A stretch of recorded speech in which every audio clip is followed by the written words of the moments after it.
The Book of Daniel, Chapter 1. In the 3rd year of the reign of Jehoiakim, king of Judah, came Nebuchadnezzar, king of Babylon, unto Jerusalem, and besieged it. And the Lord gave Jehoiakim, king of Judah, into his hand, with part of the vessels of the house of God, which he carried into the land of Shinar to the house of his God. And he brought the vessels into the treasure house of his God. And the king spake unto Ashpenaz, the master of his eunuchs, that he should bring certain of the children of Israel, and of the king's seed, and of the princes, children in whom was no blemish, but well-favored, and skillful in all wisdom, and cunning in knowledge, and understanding science, and such as had ability in them to stand in the king's palace, and whom they might teach the learning and the tongue of the Chaldeans. And the king appointed them a daily provision of the king's meat, and of the wine which he drank, so nourishing them 3 years, that at the end thereof they might stand before the king. Now among these were of the children of Judah Daniel, Hananiah, Mishael, and Azariah, unto whom the prince of the eunuchs gave names. For he gave unto Daniel the name of Belteshazzar, and to Hananiah of Shadrach, and to Mishael of Meshach, and to Azariah of Abednego. But Daniel purposed in his heart that he would not defile himself with the portion of the king's meat, nor with the wine which he drank. Therefore he requested of the prince of the eunuchs that he might not defile himself. Now God had brought Daniel into favor and tender love with the prince of the eunuchs. And the prince of the eunuchs said unto Daniel, I fear my lord the king, who hath appointed your meat and your drink. For why should he see your faces worse liking than the children which are of your sort? Then shall ye make me endanger my head to the king. Then said Daniel to Melzar, whom the prince of the eunuchs had set over Daniel, Hananiah, Mishael, and Azariah, Prove thy servants, I beseech thee, 10 days, and let them give us pulse to eat, and water to drink. Then let our countenances be looked upon before thee, and the countenance of the children that eat of the portion of the king's meat, and as thou seest, deal with thy servants. So he consented to them in this matter, and proved to them 10 days. And at the end of 10 days their countenances appeared fairer and fatter in flesh than all the children which did eat the portion of the king's meat. Thus Melzar took away the portion of their meat and the wine that they should drink, and gave them pulse. As for these 4 children, God gave them knowledge and skill in all learning and wisdom, and Daniel had understanding in all visions and dreams. Now at the end of the days that the king had said he should bring them in, then the prince of the eunuchs brought them in before Nebuchadnezzar. And the king communed with them, and among them all was found none like Daniel, Hananiah, Mishael, and Azariah. Therefore stood they before the king. And in all matters of wisdom and understanding that the king inquired of them, he found them 10 times better than all the magicians and astrologers that were in all his realm. And Daniel continued even unto the 1st year of King Cyrus.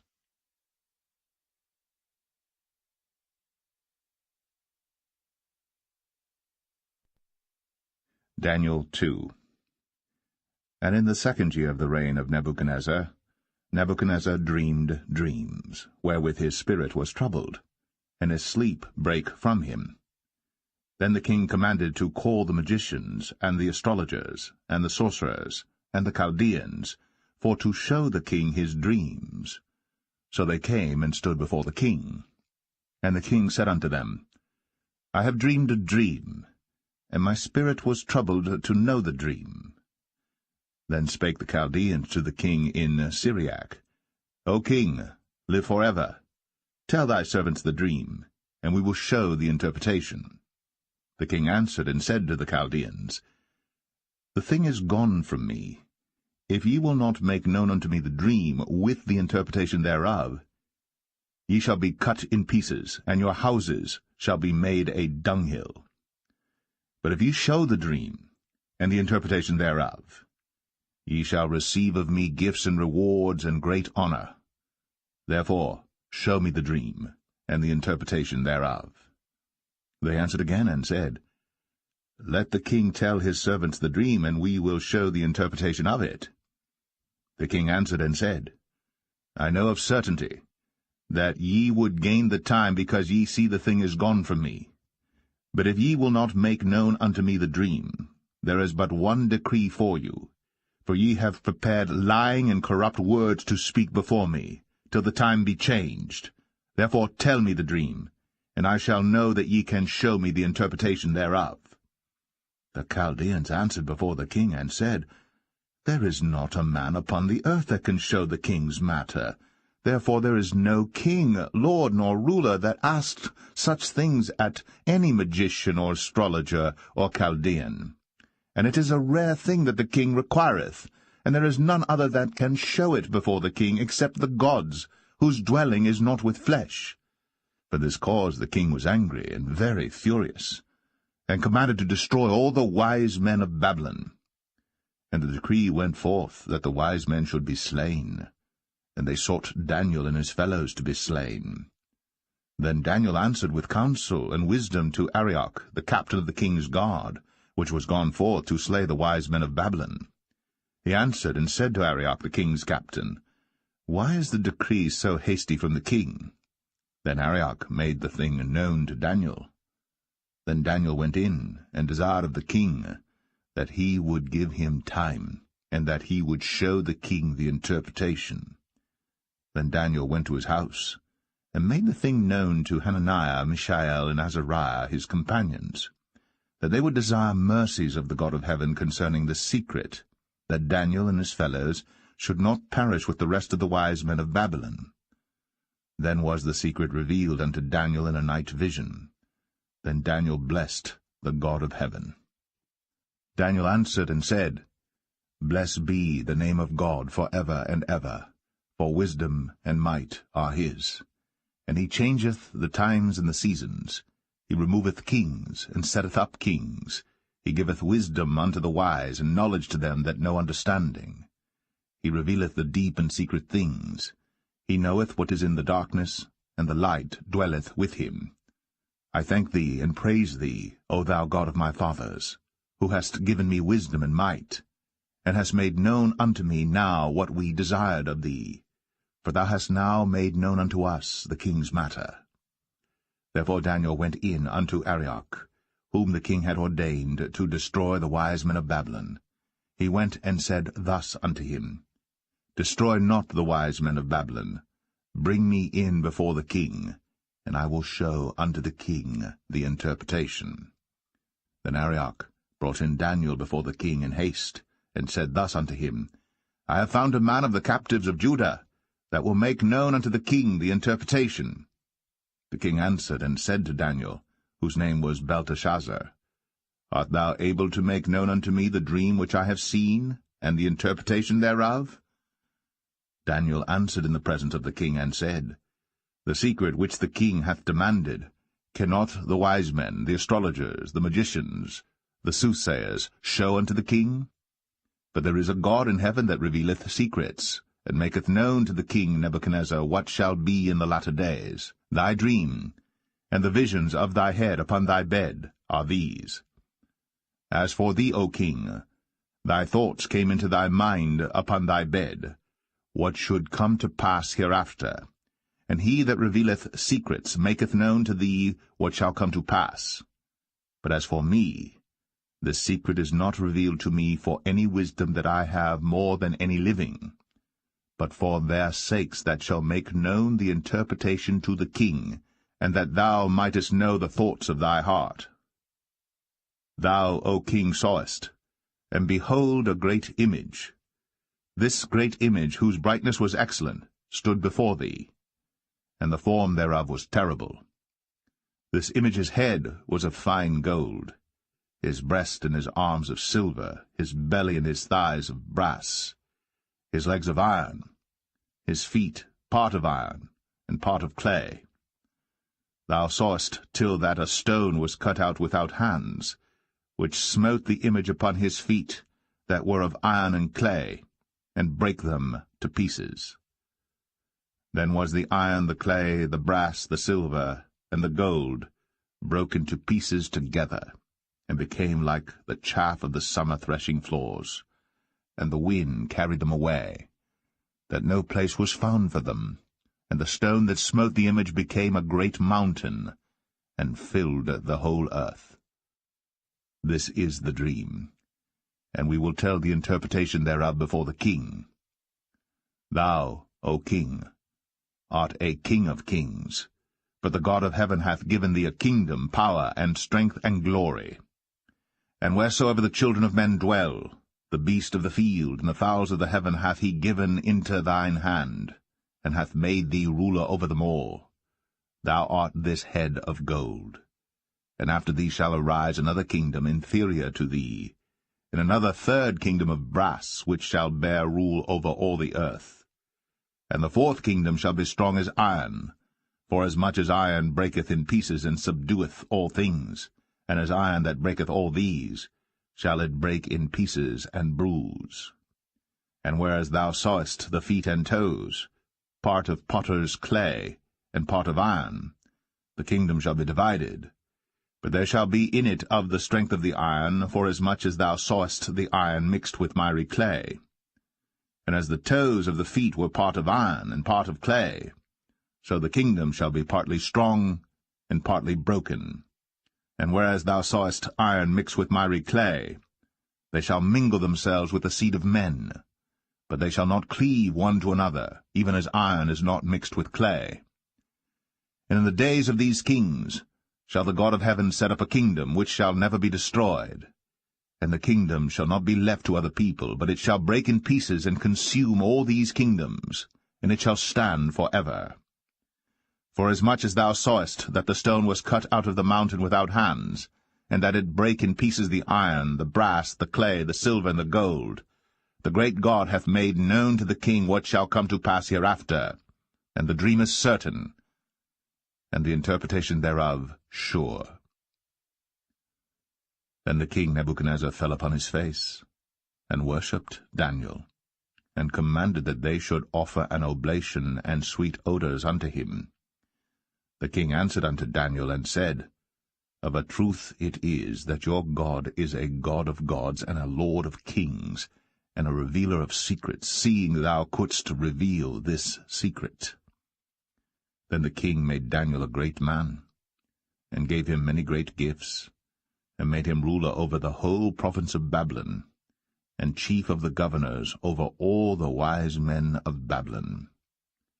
Then Daniel requested of the king, and he set Shadrach, Meshach, and Abednego over the affairs of the province of Babylon.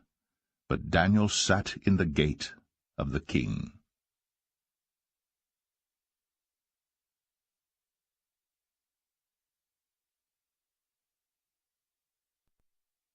Daniel 3.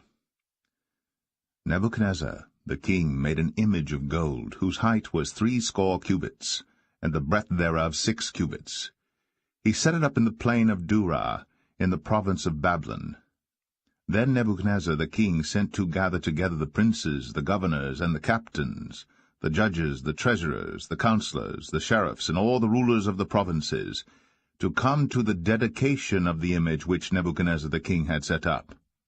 Then the princes, the governors, and captains, the judges, the treasurers, the counselors, the sheriffs, and all the rulers of the provinces, were gathered together unto the dedication of the image that Nebuchadnezzar the king had set up. And they stood before the image that Nebuchadnezzar had set up. Then an herald cried aloud, To you it is commanded, O people, nations, and languages, that at what time ye hear the sound of the cornet, flute, harp, sackbut, psaltery, dulcimer, and all kinds of music, ye fall down and worship the golden image that Nebuchadnezzar the king hath set up. And whoso falleth not down and worshippeth, shall the same hour be cast into the midst of a burning fiery furnace. Therefore at that time, when all the people heard the sound of the cornet, flute, harp, sackbut, psaltery, and all kinds of music, all the people, the nations, and the languages, fell down and worshipped the golden image that Nebuchadnezzar the king had set up. Wherefore at that time certain Chaldeans came near and accused the Jews, They spake and said to the king Nebuchadnezzar, O king, live for ever. Thou, O king, hast made a decree that every man that shall hear the sound of the cornet, flute, harp, sackbut, psaltery, and dulcimer, and all kinds of music, shall fall down and worship the golden image. And whoso falleth not down and worshippeth, that he should be cast into the midst of a burning fiery furnace. There are certain Jews whom thou hast set over the affairs of the province of Babylon, Shadrach, Meshach, and Abednego. These men, O king, have not regarded thee. They serve not thy gods, nor worship the golden image which thou hast set up. Then Nebuchadnezzar, in his rage and fury, commanded to bring Shadrach, Meshach, and Abednego. Then they brought these men before the king. Nebuchadnezzar spake and said unto them, Is it true, O Shadrach, Meshach, and Abednego? Do not ye serve my gods, nor worship the golden image which I have set up? Now, if ye be ready that at what time ye hear the sound of the cornet, flute, harp, sackbut, psaltery, and dulcimer, and all kinds of music, ye fall down and worship the image which I have made, well. But if ye worship not, ye shall be cast the same hour into the midst of a burning fiery furnace. And who is that God that shall deliver you out of my hands? Shadrach, Meshach, and Abednego answered and said to the king, O Nebuchadnezzar, we are not careful to answer thee in this matter. If it be so, our God, whom we serve, is able to deliver us from the burning fiery furnace, and he will deliver us out of thine hand, O king. But if not, be it known unto thee, O king, that we will not serve thy gods, nor worship the golden image which thou hast set up. Then was Nebuchadnezzar full of fury, and the form of his visage was changed against Shadrach, Meshach, and Abednego. Therefore he spake, and commanded that they should heat the furnace 17 times more than it was wont to be heated. And he commanded the most mighty men that were in his army to bind Shadrach, Meshach, and Abednego, and to cast them into the burning fiery furnace. Then these men were bound in their coats, their hosen, and their hats, and their other garments, and were cast into the midst of the burning fiery furnace. Therefore, because the king's commandment was urgent, and the furnace exceeding hot, the flame of the fire slew those men that took up Shadrach, Meshach, and Abednego. And these 3 men, Shadrach, Meshach, and Abednego, fell down bound into the midst of the burning fiery furnace. Then Nebuchadnezzar the king was astonished, and rose up in haste, and spake, and said unto his counselors, Did not we cast 3 men bound into the midst of the fire? They answered and said unto the king, True, O king. He answered and said, Lo, I see 4 men loose, walking in the midst of the fire, and they have no hurt, and the form of the 4th is like the Son of God. Then Nebuchadnezzar came near to the mouth of the burning fiery furnace, and spake and said, Shadrach, Meshach, and Abednego, ye servants of the Most High God, come forth and come hither. Then Shadrach, Meshach, and Abednego came forth of the midst of the fire. And the princes, governors, and captains, and the king's counselors, being gathered together, saw these men, upon whose bodies the fire had no power, nor was an hair of their head singed, neither were their coats changed, nor the smell of fire had passed on them. Then Nebuchadnezzar spake and said, Blessed be the God of Shadrach, Meshach, and Abednego, who hath sent his angel, and delivered his servants that trusted in him, and have changed the king's word, and yielded their bodies, that they might not serve nor worship any god except their own God. Therefore I make a decree, that every people, nation, and language, which speak anything amiss against the God of Shadrach, Meshach, and Abednego, shall be cut in pieces, and their houses shall be made a dunghill, because there is no other God that can deliver after this sort. Then the king promoted Shadrach, Meshach, and Abednego in the province of Babylon.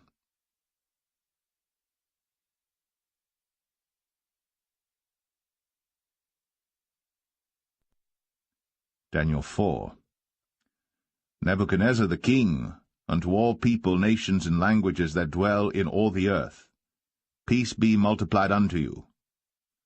I thought it good to show the signs and wonders that the high God hath wrought toward me. How great are his signs, and how mighty are his wonders! His kingdom is an everlasting kingdom, and his dominion is from generation to generation. I, Nebuchadnezzar, was at rest in mine house, and flourishing in my palace. I saw a dream which made me afraid, and the thoughts upon my bed and the visions of my head troubled me. Therefore made I a decree to bring in all the wise men of Babylon before me, that they might make known unto me the interpretation of the dream. Then came in the magicians, the astrologers, the Chaldeans, and the soothsayers. And I told the dream before them, but they did not make known unto me the interpretation thereof. But at the last Daniel came in before me, whose name was Belteshazzar, according to the name of my God, and in whom is the spirit of the holy gods. And before him I told the dream, saying, O Belteshazzar, master of the magicians, because I know that the spirit of the holy gods is in thee, and no secret troubleth thee, tell me the visions of my dream that I have seen, and the interpretation thereof. Thus were the visions of mine head in my bed, I saw, and behold a tree in the midst of the earth, and the height thereof was great. The tree grew, and was strong, and the height thereof reached unto heaven, and the sight thereof to the end of all the earth. The leaves thereof were fair, and the fruit thereof much, and in it was meat for all. The beasts of the field had shadow under it, and the fowls of the heaven dwelt in the boughs thereof, and all flesh was fed of it. I saw in the visions of my head upon my bed, and behold, a watcher, and an holy one came down from heaven. He cried aloud, and said thus, Hew down the tree, and cut off his branches, shake off his leaves, and scatter his fruit. Let the beasts get away from under it, and the fowls from his branches. Nevertheless leave the stump of his roots in the earth, even with a band of iron and brass, in the tender grass of the field, and let it be wet with the dew of heaven, and let his portion be with the beasts in the grass of the earth.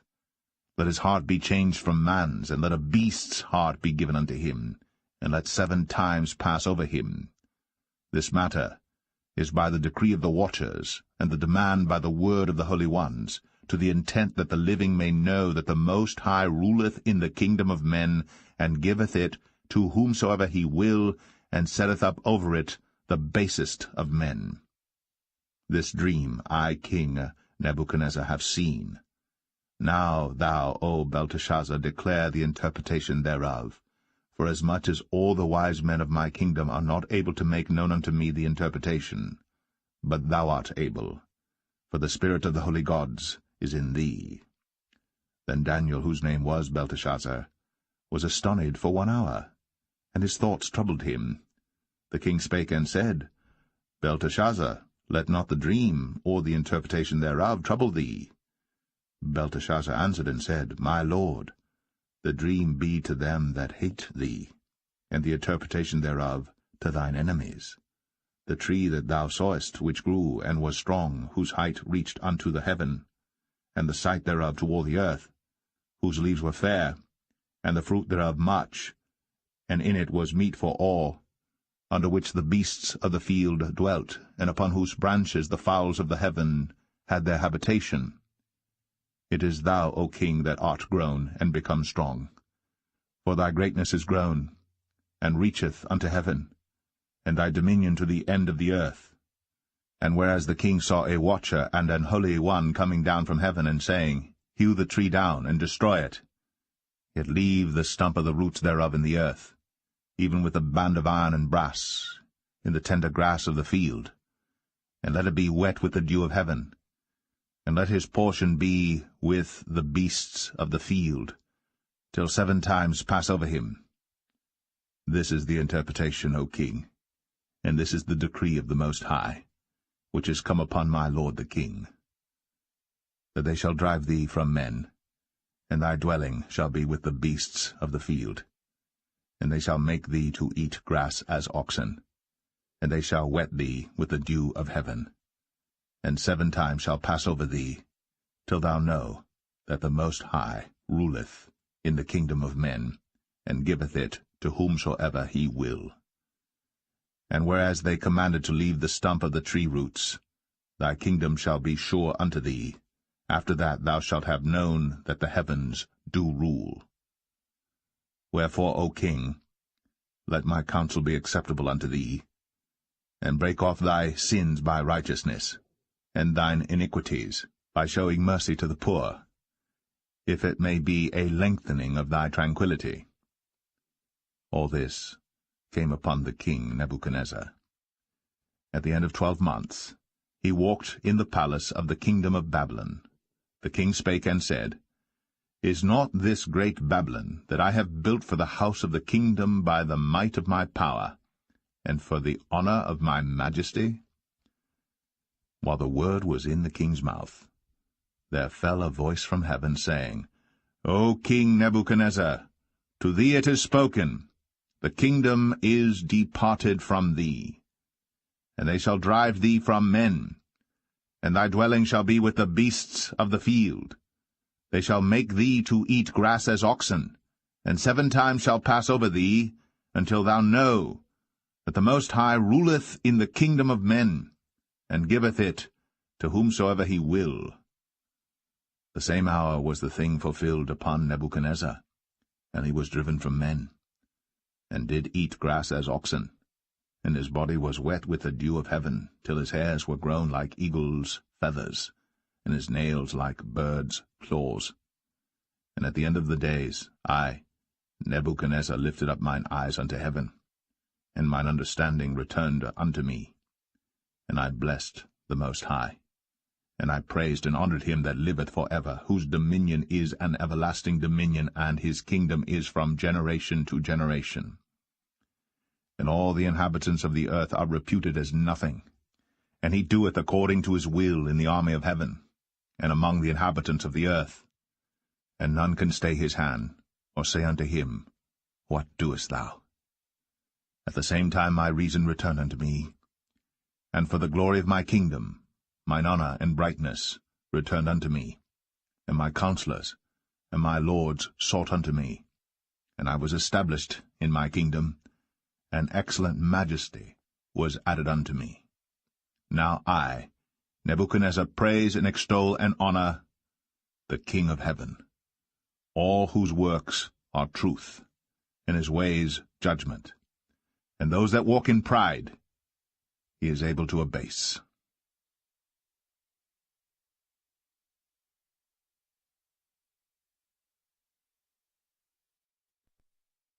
Daniel 5. Belshazzar the king made a great feast to 1,000 of his lords, and drank wine before the 1,000.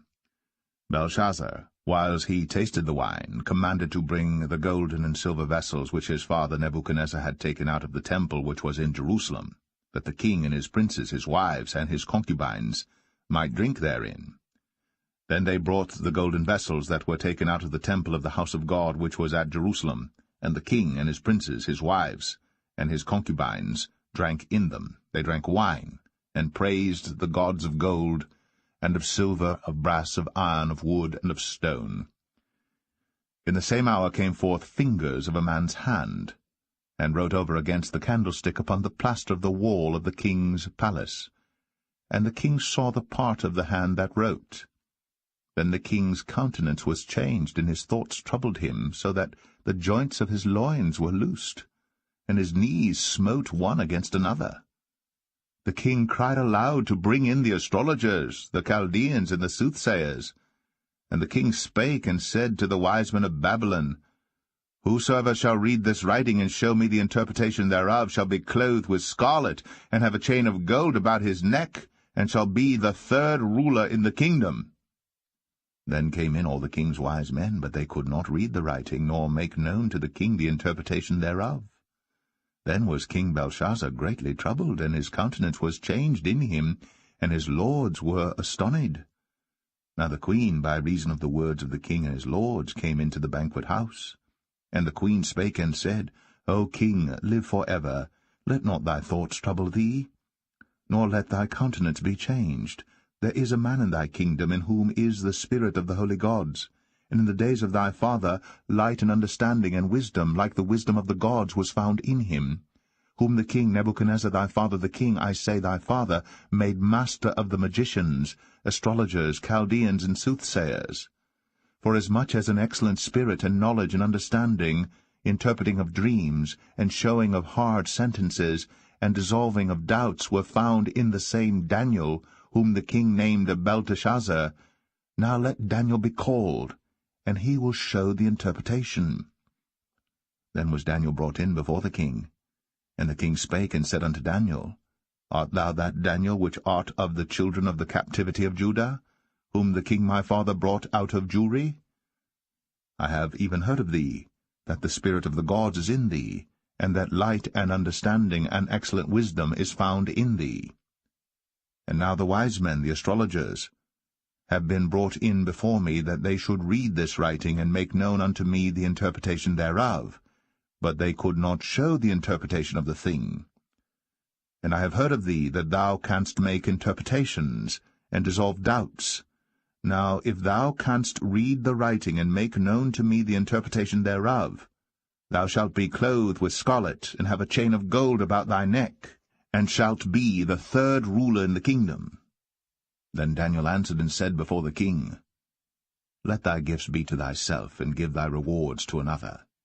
Yet I will read the writing unto the king, and make known to him the interpretation. O thou king, the Most High God gave Nebuchadnezzar thy father a kingdom, and majesty, and glory, and honor.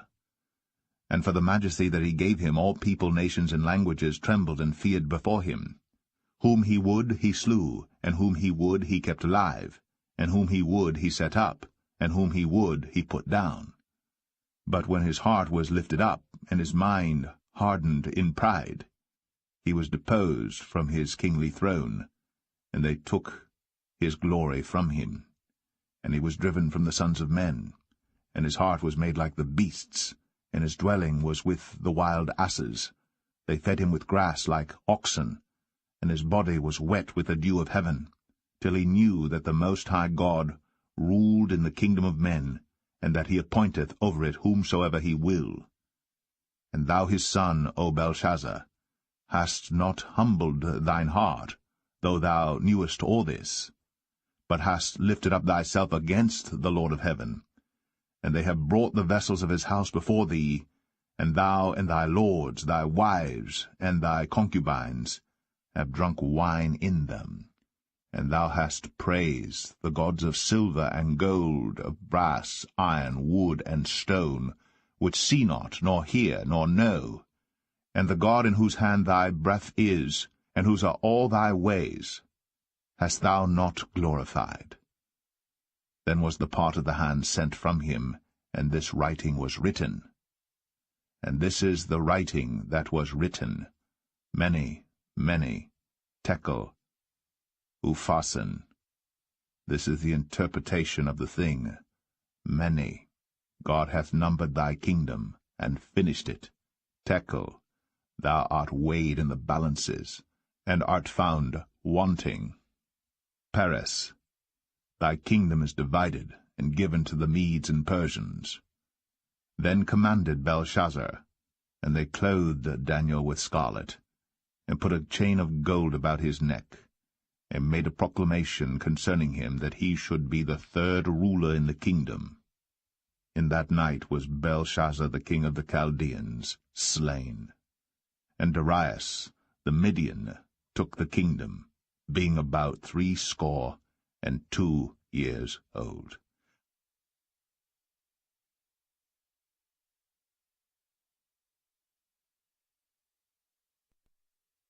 Daniel 6.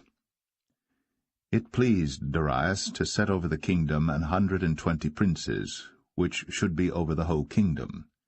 And over these 3 presidents, of whom Daniel was first, that the princes might give accounts unto them, and the king should have no damage.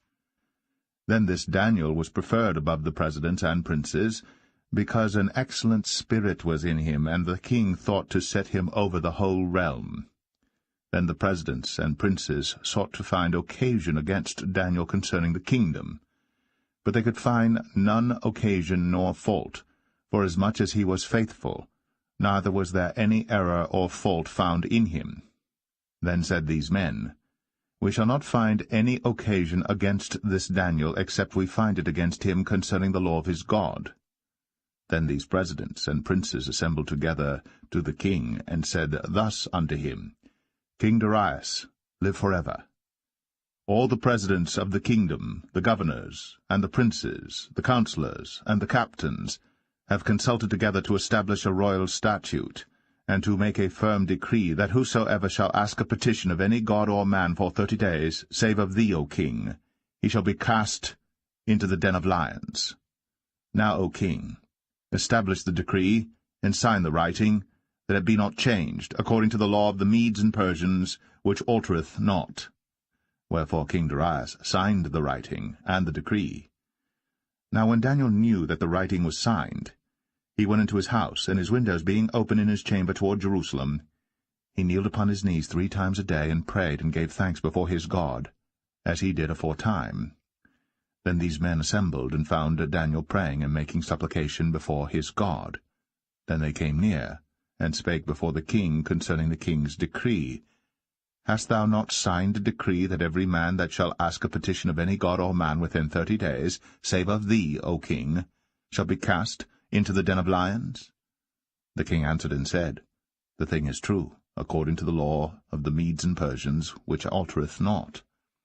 Then answered they, and said before the king, That Daniel, which is of the children of the captivity of Judah, regardeth not thee, O king, nor the decree that thou hast signed, but maketh his petition 3 times a day. Then the king, when he heard these words, was sore displeased with himself, and set his heart on Daniel to deliver him, and he laboured till the going down of the sun to deliver him. Then these men assembled unto the king, and said unto the king, Know, O king, that the law of the Medes and Persians is, that no decree nor statute which the king establisheth may be changed. Then the king commanded, and they brought Daniel, and cast him into the den of lions. Now the king spake and said unto Daniel, Thy God, whom thou servest continually, he will deliver thee. And a stone was brought, and laid upon the mouth of the den, and the king sealed it with his own signet, and with the signet of his lords, that the purpose might not be changed concerning Daniel. Then the king went to his palace, and passed the night fasting. Neither were instruments of music brought before him, and his sleep went from him. Then the king arose very early in the morning, and went in haste unto the den of lions. And when he came to the den, he cried with a lamentable voice unto Daniel. And the king spake and said to Daniel, O Daniel, servant of the living God, is thy God, whom thou servest continually, able to deliver thee from the lions?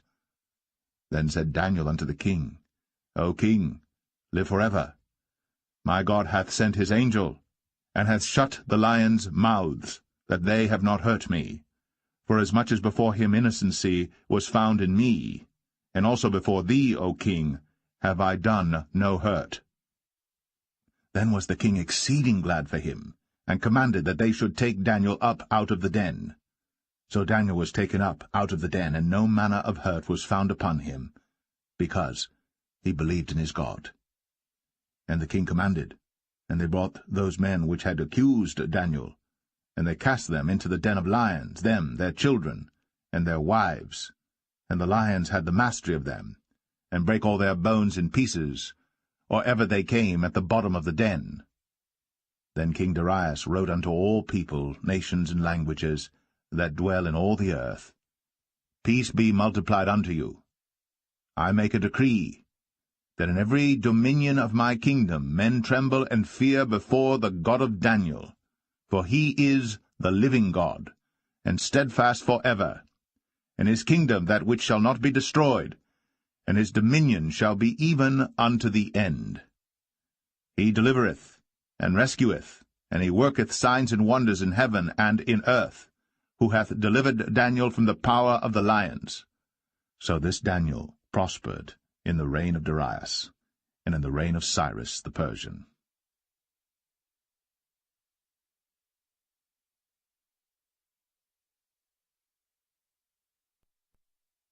Daniel 7. In the 1st year of Belshazzar, king of Babylon, Daniel had a dream and visions of his head upon his bed. Then he wrote the dream, and told the sum of the matters. Daniel spake and said, I saw in my vision by night, and behold, the 4 winds of the heavens strove upon the great sea, and 4 great beasts came up from the sea, diverse one from another. The first was like a lion, and had eagle's wings. I beheld till the wings thereof were plucked, and it was lifted up from the earth, and made stand upon the feet as a man, and a man's heart was given to it. And behold, another beast, a second, like to a bear, and it raised up itself on one side, and it had 3 ribs in the mouth of it, between the teeth of it. And they said thus unto it, Arise, devour much flesh. After this I beheld, and lo, another, like a leopard, which had upon the back of it 4 wings of a fowl. The beast had also 4 heads, and dominion was given to it. After this I saw in the night visions, and behold, a 4th beast, dreadful and terrible, and strong exceedingly, and it had great iron teeth. It devoured, and brake in pieces, and stamped the residue with the feet of it. And it was diverse from all the beasts that were before it, and it had 10 horns. I considered the horns, and behold, there came up among them another little horn, before whom there were 3 of the first horns plucked up by the roots. And behold, in this horn were eyes like the eyes of man, and a mouth speaking great things.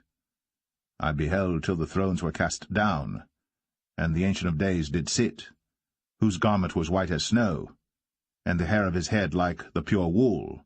His throne was like the fiery flame, and his wheels as burning fire. A fiery stream issued and came forth from before him. Thousands ministered unto him, and 10,000 times 10,000 stood before him. The judgment was set, and the books were opened. I beheld then, because of the voice of the great words which the horn spake, I beheld even till the beast was slain, and his body destroyed, and given to the burning flame. As concerning the rest of the beasts, they had their dominion taken away, yet their lives were prolonged for a season and time.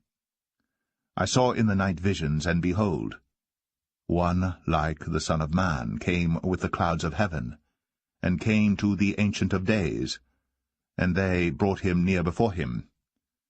And there was given him dominion and glory, and a kingdom, that all people, nations, and languages should serve him.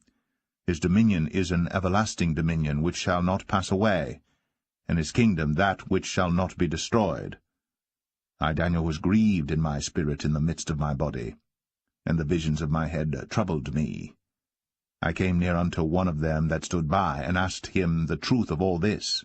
So he told me, and made me know the interpretation of the things. These great beasts, which are 4 kings, which shall arise out of the earth. But the saints of the Most High shall take the kingdom, and possess the kingdom for ever, even for ever and ever. Then I would know the truth of the 4th beast, which was diverse from all the others, exceeding dreadful, whose teeth were of iron, and his nails of brass, which devoured, brake in pieces, and stamped the residue with his feet. And of the 10 horns that were in his head, and of the other which came up, and before whom 3 fell, even of that horn that had eyes, and a mouth that spake very great things, whose look was more stout than his fellows, I beheld, and the same horn made war with the saints, and prevailed against them, until the Ancient of Days came, and judgment was given to the saints of the Most High. And the time came that the saints possessed the kingdom. Thus he said, The 4th beast shall be the 4th kingdom upon earth, which shall be diverse from all kingdoms, and shall devour the whole earth, and shall tread it down, and break it in pieces. And the 10 horns out of this kingdom are 10 kings that shall arise, and another shall rise after them. And he shall be diverse from the first, and he shall subdue 3 kings. And he shall speak great words against the Most High, and shall wear out the saints of the Most High, and think to change times and laws. And they shall be given into his hand until the time and times and the dividing of time. but the judgment shall sit. And they shall take away his dominion to consume, and to destroy it unto the end. And the kingdom and dominion, and the greatness of the kingdom under the whole heaven, shall be given to the people of the saints of the Most High, whose kingdom is an everlasting kingdom, and all dominions shall serve and obey him. Hitherto is the end of the matter. As for me, Daniel, my cogitations much troubled me, and my countenance changed in me. But I kept the matter in my heart.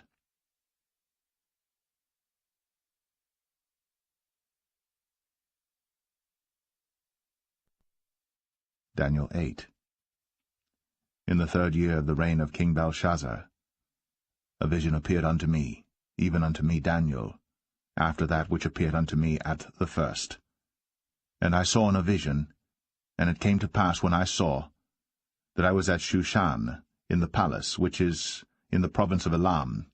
And I saw in a vision, and I was by the river of Ulai.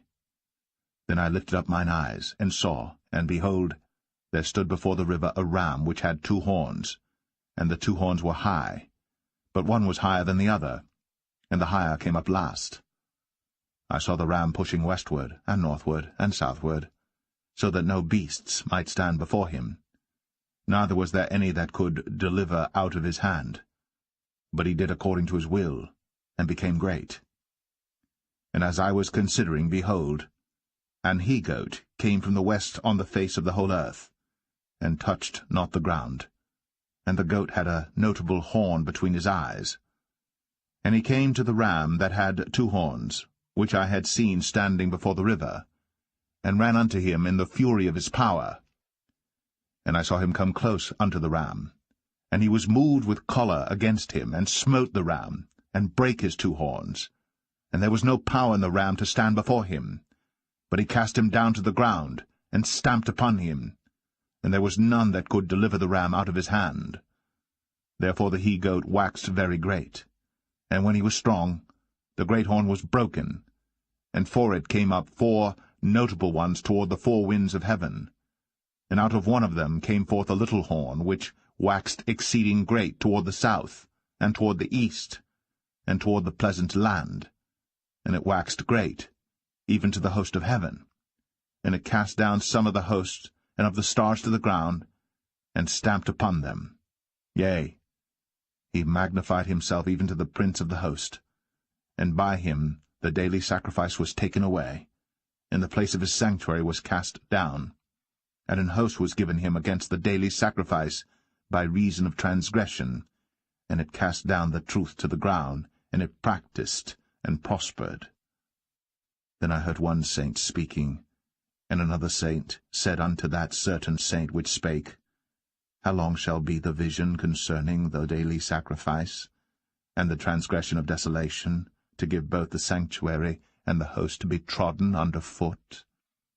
And he said unto me, Unto 2,300 days. Then shall the sanctuary be cleansed. And it came to pass, when I, even I Daniel, had seen the vision, and sought for the meaning, then, behold, there stood before me as the appearance of a man. And I heard a man's voice between the banks of Ulai, which called and said, Gabriel, make this man to understand the vision. So he came near where I stood, and when he came, I was afraid, and fell upon my face. But he said unto me, Understand, O Son of Man, for at the time of the end shall be the vision. Now as he was speaking with me, I was in a deep sleep, on my face toward the ground.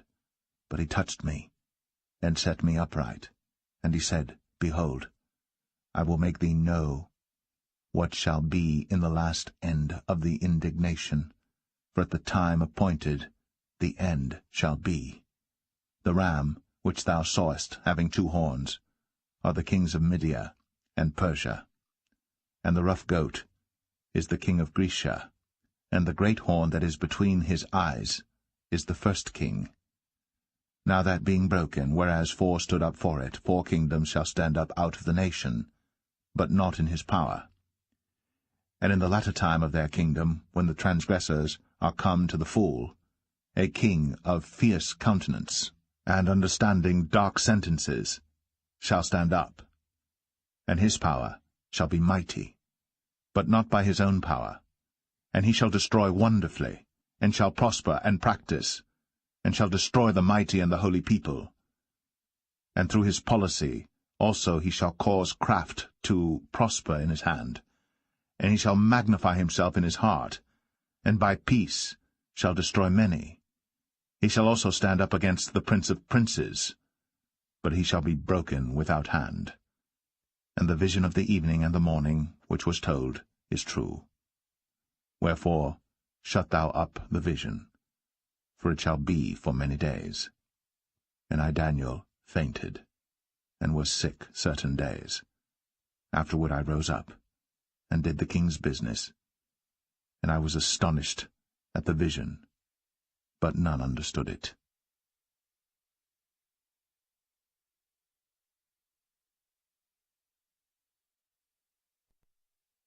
Daniel 9. In the first year of Darius, the son of Ahasuerus, of the seed of the Medes, which was made king over the realm of the Chaldeans, in the first year of his reign, I, Daniel, understood by books the number of the years, whereof the word of the Lord came to Jeremiah the prophet, that he would accomplish 70 years in the desolations of Jerusalem. And I set my face unto the Lord God to seek by prayer and supplications, with fasting and sackcloth and ashes. And I prayed unto the Lord my God, and made my confession, and said, O Lord, the great and dreadful God, keeping the covenant, and mercy to them that love him, and to them that keep his commandments, we have sinned, and have committed iniquity, and have done wickedly, and have rebelled, even by departing from thy precepts, and from thy judgments. Neither have we hearkened unto thy servants the prophets, which spake in thy name to our kings, our princes, and our fathers, and to all the people of the land. O Lord, righteousness belongeth unto thee, but unto us confusion of faces, as at this day, to the men of Judah, and to the inhabitants of Jerusalem, and unto all Israel, that are near and that are far off, through all the countries whither thou hast driven them, because of their trespass, that they have trespassed against thee. O Lord, to us belongeth confusion of face, to our kings, to our princes, and to our fathers, because we have sinned against thee. To the Lord our God belong mercies and forgivenesses, though we have rebelled against him. Neither have we obeyed the voice of the Lord our God, to walk in his laws, which he set before us by his servants the prophets. Yea, all Israel have transgressed thy law, even by departing, that they might not obey thy voice. Therefore the curse is poured upon us, and the oath that is written in the law of Moses, the servant of God, because we have sinned against him. And he hath confirmed his words, which he spake against us, and against our judges that judged us, by bringing upon us a great evil. For under the whole heaven hath not been done, as hath been done upon Jerusalem. As it is written in the law of Moses, all this evil is come upon us. Yet made we not our prayer before the Lord our God, that we might turn from our iniquities, and understand thy truth. Therefore hath the Lord watched upon the evil, and brought it upon us. For the Lord our God is righteous in all his works which he doeth, for we obeyed not his voice.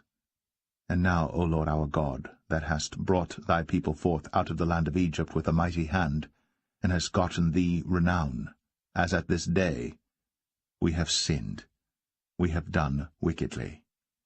O Lord, according to all thy righteousness, I beseech thee, let thine anger and thy fury be turned away from thy city Jerusalem, thy holy mountain, because for our sins and for the iniquities of our fathers Jerusalem and thy people are become a reproach to all that are about us. Now therefore, O our God, hear the prayer of thy servant, and his supplications, and cause thy face to shine upon thy sanctuary that is desolate, for the Lord's sake. O my God, incline thine ear and hear. Open thine eyes, and behold our desolations, and the city which is called by thy name. For we do not present our supplications before thee for our righteousnesses, but for thy great mercies. O Lord, hear. O Lord, forgive. O Lord, hearken and do. Defer not. For thine own sake, O my God, for thy city and thy people are called by thy name. And while I was speaking and praying and confessing my sin and the sin of my people Israel, and presenting my supplication before the Lord my God for the holy mountain of my God, yea, whiles I was speaking in prayer, even the man Gabriel, whom I had seen in the vision at the beginning, being caused to fly swiftly, touched me about the time of the evening oblation. And he informed me and talked with me and said, O Daniel, I am now come forth to give thee skill and understanding. At the beginning of thy supplications the commandment came forth, and I am come to show thee, for thou art greatly beloved, therefore understand the matter, and consider the vision. 70 weeks are determined upon thy people, and upon thy holy city, to finish the transgression, and to make an end of sins, and to make reconciliation for iniquity, and to bring in everlasting righteousness, and to seal up the vision and prophecy, and to anoint the most holy. Know therefore, and understand, that from the going forth of the commandment to restore and to build Jerusalem unto the Messiah the Prince shall be 7 weeks, and 62 weeks. The street shall be built again, and the wall, even in troublous times. And after 62 weeks shall Messiah be cut off, but not for himself. And the people of the prince that shall come shall destroy the city and the sanctuary, and the end thereof shall be with a flood, and unto the end of the war desolations are determined. And he shall confirm the covenant with many for 1 week, and in the midst of the week he shall cause the sacrifice and the oblation to cease, and for the overspreading of abominations he shall make it desolate, even until the consummation, and that determined shall be poured upon the desolate.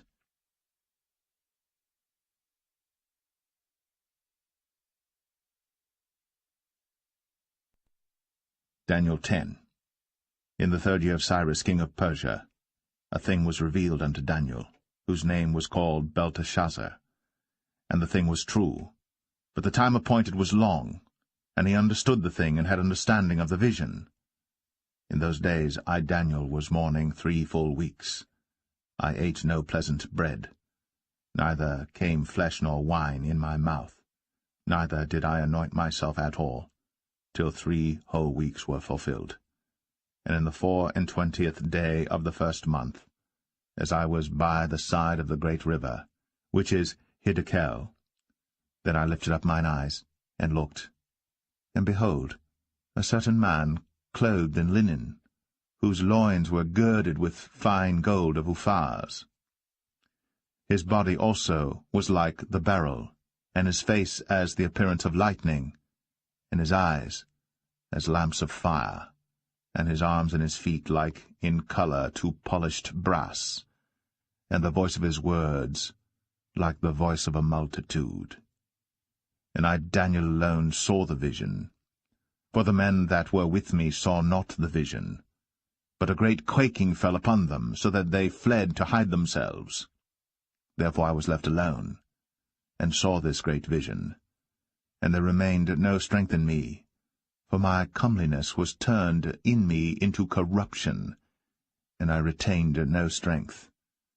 Yet heard I the voice of his words, and when I heard the voice of his words, then was I in a deep sleep on my face, and my face toward the ground, and behold, an hand touched me, which set me upon my knees, and upon the palms of my hands. And he said unto me, O Daniel, a man greatly beloved, understand the words that I speak unto thee, and stand upright, for unto thee am I now sent. And when he had spoken this word unto me, I stood trembling. Then said he unto me, Fear not, Daniel, for from the first day that thou didst set thine heart to understand, and to chasten thyself before thy God, thy words were heard, and I am come for thy words. But the prince of the kingdom of Persia withstood me 21 days. But lo, Michael, one of the chief princes, came to help me, and I remained there with the kings of Persia. Now I am come to make thee understand what shall befall thy people in the latter days, for yet the vision is for many days. And when he had spoken such words unto me, I set my face toward the ground, and I became dumb, and behold, one like the similitude of the sons of men touched my lips. Then I opened my mouth and spake, and said unto him that stood before me, O my Lord, by the vision my sorrows are turned upon me, and I have retained no strength. For how can the servant of this, my Lord, talk with this, my Lord? For as for me, straightway there remained no strength in me, neither is there breath left in me. Then there came again, and touched me one like the appearance of a man. And he strengthened me, and said, O man greatly beloved, fear not. Peace be unto thee, be strong, yea, be strong. And when he had spoken unto me, I was strengthened, and said, Let my Lord speak, for thou hast strengthened me.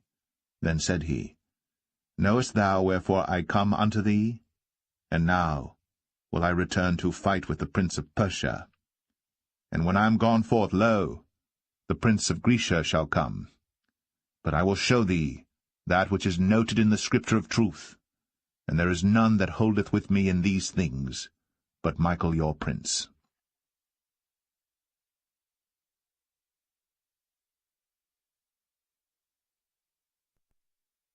Daniel 11. Also I, in the first year of Darius the Mede, even I, stood to confirm and to strengthen him. And now will I show thee the truth. Behold, there shall stand up yet 3 kings in Persia, and the 4th shall be far richer than they all. And by his strength, through his riches, he shall stir up all against the realm of Grecia. And a mighty king shall stand up, that shall rule with great dominion, and do according to his will. And when he shall stand up, his kingdom shall be broken, and shall be divided toward the 4 winds of heaven, and not to his posterity, nor according to his dominion which he ruled. For his kingdom shall be plucked up even for others beside those. And the king of the south shall be strong, and one of his princes, and he shall be strong above him, and have dominion. His dominion shall be a great dominion. And in the end of years they shall join themselves together, for the king's daughter of the south shall come to the king of the north to make an agreement. But she shall not retain the power of the arm, neither shall he stand, nor his arm, but she shall be given up, and they that brought her, and he that begot her, and he that strengthened her in these times. But out of a branch of her roots shall one stand up in his estate, which shall come with an army, and shall enter into the fortress of the king of the north, and shall deal against them, and shall prevail, and shall also carry captives into Egypt their gods, with their princes, and with their precious vessels of silver and of gold, and he shall continue more years than the king of the north. So the king of the south shall come into his kingdom, and shall return into his own land. But his sons shall be stirred up, and shall assemble a multitude of great forces. And one shall certainly come, and overflow, and pass through. Then shall he return, and be stirred up, even to his fortress. And the king of the south shall be moved with choler, and shall come forth and fight with him, even with the king of the north. And he shall set forth a great multitude, but the multitude shall be given into his hand. And when he hath taken away the multitude, his heart shall be lifted up, and he shall cast down many 10,000s, but he shall not be strengthened by it. But the king of the north shall return, and shall set forth a multitude greater than the former, and shall certainly come after certain years with a great army and with much riches. And in those times there shall many stand up against the king of the south. Also the robbers of thy people shall exalt themselves to establish the vision, but they shall fall. So the king of the north shall come, and cast up a mount, and take the most fenced cities, and the arms of the south shall not withstand, neither his chosen people, neither shall there be any strength to withstand. But he that cometh against him shall do according to his own will, and none shall stand before him. And he shall stand in the glorious land, which by his hand shall be consumed. He shall also set his face to enter with the strength of his whole kingdom, and upright ones with him. Thus shall he do. And he shall give him the daughter of women, corrupting her. But she shall not stand on his side, neither be for him. After this shall he turn his face unto the isles, and shall take many. But a prince for his own behalf shall cause the reproach offered by him to cease. Without his own reproach he shall cause it to turn upon him. Then he shall turn his face toward the fort of his own land. But he shall stumble and fall and not be found. Then shall stand up in his estate a raiser of taxes in the glory of the kingdom. But within few days he shall be destroyed, neither in anger nor in battle. And in his estate shall stand up a vile person, to whom they shall not give the honor of the kingdom, but he shall come in peaceably, and obtain the kingdom by flatteries. And with the arms of a flood shall they be overflown from before him, and shall be broken, yea, also the prince of the covenant. And after the league made with him he shall work deceitfully. For he shall come up, and shall become strong with a small people.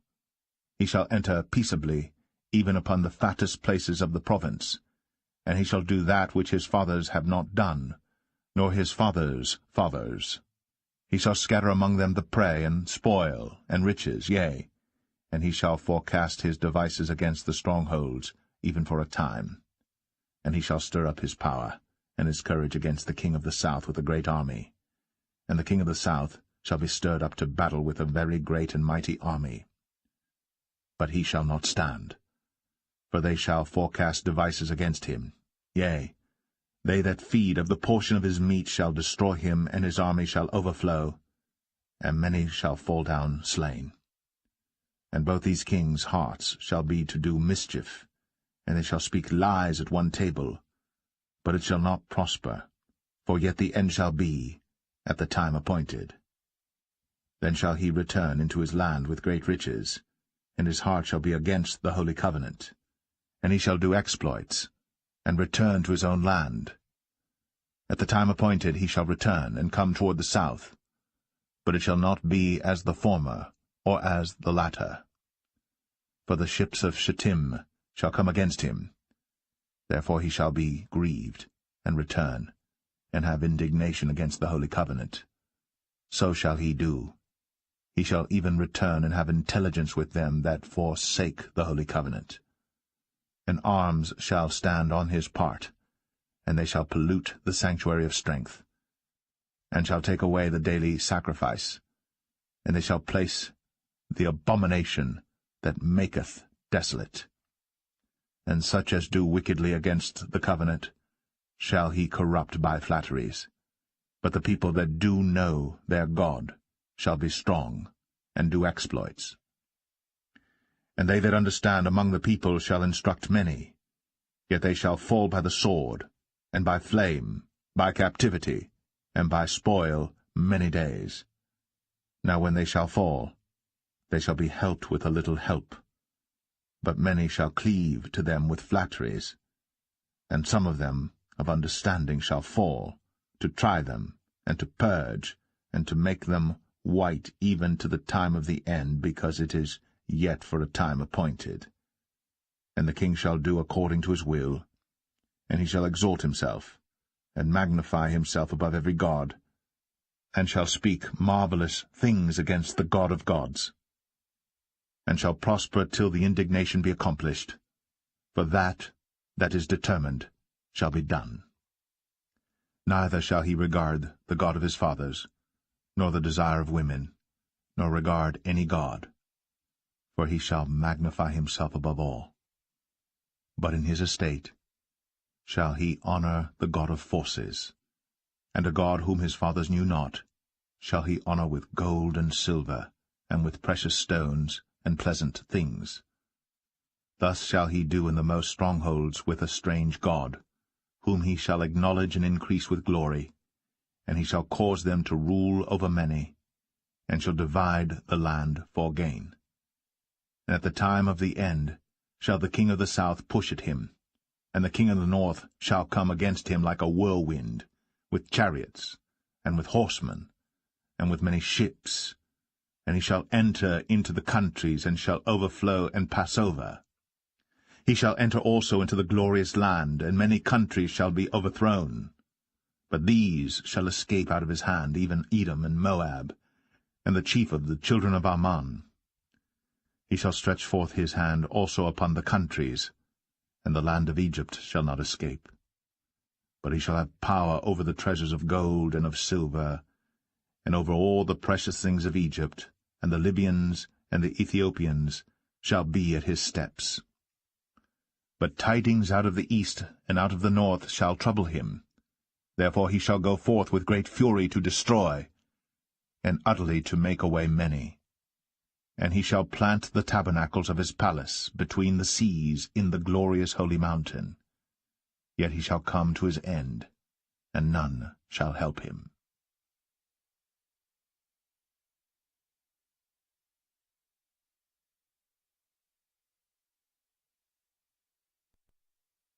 Daniel 12. And at that time shall Michael stand up, the great prince, which standeth for the children of thy people. And there shall be a time of trouble, such as never was since there was a nation even to that same time. And at that time thy people shall be delivered, every one that shall be found written in the book. And many of them that sleep in the dust of the earth shall awake, some to everlasting life, and some to shame and everlasting contempt. And they that be wise shall shine as the brightness of the firmament, and they that turn many to righteousness as the stars for ever and ever. But thou, O Daniel, shut up the words, and seal the book, even to the time of the end. Many shall run to and fro, and knowledge shall be increased.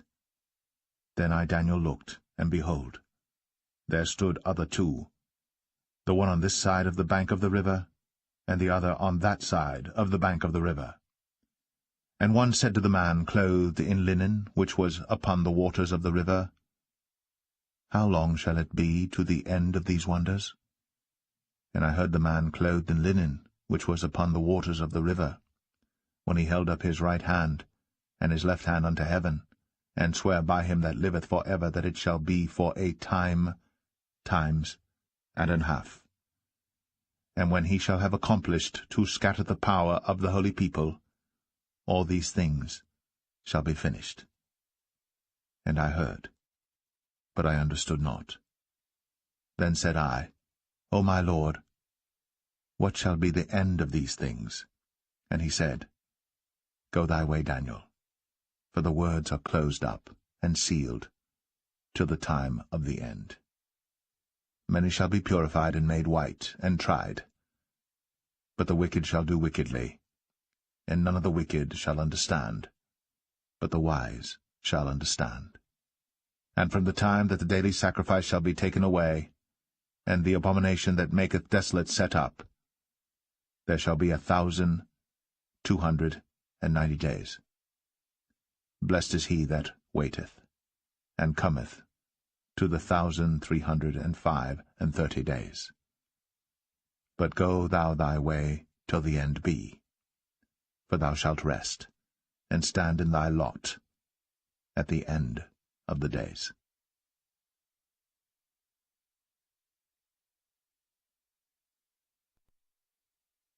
The Book of Hosea, Chapter 1. The word of the Lord that came unto Hosea, the son of Beeri, in the days of Uzziah, Jotham, Ahaz, and Hezekiah, kings of Judah, and in the days of Jeroboam, the son of Joash, king of Israel. The beginning of the word of the Lord by Hosea. And the Lord said to Hosea, Go, take unto thee a wife of whoredoms, and children of whoredoms. For the land hath committed great whoredom, departing from the Lord. So he went and took Gomer, the daughter of Didlaim, which conceived and bare him a son. And the Lord said unto him, Call his name Jezreel. For yet a little while, and I will avenge the blood of Jezreel upon the house of Jehu, and will cause to cease the kingdom of the house of Israel. And it shall come to pass at that day, that I will break the bow of Israel in the valley of Jezreel. And she conceived again, and bare a daughter. And God said unto him, Call her name Lo-Ruhamah, for I will no more have mercy upon the house of Israel, but I will utterly take them away. But I will have mercy upon the house of Judah, and will save them by the Lord their God, and will not save them by bow, nor by sword, nor by battle, by horses, nor by horsemen. Now when she had weaned Lo-Ruhamah, she conceived and bare a son. Then said God, Call his name Lo-Ammi, for ye are not my people, and I will not be your God. Yet the number of the children of Israel shall be as the sand of the sea, which cannot be measured nor numbered. And it shall come to pass, that in the place where it was said unto them, Ye are not my people, there it shall be said unto them, Ye are the sons of the living God. Then shall the children of Judah and the children of Israel be gathered together, and appoint themselves one head, and they shall come up out of the land, for great shall be the day of Jezreel.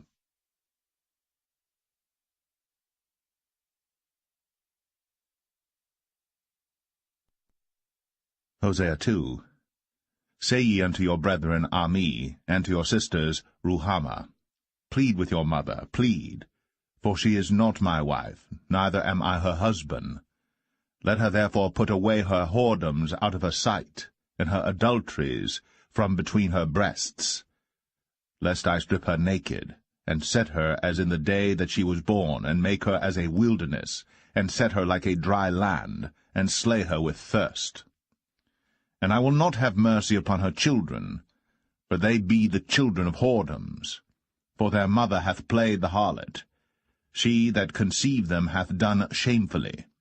For she said, I will go after my lovers, that give me my bread and my water, my wool, and my flax, mine oil, and my drink. Therefore, behold, I will hedge up thy way with thorns, and make a wall, that she shall not find her paths. And she shall follow after her lovers, but she shall not overtake them.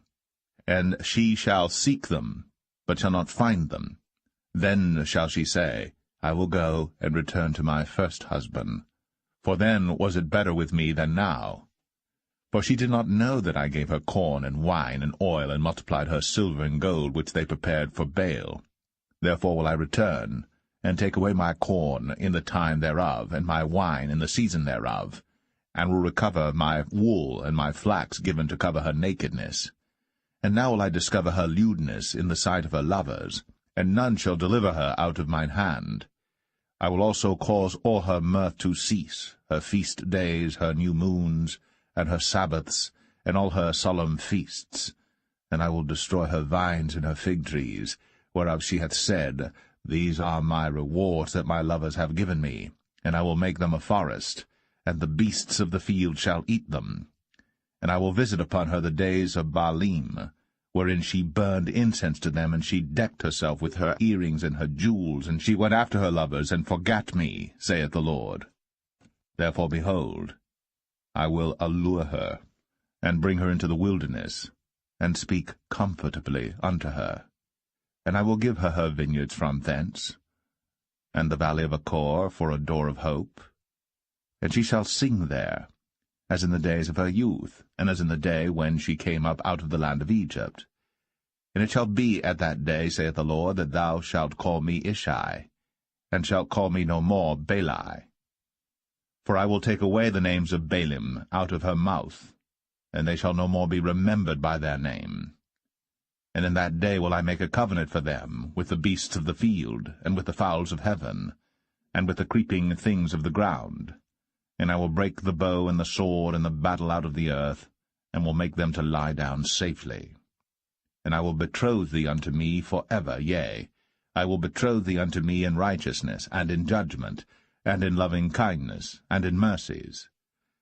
I will even betroth thee unto me in faithfulness, and thou shalt know the Lord. And it shall come to pass in that day, I will hear, saith the Lord. I will hear the heavens, and they shall hear the earth. And the earth shall hear the corn, and the wine, and the oil, and they shall hear Jezreel. And I will sow her unto me in the earth, and I will have mercy upon her that had not obtained mercy. And I will say to them which were not my people, Thou art my people, and they shall say, Thou art my God.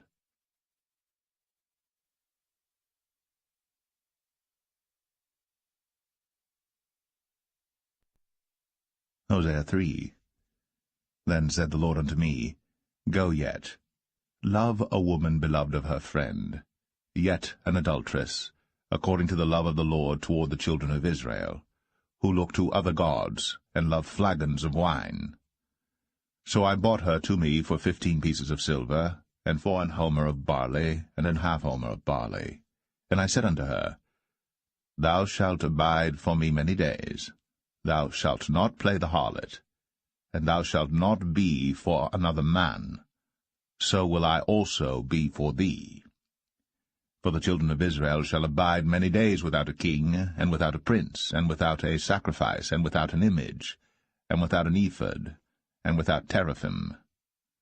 Afterward shall the children of Israel return, and seek the Lord their God, and David their king, and shall fear the Lord, and his goodness in the latter days.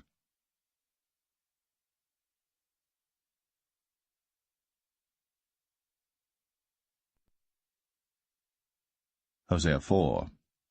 Hear the word of the Lord, ye children of Israel.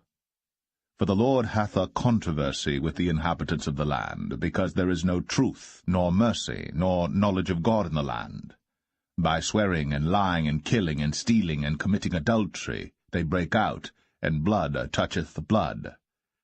Therefore shall the land mourn, and every one that dwelleth therein shall languish, with the beasts of the field, and with the fowls of heaven, yea, the fishes of the sea also shall be taken away. Yet let no man strive, nor reprove another, for thy people are as they that strive with the priest. Therefore shalt thou fall in the day, and the prophet also shall fall with thee in the night, and I will destroy thy mother. My people are destroyed for lack of knowledge, because thou hast rejected knowledge. I will also reject thee, that thou shalt be no priest to me. Seeing that thou hast forgotten the law of thy God, I will also forget thy children. As they were increased, so they sinned against me. Therefore will I change their glory into shame. They eat up the sin of my people, and they set their heart on their iniquity. And there shall be like people, like priests, and I will punish them for their ways, and reward them their doings. For they shall eat and not have enough. They shall commit whoredom, and shall not increase, because they have left off to take heed to the Lord. Whoredom and wine and new wine take away the heart. My people ask counsel at their stocks, and their staff declareth unto them, for the spirit of whoredoms hath caused them to err, and they have gone a-whoring from under their God. They sacrifice upon the tops of the mountains, and burn incense upon the hills, under oaks and poplars and elms, because the shadow thereof is good. Therefore your daughters shall commit whoredom, and your spouses shall commit adultery. I will not punish your daughters when they commit whoredom, nor your spouses when they commit adultery, for themselves are separated with whores, and they sacrifice with harlots. Therefore the people that doth not understand shall fall. Though thou, Israel, play the harlot, yet let not Judah offend, and come not ye unto Gilgal, neither go ye up to Bethaven, nor swear. The Lord liveth. For Israel slideth back as a backsliding heifer. Now the Lord will feed them as a lamb in a large place. Ephraim is joined to idols, let him alone. Their drink is sour. They have committed whoredom continually. Her rulers with shame do love, give ye. The wind hath bound her up in her wings, and they shall be ashamed because of their sacrifices.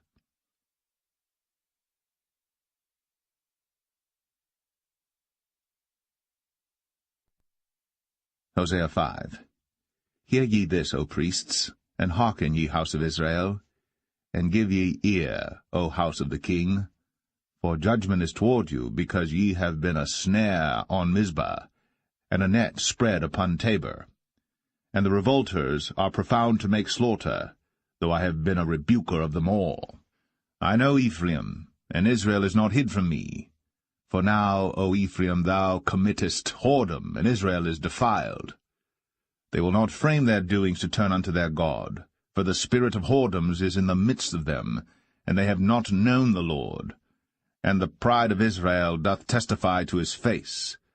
Therefore shall Israel and Ephraim fall in their iniquity. Judah also shall fall with them.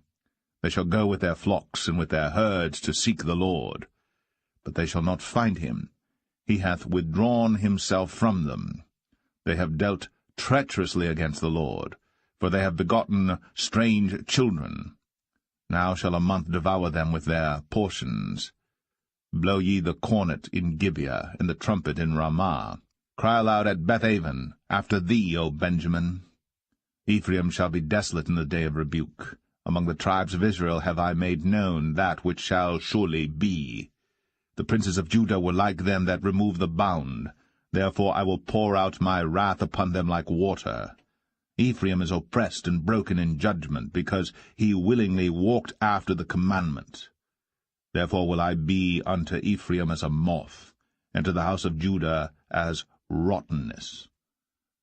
When Ephraim saw his sickness, and Judah saw his wound, then went Ephraim to the Assyrian, and sent to King Jareb.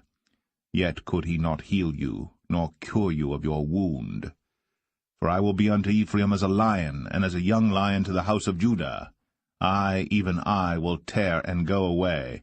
I will take away, and none shall rescue him. I will go and return to my place, till they acknowledge their offense, and seek my face. In their affliction they will seek me early.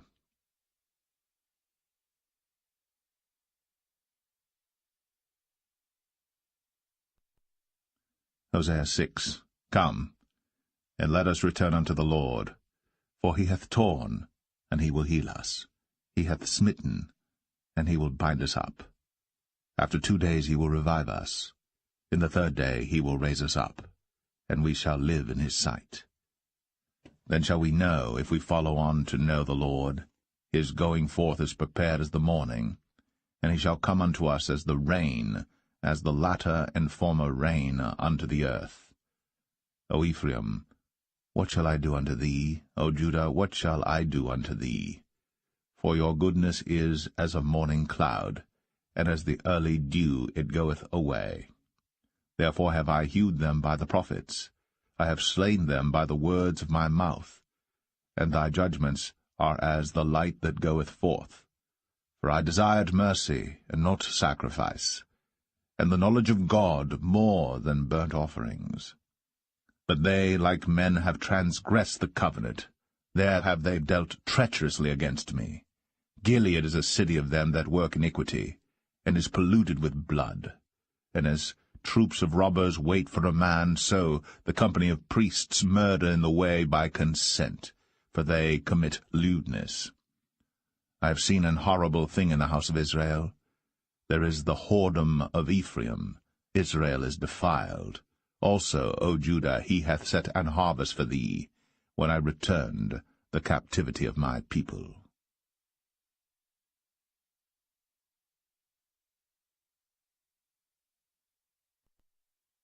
Hosea 7. When I would have healed Israel, then the iniquity of Ephraim was discovered, and the wickedness of Samaria, for they commit falsehood. And the thief cometh in, and the troop of robbers spoileth without. And they consider not in their hearts that I remember all their wickedness. Now their own doings have beset them about, they are before my face. They make the king glad with their wickedness, and the princes with their lies. They are all adulterers, as an oven heated by the baker, who ceaseth from raising after he hath kneaded the dough, until it be leavened. In the day of our king, the princes have made him sick with bottles of wine. He stretched out his hand with scorners. For they have made ready their heart like an oven. Whiles they lie in wait, their baker sleepeth all the night. In the morning it burneth as a flaming fire. They are all hot as an oven, and have devoured their judges. All their kings are fallen, there is none among them that calleth unto me. Ephraim, he hath mixed himself among the people. Ephraim is a cake not turned. Strangers have devoured his strength, and he knoweth it not. Yea, grey hairs are here, and there upon him, yet he knoweth not. And the pride of Israel testifieth to his face, and they do not return to the Lord their God, nor seek him for all this. Ephraim also is like a silly dove without heart. They call to Egypt, they go to Assyria. When they shall go, I will spread my net upon them. I will bring them down as the fowls of the heaven. I will chastise them as their congregation hath heard. Woe unto them, for they have fled from me. Destruction unto them, because they have transgressed against me. Though I have redeemed them, yet they have spoken lies against me. And they have not cried unto me with their heart, when they howled upon their beds. They assemble themselves for corn and wine, and they rebel against me. Though I have bound and strengthened their arms, yet do they imagine mischief against me. They return, but not to the Most High. They are like a deceitful bow. Their princes shall fall by the sword, for the rage of their tongue. This shall be their derision in the land of Egypt.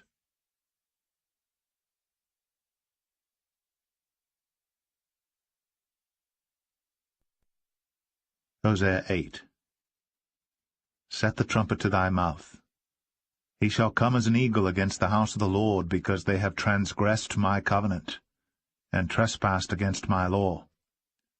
Israel shall cry unto me, My God, we know thee. Israel hath cast off the thing that is good. The enemy shall pursue him. They have set up kings, but not by me. They have made princes, and I knew it not. Of their silver and their gold have they made them idols, that they may be cut off. Thy calf, O Samaria, hath cast thee off. Mine anger is kindled against them. How long will it be ere they attain to innocency? For from Israel was it also. The workman made it, therefore it is not God. But the calf of Samaria shall be broken in pieces. For they have sown the wind, and they shall reap the whirlwind.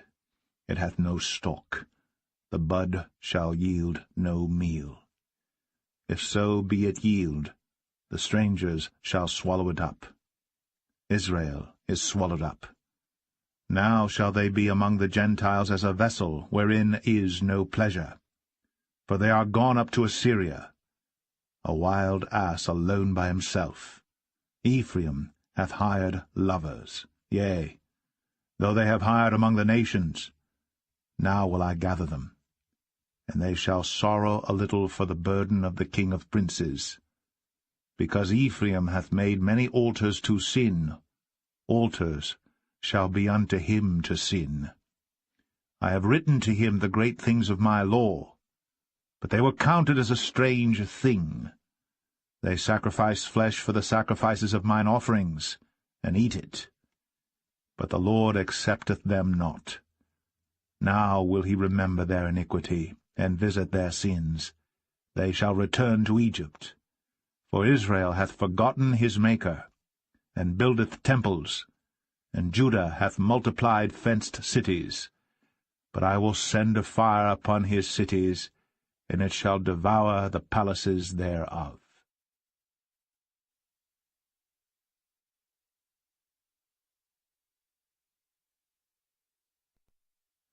Hosea 9. Rejoice not, O Israel, for joy as other people. For thou hast gone a-whoring from thy God, thou hast loved a reward upon every corn-floor. The floor and the winepress shall not feed them, and the new wine shall fail in her. They shall not dwell in the Lord's land, but Ephraim shall return to Egypt, and they shall eat unclean things in Assyria. They shall not offer wine offerings to the Lord, neither shall they be pleasing unto him. Their sacrifices shall be unto them as the bread of mourners. All that eat thereof shall be polluted, for their bread, for their soul, shall not come into the house of the Lord. What will ye do in the solemn day, and in the day of the feast of the Lord? For lo, they are gone because of destruction. Egypt shall gather them up, Memphis shall bury them, the pleasant places for their silver. Nettles shall possess them, thorns shall be in their tabernacles. The days of visitation are come, the days of recompense are come. Israel shall know it, the prophet is a fool, the spiritual man is mad, for the multitude of thine iniquity and the great hatred. The watchman of Ephraim was with my God, but the prophet is a snare of a fowler in all his ways, and hatred in the house of his God. They have deeply corrupted themselves, as in the days of Gibeah. Therefore he will remember their iniquity, he will visit their sins. I found Israel like grapes in the wilderness. I saw your fathers as the first stripe in the fig tree at her first time. But they went to Baal Peor, and separated themselves unto that shame, and their abominations were according as they loved. As for Ephraim, their glory shall fly away like a bird, from the birth, and from the womb, and from the conception. Though they bring up their children, yet will I bereave them, that there shall not be a man left. Yea, woe also to them when I depart from them. Ephraim, as I saw Tyrus, is planted in a pleasant place. But Ephraim shall bring forth his children to the murderer. Give them, O Lord, what wilt thou give? Give them a miscarrying womb, and dry breasts. All their wickedness is in Gilgal, for there I hated them. For the wickedness of their doings I will drive them out of mine house. I will love them no more. All their princes are revolters. Ephraim is smitten, their root is dried up. They shall bear no fruit, yea, though they bring forth, yet will I slay even the beloved fruit of their womb. My God will cast them away, because they did not hearken unto him, and they shall be wanderers among the nations.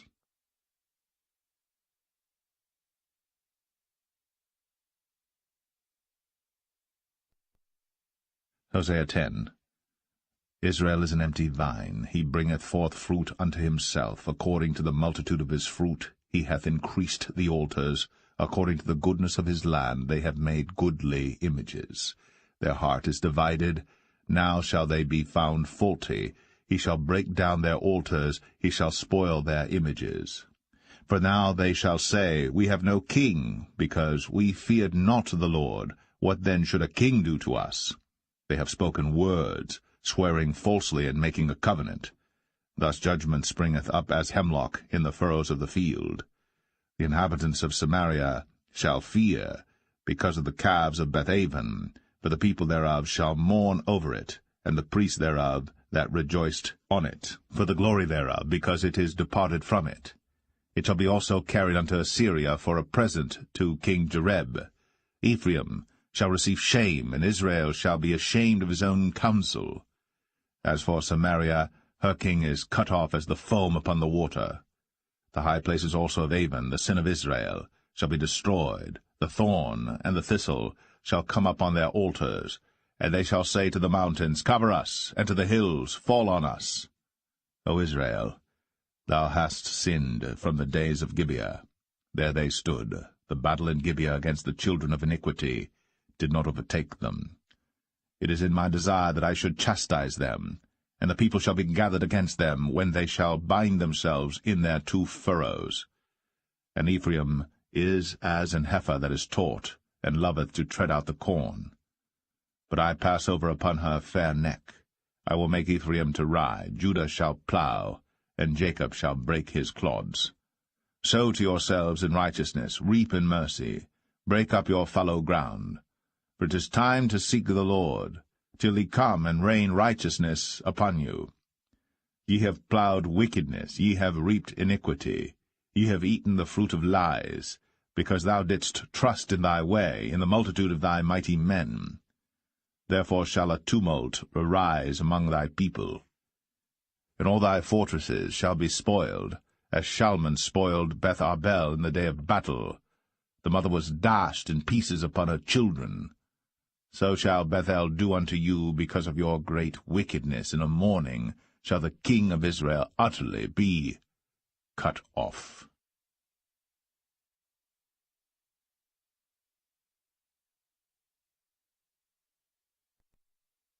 Hosea 11. When Israel was a child, then I loved him, and called my son out of Egypt. As they called them, so they went from them. They sacrificed unto Baalim, and burned incense to graven images. I taught Ephraim also to go, taking them by their arms. But they knew not that I healed them. I drew them with cords of a man, with bands of love, and I was to them as they that take off the yoke on their jaws, and I laid meat unto them. He shall not return into the land of Egypt, but the Assyrian shall be his king, because they refuse to return. And the sword shall abide on his cities, and shall consume his branches, and devour them because of their own counsels. And my people are bent to backsliding from me. Though they called them to the Most High, none at all would exalt him. How shall I give thee up, Ephraim? How shall I deliver thee, Israel? How shall I make thee as Admah? How shall I set thee as Zeboim? Mine heart is turned within me, my repentings are kindled together. I will not execute the fierceness of mine anger. I will not return to destroy Ephraim, for I am God and not man, the Holy One in the midst of thee, and I will not enter into the city. They shall walk after the Lord. He shall roar like a lion. When he shall roar, then the children shall tremble from the west. They shall tremble as a bird out of Egypt, and as a dove out of the land of Assyria. And I will place them in their houses, saith the Lord. Ephraim compasseth me about with lies, and the house of Israel with deceit. But Judah yet ruleth with God, and is faithful with the saints.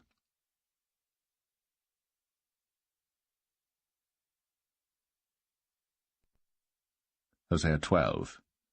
Ephraim feedeth on wind, and followeth after the east wind. He daily increaseth lies and desolation. And they do make a covenant with the Assyrians, and oil is carried into Egypt.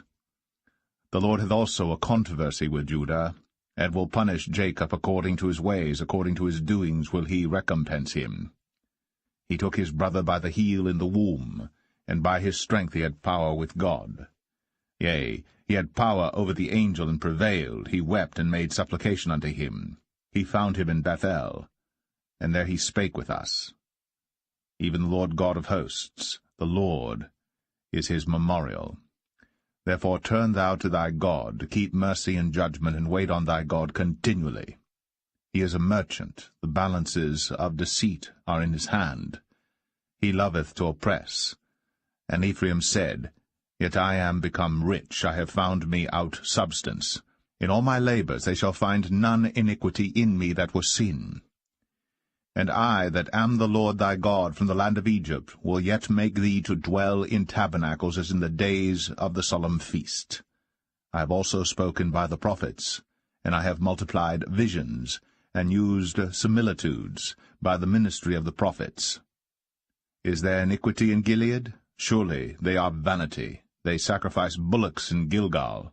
Yea, their altars are as heaps in the furrows of the field. And Jacob fled into the country of Syria, and Israel served for a wife, and for a wife he kept sheep. And by a prophet the Lord brought Israel out of Egypt, and by a prophet was he preserved. Ephraim provoked him to anger most bitterly. Therefore shall he leave his blood upon him, and his reproach shall his Lord return unto him.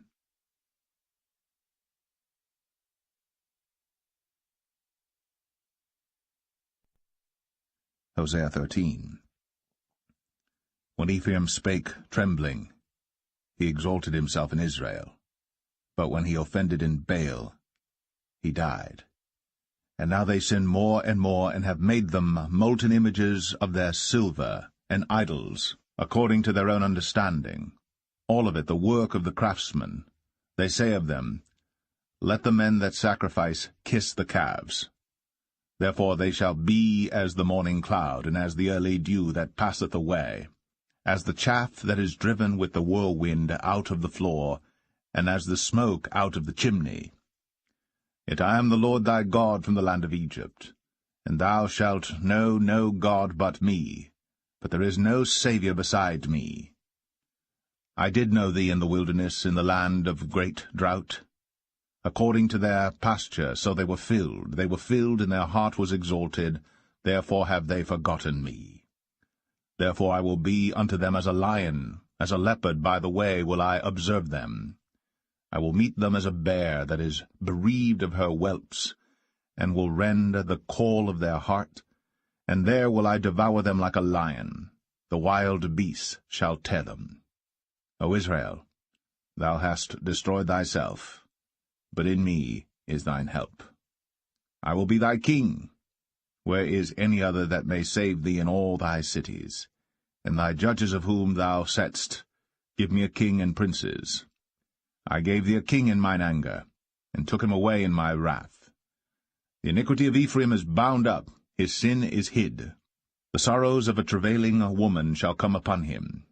He is an unwise son, for he should not stay long in the place of the breaking forth of children.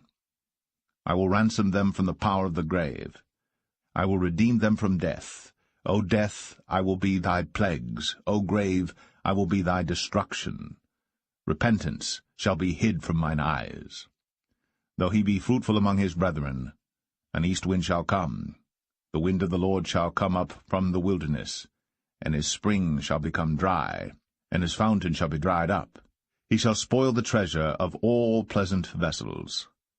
Samaria shall become desolate, for she hath rebelled against her God.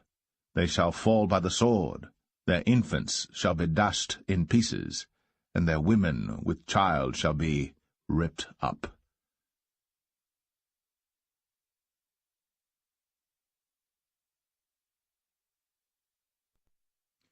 Hosea 14.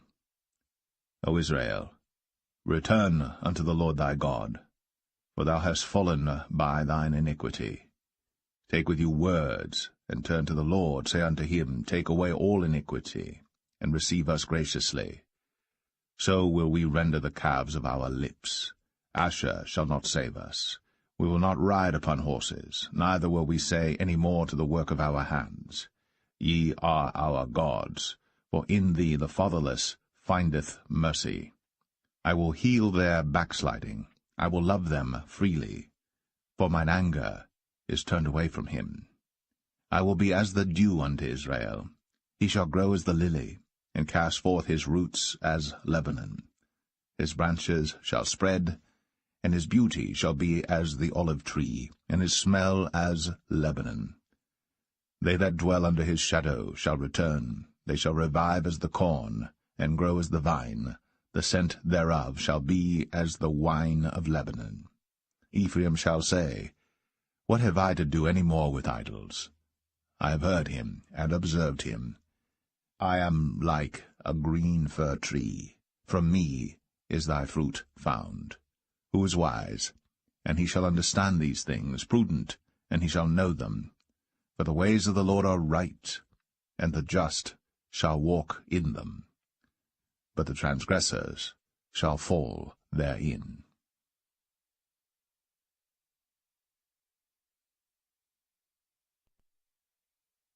The Book of Joel, Chapter 1. The word of the Lord that came to Joel the son of Pethuel. Hear this, ye old men, and give ear, all ye inhabitants of the land. Hath this been in your days, or even in the days of your fathers? Tell ye your children of it, and let your children tell their children, and their children another generation.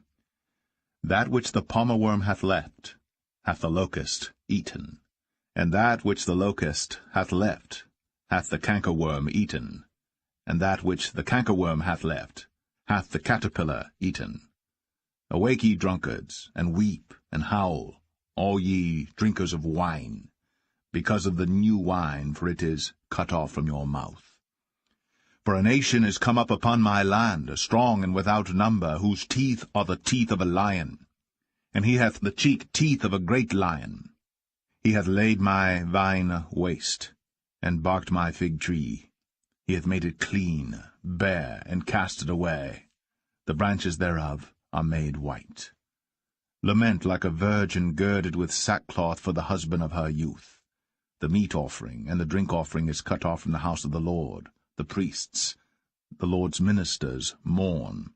The field is wasted, the land mourneth, For the corn is wasted, the new wine is dried up, the oil languisheth.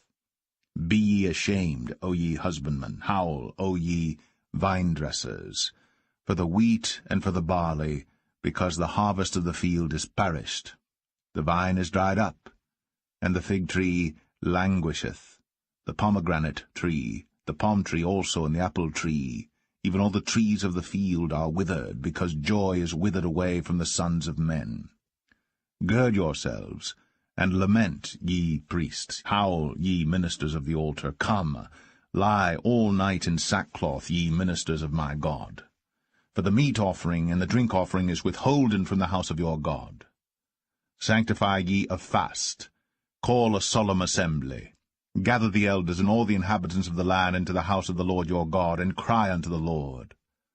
Alas for the day of the Lord is at hand, and as a destruction from the Almighty shall it come. Is not the meat cut off before our eyes, yea, joy and gladness from the house of our God? The seed is rotten under their clods, the garners are laid desolate, the barns are broken down, for the corn is withered. How do the beasts groan? The herds of cattle are perplexed, because they have no pasture. Yea, the flocks of sheep are made desolate. O Lord, to thee will I cry. For the fire hath devoured the pastures of the wilderness, and the flame hath burned all the trees of the field. The beast of the field cry also unto thee. For the rivers of waters are dried up, and the fire hath devoured the pastures of the wilderness.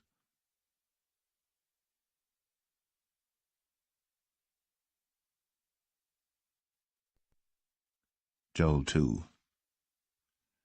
Blow ye the trumpet in Zion, and sound an alarm in my holy mountain.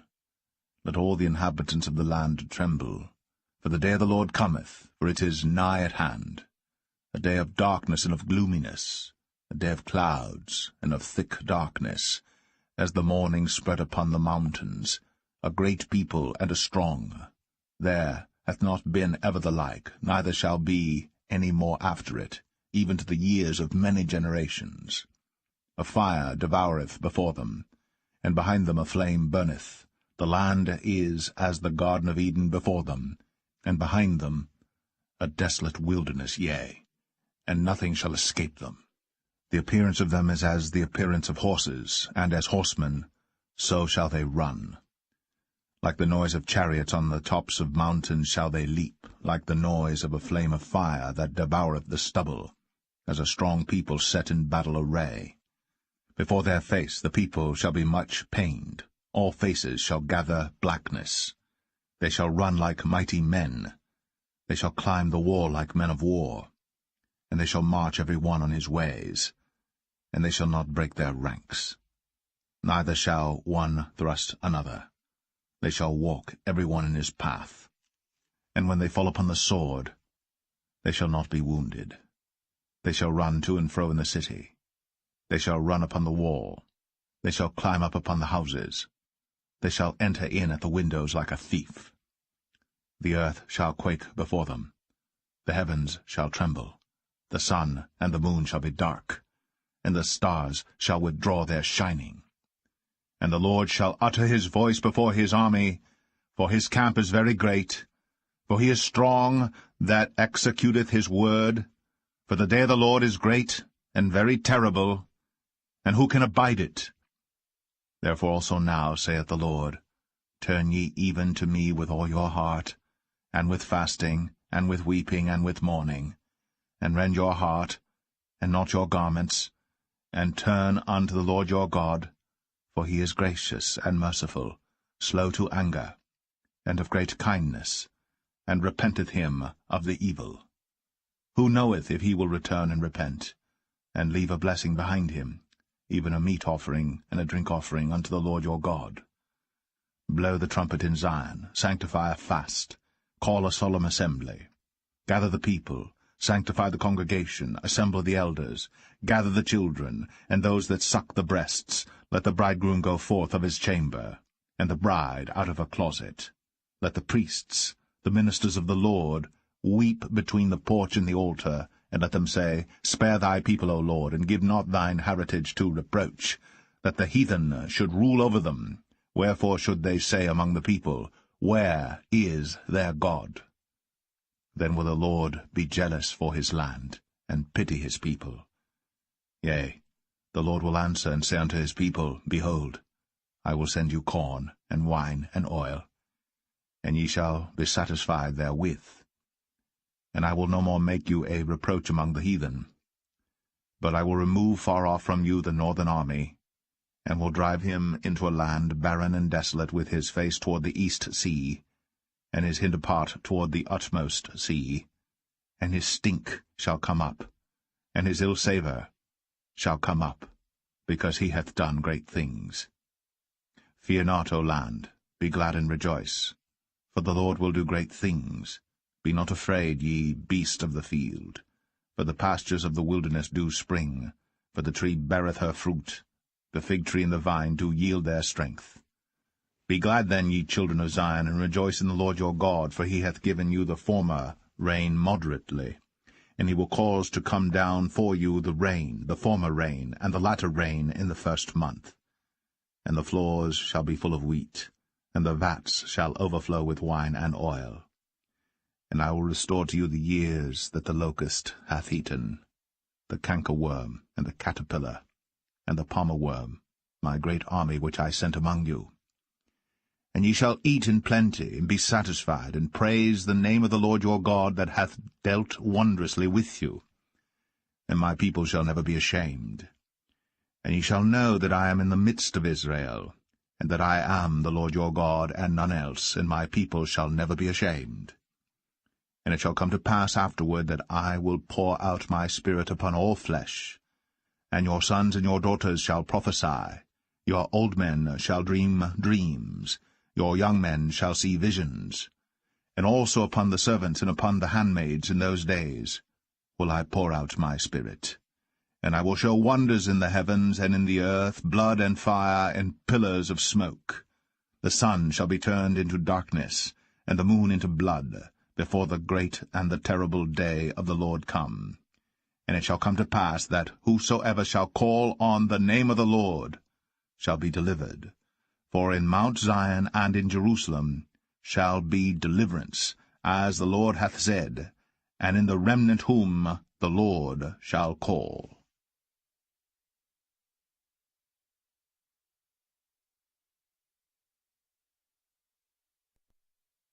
Joel 3. For behold, in those days, and in that time, when I shall bring again the captivity of Judah and Jerusalem, I will also gather all nations, and will bring them down into the valley of Jehoshaphat, and will plead with them there for my people and for my heritage Israel, whom they have scattered among the nations, and parted my land. And they have cast lots for my people, and have given a boy for an harlot, and sold a girl for wine, that they might drink. Yea, and what have ye to do with me, O Tyre and Zidon, and all the coasts of Palestine? Will ye render me a recompense? And if ye recompense me swiftly and speedily, will I return your recompense upon your own head. Because ye have taken my silver and my gold, and have carried into your temples my goodly pleasant things. The children also of Judah, and the children of Jerusalem, have ye sold unto the Grecians, that ye might remove them far from their border. Behold, I will raise them out of the place whither ye have sold them, and will return your recompense upon your own head. And I will sell your sons and your daughters into the hand of the children of Judah, and they shall sell them to the Sabaeans, to a people far off, for the Lord hath spoken it. Proclaim ye this among the Gentiles. Prepare war. Wake up the mighty men. Let all the men of war draw near. Let them come up. Beat your plowshares into swords, and your pruning hooks into spears. Let the weak say, I am strong. Assemble yourselves, and come, all ye heathen, and gather yourselves together round about. Thither cause thy mighty ones to come down, O Lord. Let the heathen be wakened, and come up to the valley of Jehoshaphat, for there will I sit to judge all the heathen round about. Put ye in the sickle, for the harvest is ripe. Come, get you down, for the press is full, the vats overflow. for their wickedness is great.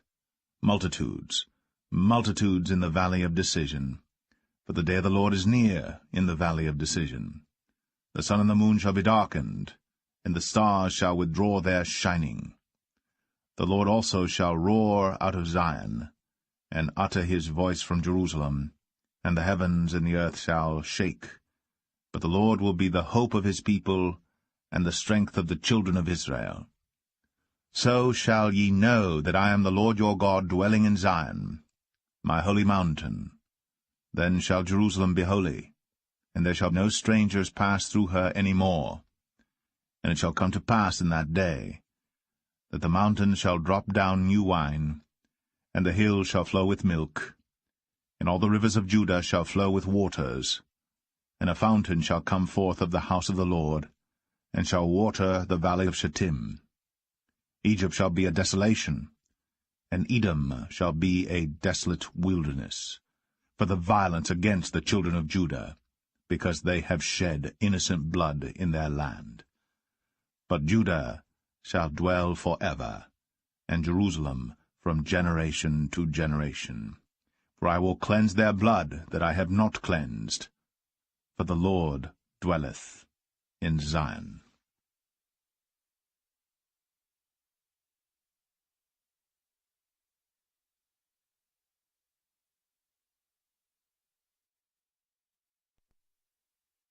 The Book of Amos, Chapter 1. The words of Amos, who was among the herdmen of Tekoa, which he saw concerning Israel in the days of Uzziah king of Judah, and in the days of Jeroboam the son of Joash, king of Israel, 2 years before the earthquake. And he said, The Lord will roar from Zion, and utter his voice from Jerusalem, and the habitations of the shepherds shall mourn, and the top of Carmel shall wither. Thus saith the Lord, For 3 transgressions of Damascus, and for 4, I will not turn away the punishment thereof, because they have threshed Gilead with threshing instruments of iron. But I will send a fire into the house of Hazael, which shall devour the palaces of Ben-Hadad. I will break also the bar of Damascus, and cut off the inhabitant from the plain of Avon, and him that holdeth the scepter from the house of Eden, and the people of Syria shall go into captivity unto Kir, saith the Lord.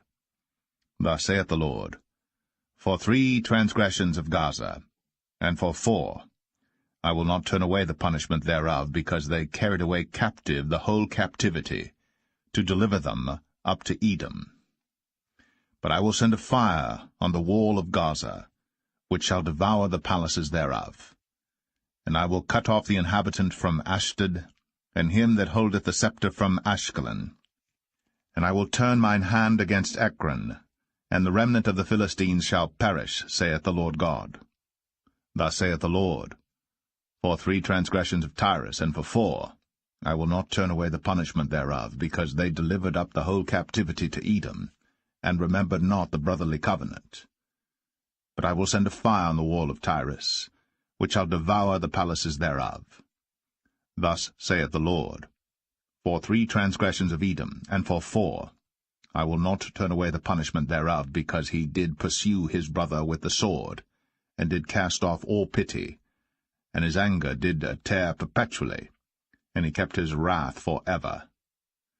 But I will send a fire upon Teman, which shall devour the palaces of Bozrah. Thus saith the Lord, For 3 transgressions of the children of Ammon, and for 4, I will not turn away the punishment thereof, because they have ripped up the women with child of Gilead, that they might enlarge their border.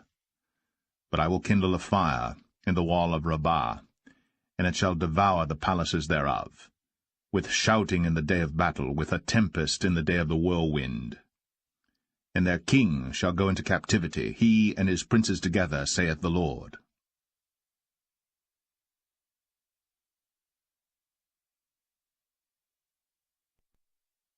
Amos 2. Thus saith the Lord, For 3 transgressions of Moab, and for 4, I will not turn away the punishment thereof, because he burned the bones of the king of Edom into lime. But I will send a fire upon Moab, and it shall devour the palaces of Kerioth, and Moab shall die with tumult, with shouting, and with the sound of the trumpet. And I will cut off the judge from the midst thereof, and will slay all the princes thereof with him, saith the Lord.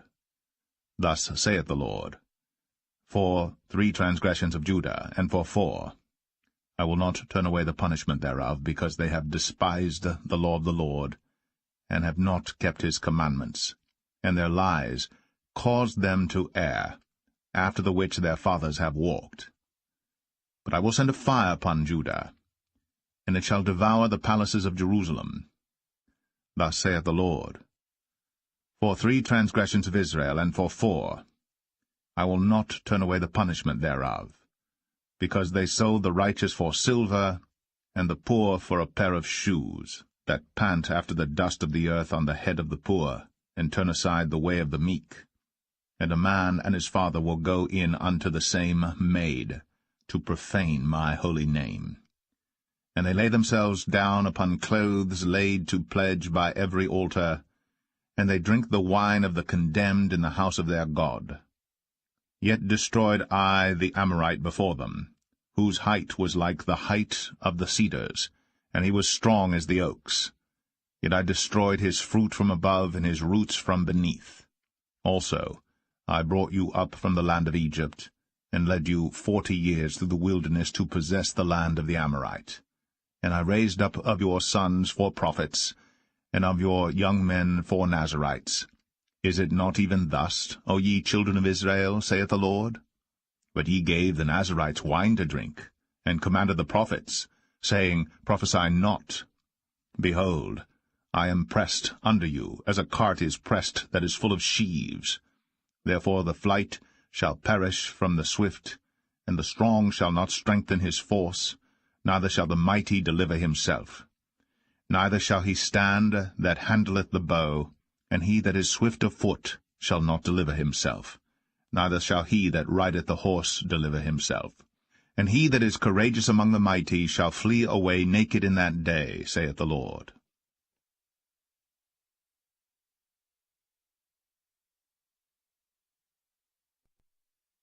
Amos 3. Hear this word that the Lord hath spoken against you, O children of Israel, against the whole family which I brought up from the land of Egypt, saying, You only have I known of all the families of the earth. Therefore I will punish you for all your iniquities. Can 2 walk together, except they be agreed? Will a lion roar in the forest when he hath no prey? Will a young lion cry out of his den if he have taken nothing? Can a bird fall in a snare upon the earth, where no gin is for him? Shall one take up a snare from the earth, and have taken nothing at all? Shall a trumpet be blown in the city, and the people not be afraid? Shall there be evil in a city, and the Lord hath not done it? Surely the Lord God will do nothing, but he revealeth his secret unto his servants the prophets. The lion hath roared. Who will not fear? The Lord God hath spoken. Who can but prophesy? Publish in the palaces at Ashdod, and in the palaces in the land of Egypt, and say, Assemble yourselves upon the mountains of Samaria, and behold the great tumults in the midst thereof, and the oppressed in the midst thereof. For they know not to do right, saith the Lord, who store up violence and robbery in their palaces. Therefore thus saith the Lord God, An adversary there shall be even round about the land, and he shall bring down thy strength from thee, and thy palaces shall be spoiled. Thus saith the Lord, As the shepherd taketh out of the mouth of the lion 2 legs, or a piece of an ear, so shall the children of Israel be taken out that dwell in Samaria in the corner of a bed, and in Damascus in a couch. Hear ye, and testify in the house of Jacob, saith the Lord God, the God of hosts, that in the day that I shall visit the transgressions of Israel upon him, I will also visit the altars of Bethel, and the horns of the altar shall be cut off, and fall to ground. And I will smite the winter house with the summer house, and the houses of ivory shall perish, and the great houses shall have an end, saith the Lord.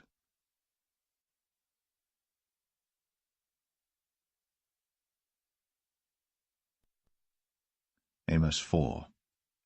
Hear this word, ye kine of Bashan, that are in the mountain of Samaria, which oppress the poor, which crush the needy, which say to their masters, Bring, and let us drink.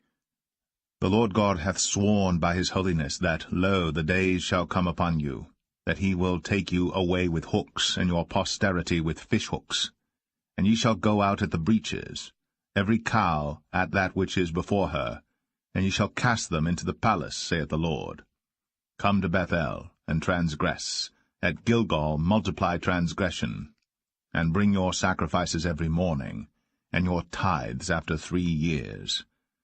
And offer a sacrifice of thanksgiving with leaven, and proclaim and publish the free offerings, for this liketh you, O ye children of Israel, saith the Lord God.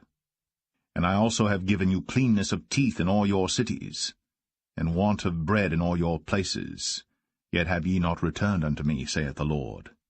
And also I have withholden the rain from you, when there were yet 3 months to the harvest, and I caused it to rain upon one city, and caused it not to rain upon another city. One piece was rained upon, and the piece whereupon it rained not withered.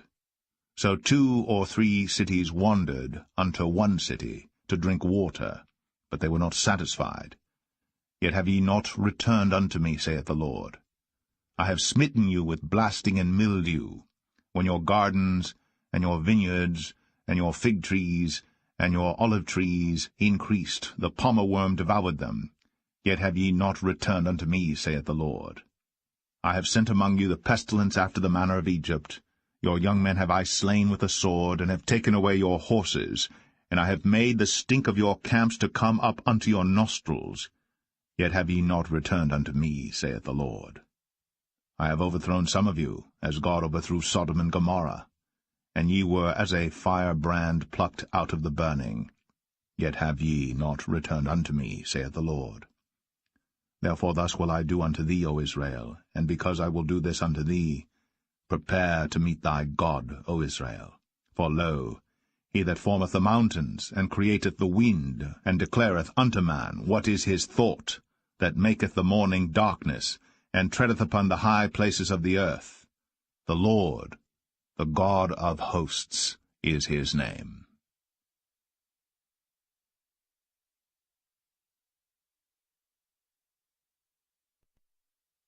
Amos 5. Hear ye this word which I take up against you, even a lamentation, O house of Israel.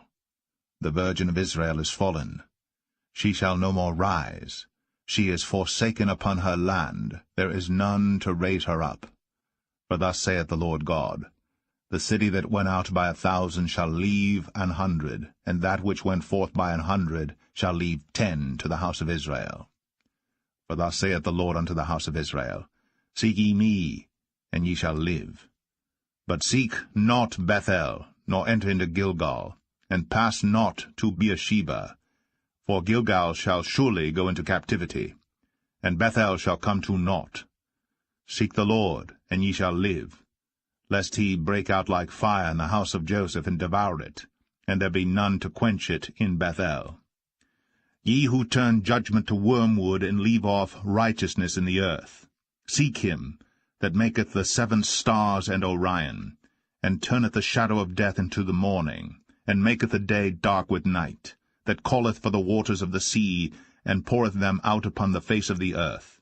The Lord is his name.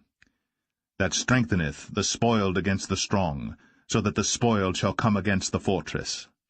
They hate him that rebuketh in the gate, and they abhor him that speaketh uprightly. For as much therefore as your treading is upon the poor, and ye take from him burdens of wheat, ye have built houses of hewn stone, but ye shall not dwell in them.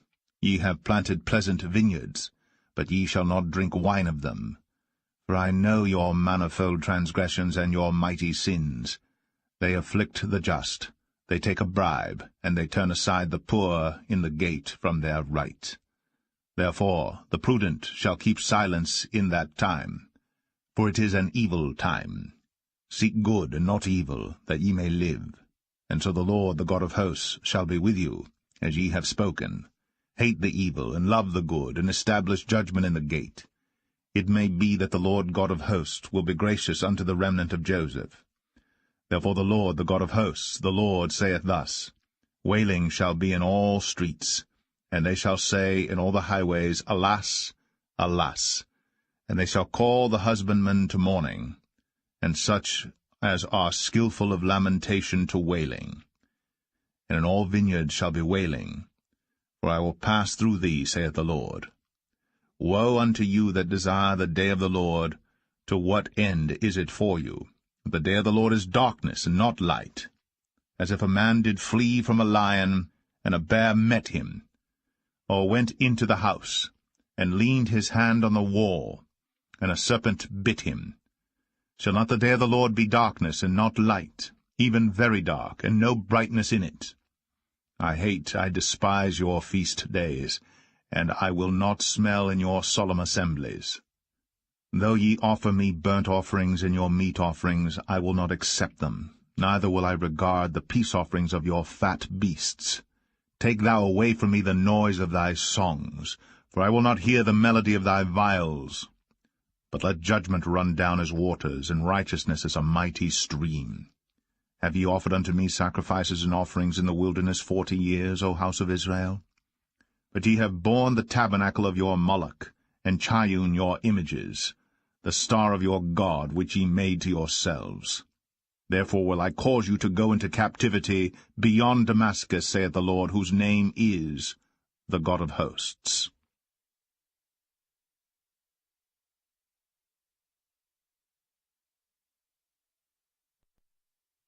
Amos 6. Woe to them that are at ease in Zion, and trust in the mountain of Samaria, which are named chief of the nations, to whom the house of Israel came.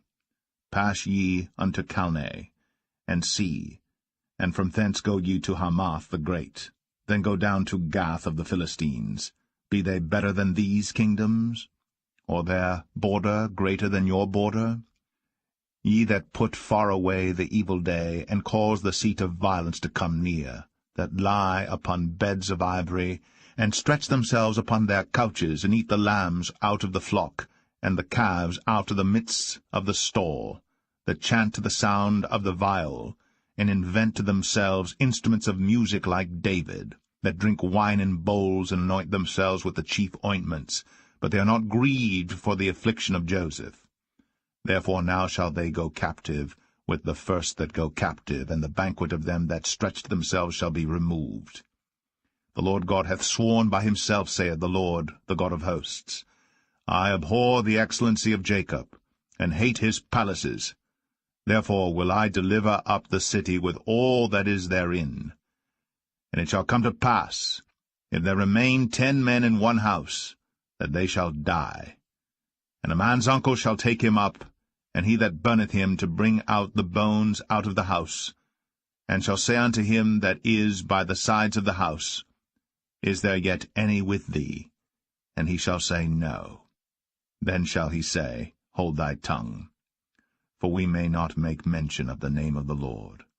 For behold, the Lord commandeth, and he will smite the great house with breaches, and the little house with clefts. Shall horses run upon the rock? Will one plow there with oxen? For ye have turned judgment into gall, and the fruit of righteousness into hemlock. Ye which rejoice in a thing of naught, which say, Have we not taken to us horns by our own strength? But behold, I will raise up against you a nation, O house of Israel, saith the Lord the God of hosts, and they shall afflict you from the entering in of Hamath unto the river of the wilderness.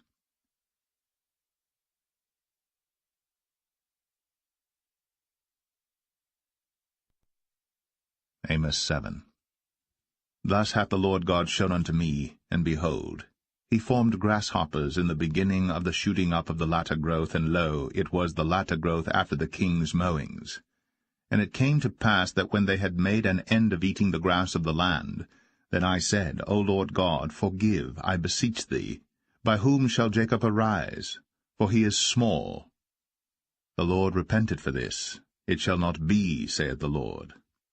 Thus hath the Lord God shown unto me, and behold, the Lord God called to contend by fire, and it devoured the great deep, and did eat up a part. Then said I, O Lord God, cease, I beseech thee. By whom shall Jacob arise?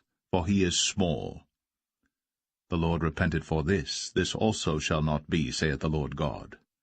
Thus he showed me, and behold, the Lord stood upon a wall made by a plumb line, with a plumb line in his hand. And the Lord said unto me, Amos, what seest thou? And I said, A plumb line. Then said the Lord, Behold, I will set a plumb line in the midst of my people Israel. I will not again pass by them any more. And the high places of Isaac shall be desolate, and the sanctuaries of Israel shall be laid waste. And I will rise against the house of Jeroboam with the sword. Then Amaziah the priest of Bethel sent to Jeroboam king of Israel, saying, Amos hath conspired against thee in the midst of the house of Israel. The land is not able to bear all his words. For thus Amos saith, Jeroboam shall die by the sword, and Israel shall surely be led away captive out of their own land. Also Amaziah said unto Amos, O thou seer, go, flee thee away into the land of Judah, and there eat bread, and prophesy there. But prophesy not again any more at Bethel, for it is the king's chapel, and it is the king's court.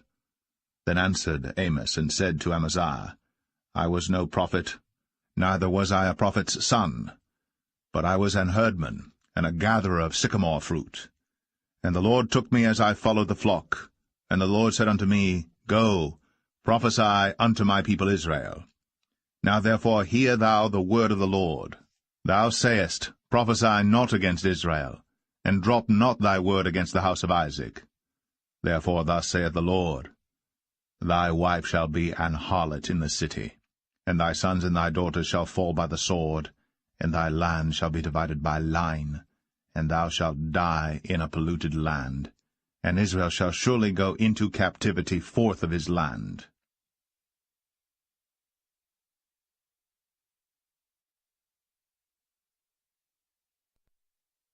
Amos 8. Thus hath the Lord God shown unto me, and behold, a basket of summer fruit. And he said, Amos, what seest thou? And I said, A basket of summer fruit. Then said the Lord unto me, The end is come upon my people of Israel. I will not again pass by them any more. And the songs of the temple shall be howlings in that day, saith the Lord God. There shall be many dead bodies in every place. They shall cast them forth with silence.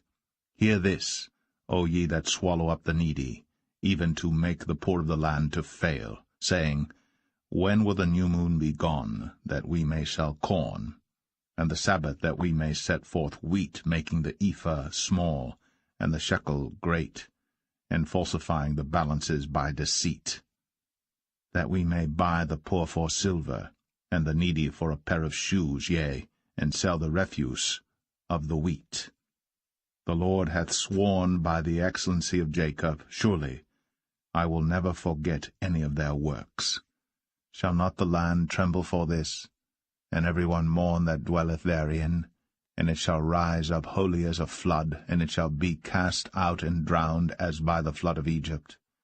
And it shall come to pass in that day, saith the Lord God, that I will cause the sun to go down at noon, and I will darken the earth in the clear day. And I will turn your feasts into mourning, and all your songs into lamentation. And I will bring up sackcloth upon all loins, and baldness upon every head. And I will make it as the mourning of an only son, and the end thereof as a bitter day. Behold, the days come, saith the Lord God, that I will send a famine in the land, not a famine of bread, nor a thirst for water, but of hearing the words of the Lord. And they shall wander from sea to sea, and from the north even to the east. They shall run to and fro to seek the word of the Lord, and shall not find it. In that day shall the fair virgins and young men faint for thirst, they that swear by the sin of Samaria, and say, Thy God, O Dan, liveth, and the manner of Beersheba liveth. Even they shall fall, and never rise up again.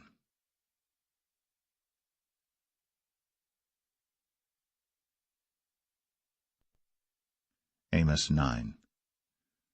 I saw the Lord standing upon the altar, And he said, Smite the lintel of the door, that the posts may shake, and cut them in the head, all of them.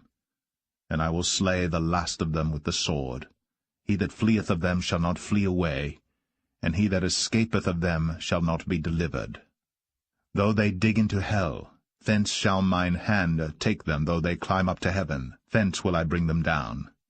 And though they hide themselves in the top of Carmel, I will search and take them out thence. And though they be hid from my sight in the bottom of the sea, thence will I command the serpent, and he shall bite them. And though they go into captivity before their enemies, thence will I command the sword, and it shall slay them. And I will set mine eyes upon them for evil, and not for good. And the Lord God of hosts is he that toucheth the land, and it shall melt, and all that dwell therein shall mourn, and it shall rise up wholly like a flood, and shall be drowned as by the flood of Egypt. It is he that buildeth his stories in the heaven, and hath founded his troop in the earth, he that calleth for the waters of the sea, and poureth them out upon the face of the earth. The Lord is his name. Are ye not as children of the Ethiopians unto me, O children of Israel, saith the Lord? Have not I brought up Israel out of the land of Egypt, and the Philistines from Caphtor, and the Syrians from Kir? Behold, the eyes of the Lord God are upon the sinful kingdom, and I will destroy it from off the face of the earth. Saving that, I will not utterly destroy the house of Jacob, saith the Lord. For lo, I will command, and I will sift the house of Israel among all nations, like as corn is sifted in a sieve, yet shall not the least grain fall upon the earth. All the sinners of my people shall die by the sword, which say, The evil shall not overtake nor prevent us. In that day will I raise up the tabernacle of David that is fallen, and close up the breaches thereof. And I will raise up his ruins, and I will build it as in the days of old, that they may possess the remnant of Edom, and of all the heathen which are called by my name, saith the Lord that doeth this. Behold, the days come, saith the Lord, that the plowman shall overtake the reaper, and the treader of grapes, him that soweth seed, and the mountains shall drop sweet wine, and all the hills shall melt. And I will bring again the captivity of my people of Israel, and they shall build the waste cities, and inhabit them, and they shall plant vineyards, and drink the wine thereof. They shall also make gardens, and eat the fruit of them. And I will plant them upon their land, and they shall no more be pulled up out of their land which I have given them, saith the Lord thy God.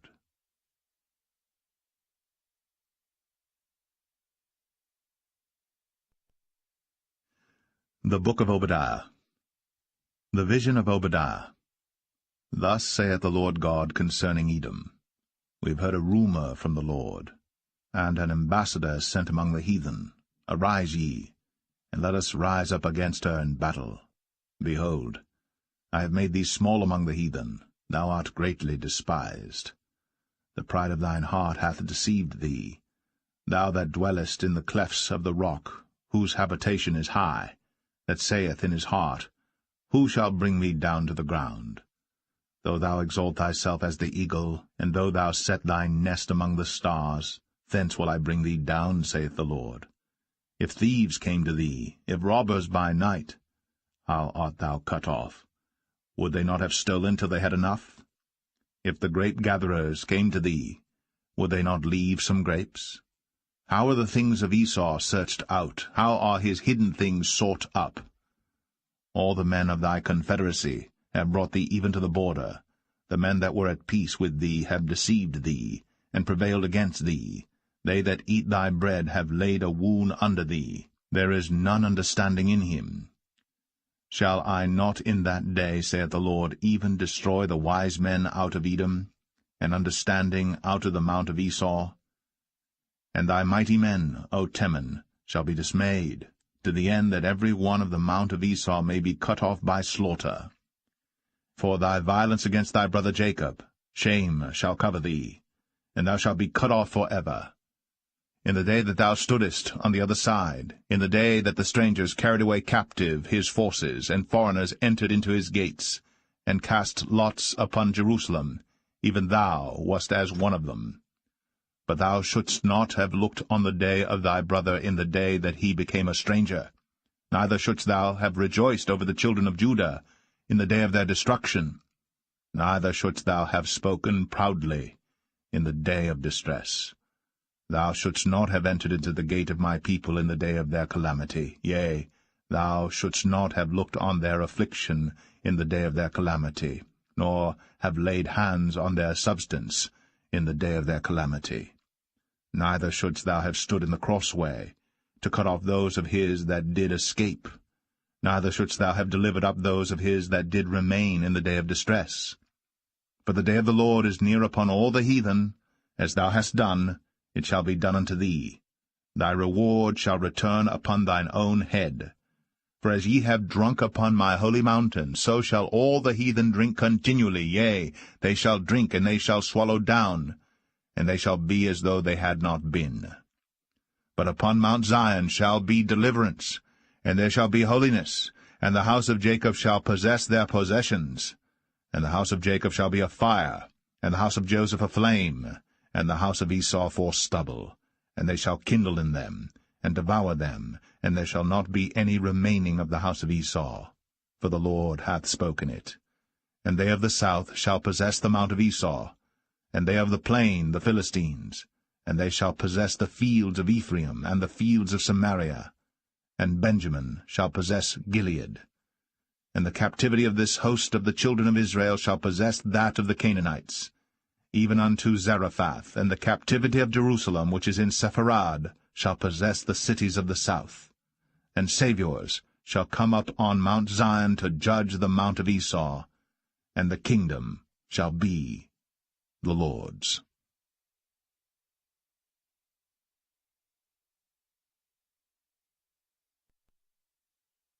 The Book of Jonah, Chapter 1. Now the word of the Lord came unto Jonah the son of Amittai, saying, Arise, go to Nineveh, that great city, and cry against it, for their wickedness is come up before me. But Jonah rose up to flee unto Tarshish from the presence of the Lord, and went down to Joppa. And he found a ship going to Tarshish, so he paid the fare thereof, and went down into it, to go with them unto Tarshish from the presence of the Lord. But the Lord sent out a great wind into the sea, and there was a mighty tempest in the sea, so that the ship was like to be broken. Then the mariners were afraid, and cried every man unto his God, and cast forth the wares that were in the ship into the sea, to lighten it of them. But Jonah was gone down into the sides of the ship, and he lay, and was fast asleep. So the shipmaster came to him, and said unto him, What meanest thou, O sleeper? Arise, call upon thy God. If so be that God will think upon us, that we perish not. And they said every one to his fellow, Come, and let us cast lots, that we may know for whose cause this evil is upon us. So they cast lots, and the lot fell upon Jonah. Then said they unto him, Tell us, we pray thee, for whose cause this evil is upon us? What is thine occupation? And whence comest thou? What is thy country? And of what people art thou? And he said unto them, I am an Hebrew, and I fear the Lord, the God of heaven, which hath made the sea and the dry land. Then were the men exceedingly afraid, and said unto him, Why hast thou done this? For the men knew that he fled from the presence of the Lord, because he had told them. Then said they unto him, What shall we do unto thee, that the sea may be calm unto us? For the sea wrought, and was tempestuous. And he said unto them, Take me up, and cast me forth into the sea, so shall the sea be calm unto you. For I know that for my sake this great tempest is upon you. Nevertheless the men rowed hard to bring it to the land, but they could not, for the sea wrought, and was tempestuous against them. Wherefore they cried unto the Lord, and said, We beseech thee, O Lord, we beseech thee, let us not perish for this man's life, and lay not upon us innocent blood, for thou, O Lord, hast done as it pleased thee. So they took up Jonah, and cast him forth into the sea, and the sea ceased from her raging. Then the men feared the Lord exceedingly, and offered a sacrifice unto the Lord, and made vows. Now the Lord had prepared a great fish to swallow up Jonah, and Jonah was in the belly of the fish 3 days and 3 nights.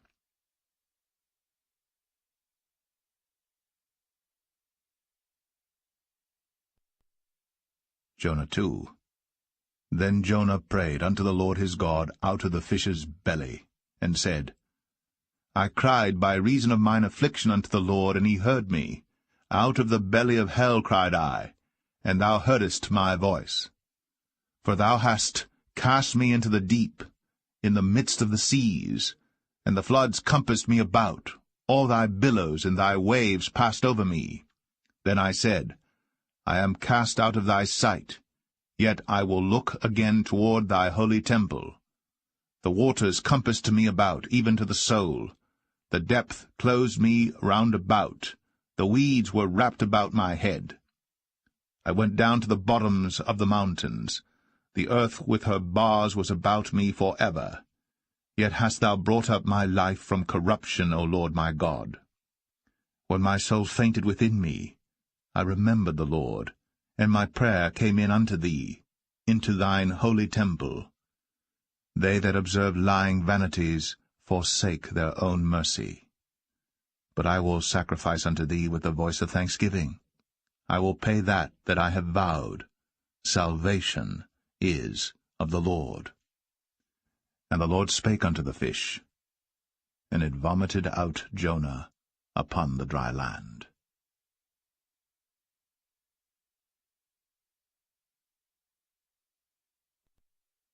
Jonah 3. And the word of the Lord came unto Jonah the second time, saying, Arise, go unto Nineveh, that great city, and preach unto it the preaching that I bid thee. So Jonah arose, and went unto Nineveh, according to the word of the Lord. Now Nineveh was an exceeding great city of 3 days' journey.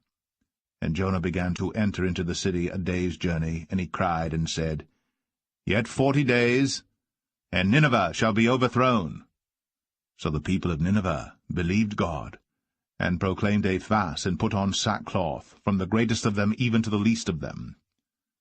For word came unto the king of Nineveh, and he arose from his throne, and he laid his robe from him, and covered him with sackcloth, and sat in ashes.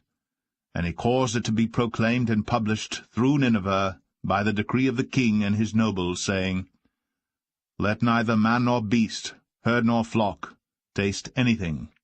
Let them not feed nor drink water. But let man and beast be covered with sackcloth, and cry mightily unto God, yea, let them turn every one from his evil way, and from the violence that is in their hands. Who can tell if God will turn and repent, and turn away from his fierce anger, that we perish not? And God saw their works, that they turned from their evil way. And God repented of the evil that he had said that he would do unto them, and he did it not.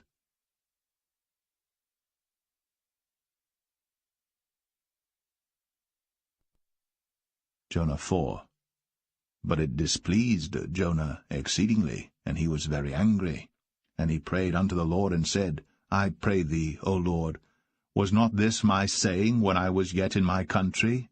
Therefore I fled before unto Tarshish. For I knew that thou art a gracious God, and merciful, slow to anger, and of great kindness, and repentest thee of the evil. Therefore now, O Lord, take, I beseech thee, my life from me, for it is better for me to die than to live. Then said the Lord, Doest thou well to be angry? So Jonah went out of the city, and sat on the east side of the city, and there made him a booth, and sat under it in the shadow, till he might see what would become of the city. And the Lord God prepared a gourd, and made it to come up over Jonah, that it might be a shadow over his head, to deliver him from his grief. So Jonah was exceeding glad of the gourd. But God prepared a worm when the morning rose the next day, and it smote the gourd that it withered. And it came to pass, when the sun did arise, that God prepared a vehement east wind. And the sun beat upon the head of Jonah, that he fainted, and wished in himself to die, and said, It is better for me to die than to live. And God said to Jonah, Doest thou well to be angry for the gourd? And he said, I do well to be angry, even unto death. Then said the Lord, Thou hast had pity on the gourd, for the which thou hast not laboured, neither madest it grow, which came up in a night, and perished in a night. And should not I spare Nineveh, that great city, wherein are more than 60,000 persons that cannot discern between their right hand and their left hand, and also much cattle?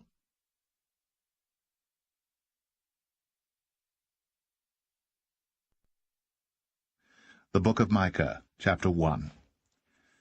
The word of the Lord that came to Micah the Morasthite in the days of Jotham, Ahaz, and Hezekiah, kings of Judah, which he saw concerning Samaria and Jerusalem.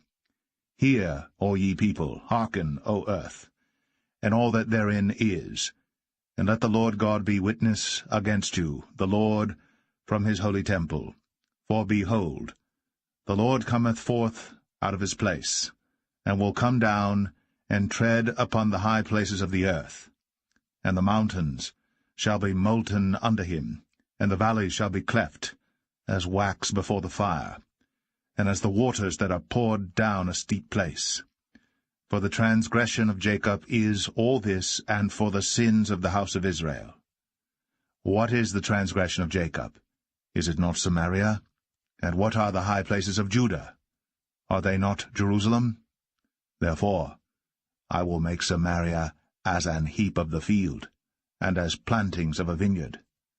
And I will pour down the stones thereof into the valley, and I will discover the foundations thereof, and all the graven images thereof shall be beaten to pieces, and all the hires thereof shall be burned with the fire, and all the idols thereof will I lay desolate, for she gathered it of the hire of an harlot, and they shall return to the hire of an harlot.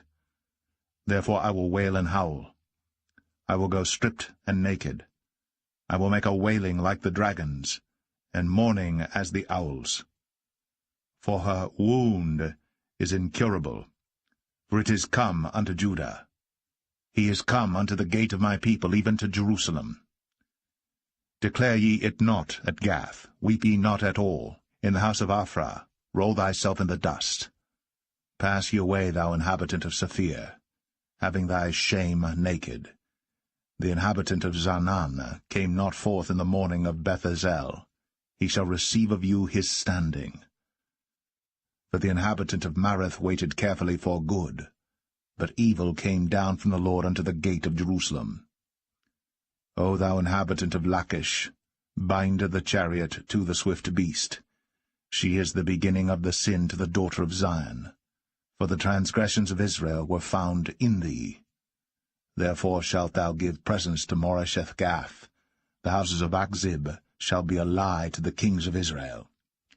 Yet will I bring an heir unto thee, O inhabitant of Mareshah. He shall come unto Adullam, the glory of Israel. Make thee bold, and poll thee for thy delicate children. Enlarge thy boldness as the eagle, for they are gone into captivity from thee.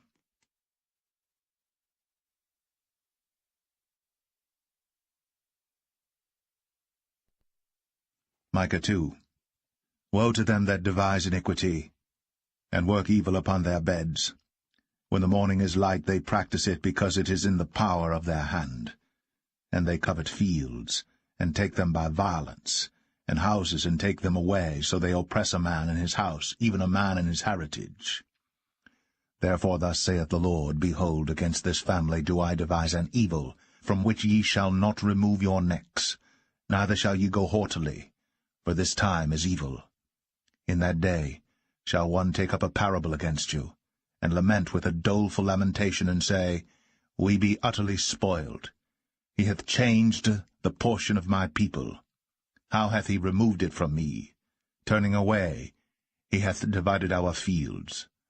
Therefore thou shalt have none that shall cast a cord by lot in the congregation of the Lord. Prophesy ye not, say they to them that prophesy. They shall not prophesy to them, that they shall not take shame. O thou that art named the house of Jacob, is the Spirit of the Lord straitened? Are these his doings? Do not my words do good to him that walketh uprightly? Even of late my people is risen up as an enemy. Ye pull off the robe with the garment from them that pass by securely, as men averse from war. The women of my people have ye cast out from their pleasant houses. From their children have ye taken away my glory for ever. Arise ye, and depart. For this is not your rest, because it is polluted. It shall destroy you, even with a sore destruction. If a man walking in the Spirit and falsehood do lie, saying, I will prophesy unto thee of wine and of strong drink, he shall even be the prophet of this people. I will surely assemble, O Jacob, all of thee. I will surely gather the remnant of Israel. I will put them together as the sheep of Bozrah, as the flock in the midst of their fold.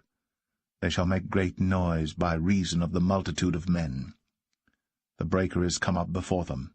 They are broken up, and have passed through the gate, and are gone out by it, and their king shall pass before them, and the Lord on the head of them.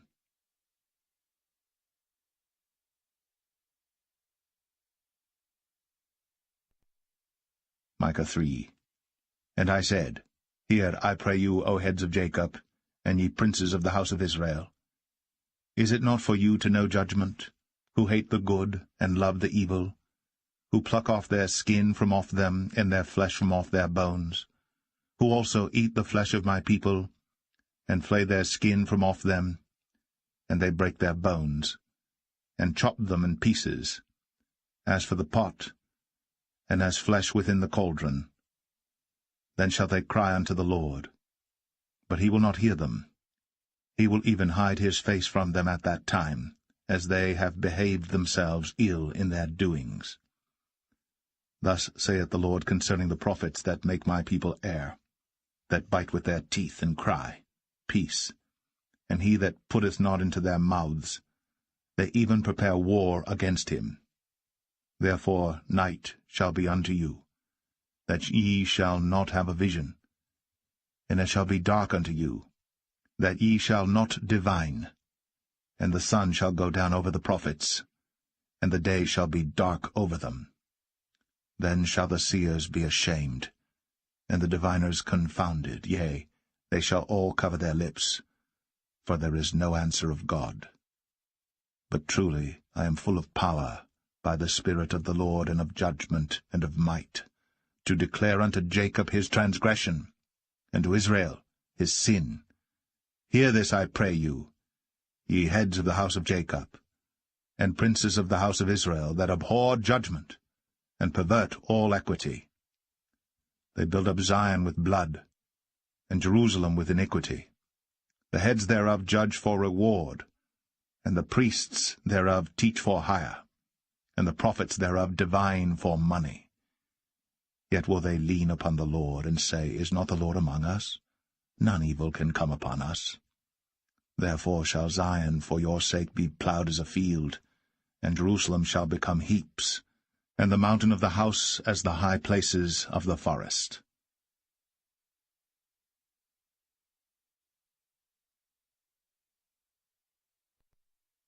Micah 4. But in the last days it shall come to pass, that the mountain of the house of the Lord shall be established in the top of the mountains, and it shall be exalted above the hills, and people shall flow unto it. And many nations shall come, and say, Come, and let us go up to the mountain of the Lord, and to the house of the God of Jacob. And he will teach us of his ways, and we will walk in his paths. For the law shall go forth of Zion, and the word of the Lord from Jerusalem. And he shall judge among many people, and rebuke strong nations afar off. And they shall beat their swords into plowshares, and their spears into pruning hooks. Nation shall not lift up a sword against nation, neither shall they learn war any more. But they shall sit every man under his vine, and under his fig tree, and none shall make them afraid. For the mouth of the Lord of hosts hath spoken it. For all people will walk every one in the name of his God, and we will walk in the name of the Lord our God for ever and ever. In that day, saith the Lord, will I assemble her that halteth, and I will gather her that is driven out, and her that I have afflicted. And I will make her that halted a remnant, and her that was cast far off a strong nation. And the Lord shall reign over them in Mount Zion from henceforth even for ever. And thou, O tower of the flock, the stronghold of the daughter of Zion, unto thee shall it come, even the first dominion. The kingdom shall come to the daughter of Jerusalem. Now why dost thou cry out aloud? Is there no king in thee? Is thy counselor perished? For pangs have taken thee as a woman in travail. Be in pain and labor to bring forth, O daughter of Zion, like a woman in travail. For now shalt thou go forth out of the city, and thou shalt dwell in the field. And thou shalt go even to Babylon. There shalt thou be delivered. There the Lord shall redeem thee from the hand of thine enemies. Now also many nations are gathered against thee, that say, Let her be defiled, and let our eye look upon Zion. But they know not the thoughts of the Lord, neither understand they his counsel. For he shall gather them as the sheaves into the floor. Arise and thresh, O daughter of Zion. For I will make thine horn iron, and I will make thy hoofs brass. And thou shalt beat in pieces many people, and I will consecrate their gain unto the Lord, and their substance unto the Lord of the whole earth.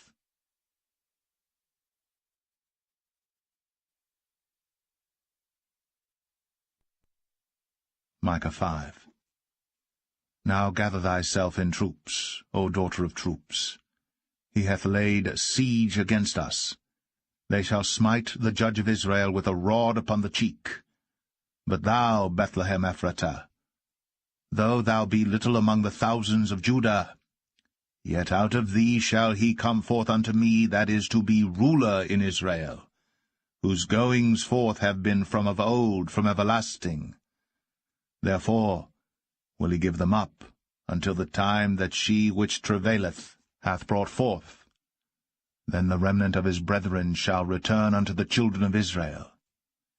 And he shall stand and feed in the strength of the Lord, in the majesty of the name of the Lord his God. And they shall abide, for now shall he be great unto the ends of the earth. And this man shall be the peace, when the Assyrian shall come into our land, and when he shall tread in our palaces. Then shall we raise against him 7 shepherds and 8 principal men. And they shall waste the land of Assyria with the sword, and the land of Nimrod in the entrances thereof. Thus shall he deliver us from the Assyrian, when he cometh into our land, and when he treadeth within our borders. And the remnant of Jacob shall be in the midst of many people, as a dew from the Lord, as the showers upon the grass, that tarrieth not for man, nor waiteth for the sons of men. And the remnant of Jacob shall be among the Gentiles in the midst of many people, as a lion among the beasts of the forest, as a young lion among the flocks of sheep, who, if he go through, both treadeth down, and teareth in pieces, and none can deliver. Thine hand shall be lifted up upon thine adversaries, and all thine enemies shall be cut off. And it shall come to pass in that day, saith the Lord, that I will cut off thy horses out of the midst of thee, and I will destroy thy chariots. And I will cut off the cities of thy land, and throw down all thy strongholds. And I will cut off witchcrafts out of thine hand, and thou shalt have no more soothsayers. Thy graven images also will I cut off, and thy standing images out of the midst of thee, and thou shalt no more worship the work of thine hands. And I will pluck up thy groves out of the midst of thee, so will I destroy thy cities. And I will execute vengeance and anger and fury upon the heathen, such as they have not heard.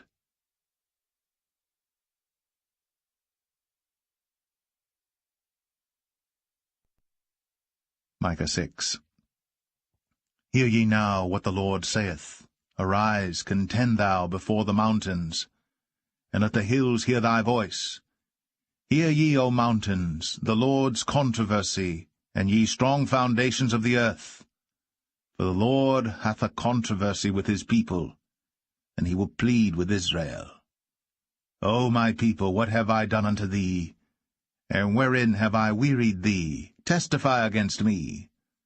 For I brought thee up out of the land of Egypt, and redeemed thee out of the house of servants. And I sent before thee Moses, Aaron, and Miriam. O my people, remember now what Balak king of Moab consulted, and what Balaam the son of Beor answered him from Shittim unto Gilgal, that ye may know the righteousness of the Lord. Wherewith shall I come before the Lord, and bow myself before the high God? Shall I come before him with burnt offerings, with calves of a year old? Will the Lord be pleased with thousands of rams, or with 10,000s of rivers of oil? Shall I give my firstborn for my transgression, the fruit of my body for the sin of my soul? He has shown thee, O man, what is good. And what doth the Lord require of thee? But to do justly, and to love mercy, and to walk humbly with thy God. The Lord's voice crieth unto the city, and the man of wisdom shall see thy name. Hear ye the rod, and who hath appointed it? Are there yet the treasures of wickedness in the house of the wicked, and the scant measure that is abominable? Shall I count them pure with the wicked balances, and with the bag of deceitful weights? For the rich men thereof are full of violence, and the inhabitants thereof have spoken lies, and their tongue is deceitful in their mouth. Therefore also will I make thee sick in smiting thee, in making thee desolate because of thy sins. Thou shalt eat, but not be satisfied, and thy casting down shall be in the midst of thee, and thou shalt take hold, but shalt not deliver. And that which thou deliverest will I give up to the sword. Thou shalt sow, but thou shalt not reap. Thou shalt tread the olives, but thou shalt not anoint thee with oil, and sweet wine, but shalt not drink wine. For the statutes of Omri are kept, and all the works of the house of Ahab, and ye walk in their counsels, that I should make thee a desolation, and the inhabitants thereof an hissing. Therefore ye shall bear the reproach of my people.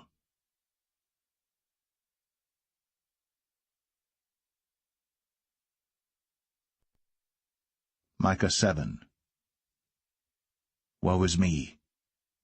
For I am as when they have gathered the summer fruits, as the great gleanings of the vintage. There is no cluster to eat. My soul desired the first-ripe fruit. The good man is perished out of the earth, and there is none upright among men. They all lie in wait for blood. They hunt every man his brother with a net, that they may do evil with both hands earnestly. The prince asketh, and the judge asketh for a reward, and the great man, he uttereth his mischievous desire, so they wrap it up. The best of them is as a briar. The most upright is sharper than a thorn hedge. The day of thy watchman and thy visitation cometh. Now shall be their perplexity. Trust ye not in a friend. Put ye not confidence in a guide. Keep the doors of thy mouth from her that lieth in thy bosom. For the son dishonoureth the father. The daughter riseth up against her mother, the daughter-in-law against her mother-in-law. A man's enemies are the men of his own house. Therefore I will look unto the Lord. I will wait for the God of my salvation. My God will hear me. Rejoice not against me, O mine enemy. When I fall, I shall arise. When I sit in darkness, the Lord shall be a light unto me. I will bear the indignation of the Lord, because I have sinned against him, until he plead my cause, and execute judgment for me. He will bring me forth to the light, and I shall behold his righteousness. Then she that is mine enemy shall see it. And shame shall cover her which said unto me, Where is the Lord thy God? Mine eyes shall behold her. Now shall she be trodden down as the mire of the streets.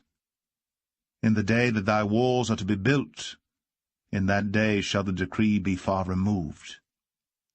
In that day also he shall come even to thee from Assyria, and from the fortified cities, and from the fortress even to the river, and from sea to sea, and from mountain to mountain. Notwithstanding, the land shall be desolate because of them that dwell therein, for the fruit of their doings. Feed thy people with thy rod, the flock of thine heritage, which dwell solitarily in the wood, in the midst of Carmel. Let them feed in Bashan and Gilead, as in the days of old. According to the days of thy coming out of the land of Egypt will I show unto him marvelous things. The nations shall see and be confounded at all their might. They shall lay their hand upon their mouth, their ears shall be deaf. They shall lick the dust like a serpent. They shall move out of their holes like worms of the earth. They shall be afraid of the Lord our God, and shall fear because of thee. Who is a God like unto thee, that pardoneth iniquity, and passeth by the transgression of the remnant of his heritage? He retaineth not his anger for ever, because he delighteth in mercy. He will turn again, he will have compassion upon us. He will subdue our iniquities, and thou wilt cast all their sins into the depths of the sea. Thou wilt perform the truth to Jacob, and the mercy to Abraham, which thou hast sworn unto our fathers from the days of old.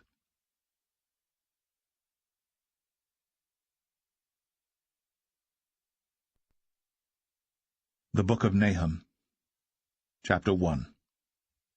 The burden of Nineveh. The book of the vision of Nahum the Elkoshite. God is jealous, and the Lord revengeth. The Lord revengeth, and is furious. The Lord will take vengeance on his adversaries, and he reserveth wrath for his enemies. The Lord is slow to anger and great in power, and will not at all acquit the wicked. The Lord hath his way in the whirlwind, and in the storm, and the clouds are the dust of his feet.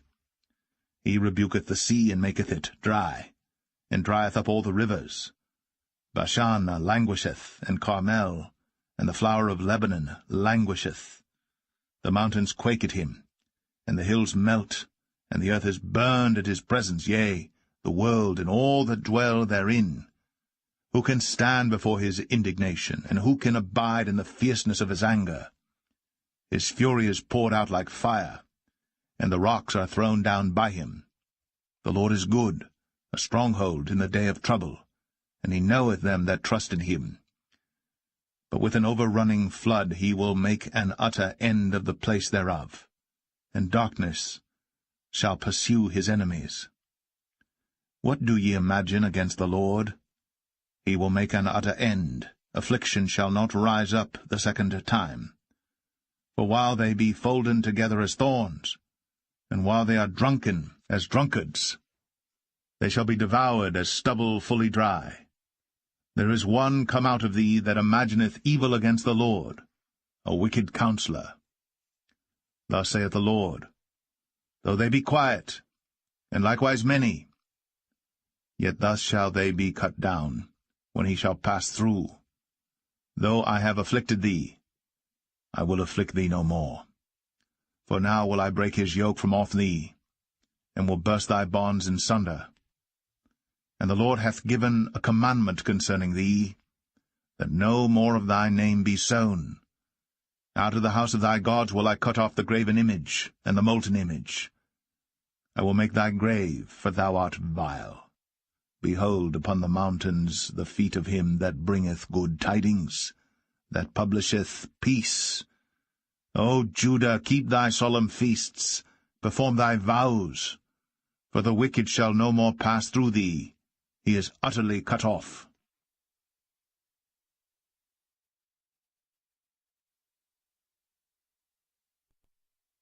Nahum 2. He that dasheth in pieces is come up before thy face. Keep the munition, watch the way, make thy loins strong, fortify thy power mightily. For the Lord hath turned away the excellency of Jacob, as the excellency of Israel. For the emptiers have emptied them out, and marred their vine branches. The shield of his mighty men is made red. The valiant men are in scarlet. The chariot shall be with flaming torches in the day of his preparation, and the fir trees shall be terribly shaken. The chariots shall rage in the streets.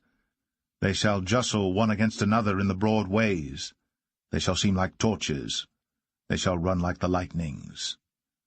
He shall recount his worthies. They shall stumble in their walk. They shall make haste to the wall thereof, and the defence shall be prepared. The gates of the rivers shall be opened, and the palace shall be dissolved, and Huzzab shall be led away captive. She shall be brought up, and her maids shall lead her as with the voice of doves, tabering upon their breasts. But Nineveh is of old like a pool of water, yet they shall flee away. Stand, stand, shall they cry, but none shall look back. Take ye the spoil of silver, take the spoil of gold, for there is none end of the store and glory out of all the pleasant furniture. She is empty and void and waste, and the heart melteth, and the knees smite together, and much pain is in all loins, and the faces of them all gather blackness.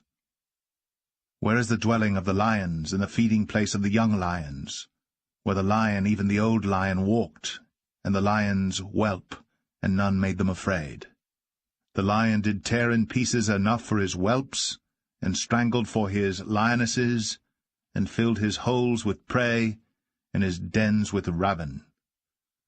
Behold, I am against thee, saith the Lord of hosts, and I will burn her chariots in the smoke, and the sword shall devour thy young lions, and I will cut off thy prey from the earth, and the voice of thy messengers shall no more be heard.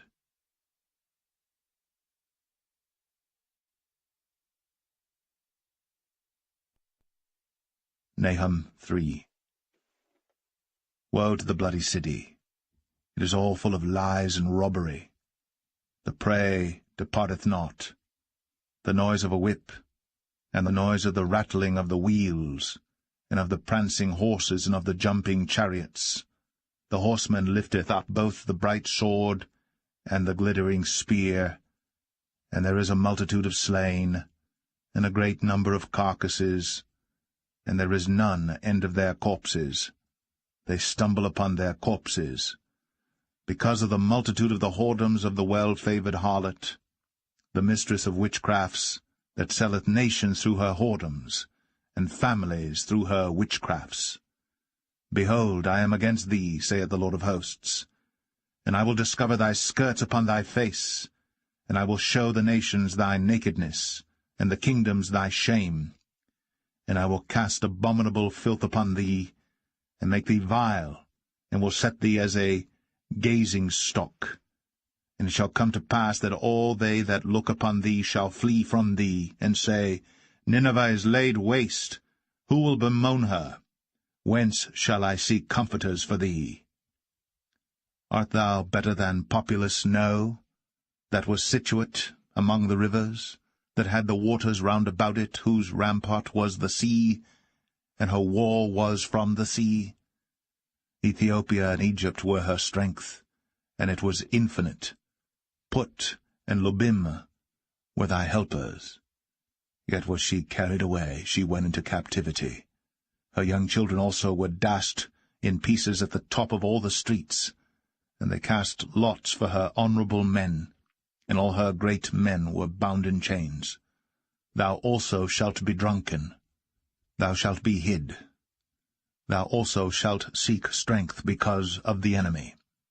All thy strongholds shall be like fig trees with the first ripe figs. If they be shaken, they shall even fall into the mouth of the eater. Behold, thy people in the midst of thee are women. The gates of thy land shall be set wide open unto thine enemies. The fire shall devour thy bars. Draw thee waters for the siege. Fortify thy strongholds. Go into clay, and tread the mortar. Make strong the brick kiln. There shall the fire devour thee. The sword shall cut thee off. It shall eat thee up like the cankerworm. Make thyself many as the cankerworm. Make thyself many as the locusts. Thou hast multiplied thy merchants above the stars of heaven. The cankerworm spoileth and flieth away. Thy crowned are as the locusts, and thy captains as the great grasshoppers, which camp in the hedges in the cold day. But when the sun ariseth, they flee away, and their place is not known where they are. Thy shepherds slumber, O king of Assyria. Thy nobles shall dwell in the dust. Thy people is scattered upon the mountains, and no man gathereth them. There is no healing of thy bruise. Thy wound is grievous. All that hear the bruit of thee shall clap the hands over thee. For upon whom hath not thy wickedness passed continually?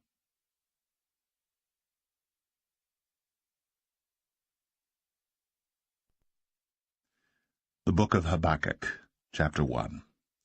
The burden which Habakkuk the prophet did see. O Lord, how long shall I cry, and thou wilt not hear? Even cry out unto thee of violence, and thou wilt not save. Why dost thou show me iniquity, and cause me to behold grievance? For spoiling and violence are before me, and there are that raise up strife and contention. Therefore the law is slacked, and judgment doth never go forth. For the wicked doth compass about the righteous, therefore wrong judgment proceedeth. Behold ye among the heathen, and regard and wonder marvellously. For I will work a work in your days, which ye will not believe, though it be told you. For lo, I raise up the Chaldeans, that bitter and hasty nation, which shall march through the breadth of the land, to possess the dwelling places that are not theirs. They are terrible and dreadful. Their judgment and their dignity shall proceed of themselves. Their horses also are swifter than the leopards, and are more fierce than the evening wolves. And their horsemen shall spread themselves, and their horsemen shall come from far. They shall fly as the eagle that hasteth to eat. They shall come all for violence, their faces shall sup up as the east wind, and they shall gather the captivity as the sand. And they shall scoff at the kings, and the princes shall be a scorn unto them. They shall deride every stronghold, for they shall heap dust and take it. Then shall his mind change, and he shall pass over and offend, imputing this his power unto his God. Art thou not from everlasting, O Lord my God, mine Holy One? We shall not die, O Lord. Thou hast ordained them for judgment, and, O mighty God, thou hast established them for correction.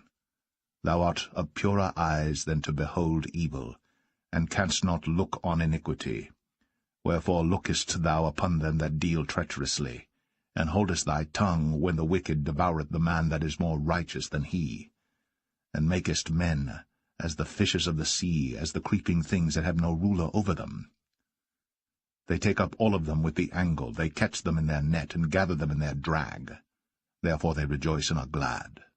Therefore they sacrifice unto their net, and burn incense unto their drag, because by them their portion is fat, and their meat plenteous. Shall they therefore empty their net, and not spare continually to slay the nations?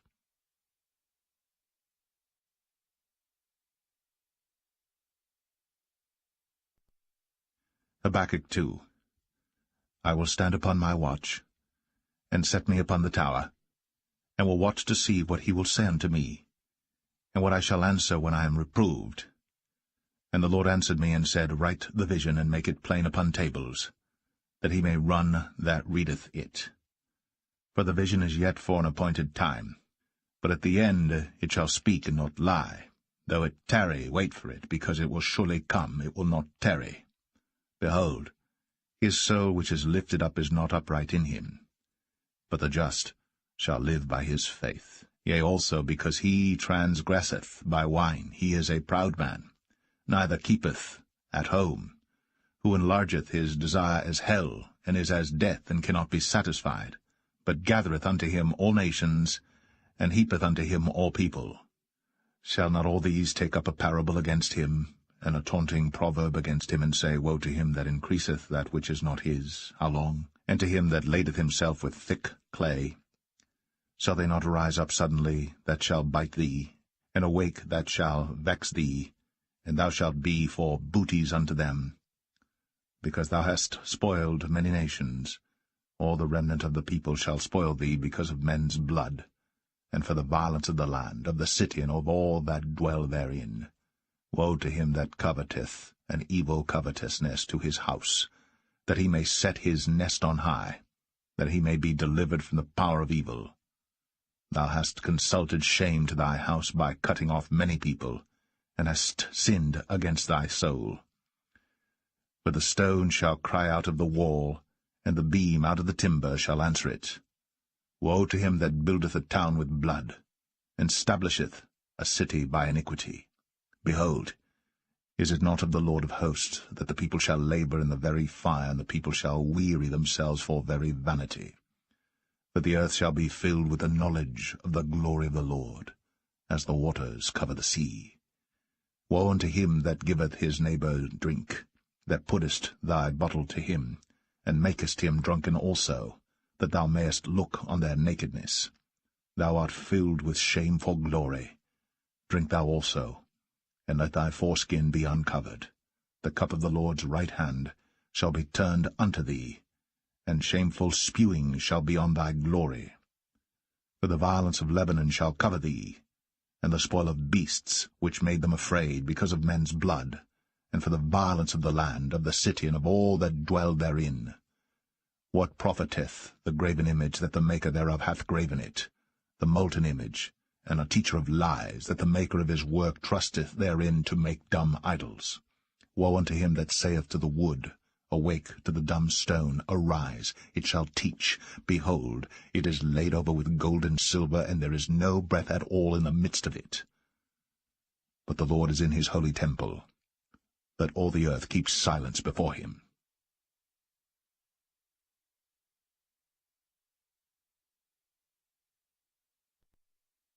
Habakkuk 3. A prayer of Habakkuk the prophet upon Shigionoth. O Lord, I have heard thy speech, and was afraid. O Lord, revive thy work in the midst of the years, in the midst of the years make known. In wrath, remember mercy. God came from Teman, and the Holy One from Mount Paran, Selah. His glory covered the heavens, and the earth was full of his praise, and his brightness was as the light. He had horns coming out of his hand, and there was the hiding of his power. Before him went the pestilence, and burning coals went forth at his feet. He stood and measured the earth. He beheld, and drove asunder the nations. And the everlasting mountains were scattered. The perpetual hills did bow. His ways are everlasting. I saw the tents of Cushan in affliction, and the curtains of the land of Midian did tremble. Was the Lord displeased against the rivers? Was thine anger against the rivers? Was thy wrath against the sea, that thou didst ride upon thine horses and thy chariots of salvation? Thy bow was made quite naked, according to the oaths of the tribes, even thy word. Selah. Thou didst cleave the earth with rivers. The mountains saw thee, and they trembled. The overflowing of the water passed by, the deep uttered his voice, and lifted up his hands on high. The sun and moon stood still in their habitation. At the light of thine arrows they went, and at the shining of thy glittering spear. Thou didst march through the land in indignation. Thou didst thresh the heathen in anger. Thou wentest forth for the salvation of thy people, even for salvation with thine anointed. Thou woundest the head out of the house of the wicked, by discovering the foundation unto the neck, Selah. Thou didst strike through with his staves the head of his villages. They came out as a whirlwind to scatter me. Their rejoicing was as to devour the poor secretly. Thou didst walk through the sea with thine horses. through the heap of great waters. When I heard, my belly trembled, my lips quivered at the voice. Rottenness entered into my bones, and I trembled in myself, that I might rest in the day of trouble. When he cometh up unto the people, he will invade them with his troops.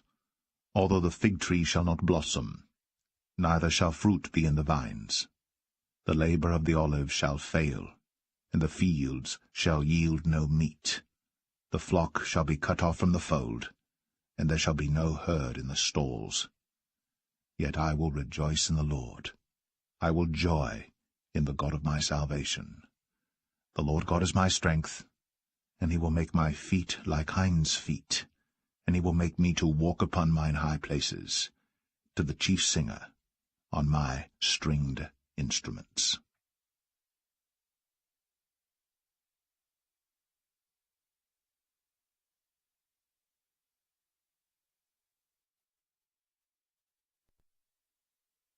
The Book of Zephaniah, Chapter 1. The word of the Lord which came unto Zephaniah the son of Cushi, the son of Gedaliah, the son of Amariah, the son of Hizkiah, in the days of Josiah the son of Amon, king of Judah. I will utterly consume all things from off the land, saith the Lord.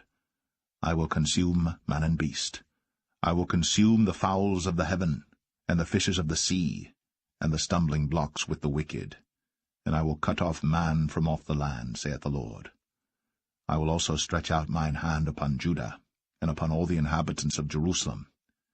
And I will cut off the remnant of Baal from this place, and the name of the Chemarims with the priests, and them that worship the host of heaven upon the housetops, and them that worship and that swear by the Lord, and that swear by Malcham, and them that are turned back from the Lord, and those that have not sought the Lord, nor inquired for him. Hold thy peace at the presence of the Lord God, for the day of the Lord is at hand. For the Lord hath prepared a sacrifice, he hath bid his guests. And it shall come to pass in the day of the Lord's sacrifice, that I will punish the princes, and the king's children, and all such as are clothed with strange apparel. In the same day also will I punish all those that leap on the threshold, which fill their masters' houses with violence and deceit. And it shall come to pass in that day, saith the Lord, that there shall be the noise of a cry from the fish gate, and an howling from the second, and a great crashing from the hills. Howl, ye inhabitants of Maktesh, for all the merchant people are cut down, all they that bear silver are cut off. And it shall come to pass at that time, that I will search Jerusalem with candles, and punish the men that are settled on their lees, that say in their heart, The Lord will not do good, neither will he do evil. Therefore their goods shall become a booty, and their houses a desolation. They shall also build houses, but not inhabit them, and they shall plant vineyards, but not drink the wine thereof. The great day of the Lord is near, it is near, and hasteth greatly. Even the voice of the day of the Lord, the mighty man, shall cry there bitterly. That day is a day of wrath, a day of trouble and distress, a day of wasteness and desolation, a day of darkness and gloominess, a day of clouds and thick darkness, a day of the trumpet and alarm against the fenced cities, and against the high towers. And I will bring distress upon men, that they shall walk like blind men, because they have sinned against the Lord. And their blood shall be poured out as dust, and their flesh as the dung. Neither their silver nor their gold shall be able to deliver them in the day of the Lord's wrath. But the whole land shall be devoured by the fire of his jealousy, for he shall make even a speedy riddance of all them that dwell in the land.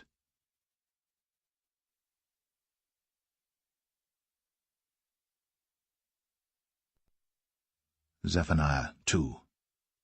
Gather yourselves together, yea, gather together, O nation not desired. Before the decree bring forth, before the day pass as the chaff, before the fierce anger of the Lord come upon you, before the day of the Lord's anger come upon you. Seek ye the Lord, all ye meek of the earth, which have wrought his judgment. Seek righteousness, seek meekness. It may be ye shall be hid in the day of the Lord's anger. For Gaza shall be forsaken, and Ashkelon a desolation. They shall drive out Ashdod at the noonday, and Ekron shall be rooted up. Woe unto the inhabitants of the seacoast, the nation of the Cherethites! The word of the Lord is against you. O Canaan, the land of the Philistines, I will even destroy thee, that there shall be no inhabitant.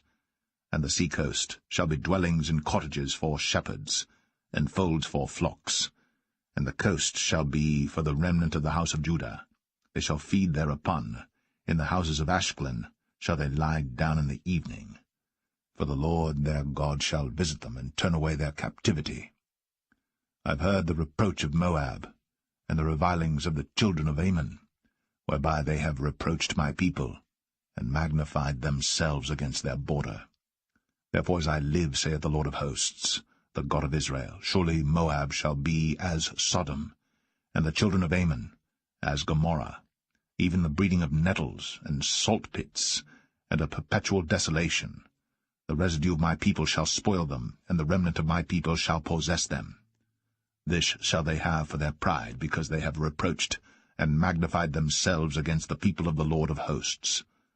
The Lord will be terrible unto them, for he will famish all the gods of the earth, and men shall worship him, every one from his place, even all the isles of the heathen. Ye Ethiopians also, ye shall be slain by my sword. And he will stretch out his hand against the north, and destroy Assyria, and will make Nineveh a desolation, and dry like a wilderness, and flocks shall lie down in the midst of her.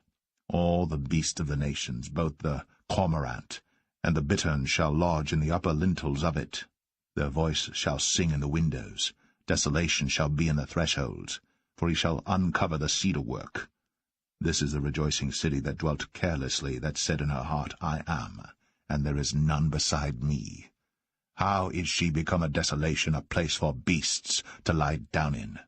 Every one that passeth by her shall hiss and wag his hand.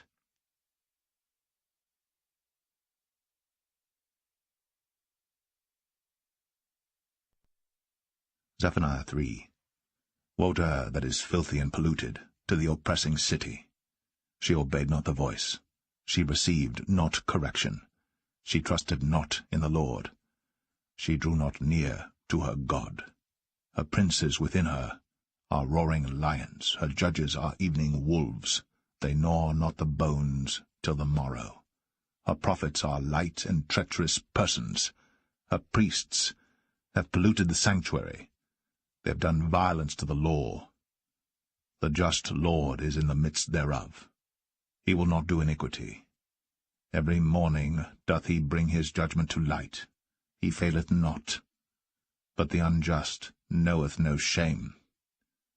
I have cut off the nations, their towers are desolate. I made their streets waste, that none passeth by. Their cities are destroyed, so that there is no man, that there is none inhabitant. I said, Surely thou wilt fear me, thou wilt receive instruction, so their dwelling should not be cut off. Howsoever I punished them, but they rose early, and corrupted all their doings. Therefore wait ye upon me, saith the Lord, until the day that I rise up to the prey. For my determination is to gather the nations, that I may assemble the kingdoms, to pour upon them mine indignation, even all my fierce anger. For all the earth shall be devoured with the fire of my jealousy. For then will I turn to the people a pure language, that they may all call upon the name of the Lord, to serve him with one consent. From beyond the rivers of Ethiopia my suppliants, even the daughter of my dispersed, shall bring mine offering. In that day shalt thou not be ashamed for all thy doings, wherein thou hast transgressed against me. For then I will take away out of the midst of thee them that rejoice in thy pride, and thou shalt no more be haughty because of my holy mountain.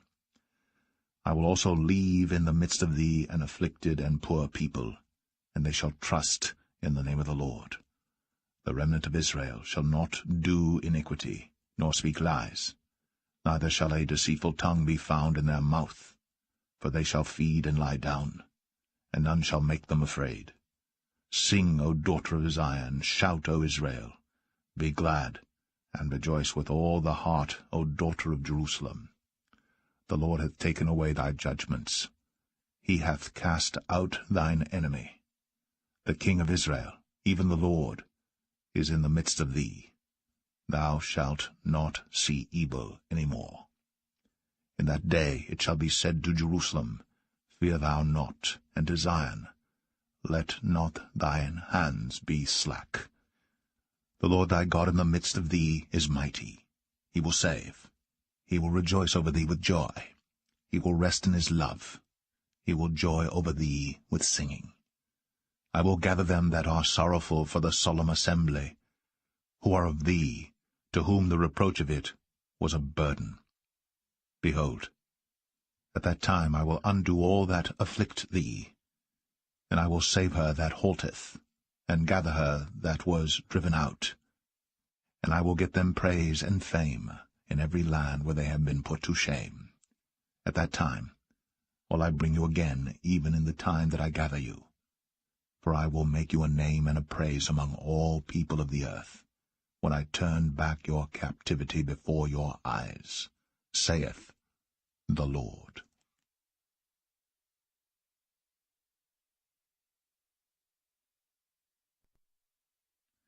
The Book of Haggai, chapter 1. In the 2nd year of Darius the king, in the 6th month, in the 1st day of the month, came the word of the Lord, by Haggai the prophet, unto Zerubbabel the son of Shealtiel, governor of Judah, and to Joshua the son of Josedech the high priest, saying, Thus speaketh the Lord of hosts, saying, This people say, The time is not come, the time that the Lord's house should be built.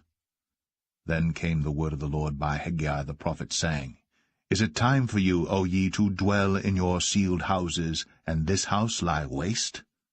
Now therefore thus saith the Lord of hosts, Consider your ways. Ye have sown much, and bring in little. Ye eat, but ye have not enough. Ye drink, but ye are not filled with drink. Ye clothe you, but there is none warm. And he that earneth wages to put it into a bag with holes. Thus saith the Lord of hosts, Consider your ways.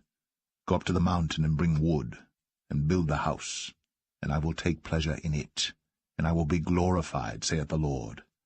Ye looked for much, and lo, it came to little, and when ye brought it home, I did blow upon it. Why, saith the Lord of hosts? Because of mine house that is waste, and ye run every man unto his own house. Therefore the heaven over you is stayed from dew, and the earth is stayed from her fruit. And I called for a drought upon the land, and upon the mountains, and upon the corn, and upon the new wine, and upon the oil, and upon that which the ground bringeth forth, and upon men, and upon cattle, and upon all the labor of the hands. Then Zerubbabel the son of Shealtiel, and Joshua the son of Josedech, the high priest, with all the remnant of the people, obeyed the voice of the Lord their God, and the words of Haggai the prophet, as the Lord their God had sent him, and the people did fear before the Lord.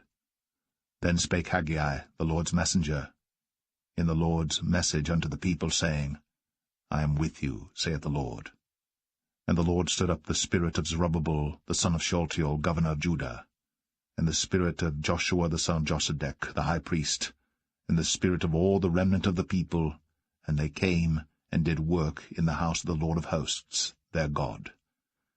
In the 24th day of the 6th month, in the 2nd year of Darius the king.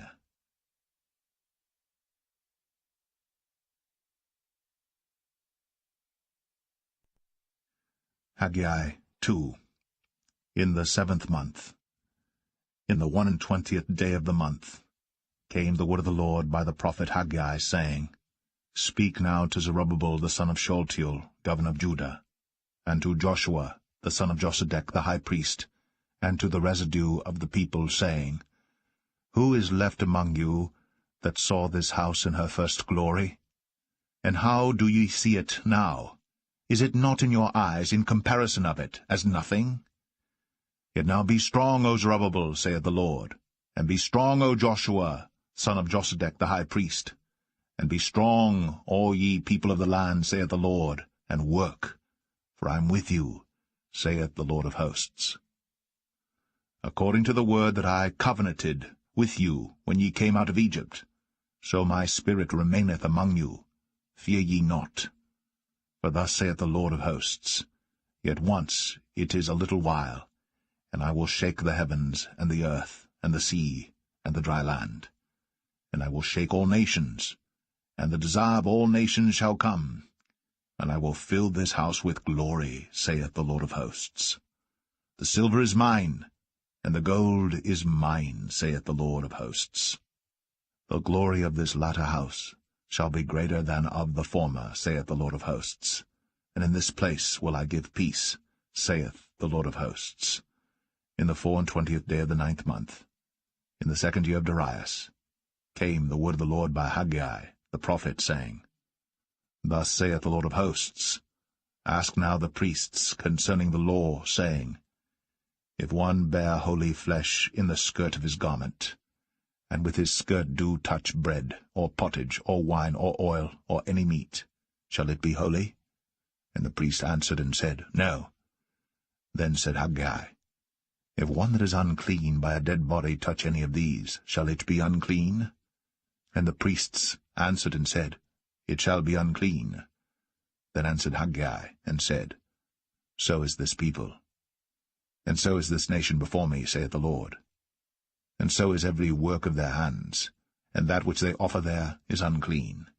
And now I pray you, consider from this day and upward, from before a stone was laid upon a stone in the temple of the Lord, since those days were, when one came to an heap of 20 measures, there were but 10. When one came to the press vat, for to draw out 50 vessels out of the press, there were but 20. I smote you with blasting, and with mildew, and with hail, and all the labours of your hands. Yet ye turned not to me, saith the Lord.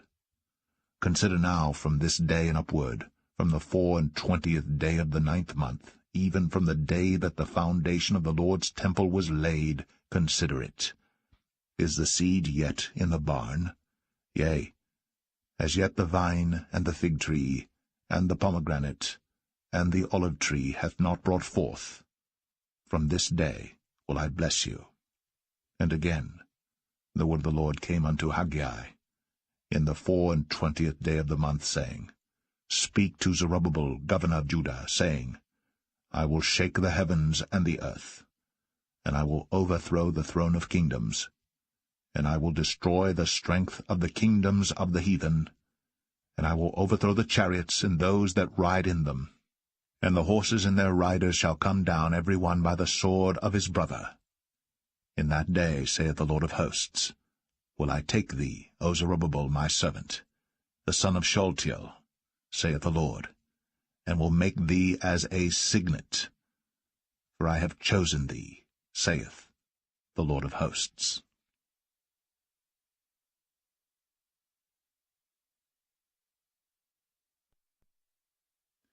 The Book of Zechariah, chapter 1. In the 8th month, in the 2nd year of Darius, came the word of the Lord unto Zechariah, the son of Berechiah, the son of Iddo the prophet, saying, The Lord hath been sore displeased with your fathers. Therefore say thou unto them, Thus saith the Lord of hosts, Turn ye unto me, saith the Lord of hosts, and I will turn unto you, saith the Lord of hosts. Be ye not as your fathers, unto whom the former prophets have cried, saying, Thus saith the Lord of hosts, Turn ye now from your evil ways, and from your evil doings. But they did not hear, nor hearken unto me, saith the Lord. Your fathers, where are they? And the prophets, do they live forever? But my words and my statutes, which I commanded my servants the prophets, did they not take hold of your fathers? And they returned and said, Like as the Lord of hosts thought to do unto us, according to our ways and according to our doings, so hath he dealt with us. Upon the 24th day of the 11th month, which is the month Sabbat, in the 2nd year of Darius, came the word of the Lord unto Zechariah, the son of Berechiah, the son of Iddo the prophet, saying, I saw by night, and behold, a man riding upon a red horse, and he stood among the myrtle trees that were in the bottom, and behind him were there red horses, speckled and white. Then said I, O my Lord, what are these? And the angel that talked with me said unto me, I will show thee what these be. And the man that stood among the myrtle trees answered and said, These are they whom the Lord hath sent to walk to and fro through the earth. And they answered the angel of the Lord that stood among the myrtle trees, and said, We have walked to and fro through the earth, and behold, all the earth sitteth still, and is at rest. Then the angel of the Lord answered and said, O Lord of hosts, how long wilt thou not have mercy on Jerusalem, and on the cities of Judah, against which thou hast had indignation these 60 years? And the Lord answered the angel that talked with me with good words and comfortable words. So the angel that communed with me said unto me, Cry thou, saying, Thus saith the Lord of hosts, I am jealous for Jerusalem, and for Zion with a great jealousy. And I am very sore displeased with the heathen that are at ease. For I was but a little displeased, and they helped forward the affliction. Therefore thus saith the Lord, I am returned to Jerusalem with mercies, my house shall be built in it, saith the Lord of hosts. And a line shall be stretched forth upon Jerusalem. Cry yet, saying, Thus saith the Lord of hosts, My cities through prosperity shall yet be spread abroad, and the Lord shall yet comfort Zion, and shall yet choose Jerusalem. Then lifted I up mine eyes, and saw, and behold 4 horns. And I said unto the angel that talked with me, What be these? And he answered me, These are the horns which have scattered Judah, Israel, and Jerusalem. And the Lord showed me 4 carpenters. Then said I, What come these to do? And he spake, saying, These are the horns which have scattered Judah, so that no man did lift up his head. But these are come to fray them, to cast out the horns of the Gentiles, which lifted up their horn over the land of Judah to scatter it.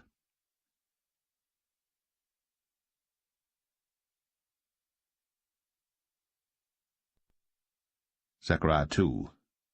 I lifted up mine eyes again, and looked, and behold, a man with a measuring line in his hand.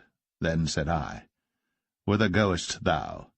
And he said unto me, To measure Jerusalem, to see what is the breadth thereof, and what is the length thereof. And behold, the angel that talked with me went forth, and another angel went out to meet him, and said unto him, Run, speak to this young man, saying, Jerusalem shall be inhabited as towns without walls for the multitude of men and cattle therein. For I, saith the Lord, will be unto her a wall of fire round about, and will be the glory in the midst of her. Ho, ho, come forth, and flee from the land of the north, saith the Lord. For I have spread you abroad as the 4 winds of the heaven, saith the Lord. Deliver thyself, O Zion, that dwellest with the daughter of Babylon. For thus saith the Lord of hosts, After the glory hath he sent me unto the nations which spoiled you, for he that toucheth you toucheth the apple of his eye. For behold, I will shake mine hand upon them, and they shall be a spoil to their servants. And ye shall know that the Lord of hosts hath sent me.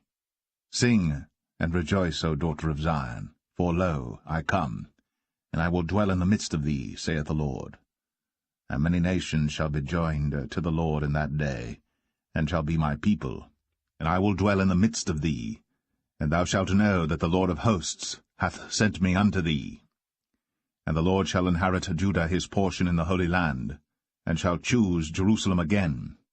Be silent, O all flesh, before the Lord, for he is raised up out of his holy habitation.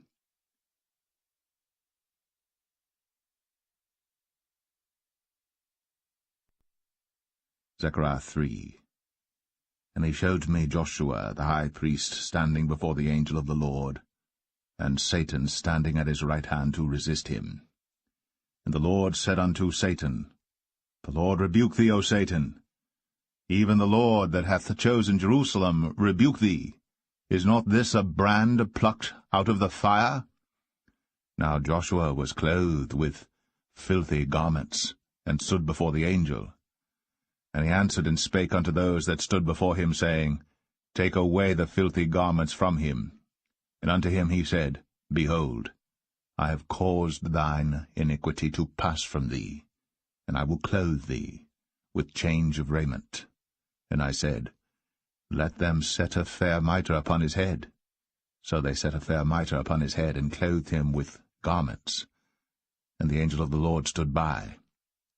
And the angel of the Lord protested unto Joshua, saying, Thus saith the Lord of hosts, If thou wilt walk in my ways, and if thou wilt keep my charge, then thou shalt also judge my house, and shalt also keep my courts. And I will give thee places to walk among these that stand by. Hear now, O Joshua, the high priest, thou, and thy fellows that sit before thee. For they are men wondered at, for behold, I will bring forth my servant the branch. For behold, the stone that I have laid before Joshua upon one stone shall be 7 eyes. Behold, I will engrave the graving thereof, saith the Lord of hosts, and I will remove the iniquity of that land in one day. In that day, saith the Lord of hosts, shall ye call every man his neighbor under the vine, and under the fig tree.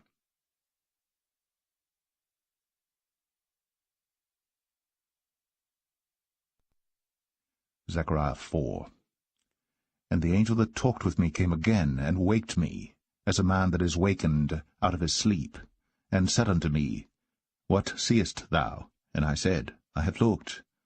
And behold, a candlestick all of gold, with a bowl upon the top of it, and has 7 lamps thereon, and 7 pipes to the 7 lamps, which are upon the top thereof, and 2 olive trees by it, one upon the right side of the bowl, and the other upon the left side thereof. So I answered, and spake to the angel that talked with me, saying, What are these, my lord? Then the angel that talked with me answered and said unto me, Knowest thou not what these be? And I said, No, my lord. Then he answered and spake unto me, saying, This is the word of the Lord unto Zerubbabel, saying, Not by might, nor by power, but by my Spirit, saith the Lord of hosts. Who art thou, O great mountain? Before Zerubbabel thou shalt become a plain, and he shall bring forth the headstone thereof with shoutings, crying, Grace, grace unto it. Moreover the word of the Lord came unto me, saying, The hands of Zerubbabel have laid the foundation of this house. His hands shall also finish it. And thou shalt know that the Lord of hosts hath sent me unto you. For who hath despised the day of small things? For they shall rejoice, and shall see the plummet in the hand of Zerubbabel with those 7. They are the eyes of the Lord, which run to and fro through the whole earth. Then answered I, and said unto him, What are these 2 olive trees upon the right side of the candlestick, and upon the left side thereof? And I answered again, and said unto him, What be these 2 olive branches, which through the 2 golden pipes empty the golden oil out of themselves? And he answered me and said, Knowest thou not what these be? And I said, No, my lord. Then said he, These are the 2 anointed ones, that stand by the Lord of the whole earth.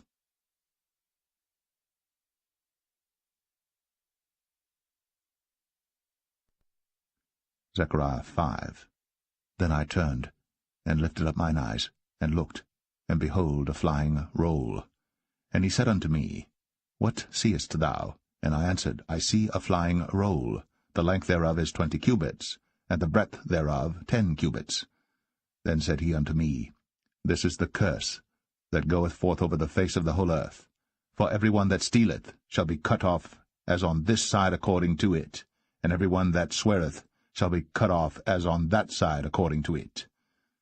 I will bring it forth, saith the Lord of hosts. And it shall enter into the house of the thief, and into the house of him that sweareth falsely by my name. And it shall remain in the midst of his house, and shall consume it with the timber thereof and the stones thereof. Then the angel that talked with me went forth, and said unto me, Lift up now thine eyes, and see what is this that goeth forth. And I said, What is it? And he said, This is an ephah that goeth forth. He said moreover, This is their resemblance through all the earth, and behold, there was lifted up a talent of lead, and this is a woman that sitteth in the midst of the ephah. And he said, This is wickedness, and he cast it into the midst of the ephah, and he cast the weight of lead upon the mouth thereof. Then lifted I up mine eyes, and looked, and behold, there came out 2 women, and the wind was in their wings, for they had wings like the wings of a stork, and they lifted up the ephah between the earth and the heaven. Then said I to the angel that talked with me, Whither do these bear the ephah? And he said unto me, To build it an house in the land of Shinar. And it shall be established, and set there, upon her own base.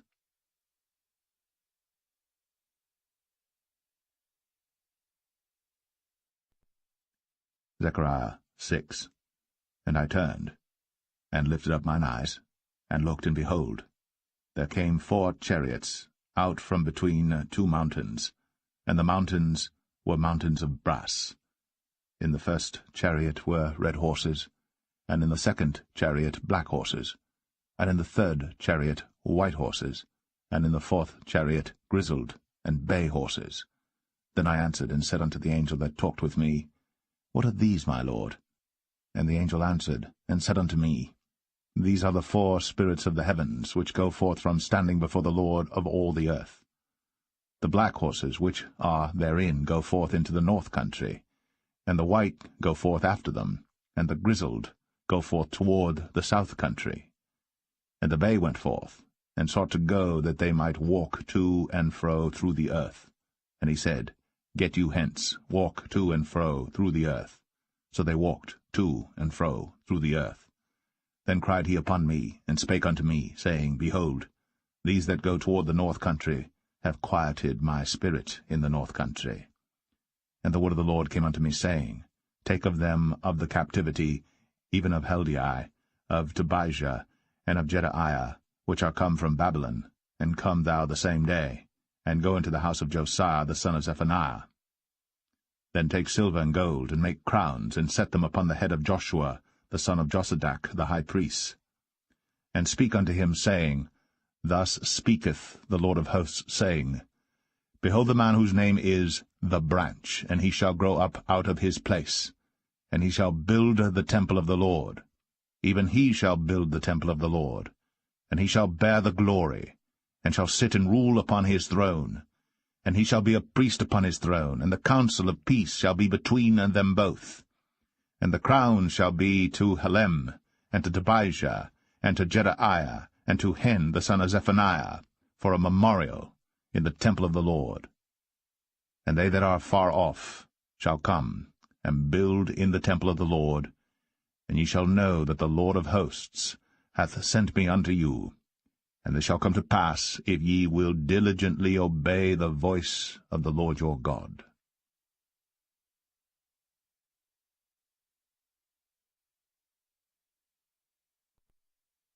Zechariah 7. And it came to pass in the 4th year of King Darius, that the word of the Lord came unto Zechariah in the 4th day of the 9th month, even in Chislu, when they had sent unto the house of God Sherezer and Regem-melech and their men to pray before the Lord, and to speak unto the priests, which were in the house of the Lord of hosts, and to the prophets, saying, Should I weep in the 5th month, separating myself as I have done these so many years?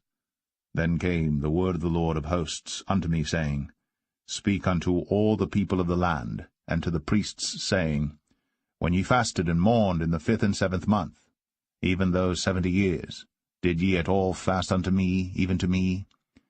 And when ye did eat, and when ye did drink, did not ye eat for yourselves and drink for yourselves? Should ye not hear the words which the Lord hath cried by the former prophets, when Jerusalem was inhabited and in prosperity, and the cities thereof round about her, when men inhabited the south and the plain? And the word of the Lord came unto Zechariah, saying, Thus speaketh the Lord of hosts, saying, Execute true judgment, and show mercy and compassions every man to his brother, and oppress not the widow, nor the fatherless, the stranger, nor the poor, and let none of you imagine evil against his brother in your heart. But they refused to hearken, and pulled away the shoulder, and stopped their ears, that they should not hear. Yea, they made their hearts as an adamant stone, lest they should hear the law, and the words which the Lord of hosts hath sent in his spirit by the former prophets. Therefore came a great wrath from the Lord of hosts. Therefore it is come to pass, that as he cried, and they would not hear, so they cried, and I would not hear, saith the Lord of hosts. But I scattered them with a whirlwind among all the nations whom they knew not. Thus the land was desolate after them, that no man passed through nor returned, for they laid the pleasant land desolate.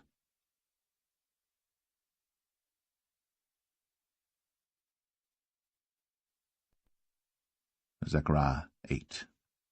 Again the word of the Lord of hosts came to me, saying, Thus saith the Lord of hosts, I was jealous for Zion with great jealousy, and I was jealous for her with great fury.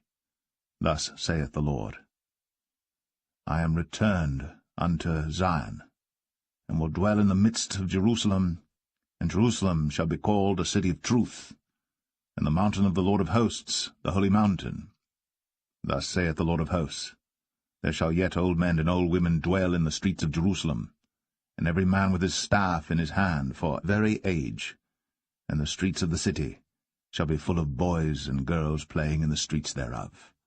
Thus saith the Lord of hosts, If it be marvelous in the eyes of the remnant of this people in these days, should it also be marvelous in mine eyes, saith the Lord of hosts.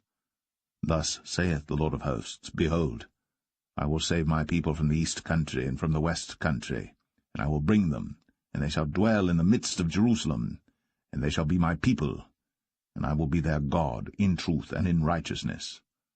Thus saith the Lord of hosts, Let your hands be strong, ye that hear in these days these words by the mouth of the prophets, which were in the day that the foundation of the house of the Lord of hosts was laid, that the temple might be built. For before these days there was no hire for man, nor any hire for beast, neither was there any peace to him that went out or came in because of the affliction. For I set all men every one against his neighbor. But now I will not be unto the residue of this people as in the former days, saith the Lord of hosts. For the seed shall be prosperous, the vine shall give her fruit, and the ground shall give her increase, and the heavens shall give their dew, and I will cause the remnant of this people to possess all these things. And it shall come to pass, that as ye were a curse among the heathen, O house of Judah, and house of Israel, so will I save you, and ye shall be a blessing.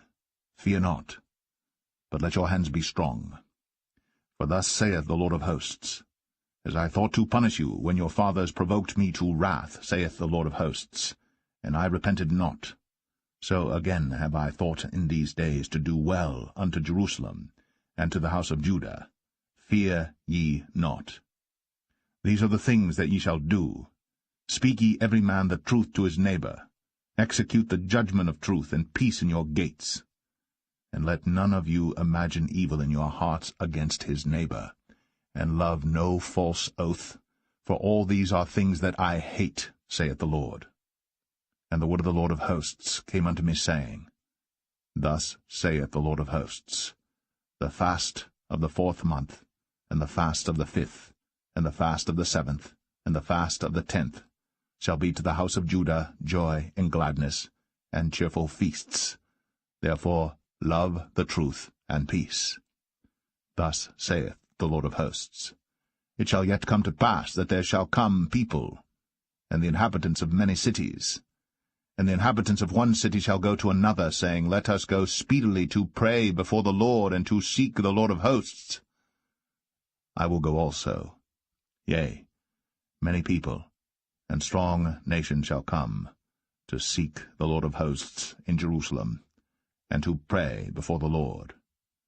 Thus saith the Lord of hosts, In those days it shall come to pass, that 10 men shall take hold out of all languages of the nations, even shall take hold of the skirt of him that is a Jew, saying, We will go with you, for we have heard that God is with you.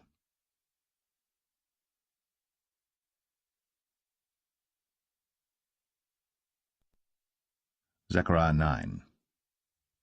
The burden of the word of the Lord in the land of Hadrach, and Damascus shall be the rest thereof, when the eyes of man, as of all the tribes of Israel, shall be toward the Lord.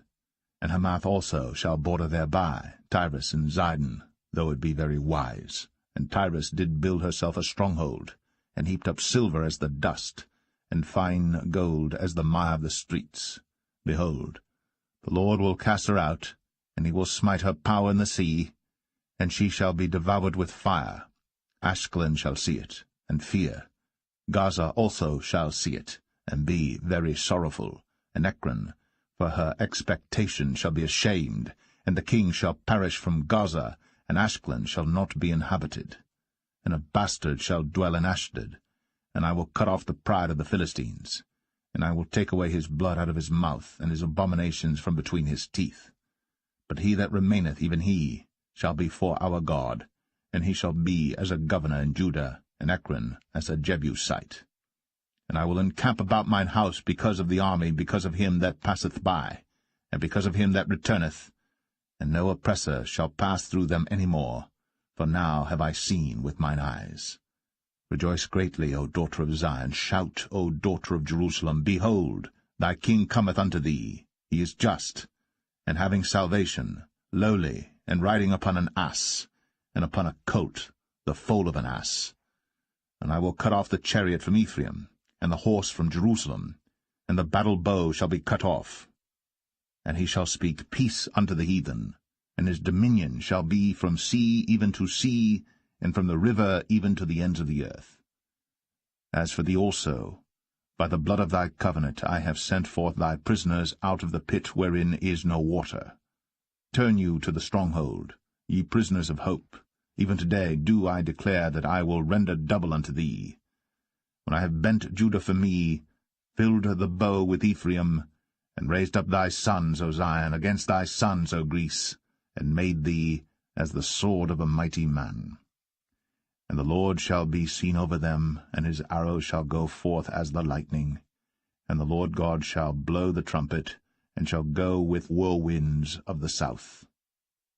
The Lord of hosts shall defend them, and they shall devour, and subdue with sling stones, and they shall drink, and make a noise as through wine, and they shall be filled like bowls, and as the corners of the altar.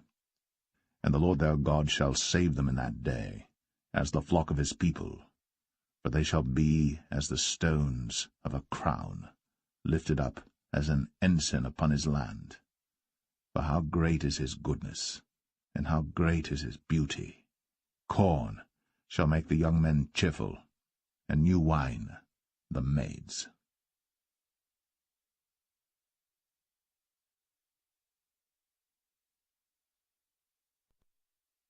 Zechariah 10. Ask ye of the Lord rain in the time of the latter rain. So the Lord shall make bright clouds, and give them showers of rain, to every one grass in the field. For the idols have spoken vanity, and the diviners have seen a lie, and have told false dreams. They comfort in vain. Therefore they went their way as a flock. They were troubled because there was no shepherd. Mine anger was kindled against the shepherds, and I punished the goats. For the Lord of hosts hath visited his flock, the house of Judah, and hath made them as his goodly horse in the battle. Out of him came forth the corner, out of him the nail, out of him the battle bow, out of him every oppressor together. And they shall be as mighty men which tread down their enemies in the mire of the streets in the battle. And they shall fight, because the Lord is with them, and the riders on horses shall be confounded. And I will strengthen the house of Judah, and I will save the house of Joseph. And I will bring them again to place them, for I have mercy upon them. And they shall be as though I had not cast them off, for I am the Lord their God, and will hear them. And they of Ephraim shall be like a mighty man, and their heart shall rejoice as through wine. Yea, their children shall see it, and be glad. Their heart shall rejoice in the Lord. I will hiss for them, and gather them, for I have redeemed them, and they shall increase as they have increased. And I will sow them among the people, and they shall remember me in far countries, and they shall live with their children and turn again. I will bring them again also out of the land of Egypt, and gather them out of Assyria. And I will bring them into the land of Gilead and Lebanon, and place shall not be found for them. And he shall pass through the sea with affliction, and shall smite the waves in the sea, and all the deeps of the river shall dry up. And the pride of Assyria shall be brought down, and the scepter of Egypt shall depart away. And I will strengthen them in the Lord, and they shall walk up and down in his name, saith the Lord.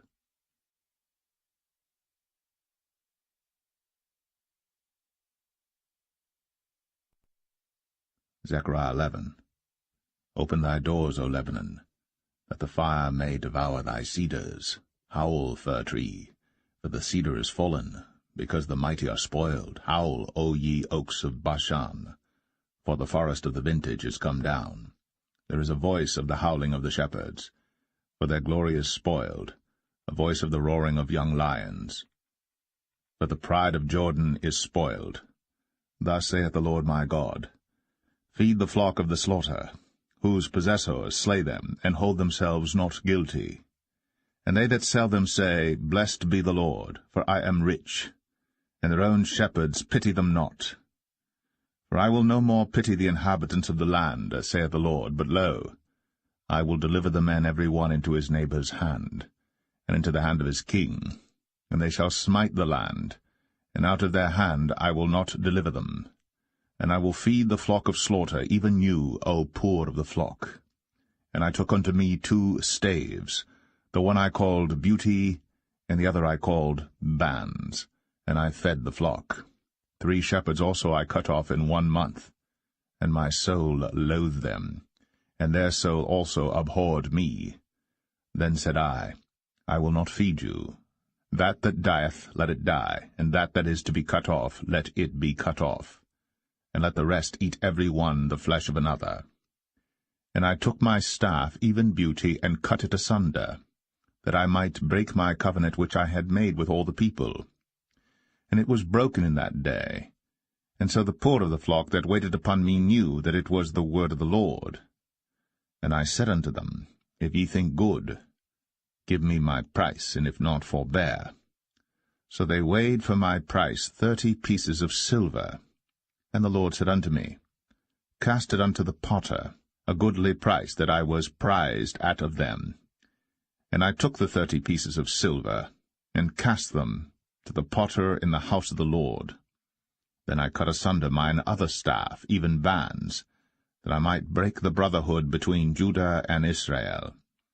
And the Lord said unto me, Take unto thee yet the instruments of a foolish shepherd. For lo, I will raise up a shepherd in the land, which shall not visit those that be cut off, neither shall seek the young one, nor heal that is broken, nor feed that standeth still. But he shall eat the flesh of the fat, and tear their claws in pieces. Woe to the idle shepherd that leaveth the flock! The sword shall be upon his arm, and upon his right eye. His arm shall be clean and dried up, and his right eye shall be utterly darkened.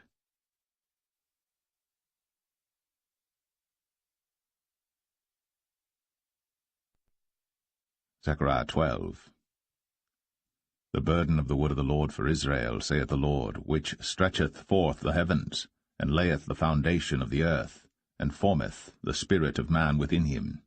Behold, I will make Jerusalem a cup of trembling unto all the people round about, when they shall be in the siege both against Judah and against Jerusalem.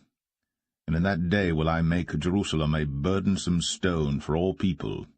All that burden themselves with it shall be cut in pieces, though all the people of the earth be gathered together against it. In that day, saith the Lord, I will smite every horse with astonishment, and his rider with madness. And I will open mine eyes upon the house of Judah, and will smite every horse of the people with blindness. And the governors of Judah shall say in their heart, The inhabitants of Jerusalem shall be my strength in the Lord of hosts their God. In that day will I make the governors of Judah like an hearth of fire among the wood, and like a torch of fire in a sheath. And they shall devour all the people round about, on the right hand and on the left. And Jerusalem shall be inhabited again in her own place, even in Jerusalem. The Lord also shall save the tents of Judah first, that the glory of the house of David and the glory of the inhabitants of Jerusalem do not magnify themselves against Judah. In that day shall the Lord defend the inhabitants of Jerusalem, and he that is feeble among them at that day shall be as David, and the house of David shall be as God, as the angel of the Lord before them. And it shall come to pass in that day, that I will seek to destroy all the nations that come against Jerusalem. And I will pour upon the house of David and upon the inhabitants of Jerusalem the spirit of grace and of supplications. And they shall look upon me whom they have pierced, and they shall mourn for him, as one mourneth for his only son, and shall be in bitterness for him, as one that is in bitterness for his firstborn. In that day shall there be a great mourning in Jerusalem, as the mourning of Hadad-rimmon in the valley of Megiddon. And the land shall mourn, every family apart, the family of the house of David apart, and their wives apart, the family of the house of Nathan apart, and their wives apart, the family of the house of Levi apart, and their wives apart, the family of Shimei apart, and their wives apart. All the families that remain, every family apart, and their wives apart.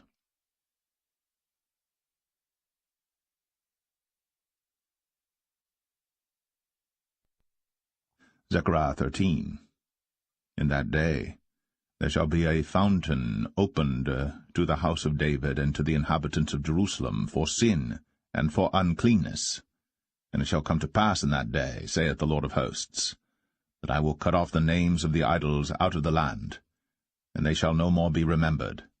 And also I will cause the prophets and the unclean spirit to pass out of the land. And it shall come to pass that when any shall yet prophesy, then his father and his mother that begot him shall say unto him, Thou shalt not live, for thou speakest lies in the name of the Lord. And his father and his mother that begot him shall thrust him through when he prophesieth. And it shall come to pass in that day, that the prophets shall be ashamed every one of his vision, when he hath prophesied, neither shall they wear a rough garment to deceive. But he shall say, I am no prophet, I am an husbandman, for man taught me to keep cattle from my youth.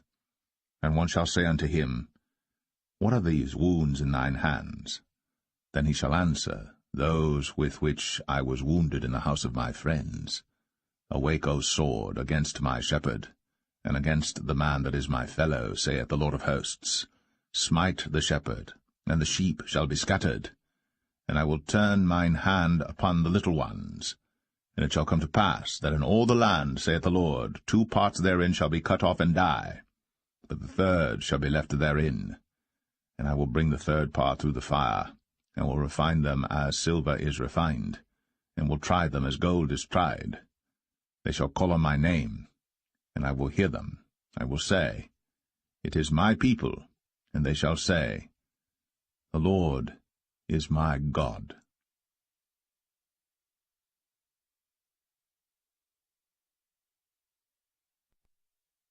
Zechariah 14.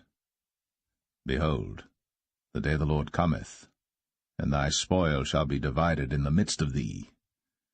For I will gather all nations against Jerusalem to battle, and the city shall be taken, and the houses rifled, and the women ravished. And half of the city shall go forth into captivity, and the residue of the people shall not be cut off from the city.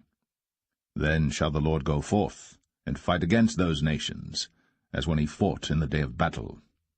And his feet shall stand in that day upon the Mount of Olives, which is before Jerusalem, on the east. And the Mount of Olives shall cleave in the midst thereof toward the east and toward the west. And there shall be a very great valley, and half of the mountain shall remove toward the north, and half of it toward the south. And ye shall flee to the valley of the mountains, for the valley of the mountains shall reach unto Azal, yea, ye shall flee, like as ye fled from before the earthquake in the days of Uzziah king of Judah. And the Lord my God shall come, and all the saints with thee. And it shall come to pass in that day, that the light shall not be clear nor dark. But it shall be one day which shall be known to the Lord, not day nor night, but it shall come to pass that at evening time it shall be light. And it shall be in that day that living waters shall go out from Jerusalem, half of them toward the former sea, and half of them toward the hinder sea. In summer and in winter shall it be. And the Lord shall be king over all the earth, In that day shall there be one Lord, and his name one. All the land shall be turned as a plain from Geba to Rimmon, south of Jerusalem, and it shall be lifted up, and inhabited in her place, from Benjamin's gate unto the place of the first gate, unto the corner gate, and from the tower of Hananiel unto the king's winepresses. And men shall dwell in it, and there shall be no more utter destruction, but Jerusalem shall be safely inhabited. And this shall be the plague wherewith the Lord will smite all the people that have fought against Jerusalem. Their flesh shall consume away while they stand upon their feet, and their eyes shall consume away in their holes, and their tongue shall consume away in their mouth. And it shall come to pass in that day, that a great tumult from the Lord shall be among them, and they shall lay hold every one on the hand of his neighbor, and his hand shall rise up against the hand of his neighbor. And Judah also shall fight at Jerusalem, and the wealth of all the heathen round about shall be gathered together, gold and silver and apparel, in great abundance. And so shall be the plague of the horse, of the mule, of the camel, and of the ass, and of all the beasts that shall be in these tents, as this plague. And it shall come to pass that every one that is left of all the nations which came against Jerusalem shall even go up from year to year, to worship the King, the Lord of hosts, and to keep the Feast of Tabernacles. And it shall be that whoso will not come up of all the families of the earth unto Jerusalem to worship the King, the Lord of hosts, even upon them shall be no rain. And if the family of Egypt go not up, and come not, that have no rain, there shall be the plague wherewith the Lord will smite the heathen that come not up to keep the Feast of Tabernacles. This shall be the punishment of Egypt, and the punishment of all nations that come not up to keep the Feast of Tabernacles.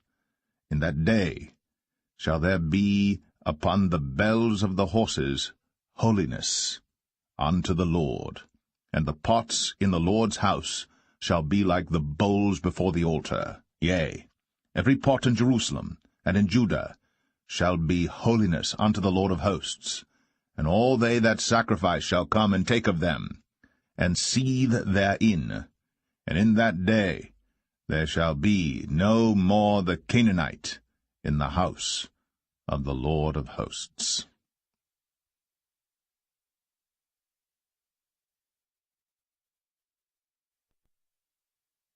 The Book of Malachi, Chapter 1. The burden of the word of the Lord to Israel by Malachi. I have loved you, saith the Lord. Yet ye say, Wherein hast thou loved us? Was not Esau Jacob's brother, saith the Lord? Yet I loved Jacob, and I hated Esau, and laid his mountains and his heritage waste for the dragons of the wilderness. Whereas Edom saith, We are impoverished, but we will return and build the desolate places.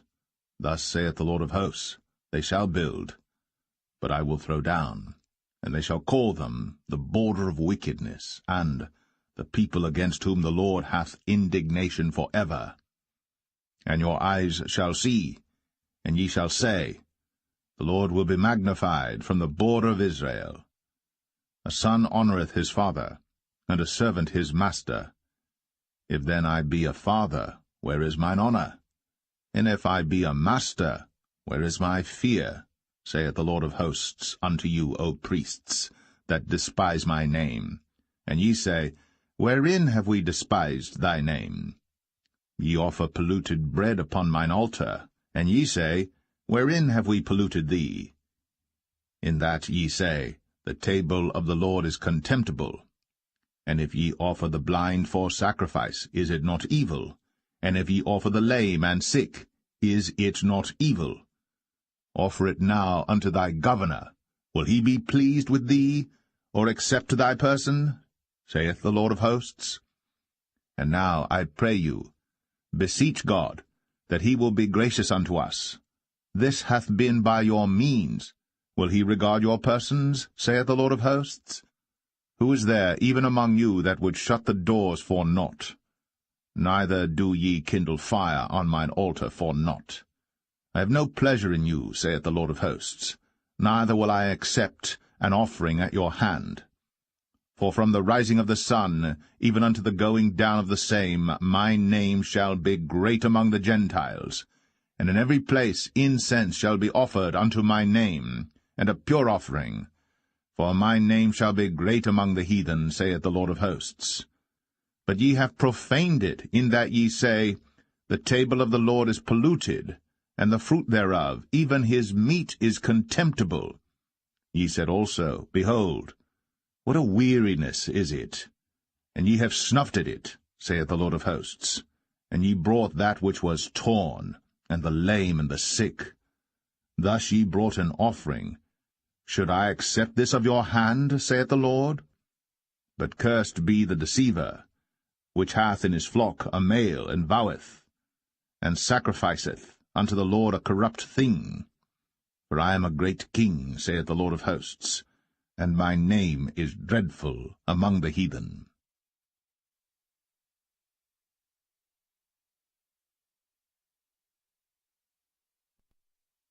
Malachi 2. And now, O ye priests, this commandment is for you. If ye will not hear, and if ye will not lay it to heart, to give glory unto my name, saith the Lord of hosts, I will even send a curse upon you, and I will curse your blessings, yea, I have cursed them already, because ye do not lay it to heart. Behold, I will corrupt your seed, and spread dung upon your faces, even the dung of your solemn feasts, and one shall take you away with it. And ye shall know that I have sent this commandment unto you, that my covenant might be with Levi, saith the Lord of hosts. My covenant was with him of life and peace, and I gave them to him for the fear wherewith he feared me, and was afraid before my name. The law of truth was in his mouth, and iniquity was not found in his lips. He walked with me in peace and equity, and did turn many away from iniquity. For the priests' lips should keep knowledge, and they should seek the law at his mouth, for he is the messenger of the Lord of hosts. But ye are departed out of the way. Ye have caused many to stumble at the law. Ye have corrupted the covenant of Levi, saith the Lord of hosts. Therefore have I also made you contemptible, and base before all the people, according as ye have not kept my ways, but have been partial in the law. Have we not all one Father? Hath not one God created us? Why do we deal treacherously every man against his brother, by profaning the covenant of our fathers? Judah hath dealt treacherously, and an abomination is committed in Israel and in Jerusalem. For Judah hath profaned the holiness of the Lord which he loved, and hath married the daughter of a strange god. The Lord will cut off the man that doeth this, the master and the scholar, out of the tabernacles of Jacob, and him that offereth an offering unto the Lord of hosts. And this have ye done again, covering the altar of the Lord with tears, with weeping, and with crying out, insomuch that he regardeth not the offering any more, or receiveth it with good will at your hand. Yet ye say, Wherefore? Because the Lord hath been witness between thee and the wife of thy youth, against whom thou hast dealt treacherously. Yet is she thy companion, and the wife of thy covenant? And did not he make one? Yet had he the residue of the Spirit. And wherefore one? That he might seek a godly seed?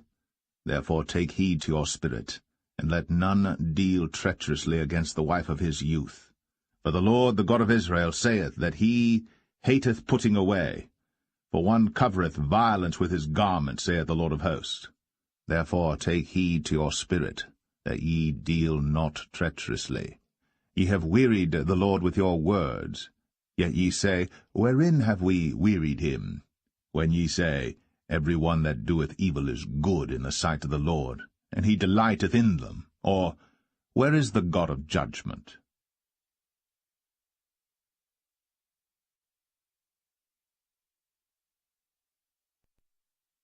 Malachi 3.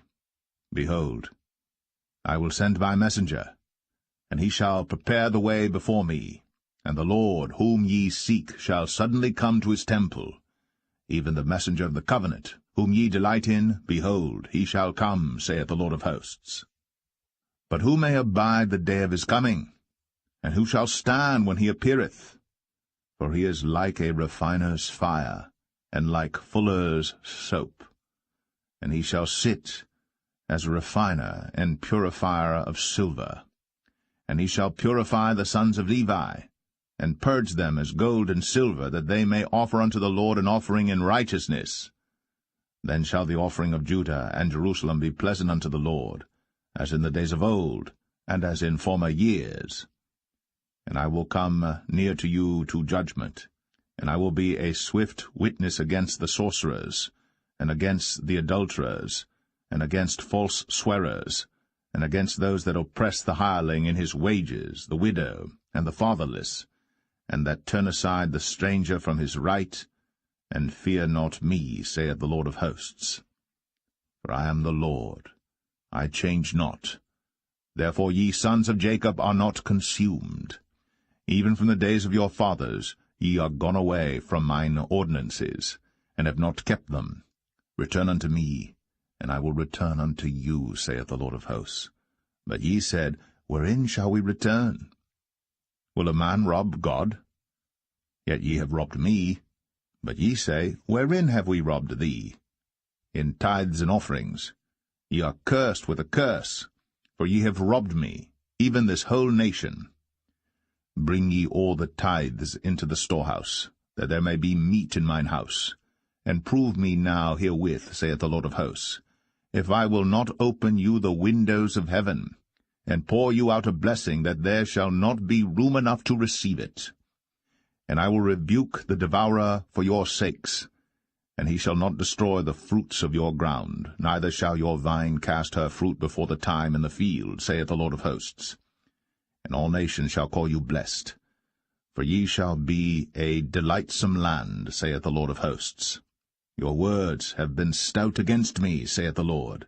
Yet ye say, What have we spoken so much against thee? Ye have said, It is vain to serve God. And what profit is it that we have kept his ordinance, and that we have walked mournfully before the Lord of hosts? And now we call the proud happy, yea, they that work wickedness are set up.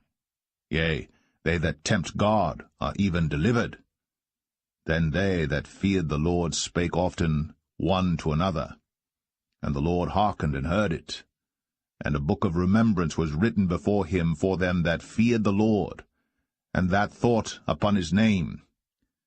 And they shall be mine, saith the Lord of hosts, in that day, when I make up my jewels, and I will spare them, as a man spareth his own son that serveth him. Then shall ye return, and discern between the righteous and the wicked, between him that serveth God, and him that serveth him not.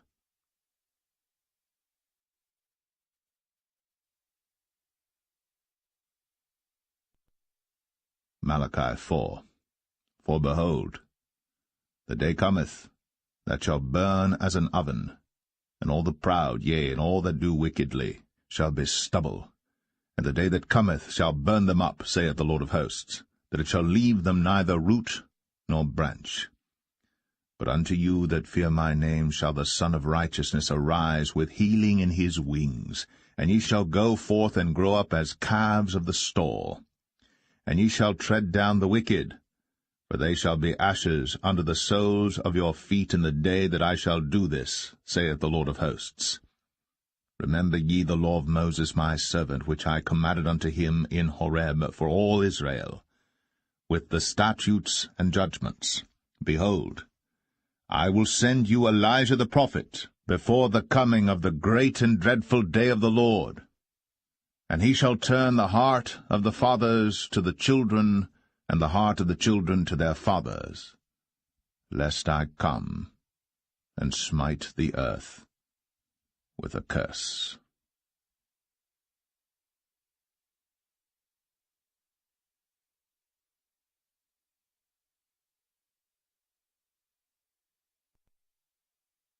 The Gospel according to Matthew, chapter 1. The book of the generation of Jesus Christ. the son of David, the son of Abraham. Abraham begat Isaac, and Isaac begat Jacob. And Jacob begat Judas and his brethren. And Judas begat Phares and Zerah of Thamar. And Phares begat Esrom, and Esrom begat Aram, and Aram begat Aminadab. And Aminadab begat Naasson, and Naasson begat Salmon, and Salmon begat Boaz of Rahab, and Boaz begat Obed of Ruth, and Obed begat Jesse. And Jesse begat David the king. And David the king begat Solomon of her that had been the wife of Urias.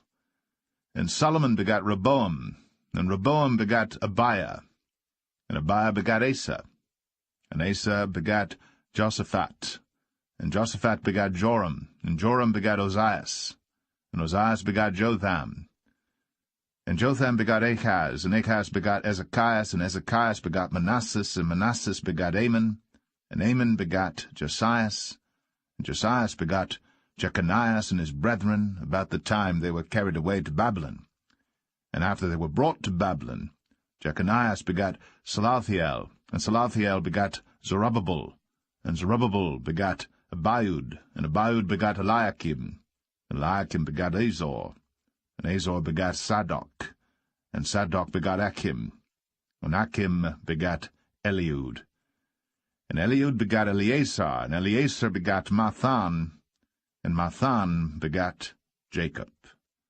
And Jacob begat Joseph, the husband of Mary, of whom was born Jesus, who is called Christ. So, all the generations from Abraham to David are 14 generations, and from David until the carrying away into Babylon are 14 generations, and from the carrying away into Babylon unto Christ are 14 generations. Now the birth of Jesus Christ was on this wise, when as his mother Mary was espoused to Joseph before they came together, she was found with child of the Holy Ghost.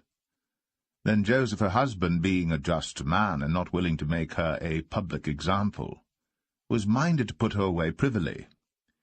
But while he thought on these things, behold, the angel of the Lord appeared unto him in a dream, saying, Joseph, thou son of David, fear not to take unto thee Mary thy wife, for that which is conceived in her is of the Holy Ghost.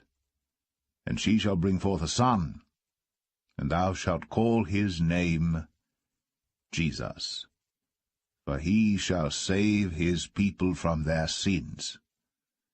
Now this was done, that it might be fulfilled which was spoken of the Lord by the prophet, saying, Behold, a virgin shall be with child, and shall bring forth a son, and they shall call his name Emmanuel, which being interpreted is God with us. Then Joseph, being raised from sleep, did as the angel of the Lord had bidden him, and took unto him his wife, and knew her not, till she had brought forth her firstborn son. And he called his name Jesus.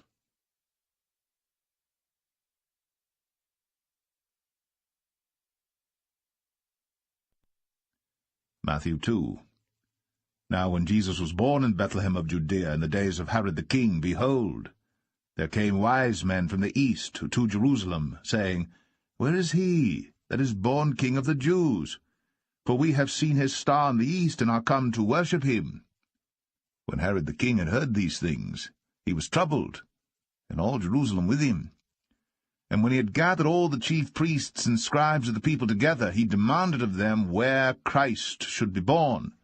And they said unto him, In Bethlehem of Judea, for thus it is written by the prophet, And thou, Bethlehem, in the land of Judah, art not the least among the princes of Judah? For out of thee shall come a governor, that shall rule my people Israel. Then Herod, when he had privily called the wise men, inquired of them diligently what time the star appeared. And he sent them to Bethlehem, and said, Go and search diligently for the young child, and when ye have found him, bring me word again, that I may come and worship him also. When they had heard the king, they departed, and lo, the star which they saw in the east went before them, till it came and stood over where the young child was. When they saw the star, they rejoiced with exceeding great joy. And when they were come into the house, they saw the young child with Mary his mother, and fell down and worshipped him. And when they had opened their treasures, they presented unto him gifts, gold, and frankincense, and myrrh. And being warned of God in a dream that they should not return to Herod, they departed into their own country another way. And when they were departed, behold, the angel of the Lord appeareth to Joseph in a dream, saying, Arise, and take the young child and his mother, and flee into Egypt, and be thou there until I bring thee word. For Herod will seek the young child to destroy him. When he arose, he took the young child and his mother by night, and departed into Egypt, and was there until the death of Herod, that it might be fulfilled which was spoken of the Lord by the prophet, saying, Out of Egypt have I called my son. Then Herod, when he saw that he was mocked of the wise men, was exceeding wroth, and sent forth, and slew all the children that were in Bethlehem, and in all the coasts thereof, from 2 years old and under, according to the time which he had diligently inquired of the wise men. Then was fulfilled that which was spoken by Jeremy the prophet, saying, In Ramah was there a voice heard, lamentation and weeping and great mourning, Rachel weeping for her children, and would not be comforted, because they are not. But when Herod was dead, behold, an angel of the Lord appeareth in a dream to Joseph in Egypt, saying, Arise, and take the young child and his mother, and go into the land of Israel, for they are dead which sought the young child's life. And he arose, and took the young child and his mother, and came into the land of Israel. But when he had heard that Archelaus did reign in Judea, in the room of his father Herod, he was afraid to go thither, notwithstanding being warned of God in a dream. He turned aside into the parts of Galilee. And he came and dwelt in a city called Nazareth, that it might be fulfilled which was spoken by the prophets, He shall be called a Nazarene.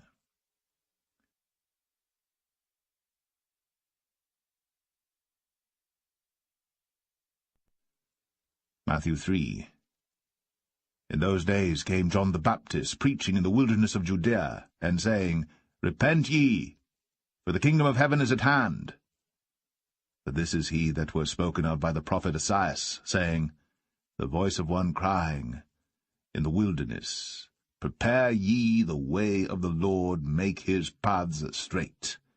And the same John had his raiment of camel's hair, and a leathern girdle about his loins, and his meat was locusts and wild honey.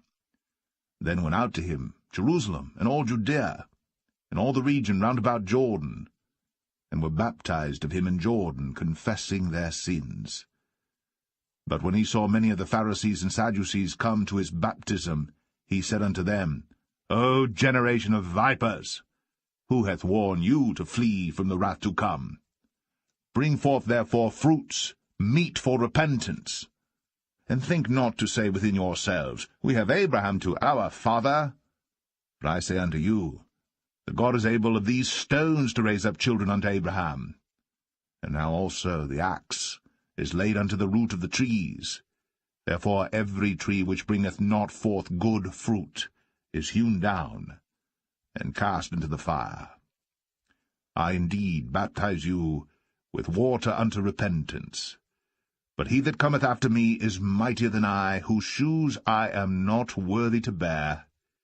He shall baptize you with the Holy Ghost and with fire, whose fan is in his hand, and he will thoroughly purge his floor, and gather his wheat into the garner, but he will burn up the chaff with unquenchable fire. Then cometh Jesus from Galilee to Jordan unto John, to be baptized of him. But John forbade him, saying, I have need to be baptized of thee, and comest thou to me? And Jesus answering said unto him, suffer it to be so now.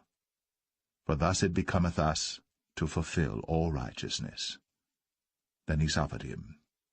And Jesus, when he was baptized, went up straightway out of the water, and lo, the heavens were opened unto him. And he saw the Spirit of God descending like a dove, and lighting upon him. And lo, a voice from heaven, saying, This is my beloved Son, in whom I am well pleased.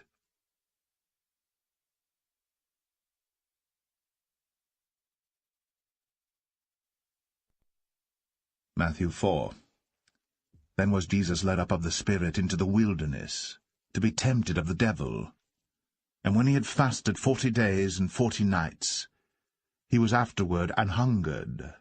And when the tempter came to him, he said, If thou be the Son of God, command that these stones be made bread. But he answered and said, It is written, Man shall not live by bread alone, but by every word that proceedeth out of the mouth of God. Then the devil taketh him up into the holy city, and setteth him on a pinnacle of the temple, and saith unto him, If thou be the Son of God, cast thyself down, for it is written, He shall give his angels charge concerning thee, and in their hands they shall bear thee up, lest at any time thou dash thy foot against a stone. Jesus said unto him, It is written again, Thou shalt not tempt the Lord thy God. Again the devil taketh him up into an exceeding high mountain, and showeth him all the kingdoms of the world, and the glory of them, and saith unto him, All these things will I give thee, if thou wilt fall down and worship me. Then saith Jesus unto him, Get thee hence, Satan, for it is written, Thou shalt worship the Lord thy God, and him only shalt thou serve. Then the devil leaveth him, and behold, angels came and ministered unto him. Now when Jesus had heard that John was cast into prison, he departed into Galilee, and leaving Nazareth he came and dwelt in Capernaum, which is upon the sea coast, in the borders of Zebulun and Nephthalim, that it might be fulfilled which was spoken by Isaiah the prophet, saying, The land of Zebulun, and the land of Nephthalim, by the way of the sea, beyond Jordan, Galilee of the Gentiles. The people which sat in darkness saw great light, and to them which sat in the region and shadow of death, light is sprung up. From that time Jesus began to preach and to say, Repent, for the kingdom of heaven is at hand. And Jesus, walking by the sea of Galilee, saw 2 brethren, Simon called Peter, and Andrew his brother, casting a net into the sea, for they were fishers. And he saith unto them, Follow me, and I will make you fishers of men. And they straightway left their nets, and followed him. And going on from thence, he saw other 2 brethren, James the son of Zebedee, and John his brother, in a ship with Zebedee their father, mending their nets. And he called them. And they immediately left the ship and their father, and followed him. And Jesus went about all Galilee, teaching in their synagogues, and preaching the gospel of the kingdom, and healing all manner of sickness and all manner of disease among the people. And his fame went throughout all Syria. And they brought unto him all sick people that were taken with divers diseases and torments, and those which were possessed with devils, and those which were lunatic, and those that had the palsy. And he healed them. And there followed him great multitudes of people from Galilee, and from Decapolis, and from Jerusalem, and from Judea, and from beyond Jordan.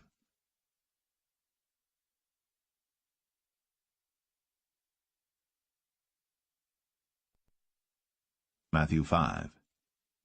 And seeing the multitudes, he went up into a mountain, and when he was set, his disciples came unto him. And he opened his mouth, and taught them, saying, Blessed are the poor in spirit, for theirs is the kingdom of heaven. Blessed are they that mourn, for they shall be comforted. Blessed are the meek, for they shall inherit the earth. Blessed are they which do hunger and thirst after righteousness, for they shall be filled. Blessed are the merciful, for they shall obtain mercy. Blessed are the pure in heart, for they shall see God. Blessed are the peacemakers, for they shall be called the children of God. Blessed are they which are persecuted for righteousness' sake, for theirs is the kingdom of heaven. Blessed are ye, when men shall revile you and persecute you, and shall say all manner of evil against you falsely, for my sake.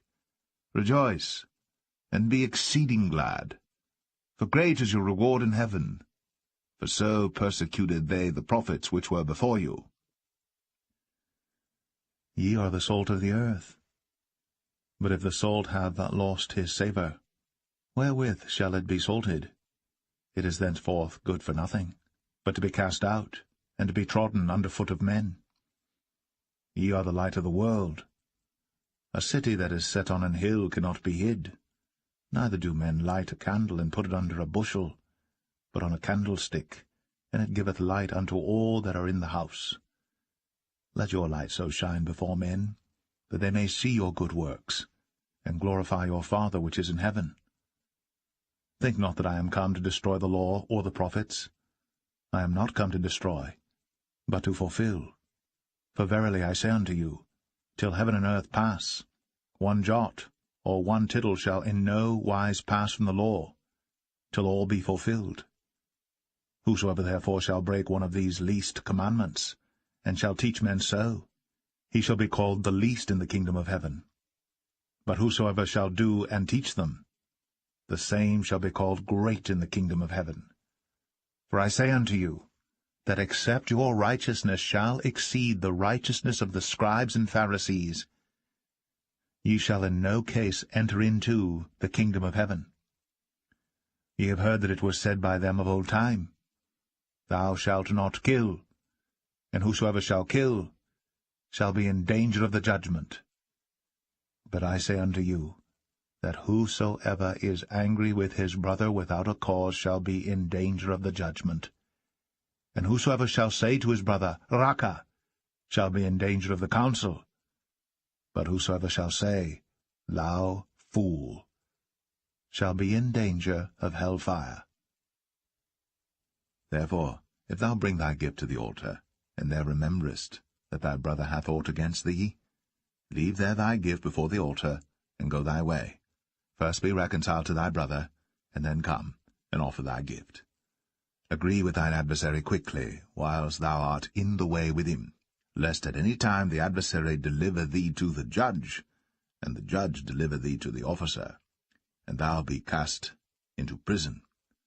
Verily I say unto thee, thou shalt by no means come out thence, till thou hast paid the uttermost farthing. Ye have heard that it was said by them of old time, Thou shalt not commit adultery. But I say unto you, that whosoever looketh on a woman to lust after her hath committed adultery with her already in his heart. And if thy right eye offend thee, pluck it out, and cast it from thee. For it is profitable for thee that one of thy members should perish, and not that thy whole body should be cast into hell. And if thy right hand offend thee, cut it off, and cast it from thee, for it is profitable for thee that one of thy members should perish, and not that thy whole body should be cast into hell.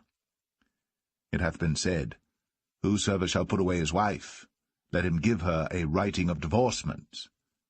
But I say unto you, that whosoever shall put away his wife, saving for the cause of fornication, causeth her to commit adultery, and whosoever shall marry her that is divorced committeth adultery.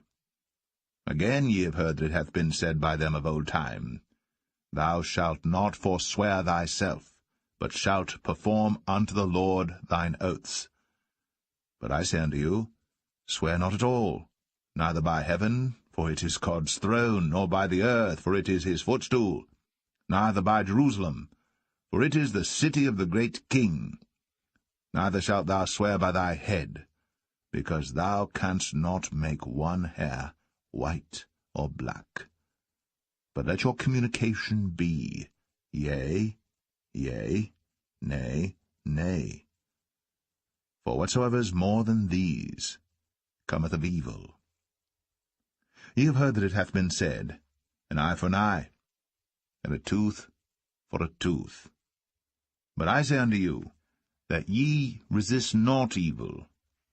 But whosoever shall smite thee on thy right cheek, turn to him the other also. And if any man will sue thee at the law, and take away thy coat, let him have thy cloak also. And whosoever shall compel thee to go a mile, go with him twain.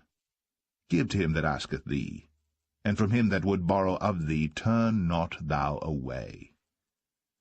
Ye have heard that it hath been said, Thou shalt love thy neighbor, and hate thine enemy. But I say unto you, Love your enemies, bless them that curse you, do good to them that hate you, and pray for them which despitefully use you and persecute you, that ye may be the children of your Father which is in heaven, for he maketh his sun to rise on the evil and on the good, and sendeth rain on the just and on the unjust. For if ye love them which love you, what reward have ye? Do not even the publicans the same?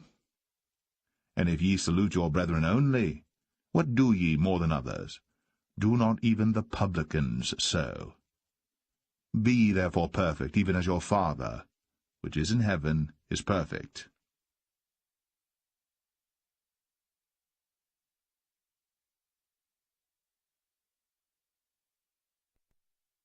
Matthew 6. Take heed that ye do not your alms before men, to be seen of them. Otherwise ye have no reward of your Father which is in heaven. Therefore, when thou doest thine alms, do not sound a trumpet before thee, as the hypocrites do in the synagogues and in the streets, that they may have glory of men. Verily I say unto you, they have their reward.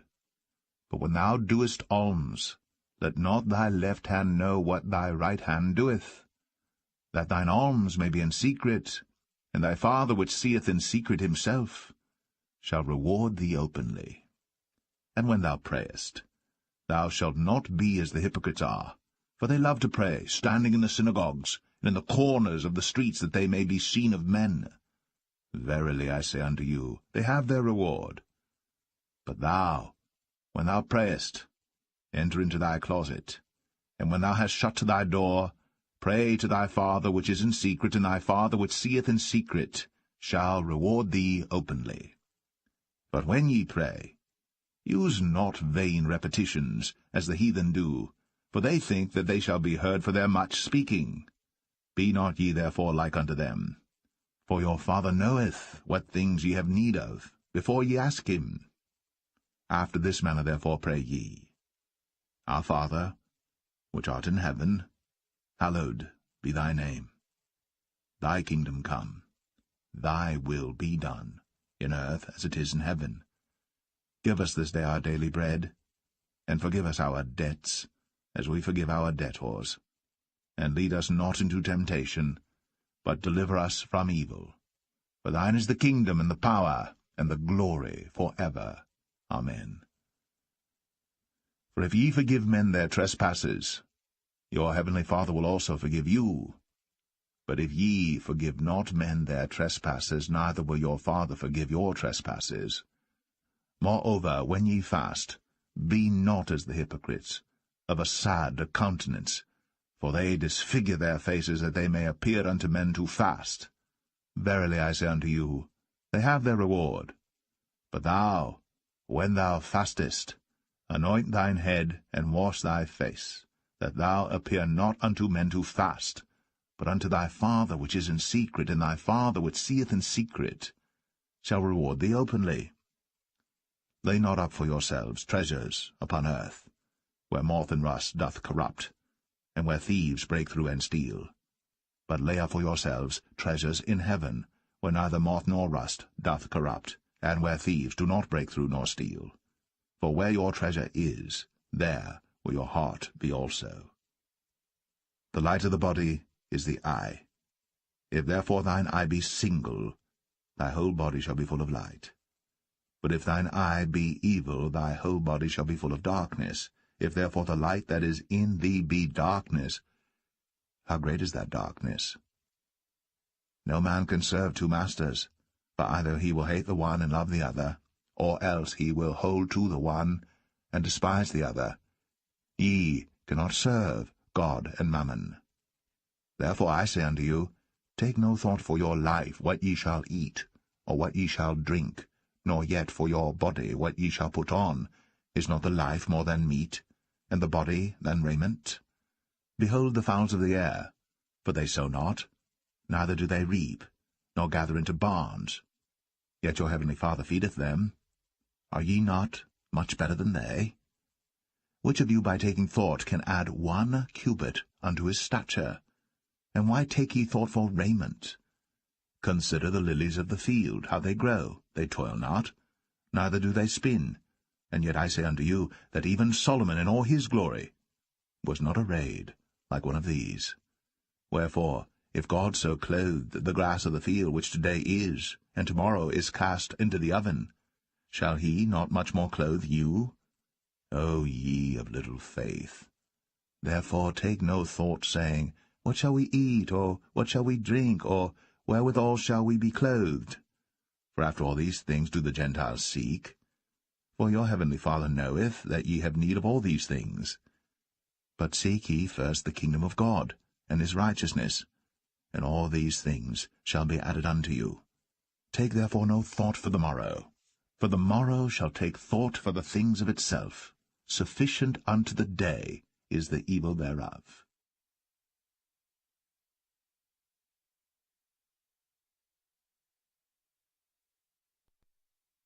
Matthew 7. Judge not, that ye be not judged. For with what judgment ye judge, ye shall be judged, and with what measure ye mete, it shall be measured to you again. And why beholdest thou the mote that is in thy brother's eye, but considerest not the beam that is in thine own eye?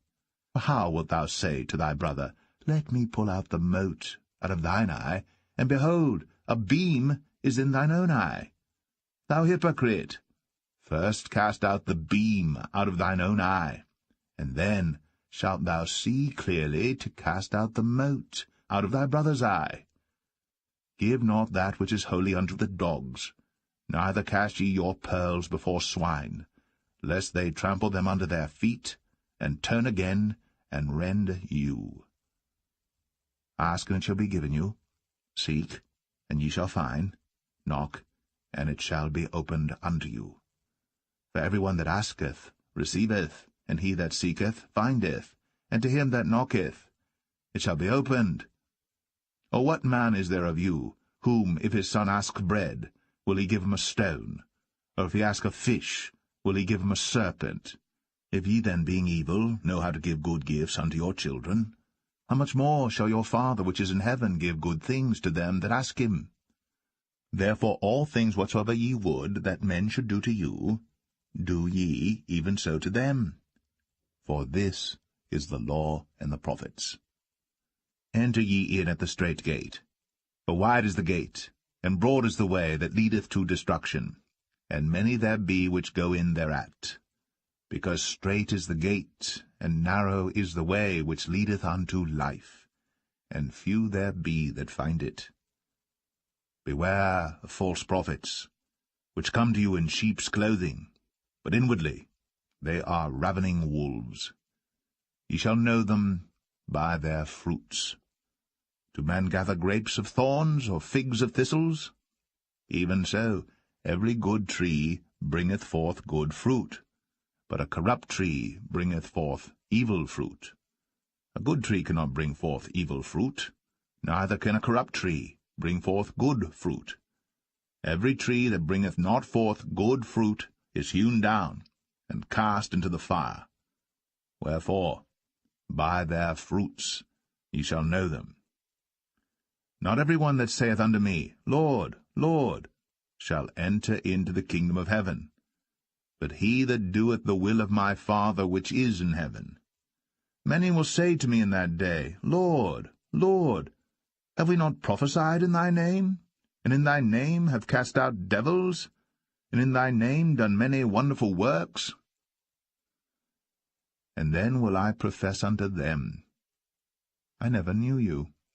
Depart from me, ye that work iniquity. Therefore whosoever heareth these sayings of mine, and doeth them, I will liken him unto a wise man, which built his house upon a rock. And the rain descended, and the floods came, and the winds blew, and beat upon that house, and it fell not, for it was founded upon a rock. And every one that heareth these sayings of mine, and doeth them not, shall be likened unto a foolish man, which built his house upon the sand. And the rain descended, and the floods came, and the winds blew, and beat upon that house, and it fell, and great was the fall of it. And it came to pass, when Jesus had ended these sayings, the people were astonished at his doctrine. For he taught them as one having authority, and not as the scribes.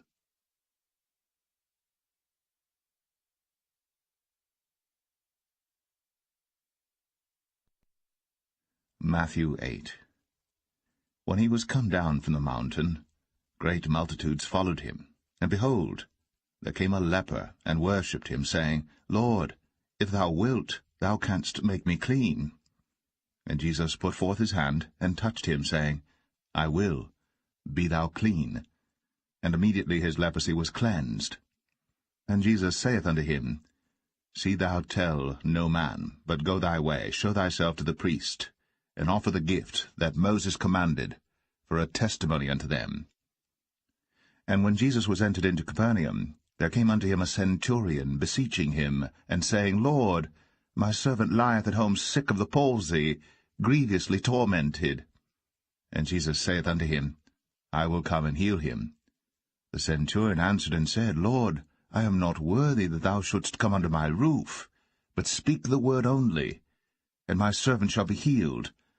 For I am a man under authority, having soldiers under me, and I say to this man, Go, and he goeth, and to another, Come, and he cometh, and to my servant, Do this, and he doeth it.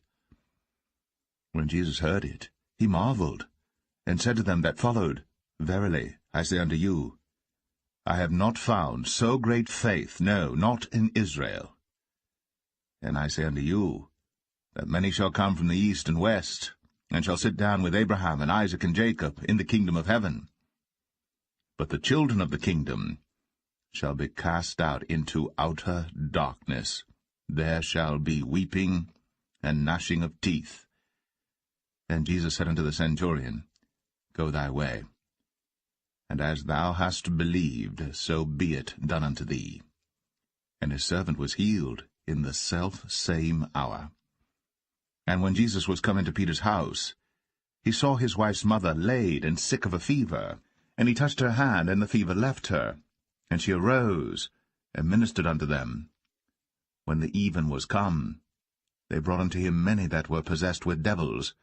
And he cast out the spirits with his word, and healed all that were sick, that it might be fulfilled which was spoken by Esaias the prophet, saying, Himself took our infirmities, and bare our sicknesses.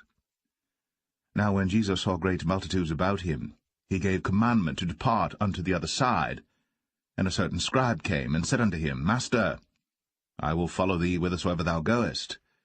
And Jesus saith unto him, The foxes have holes, and the birds of the air have nests, but the Son of Man hath not where to lay his head. And another of his disciples said unto him, Lord, suffer me first to go and bury my father. But Jesus said unto him, Follow me, and let the dead bury their dead. And when he was entered into a ship, his disciples followed him, and behold, there arose a great tempest in the sea, insomuch that the ship was covered with the waves. But he was asleep. And his disciples came to him, and awoke him, saying, Lord, save us, we perish. And he saith unto them, Why are ye fearful, O ye of little faith? Then he arose, and rebuked the winds and the sea, and there was a great calm. But the men marveled, saying, What manner of man is this, that even the winds and the sea obey him? And when he was come to the other side into the country of the Gergesenes, there met him 2 possessed with devils, coming out of the tombs, exceeding fierce, so that no man might pass by that way. And behold, they cried out, saying, What have we to do with thee, Jesus, thou Son of God? Art thou come hither to torment us before the time? And there was a good way off from them an herd of many swine feeding. So the devils besought him, saying, If thou cast us out, suffer us to go away into the herd of swine. And he said unto them, Go. And when they were come out, they went into the herd of swine, and behold, the whole herd of swine ran violently down a steep place into the sea, and perished in the waters. And they that kept them fled, and went their ways into the city, and told everything, and what was befallen to the possessed of the devils. And behold, the whole city came out to meet Jesus. And when they saw him, they besought him that he would depart out of their coasts.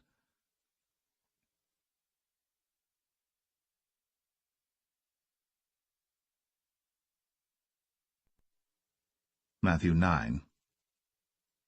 And he entered into a ship, and passed over, and came into his own city.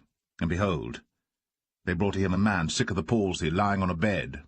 And Jesus, seeing their faith, said unto the sick of the palsy, Son, be of good cheer, thy sins be forgiven thee. And behold, certain of the scribes said within themselves, This man blasphemeth. And Jesus, knowing their thoughts, said, Wherefore think ye evil in your hearts? For whether is easier, to say, Thy sins be forgiven thee, or to say, Arise and walk? But that ye may know that the Son of Man hath power on earth to forgive sins. Then saith he to the sick of the palsy, Arise, take up thy bed, and go unto thine house. And he arose, and departed to his house. But when the multitudes saw it, they marveled, and glorified God, which had given such power unto men. And as Jesus passed forth from thence, he saw a man named Matthew, sitting at the receipt of custom. And he saith unto him, Follow me. And he arose, and followed him. And it came to pass, as Jesus sat at meat in the house, behold, many publicans and sinners came and sat down with him and his disciples. And when the Pharisees saw it, they said unto his disciples, Why eateth your master with publicans and sinners? But when Jesus heard that, he said unto them, They that be whole need not a physician, but they that are sick. But go ye, and learn what that meaneth. I will have mercy and not sacrifice. For I am not come to call the righteous, but sinners to repentance.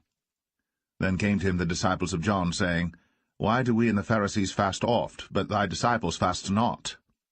And Jesus said unto them, Can the children of the bridechamber mourn as long as the bridegroom is with them? But the days will come, when the bridegroom shall be taken from them, and then shall they fast. No man putteth a piece of new cloth unto an old garment, for that which is put in to fill it up taketh from the garment, and the rent is made worse. Neither do men put new wine into old bottles, else the bottles break, and the wine runneth out, and the bottles perish. But they put new wine into new bottles, and both are preserved. While he spake these things unto them, behold, there came a certain ruler, and worshipped him, saying, My daughter is even now dead, but come, and lay thy hand upon her, and she shall live. And Jesus arose, and followed him, and so did his disciples. And behold, a woman which was diseased with an issue of blood 12 years came behind him, and touched the hem of his garment. For she said within herself, If I may but touch his garment, I shall be whole. But Jesus turned him about, and when he saw her, he said, Daughter, be of good comfort. Thy faith hath made thee whole. And the woman was made whole from that hour. And when Jesus came into the ruler's house, and saw the minstrels, and the people making a noise, he said unto them, Give place, for the maid is not dead, but sleepeth. And they laughed him to scorn. But when the people were put forth, he went in, and took her by the hand. And the maid arose, and the fame hereof went abroad into all that land. And when Jesus departed thence, 2 blind men followed him, crying and saying, Thou Son of David, have mercy on us. And when he was come into the house, the blind men came to him, and Jesus saith unto them, Believe ye that I am able to do this? They said unto him, Yea, Lord. Then touched he their eyes, saying, According to your faith be it unto you. And their eyes were opened. And Jesus straitly charged them, saying, See that no man know it. But they, when they were departed, spread abroad his fame in all that country. As they went out, behold, they brought to him a dumb man possessed with a devil. And when the devil was cast out, the dumb spake. And the multitudes marveled, saying, It was never so seen in Israel. But the Pharisees said, He casteth out devils through the prince of the devils. And Jesus went about all the cities and villages, teaching in their synagogues, and preaching the gospel of the kingdom, and healing every sickness and every disease among the people. But when he saw the multitudes, he was moved with compassion on them, because they fainted and were scattered abroad, as sheep having no shepherd. Then saith he unto his disciples, The harvest truly is plenteous, but the laborers are few. Pray ye therefore the Lord of the harvest, that he will send forth laborers into his harvest.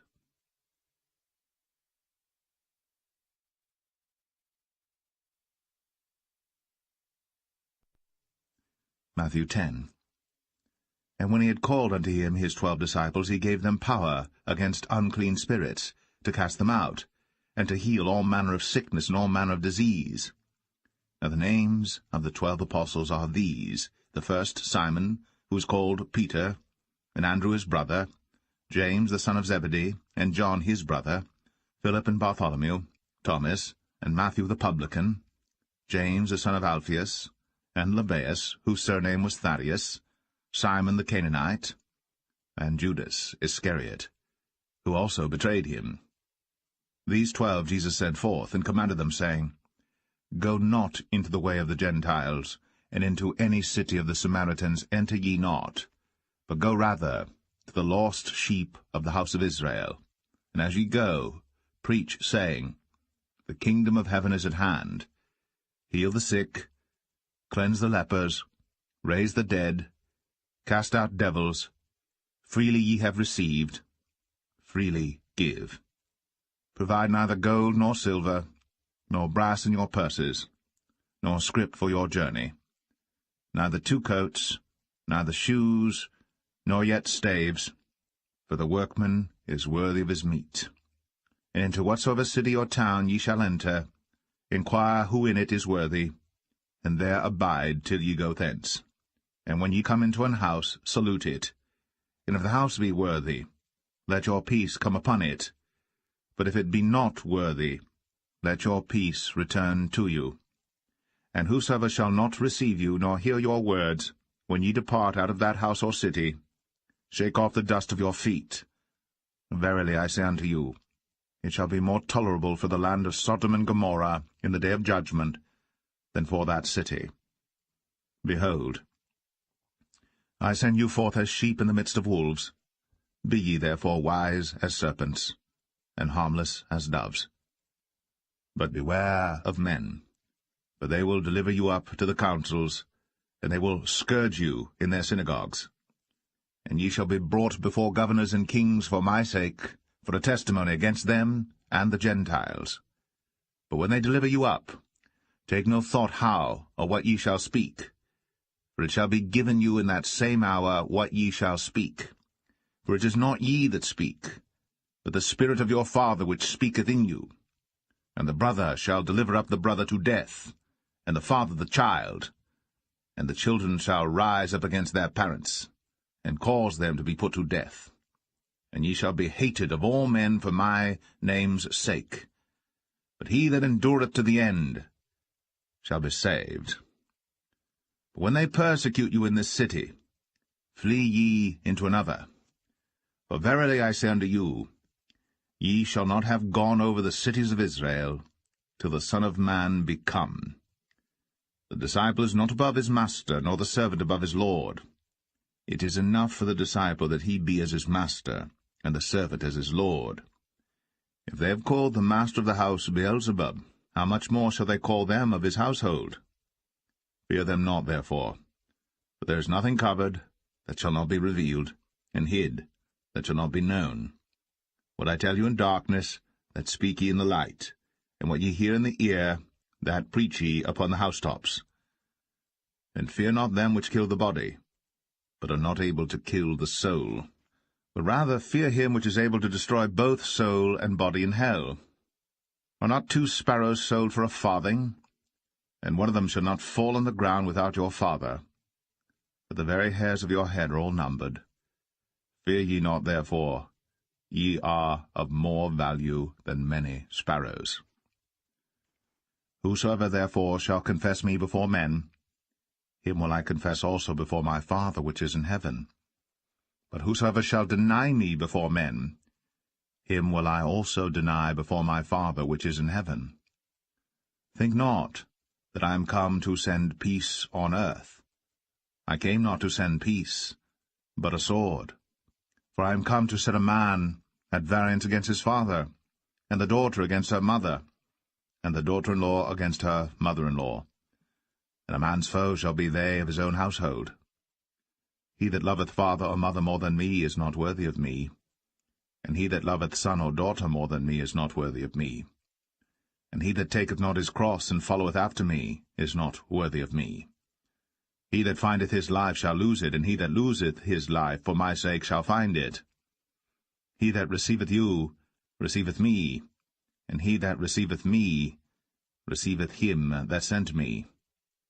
He that receiveth a prophet in the name of a prophet shall receive a prophet's reward, and he that receiveth a righteous man in the name of a righteous man shall receive a righteous man's reward. And whosoever shall give to drink unto one of these little ones a cup of cold water only in the name of a disciple, verily I say unto you, he shall in no wise lose his reward.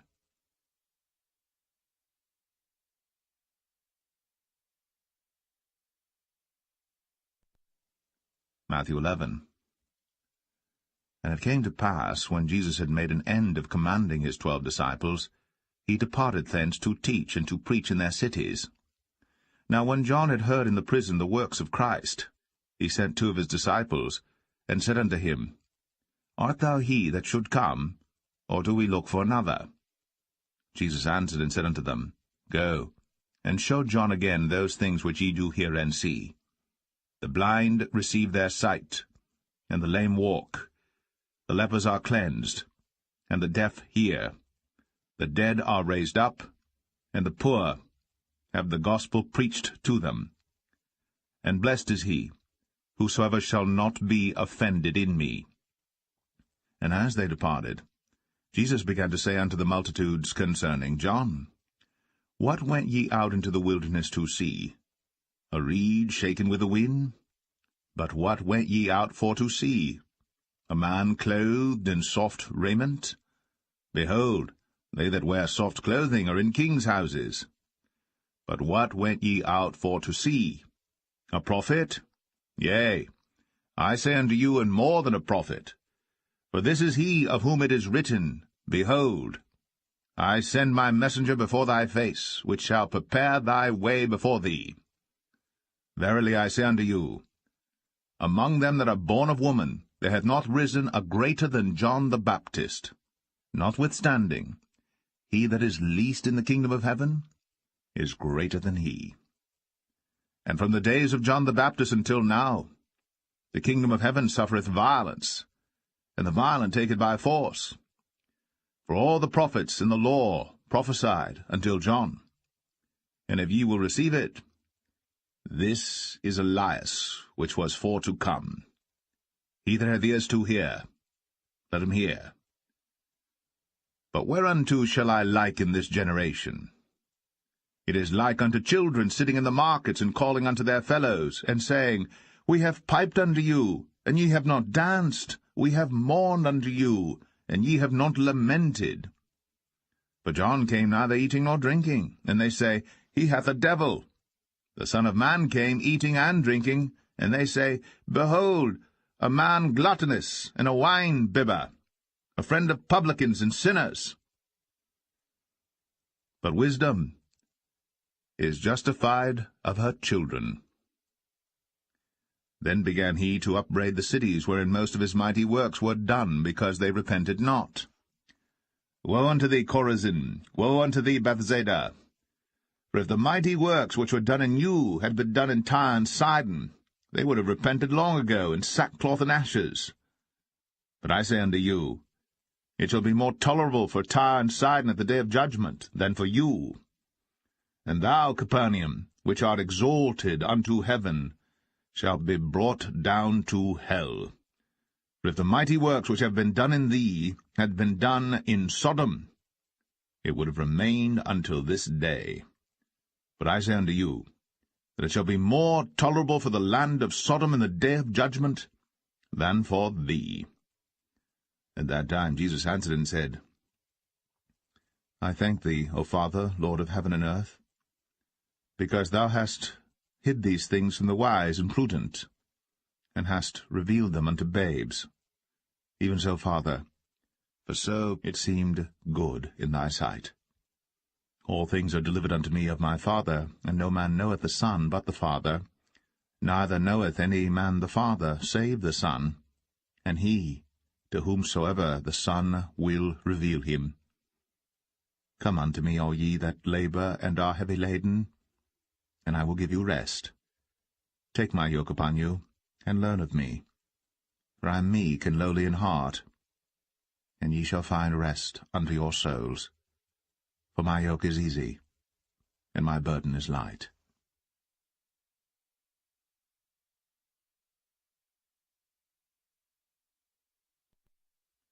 Matthew 12. At that time Jesus went on the Sabbath day through the corn, and his disciples were an hungered, and began to pluck the ears of corn and to eat. But when the Pharisees saw it, they said unto him, Behold, thy disciples do that which is not lawful to do upon the Sabbath day. But he said unto them, Have ye not read what David did when he was an hungered, and they that were with him? How he entered into the house of God, and did eat the showbread, which was not lawful for him to eat, neither for them which were with him, but only for the priests? Or have ye not read in the law, how that on the Sabbath days the priests in the temple profane the Sabbath, and are blameless? But I say unto you, that in this place is one greater than the temple. If ye had known what this meaneth, I will have mercy, and not sacrifice, ye would not have condemned the guiltless. For the Son of Man is Lord even of the Sabbath day. And when he was departed thence, he went into their synagogue, and behold, there was a man which had his hand withered. And they asked him, saying, Is it lawful to heal on the Sabbath days? That they might accuse him. And he said unto them, What man shall there be among you, that shall have one sheep, and if it fall into a pit on the Sabbath day, will he not lay hold on it, and lift it out? How much then is a man better than a sheep? Wherefore it is lawful to do well on the Sabbath days. Then saith he to the man, Stretch forth thine hand. And he stretched it forth, and it was restored whole, like as the other. Then the Pharisees went out and held a council against him, how they might destroy him. But when Jesus knew it, he withdrew himself from thence, and great multitudes followed him. And he healed them all, and charged them that they should not make him known, that it might be fulfilled which was spoken by Esaias the prophet, saying, Behold my servant, whom I have chosen, my beloved, in whom my soul is well pleased. I will put my spirit upon him, and he shall show judgment to the Gentiles. He shall not strive nor cry, neither shall any man hear his voice in the streets. A bruised reed shall he not break, and smoking flax shall he not quench, till he send forth judgment unto victory. And in his name shall the Gentiles trust. Then was brought unto him one possessed with a devil, blind and dumb. And he healed him, insomuch that the blind and dumb both spake and saw. And all the people were amazed, and said, Is not this the son of David? But when the Pharisees heard it, they said, This fellow doth not cast out devils, but by Beelzebub, the prince of the devils. And Jesus knew their thoughts, and said unto them, Every kingdom divided against itself is brought to desolation, and every city or house divided against itself shall not stand. And if Satan cast out Satan, he is divided against himself. How shall then his kingdom stand? And if I by Beelzebub cast out devils, by whom do your children cast them out? Therefore they shall be your judges. But if I cast out devils by the Spirit of God, then the kingdom of God is come unto you. Or else how can one enter into a strong man's house and spoil his goods, except he first bind the strong man, and then he will spoil his house? He that is not with me is against me, and he that gathereth not with me scattereth abroad. Wherefore I say unto you, all manner of sin and blasphemy shall be forgiven unto men, but the blasphemy against the Holy Ghost shall not be forgiven unto men. And whosoever speaketh a word against the Son of Man, it shall be forgiven him. But whosoever speaketh against the Holy Ghost, it shall not be forgiven him, neither in this world, neither in the world to come. Either make the tree good, and his fruit good, or else make the tree corrupt, and his fruit corrupt. For the tree is known by his fruit. O generation of vipers, how can ye, being evil, speak good things? For out of the abundance of the heart the mouth speaketh. A good man out of the good treasure of the heart bringeth forth good things, and an evil man out of the evil treasure bringeth forth evil things. But I say unto you, that every idle word that men shall speak, they shall give account thereof in the day of judgment. For by thy words thou shalt be justified, and by thy words thou shalt be condemned. Then certain of the scribes and of the Pharisees answered, saying, Master, we would see a sign from thee. But he answered and said unto them, An evil and adulterous generation seeketh after a sign, and there shall no sign be given to it, but the sign of the prophet Jonas. For as Jonas was 3 days and 3 nights in the whale's belly, so shall the Son of Man be 3 days and 3 nights in the heart of the earth. The men of Nineveh shall rise in judgment with this generation, and shall condemn it, because they repented at the preaching of Jonas. And behold, a greater than Jonas is here. The queen of the south shall rise up in the judgment with this generation, and shall condemn it. For she came from the uttermost parts of the earth to hear the wisdom of Solomon. And behold, a greater than Solomon is here. When the unclean spirit is gone out of a man, he walketh through dry places seeking rest, and findeth none. Then he saith, I will return into my house from whence I came out. And when he is come, he findeth it empty, swept, and garnished. Then goeth he, and taketh with himself 7 other spirits more wicked than himself, and they enter in and dwell there.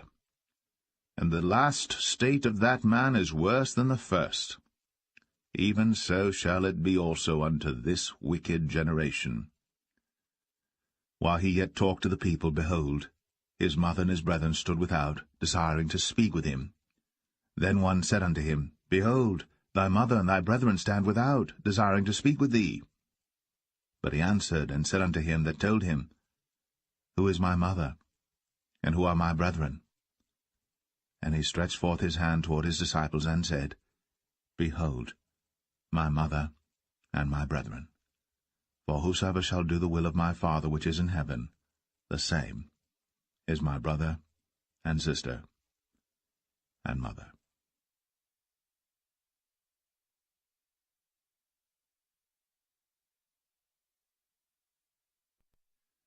Matthew 13. The same day went Jesus out of the house, and sat by the seaside. And great multitudes were gathered together unto him, so that he went into a ship, and sat. And the whole multitude stood on the shore. And he spake many things unto them in parables, saying, Behold, a sower went forth to sow. And when he sowed, some seeds fell by the wayside, and the fowls came and devoured them up. Some fell upon stony places where they had not much earth, and forthwith they sprung up, because they had no deepness of earth. And when the sun was up, they were scorched, and because they had no root, they withered away. And some fell among thorns, and the thorns sprung up and choked them. But other fell into good ground, and brought forth fruit, some 100-fold, some 60-fold, some 30-fold. Who hath ears to hear, let him hear. And the disciples came and said unto him, Why speakest thou unto them in parables? He answered and said unto them, Because it is given unto you to know the mysteries of the kingdom of heaven, but to them it is not given. For whosoever hath, to him shall be given, and he shall have more abundance. But whosoever hath not, from him shall be taken away even that he hath. Therefore speak I to them in parables, because they seeing see not, and hearing they hear not, neither do they understand. And in them is fulfilled the prophecy of Isaiah, which saith, By hearing ye shall hear, and shall not understand, and seeing ye shall see, and shall not perceive. For this people's heart is waxed gross, and their ears are dull of hearing, and their eyes they have closed, lest at any time they should see with their eyes, and hear with their ears, and should understand with their heart, and should be converted, and I should heal them. But blessed are your eyes, for they see, and your ears, for they hear. For verily I say unto you, that many prophets and righteous men have desired to see those things which ye see, and have not seen them, and to hear those things which ye hear, and have not heard them. Hear ye therefore the parable of the sower.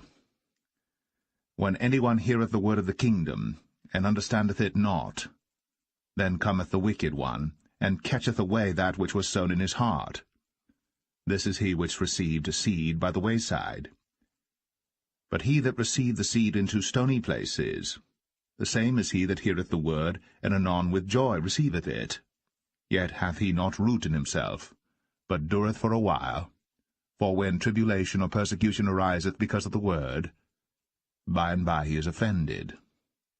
He also that received seed among the thorns is he that heareth the word, and the care of this world and the deceitfulness of riches choke the word, and he becometh unfruitful. But he that received seed into the good ground is he that heareth the word, and understandeth it, which also beareth fruit, and bringeth forth some 100-fold, some 60, some 30. Another parable put he forth unto them, saying, The kingdom of heaven is likened unto a man which sowed good seed in his field. But while men slept, his enemy came and sowed tares among the wheat, and went his way. For when the blade was sprung up and brought forth fruit, then appeared the tares also. So the servants of the householder came and said unto him, Sir, didst not thou sow good seed in thy field? From whence then hath it tares? He said unto them, An enemy hath done this. The servants said unto him, Wilt thou then that we go and gather them up? But he said, Nay, lest while ye gather up the tares, ye root up also the wheat with them. Let both grow together until the harvest. And in the time of harvest I will say to the reapers, Gather ye together first the tares, and bind them in bundles to burn them. But gather the wheat into my barn. Another parable put he forth unto them, saying, The kingdom of heaven is like to a grain of mustard seed, which a man took, and sowed in his field, which indeed is the least of all seeds, but when it is grown, it is the greatest among herbs, and becometh a tree, so that the birds of the air come and lodge in the branches thereof. Another parable spake he unto them. The kingdom of heaven is like unto leaven, which a woman took, and hid in 3 measures of meal, till the whole was leavened. All these things spake Jesus unto the multitude in parables. And without a parable spake he not unto them, that it might be fulfilled which was spoken by the prophet, saying, I will open my mouth in parables. I will utter things which have been kept secret from the foundation of the world. Then Jesus sent the multitude away, and went into the house. And his disciples came unto him, saying, Declare unto us the parable of the tares of the field. He answered and said unto them, He that soweth the good seed is the Son of Man. The field is the world. The good seed are the children of the kingdom, but the tares are the children of the wicked one. The enemy that sowed them is the devil. The harvest is the end of the world, and the reapers are the angels. As therefore the tares are gathered and burned in the fire, so shall it be in the end of this world. The Son of Man shall send forth his angels, and they shall gather out of his kingdom all things that offend, and them which do iniquity, and shall cast them into a furnace of fire. There shall be wailing and gnashing of teeth. Then shall the righteous shine forth as the sun in the kingdom of their Father. Who hath ears to hear, let him hear. Again, the kingdom of heaven is like unto treasure hid in a field, the which when a man hath found, he hideth, and for joy thereof goeth, and selleth all that he hath, and buyeth that field. Again, the kingdom of heaven is like unto a merchantman seeking goodly pearls, who, when he had found one pearl of great price, went and sold all that he had, and bought it. Again, the kingdom of heaven is like unto a net, that was cast into the sea, and gathered of every kind, which, when it was full, they drew to shore, and sat down, and gathered the good into vessels, but cast the bad away. So shall it be at the end of the world. The angel shall come forth, and sever the wicked from among the just, and shall cast them into the furnace of fire. There shall be wailing and gnashing of teeth. Jesus saith unto them, Have ye understood all these things? They say unto him, Yea, Lord.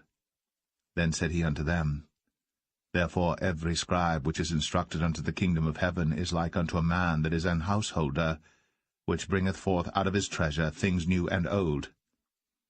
And it came to pass that when Jesus had finished these parables, he departed thence. And when he was come into his own country, he taught them in their synagogue, insomuch that they were astonished, and said, Whence hath this man this wisdom, and these mighty works? Is not this the carpenter's son? Is not his mother called Mary, and his brethren James, and Joseph, and Simon, and Judas? And his sisters, are they not all with us? Whence then hath this man all these things? And they were offended in him.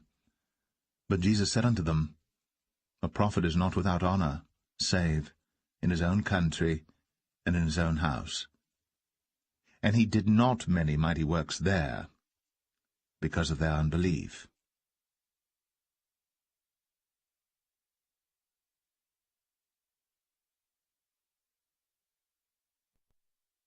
Matthew 14.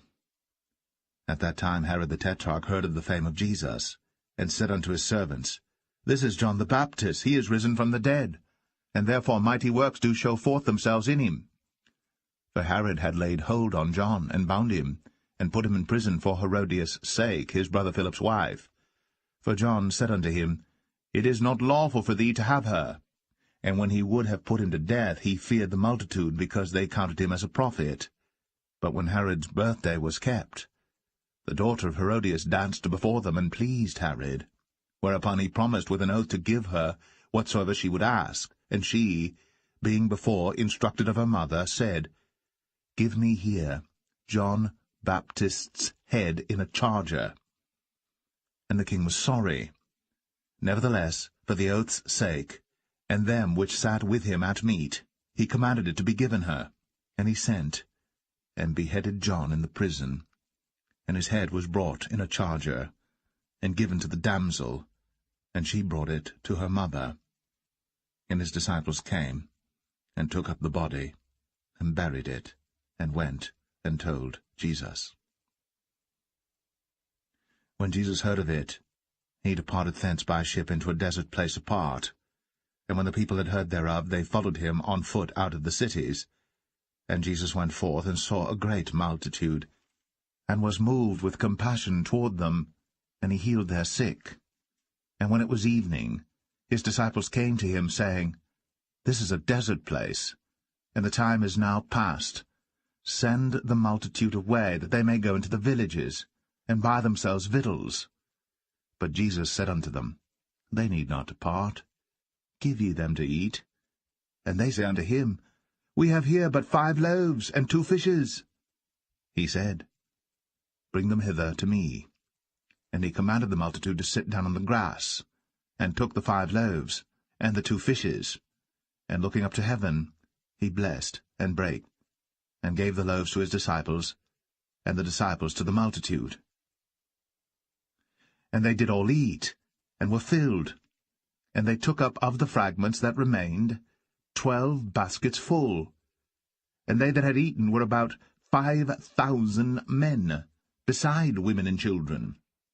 And straightway Jesus constrained his disciples to get into a ship, and to go before him unto the other side, while he sent the multitudes away.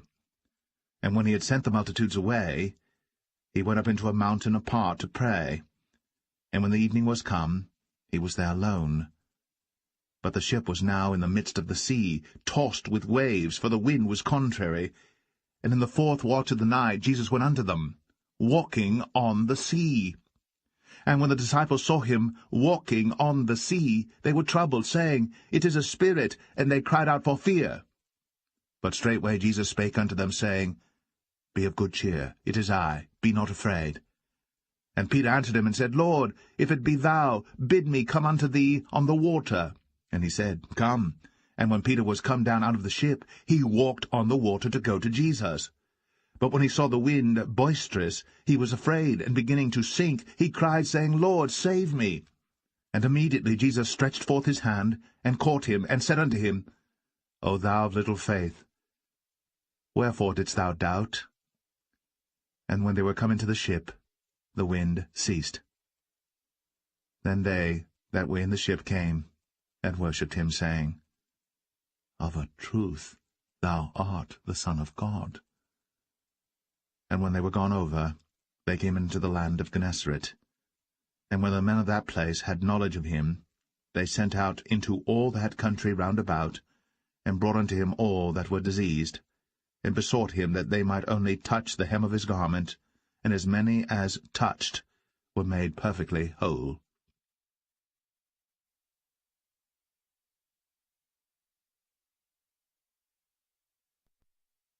Matthew 15.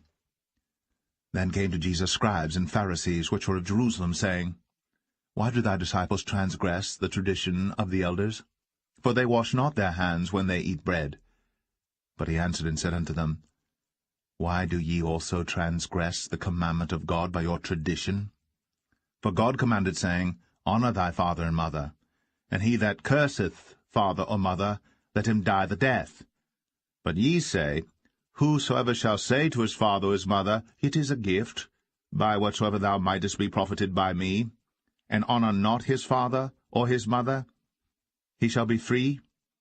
Thus have ye made the commandment of God of none effect by your tradition.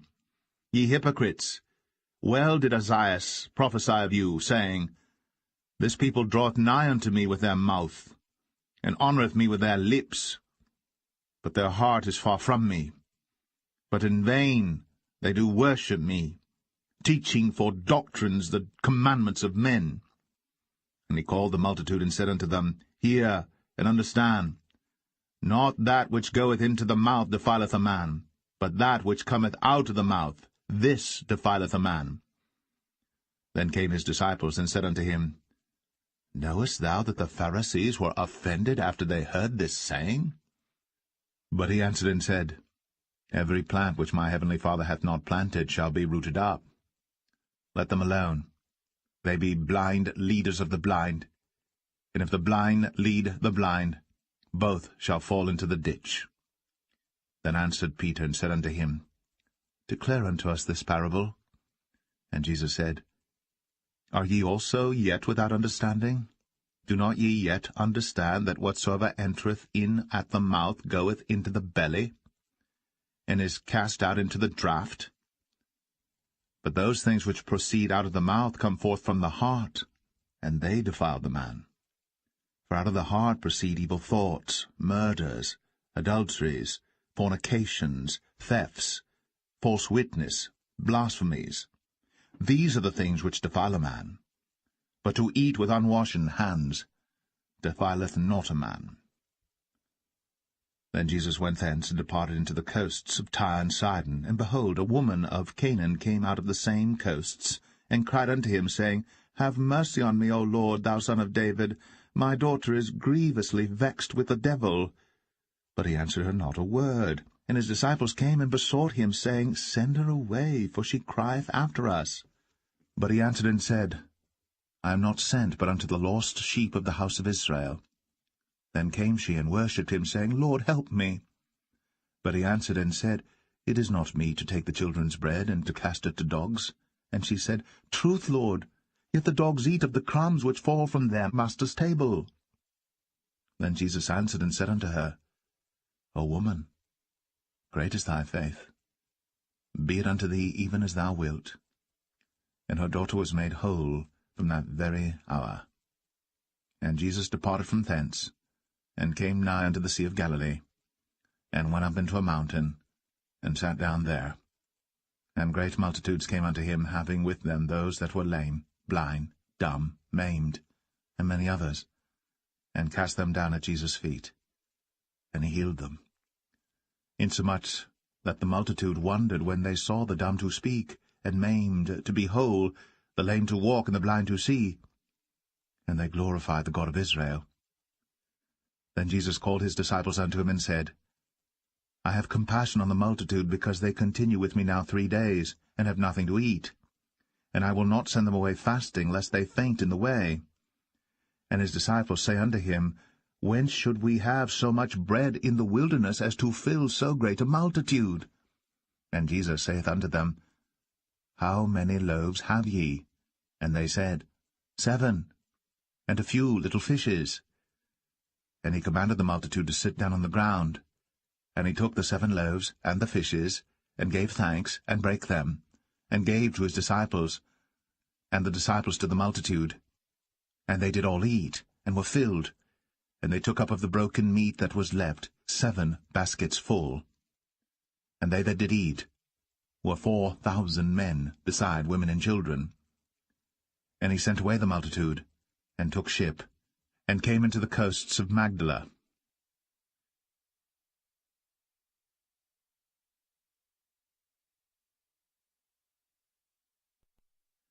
Matthew 16.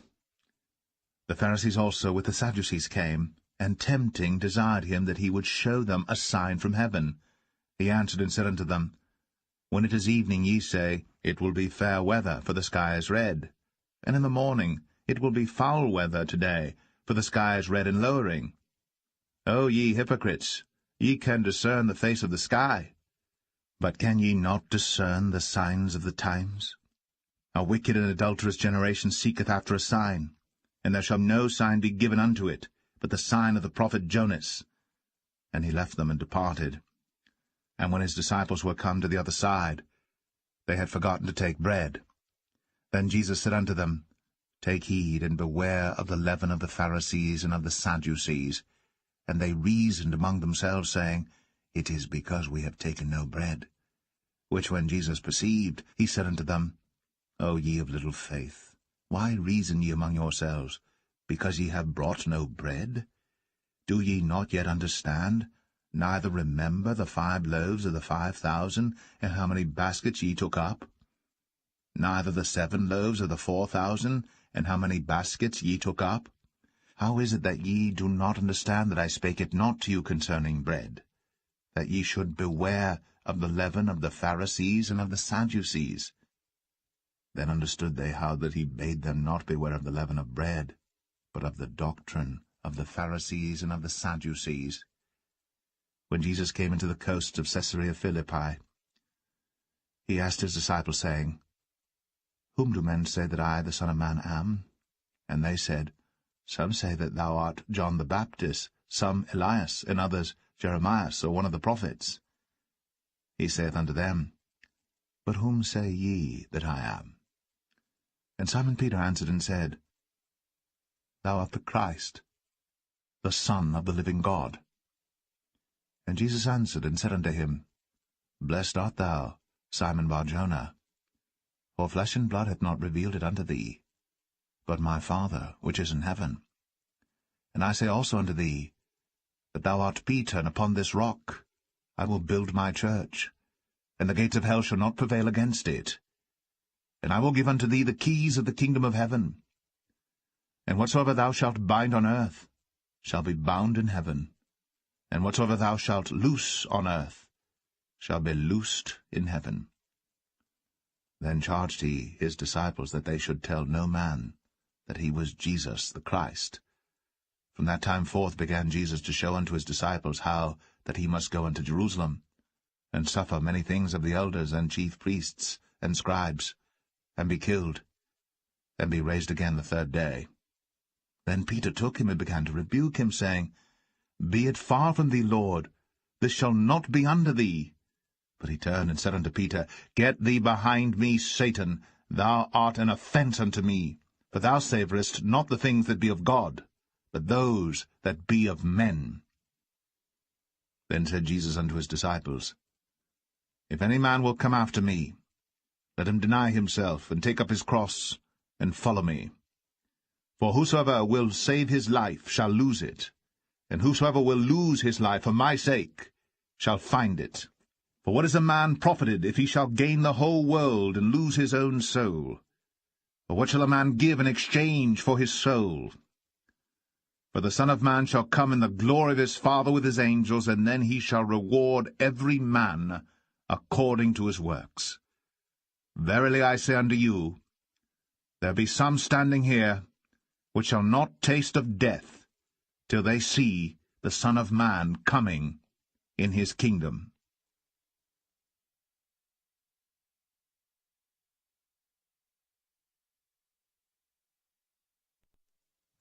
Matthew 17.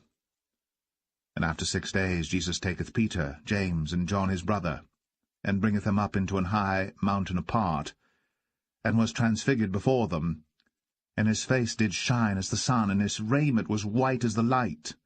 And behold, there appeared unto them Moses and Elias talking with him. Then answered Peter, and said unto Jesus, Lord, it is good for us to be here. If thou wilt, let us make here 3 tabernacles, one for thee, and one for Moses, and one for Elias.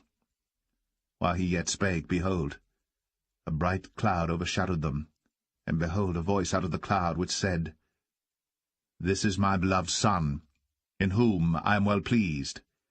Hear ye him.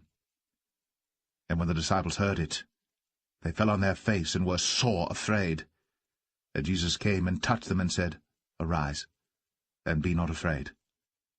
And when they had lifted up their eyes, they saw no man save Jesus only. And as they came down from the mountain, Jesus charged them, saying, Tell the vision to no man, until the Son of Man be risen again from the dead. And his disciples asked him, saying, Why then say the scribes that Elias must first come? And Jesus answered and said unto them, Elias truly shall first come, and restore all things. But I say unto you that Elias is come already, and they knew him not, but have done unto him whatsoever they listed. Likewise shall also the Son of Man suffer of them. Then the disciples understood that he spake unto them of John the Baptist. And when they were come to the multitude, there came to him a certain man, kneeling down to him, and saying, Lord, have mercy on my son, for he is a lunatic, and sore vexed. For oft times he falleth into the fire, and oft into the water. And I brought him to thy disciples, and they could not cure him. Then Jesus answered and said, O faithless and perverse generation, how long shall I be with you? How long shall I suffer you? Bring him hither to me. And Jesus rebuked the devil, and he departed out of him, and the child was cured from that very hour. Then came the disciples to Jesus apart, and said, Why could not we cast him out? And Jesus said unto them, Because of your unbelief. For verily I say unto you, if ye have faith as a grain of mustard seed, ye shall say unto this mountain, Remove hence to yonder place, and it shall remove, and nothing shall be impossible unto you. Howbeit this kind goeth not out, but by prayer and fasting. And while they abode in Galilee, Jesus said unto them, The Son of Man shall be betrayed into the hands of men, and they shall kill him, and the third day he shall be raised again. And they were exceeding sorry. And when they were come to Capernaum, they that received tribute money came to Peter, and said, Doth not your master pay tribute? He saith, Yes. And when he was come into the house, Jesus prevented him, saying, What thinkest thou, Simon, of whom do the kings of the earth take custom or tribute? Of their own children, or of strangers? Peter saith unto him, Of strangers. Jesus saith unto him, Then are the children free. Notwithstanding, lest we should offend them, go thou to the sea, and cast an hook, and take up the fish that first cometh up. And when thou hast opened his mouth, thou shalt find a piece of money. That take, and give unto them for me and thee.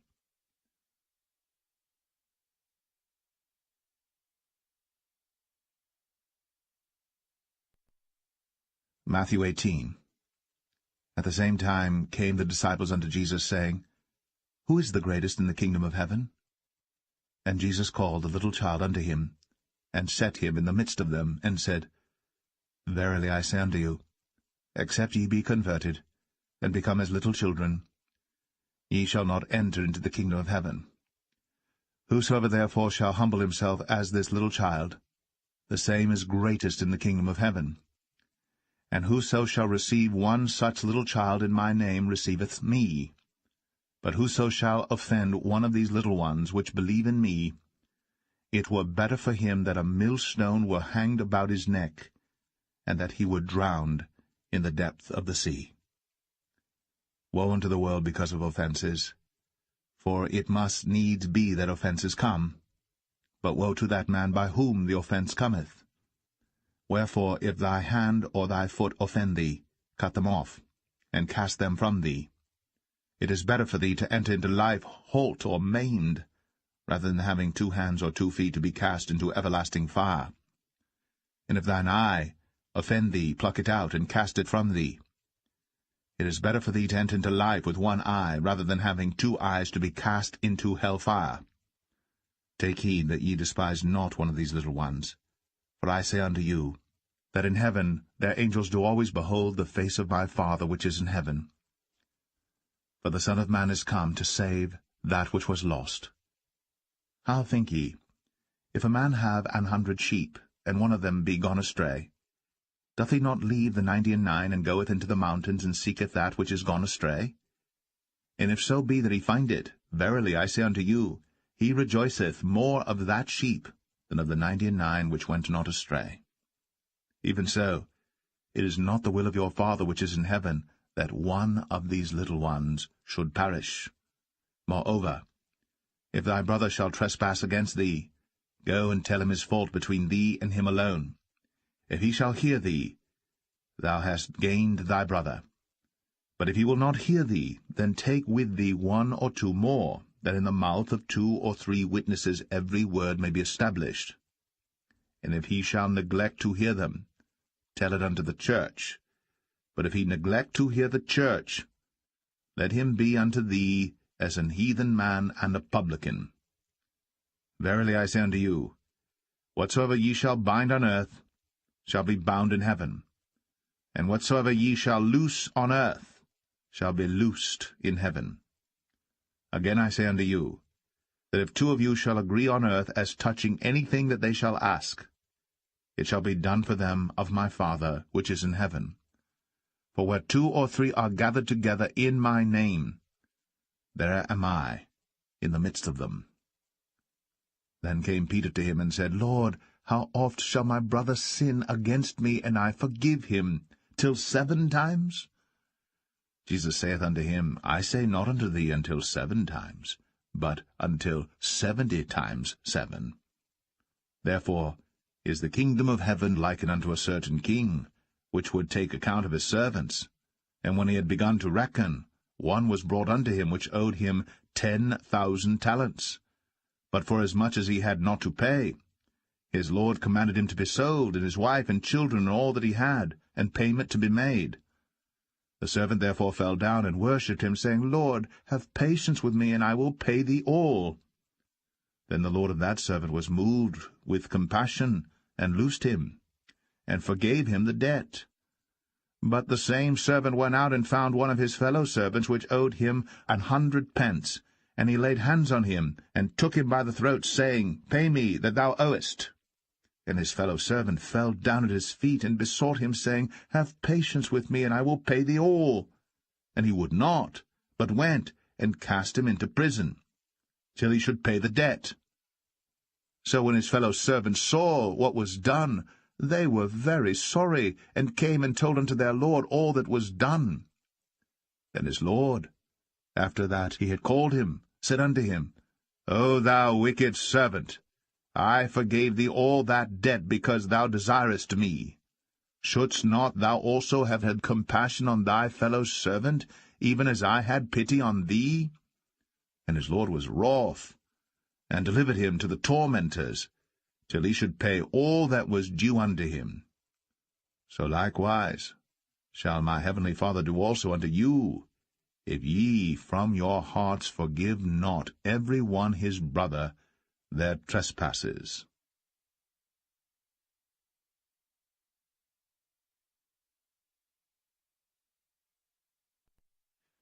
Matthew 19.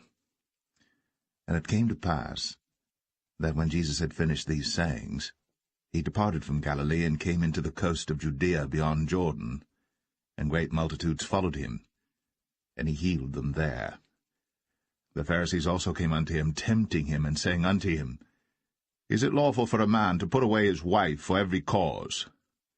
And he answered and said unto them, Have ye not read that he which made them at the beginning made them male and female, and said, For this cause shall a man leave father and mother, and shall cleave to his wife, and they twain shall be one flesh.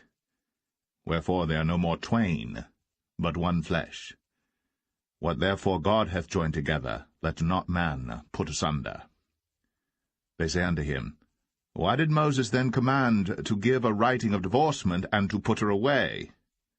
He saith unto them, Moses, because of the hardness of your hearts, suffered you to put away your wives. But from the beginning it was not so. And I say unto you, Whosoever shall put away his wife, except it be for fornication, and shall marry another, committeth adultery. And whoso marrieth her which is put away, doth commit adultery. His disciples say unto him, If the case of the man be so with his wife, it is not good to marry. But he said unto them, All men cannot receive this saying, save they to whom it is given. For there are some eunuchs which were so born from their mother's womb, and there are some eunuchs which were made eunuchs of men, and there be eunuchs which have made themselves eunuchs for the kingdom of heaven's sake. He that is able to receive it, let him receive it. Then were there brought unto him little children, that he should put his hands on them and pray. And the disciples rebuked them. But Jesus said, Suffer little children, and forbid them not to come unto me, for of such is the kingdom of heaven. And he laid his hands on them, and departed thence. And behold, one came and said unto him, Good Master, what good thing shall I do, that I may have eternal life? And he said unto him, Why callest thou me good? There is none good but one, that is God. But if thou wilt enter into life, keep the commandments. He saith unto him, Which? Jesus said, Thou shalt do no murder, thou shalt not commit adultery, thou shalt not steal, thou shalt not bear false witness, honour thy father and thy mother, and thou shalt love thy neighbour as thyself. The young man saith unto him, All these things have I kept from my youth up. What lack I yet? Jesus said unto him, If thou wilt be perfect, go, and sell that thou hast, and give to the poor, and thou shalt have treasure in heaven, and come, and follow me. But when the young man heard that saying, he went away sorrowful, for he had great possessions. Then said Jesus unto his disciples, Verily I say unto you, that a rich man shall hardly enter into the kingdom of heaven. And again I say unto you, it is easier for a camel to go through the eye of a needle, than for a rich man to enter into the kingdom of God. When his disciples heard it, they were exceedingly amazed, saying, Who then can be saved? But Jesus beheld them, and said unto them, With men this is impossible, but with God all things are possible. Then answered Peter, and said unto him, Behold, we have forsaken all, and followed thee. What shall we have therefore? And Jesus said unto them, Verily I say unto you, that ye which have followed me, in the regeneration, when the Son of Man shall sit in the throne of his glory, ye also shall sit upon 12 thrones, judging the 12 tribes of Israel. And every one that hath forsaken houses, or brethren, or sisters, or father, or mother, or wife, or children, or lands, for my name's sake, shall receive 100-fold, and shall inherit everlasting life. But many that are first shall be last, and the last shall be first.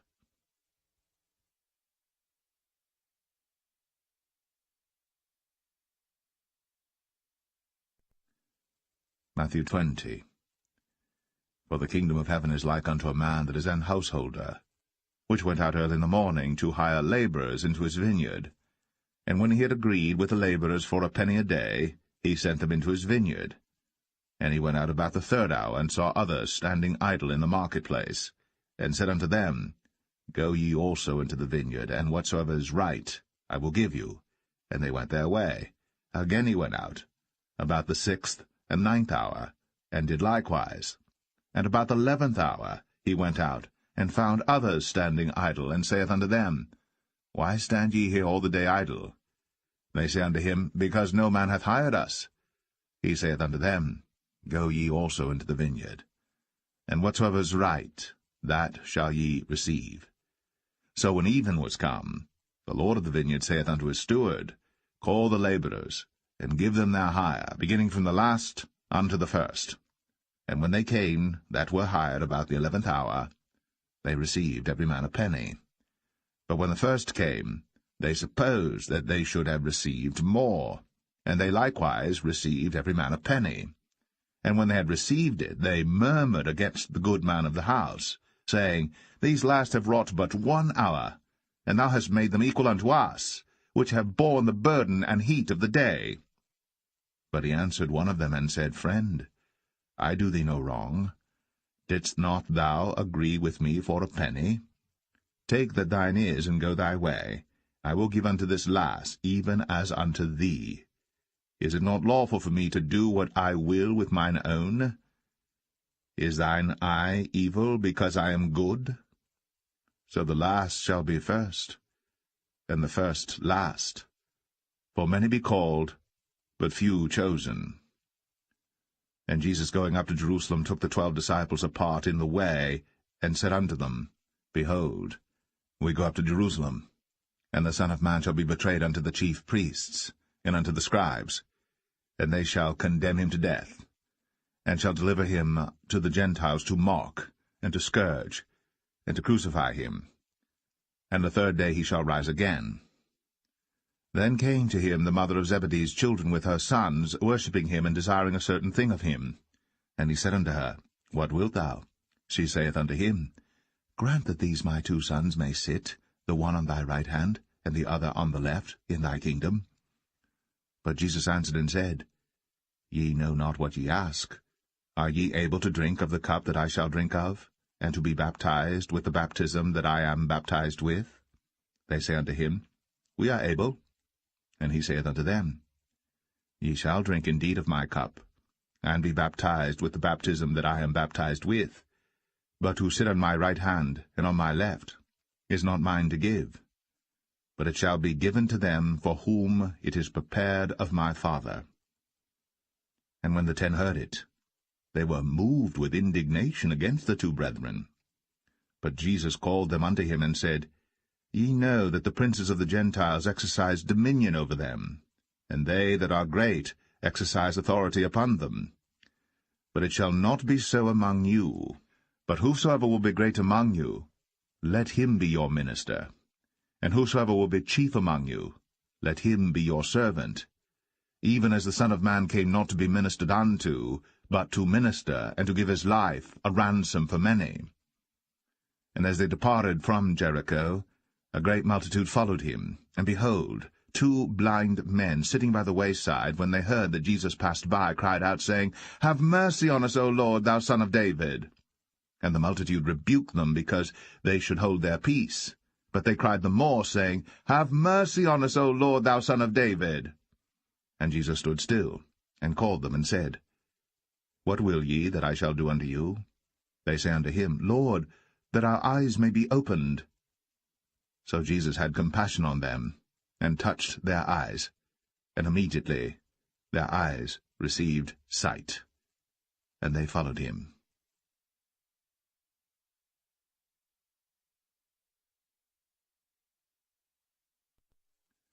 Matthew 21. And when they drew nigh unto Jerusalem, and were come to Bethphage, unto the Mount of Olives, then sent Jesus 2 disciples, saying unto them, Go into the village over against you, and straightway ye shall find an ass tied, and a colt with her.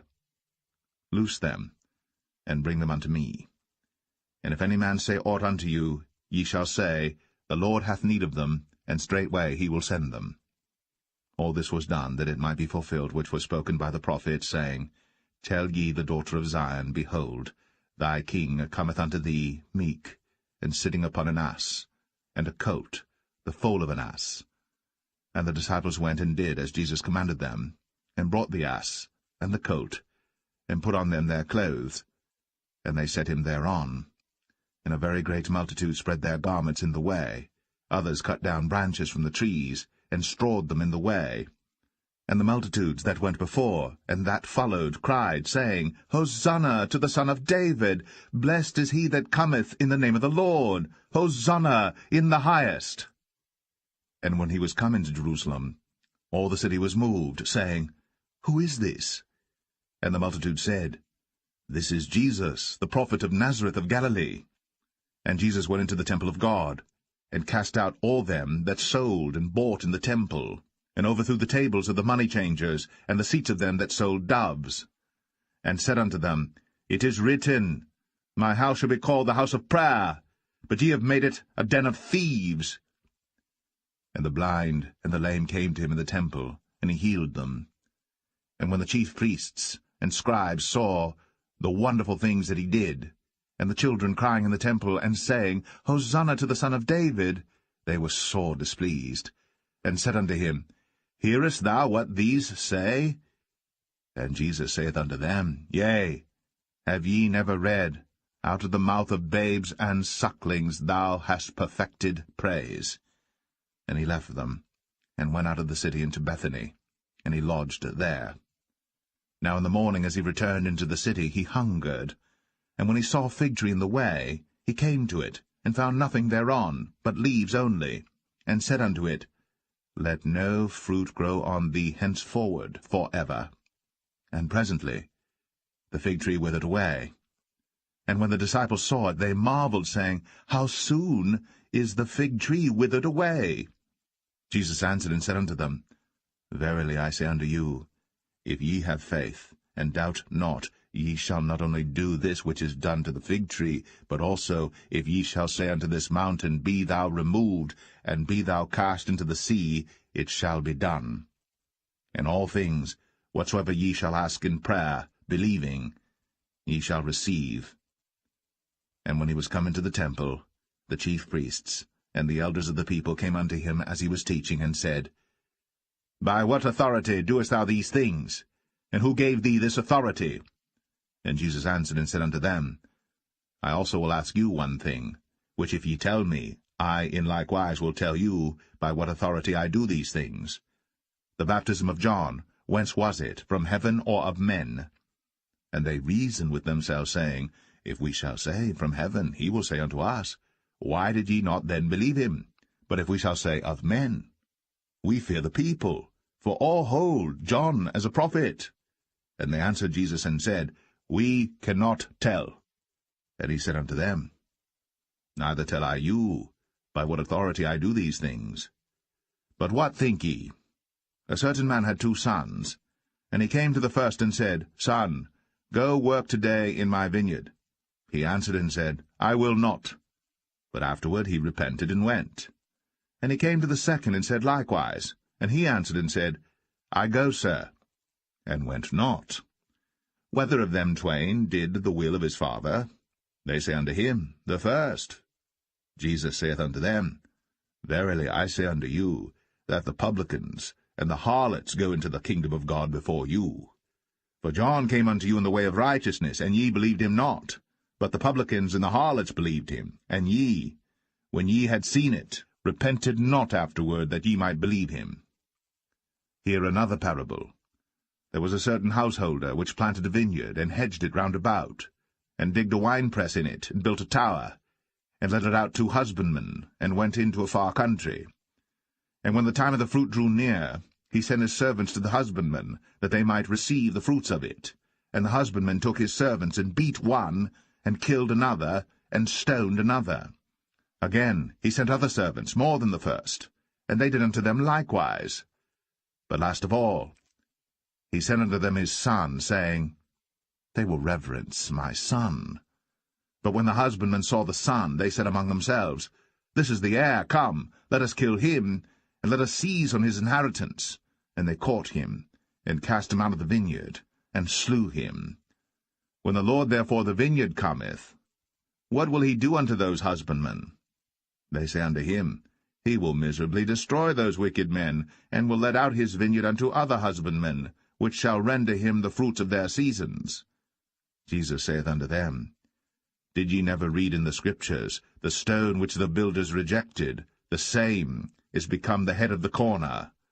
This is the Lord's doing, and it is marvelous in our eyes. Therefore say I unto you, The kingdom of God shall be taken from you, and given to a nation, bringing forth the fruits thereof. And whosoever shall fall on this stone shall be broken, but on whomsoever it shall fall, it will grind him to powder. And when the chief priests and Pharisees had heard his parables, they perceived that he spake of them. But when they sought to lay hands on him, they feared the multitude, because they took him for a prophet.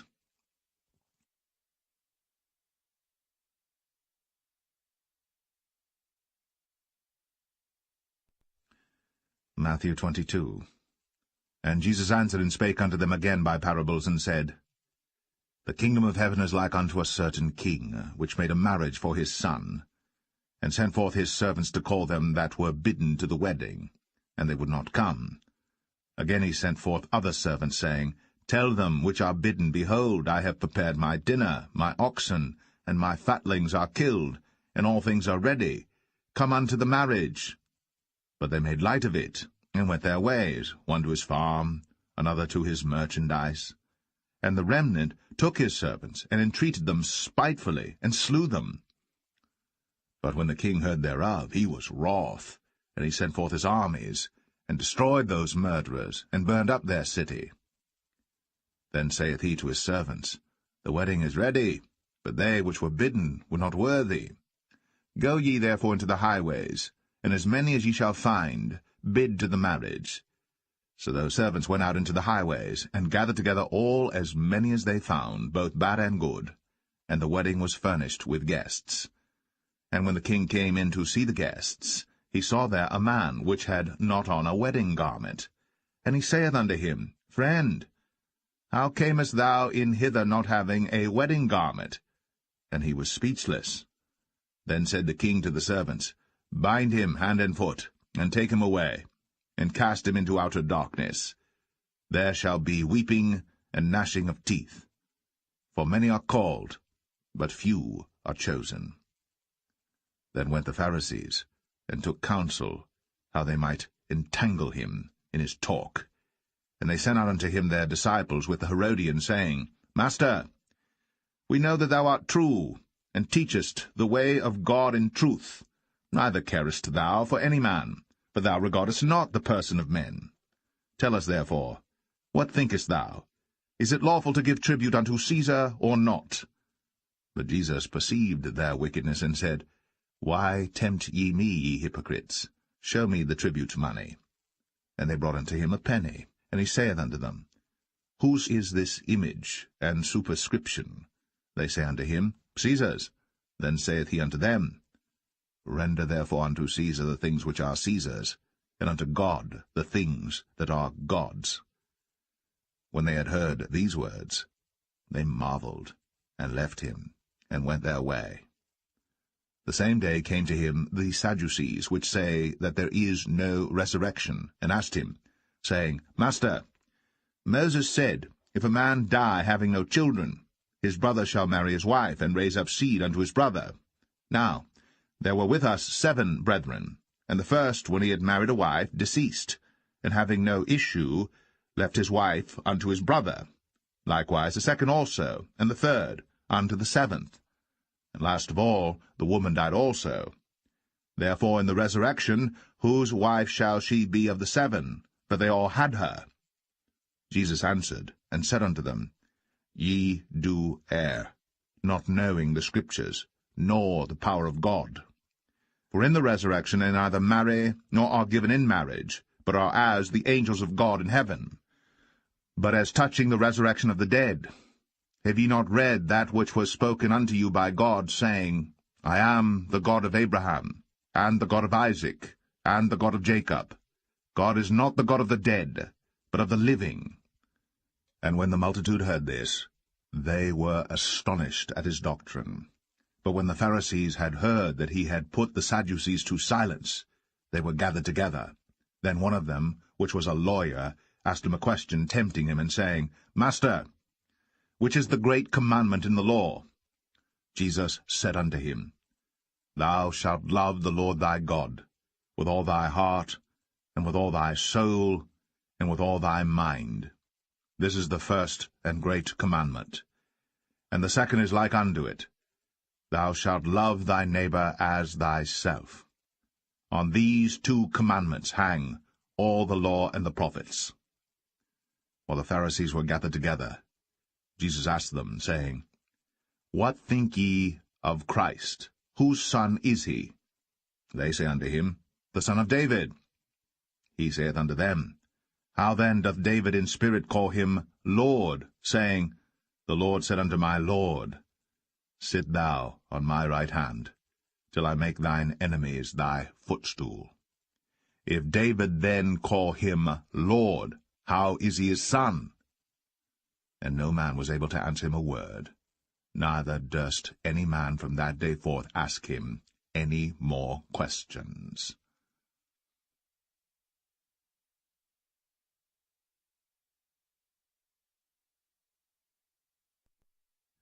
Matthew 23.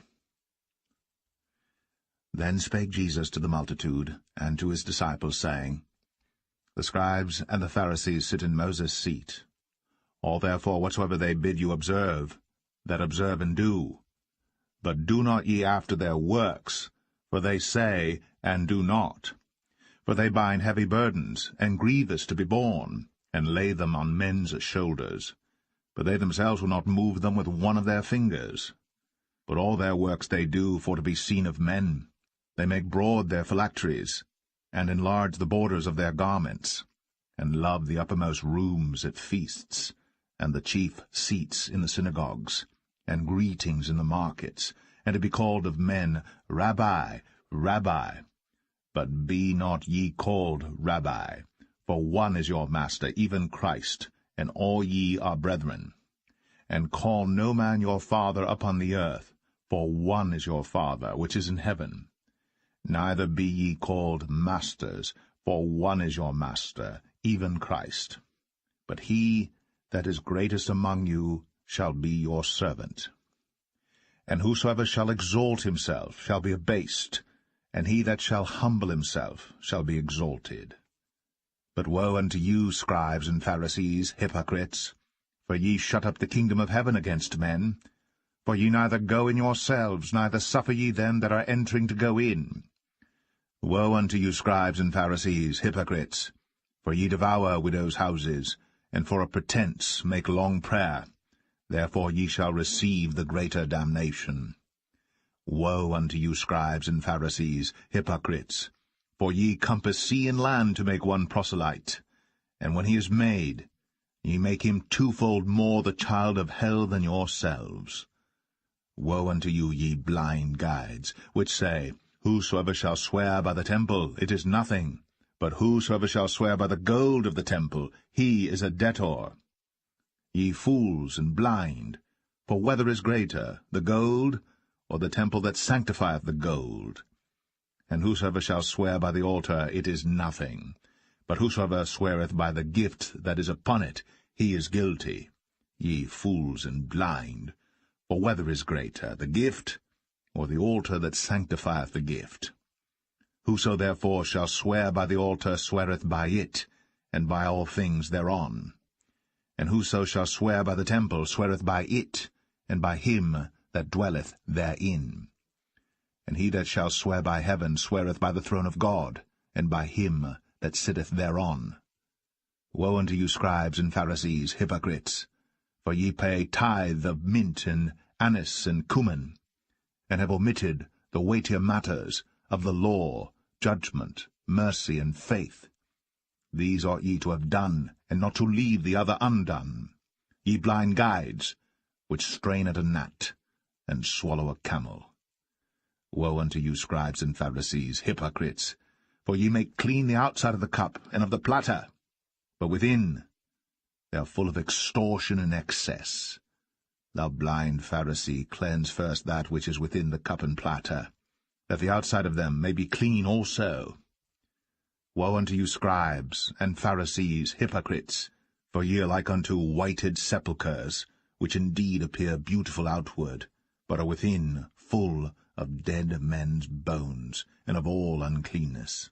Even so, ye also outwardly appear righteous unto men, but within ye are full of hypocrisy and iniquity. Woe unto you, scribes and Pharisees, hypocrites! Because ye build the tombs of the prophets, and garnish the sepulchres of the righteous, and say, If we had been in the days of our fathers, we would not have been partakers with them in the blood of the prophets. Wherefore ye be witnesses unto yourselves, that ye are the children of them which killed the prophets. Fill ye up then the measure of your fathers. Ye serpents, ye generation of vipers, how can ye escape the damnation of hell? Wherefore, behold, I send unto you prophets and wise men and scribes, and some of them ye shall kill and crucify, and some of them shall ye scourge in your synagogues, and persecute them from city to city, that upon you may come all the righteous blood shed upon the earth, from the blood of righteous Abel unto the blood of Zacharias, son of Barachias, whom ye slew between the temple and the altar. Verily I say unto you, all these things shall come upon this generation. O Jerusalem, Jerusalem, thou that killest the prophets, and stonest them which are sent unto thee, how often would I have gathered thy children together, even as a hen gathereth her chickens under her wings, and ye would not. Behold, your house is left unto you desolate. For I say unto you, ye shall not see me henceforth, till ye shall say, Blessed is he that cometh in the name of the Lord.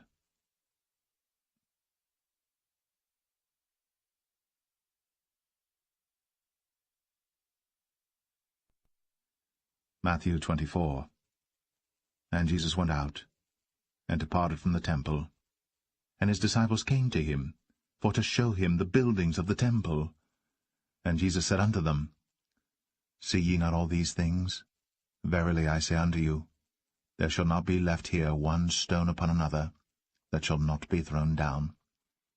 And as he sat upon the Mount of Olives, the disciples came unto him privately, saying, Tell us, when shall these things be? And what shall be the sign of thy coming, and of the end of the world? And Jesus answered and said unto them, Take heed that no man deceive you. For many shall come in my name, saying, I am Christ, and shall deceive many. And ye shall hear of wars, and rumors of wars. See that ye be not troubled, for all these things must come to pass, but the end is not yet. For nation shall rise against nation, and kingdom against kingdom, and there shall be famines, and pestilences, and earthquakes in divers places. All these are the beginning of sorrows. Then shall they deliver you up to be afflicted, and shall kill you. And ye shall be hated of all nations for my name's sake. And then shall many be offended, and shall betray one another, and shall hate one another. And many false prophets shall rise, and shall deceive many. And because iniquity shall abound, the love of many shall wax cold. But he that shall endure unto the end, the same shall be saved. And this gospel of the kingdom shall be preached in all the world for a witness unto all nations. And then shall the end come. When ye therefore shall see the abomination of desolation, spoken of by Daniel the prophet, stand in the holy place, whoso readeth, let him understand. Then let them which be in Judea flee into the mountains. Let him which is on the housetop not come down to take anything out of his house, neither let him which is in the field return back to take his clothes. And woe unto them that are with child, and to them that give suck in those days. But pray ye, that your flight be not in the winter, neither on the Sabbath day. For then shall be great tribulation, such as was not since the beginning of the world to this time, no, nor ever shall be. And except those days should be shortened, there should no flesh be saved. But for the elect's sake, those days shall be shortened. Then if any man shall say unto you, Lo, here is Christ, or there, believe it not. For there shall arise false Christs, and false prophets, and shall show great signs and wonders, insomuch that, if it were possible, they shall deceive the very elect. Behold, I have told you before. Wherefore, if they shall say unto you, Behold, he is in the desert, go not forth. Behold, he is in the secret chambers, believe it not. For as the lightning cometh out of the east, and shineth even unto the west, so shall also the coming of the Son of Man be. For wheresoever the carcass is, there will the eagles be gathered together. Immediately after the tribulation of those days shall the sun be darkened, and the moon shall not give her light, and the stars shall fall from heaven, and the powers of the heavens shall be shaken. And then shall appear the sign of the Son of Man in heaven. And then shall all the tribes of the earth mourn, and they shall see the Son of Man coming in the clouds of heaven with power and great glory. And he shall send his angels with a great sound of a trumpet, and they shall gather together his elect from the four winds, from one end of heaven to the other. Now learn a parable of the fig tree. When his branch is yet tender, and putteth forth leaves, ye know that summer is nigh. So likewise ye, when ye shall see all these things, know that it is near, even at the doors. Verily I say unto you, this generation shall not pass, till all these things be fulfilled. Heaven and earth shall pass away, but my word shall not pass away. But of that day and hour knoweth no man, no, not the angels of heaven, but my Father only. But as the days of Noah were, so shall also the coming of the Son of Man be. For as in the days that were before the flood, they were eating and drinking, marrying, and giving in marriage, until the day that Noah entered into the ark, and knew not until the flood came, and took them all away. So shall also the coming of the Son of Man be. Then shall two be in the field, the one shall be taken, the other left.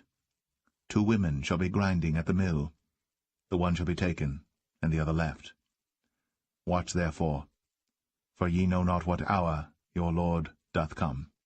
But know this, that if the good man of the house had known in what watch the thief would come, he would have watched, and would not have suffered his house to be broken up. Therefore be ye also ready, for in such an hour as ye think not, the Son of Man cometh. Who then is a faithful and wise servant, whom his Lord hath made ruler over his household to give them meat in due season? Blessed is that servant, whom his Lord, when he cometh, shall find so doing. Verily I say unto you, that he shall make him ruler over all his goods. And if that evil servant shall say in his heart, My Lord delayeth his coming, and shall begin to smite his fellow servants, and to eat and drink with the drunken, the Lord of that servant shall come in a day when he looketh not for him, and in an hour that he is not aware of, and shall cut him asunder, and appoint him his portion with the hypocrites. There shall be weeping and gnashing of teeth.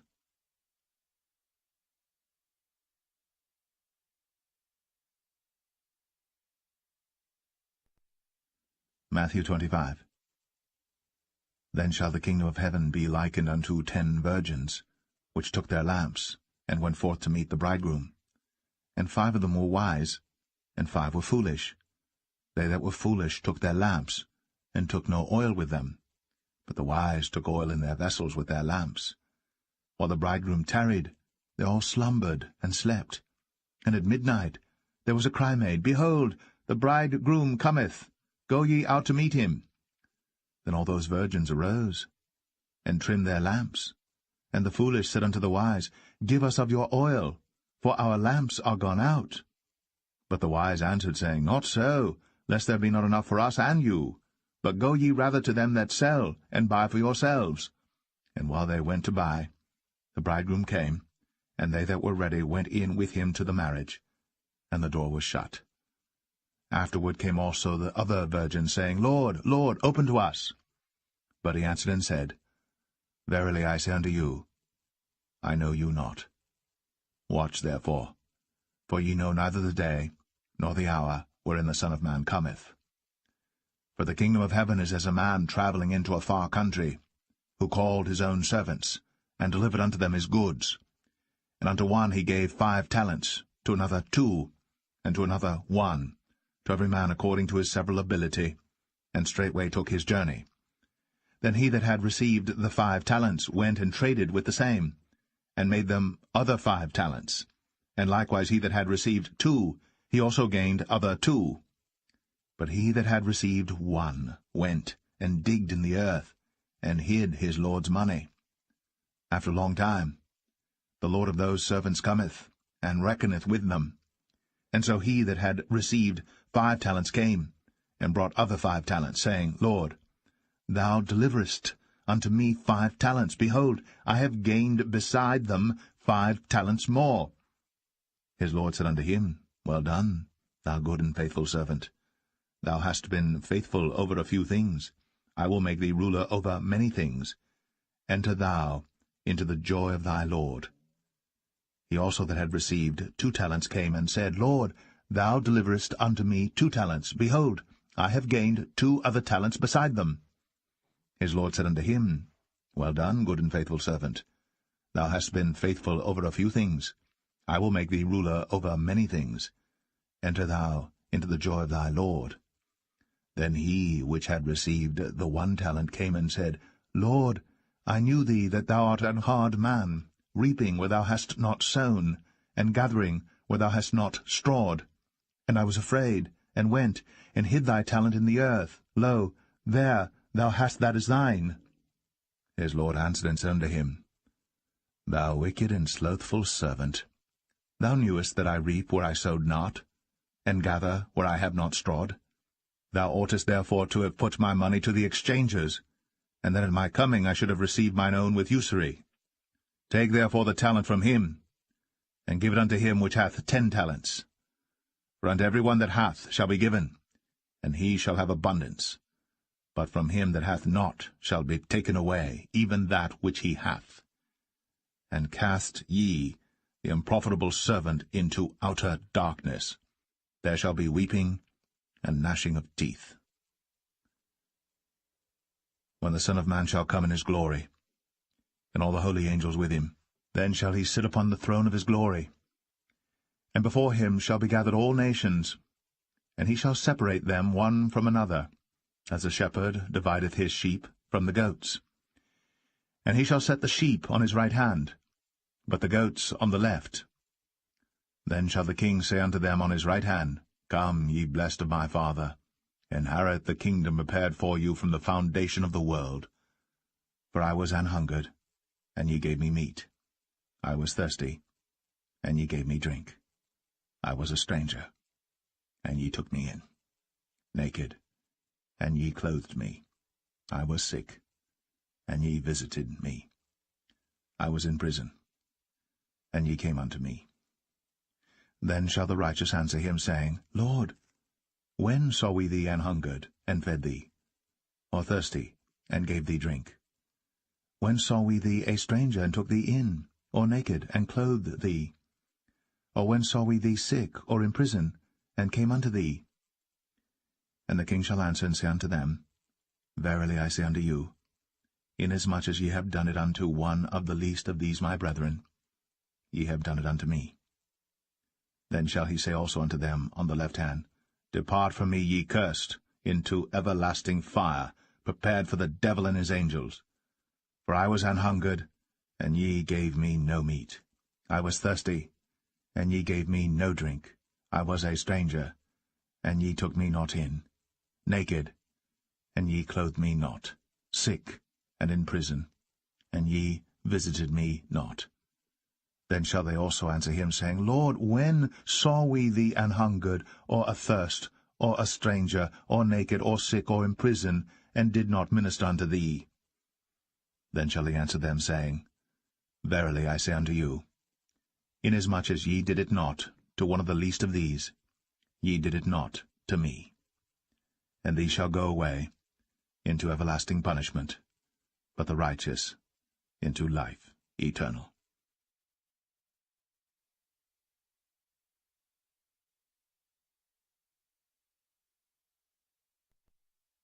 Matthew 26. And it came to pass, when Jesus had finished all these sayings, he said unto his disciples, Ye know that after 2 days is the feast of the Passover, and the Son of Man is betrayed to be crucified. Then assembled together the chief priests, and the scribes, and the elders of the people unto the palace of the high priest, who was called Caiaphas, and consulted that they might take Jesus by subtlety, and kill him. But they said, Not on the feast day, lest there be an uproar among the people.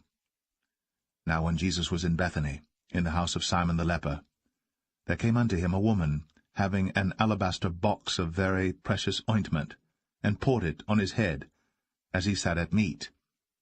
But when his disciples saw it, they had indignation, saying, To what purpose is this waste? For this ointment might have been sold for much, and given to the poor. When Jesus understood it, he said unto them, Why trouble ye the woman? For she hath wrought a good work upon me. For ye have the poor always with you, but me ye have not always. For in that she hath poured this ointment on my body, she did it for my burial.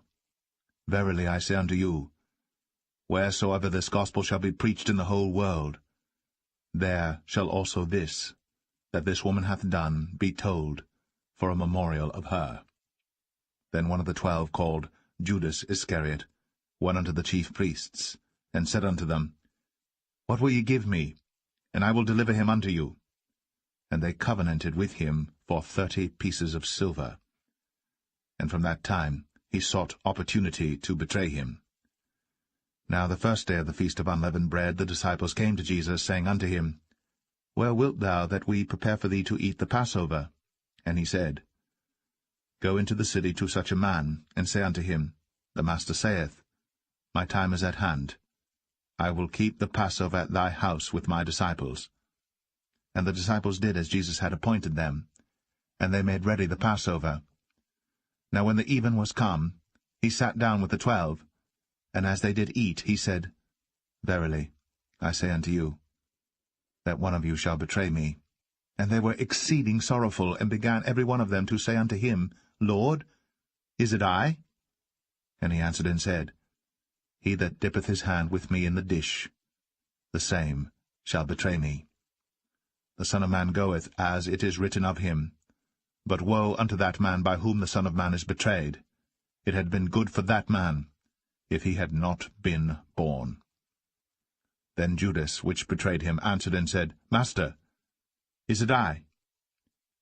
He said unto him, Thou hast said. And as they were eating, Jesus took bread, and blessed it, and brake it, and gave it to the disciples, and said, Take, eat. This is my body.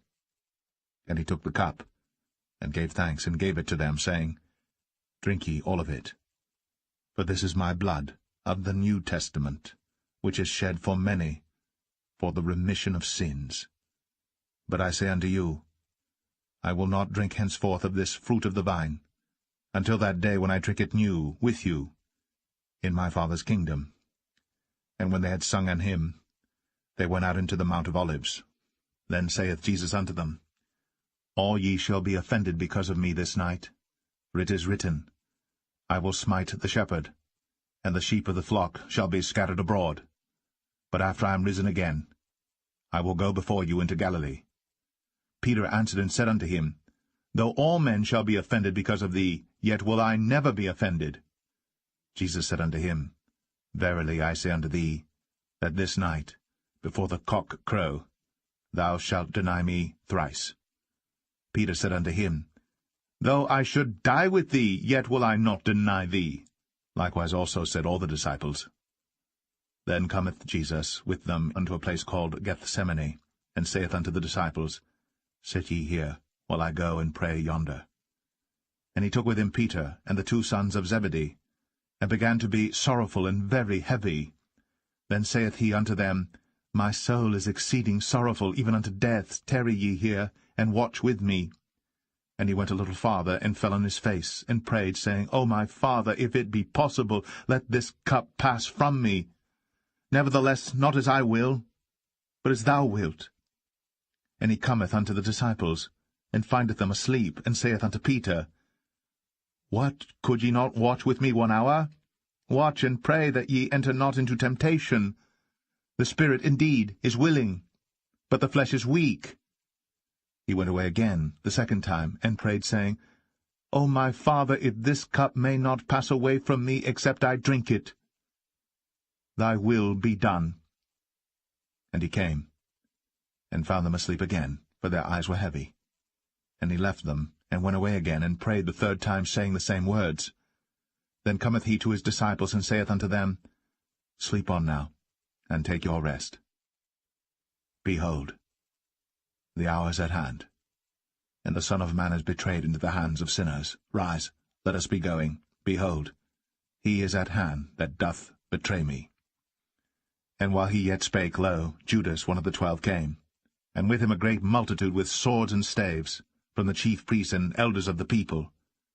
Now he that betrayed him gave them a sign, saying, Whomsoever I shall kiss, that same is he. Hold him fast. And forthwith he came to Jesus, and said, Hail, Master! And kissed him. And Jesus said unto him, Friend, wherefore art thou come?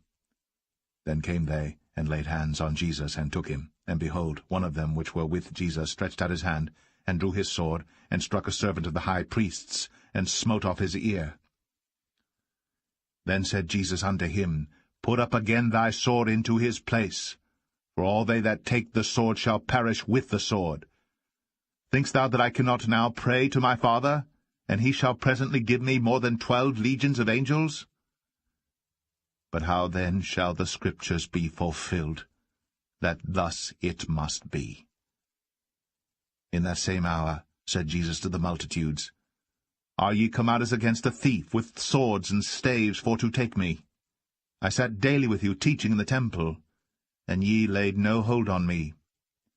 But all this was done, that the Scriptures of the prophets might be fulfilled. Then all the disciples forsook him and fled. And they that had laid hold on Jesus led him away to Caiaphas, the high priest, where the scribes and elders were assembled. But Peter followed him afar off unto the high priest's palace, and went in, and sat with the servants to see the end. Now the chief priests and elders and all the council sought false witness against Jesus, to put him to death, but found none. Yea, though many false witnesses came, yet found they none. At the last came 2 false witnesses, and said, This fellow said, I am able to destroy the temple of God, and to build it in 3 days. And the high priest arose, and said unto him, Answerest thou nothing? What is it which these witness against thee? But Jesus held his peace. And the high priest answered and said unto him, I adjure thee by the living God, that thou tell us whether thou be the Christ, the Son of God. And Jesus saith unto him, Thou hast said. Nevertheless I say unto you, Hereafter shall ye see the Son of Man sitting on the right hand of power, and coming in the clouds of heaven. Then the high priest rent his clothes, saying, He hath spoken blasphemy. What further need have we of witnesses? Behold, now ye have heard his blasphemy. What think ye? They answered and said, He is guilty of death. Then did they spit in his face, and buffeted him, And others smote him with the palms of their hands, saying, Prophesy unto us, thou Christ. Who is he that smote thee? Now Peter sat without in the palace. And a damsel came unto him, saying, Thou also wast with Jesus of Galilee. But he denied before them all, saying, I know not what thou sayest. And when he was gone out into the porch, another maid saw him, and said unto them that were there, This fellow was also with Jesus of Nazareth. And again he denied with an oath, I do not know the man. And after a while came unto him they that stood by, and said to Peter, Surely thou also art one of them, for thy speech betrayeth thee. Then began he to curse and to swear, saying, I know not the man. And immediately the cock crew. And Peter remembered the word of Jesus, which said unto him, Before the cock crow, thou shalt deny me thrice. And he went out and wept bitterly.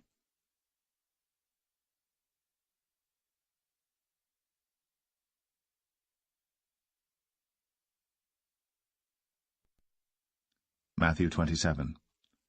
When the morning was come, all the chief priests and elders of the people took counsel against Jesus to put him to death. And when they had bound him, they led him away, and delivered him to Pontius Pilate the governor.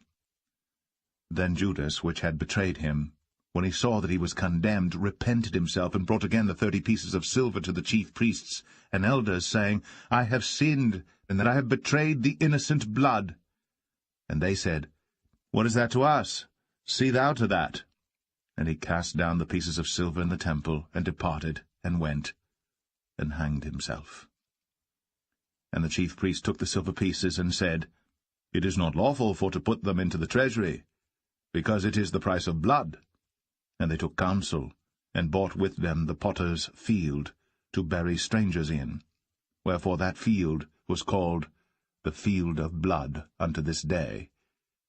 Then was fulfilled that which was spoken by Jeremy the prophet, saying, And they took the 30 pieces of silver, the price of him that was valued, whom they of the children of Israel did value, and gave them for the potter's field, as the Lord appointed me. And Jesus stood before the governor, and the governor asked him, saying, Art thou the King of the Jews? And Jesus said unto him, Thou sayest.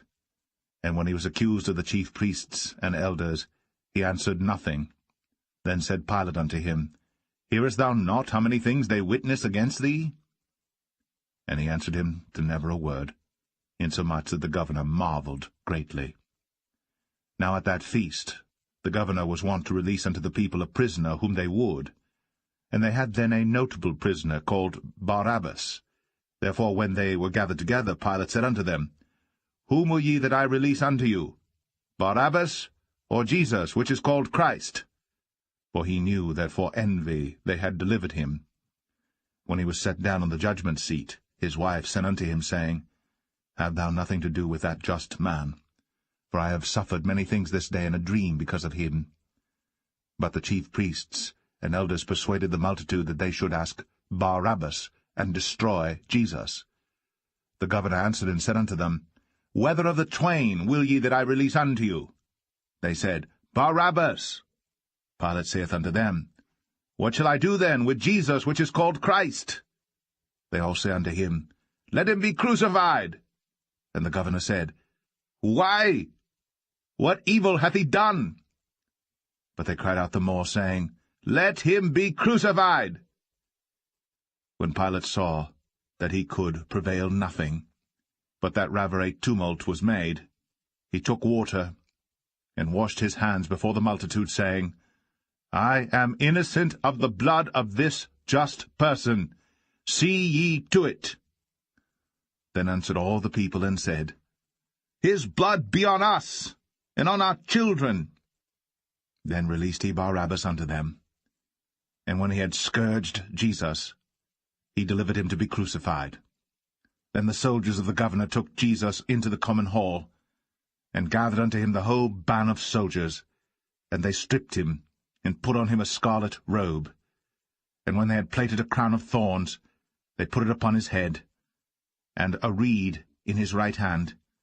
And they bowed the knee before him, and mocked him, saying, Hail, King of the Jews! And they spit upon him, and took the reed, and smote him on the head. And after that they had mocked him, they took the robe off from him, and put his own raiment on him, and led him away to crucify him. And as they came out, they found a man of Cyrene, Simon by name.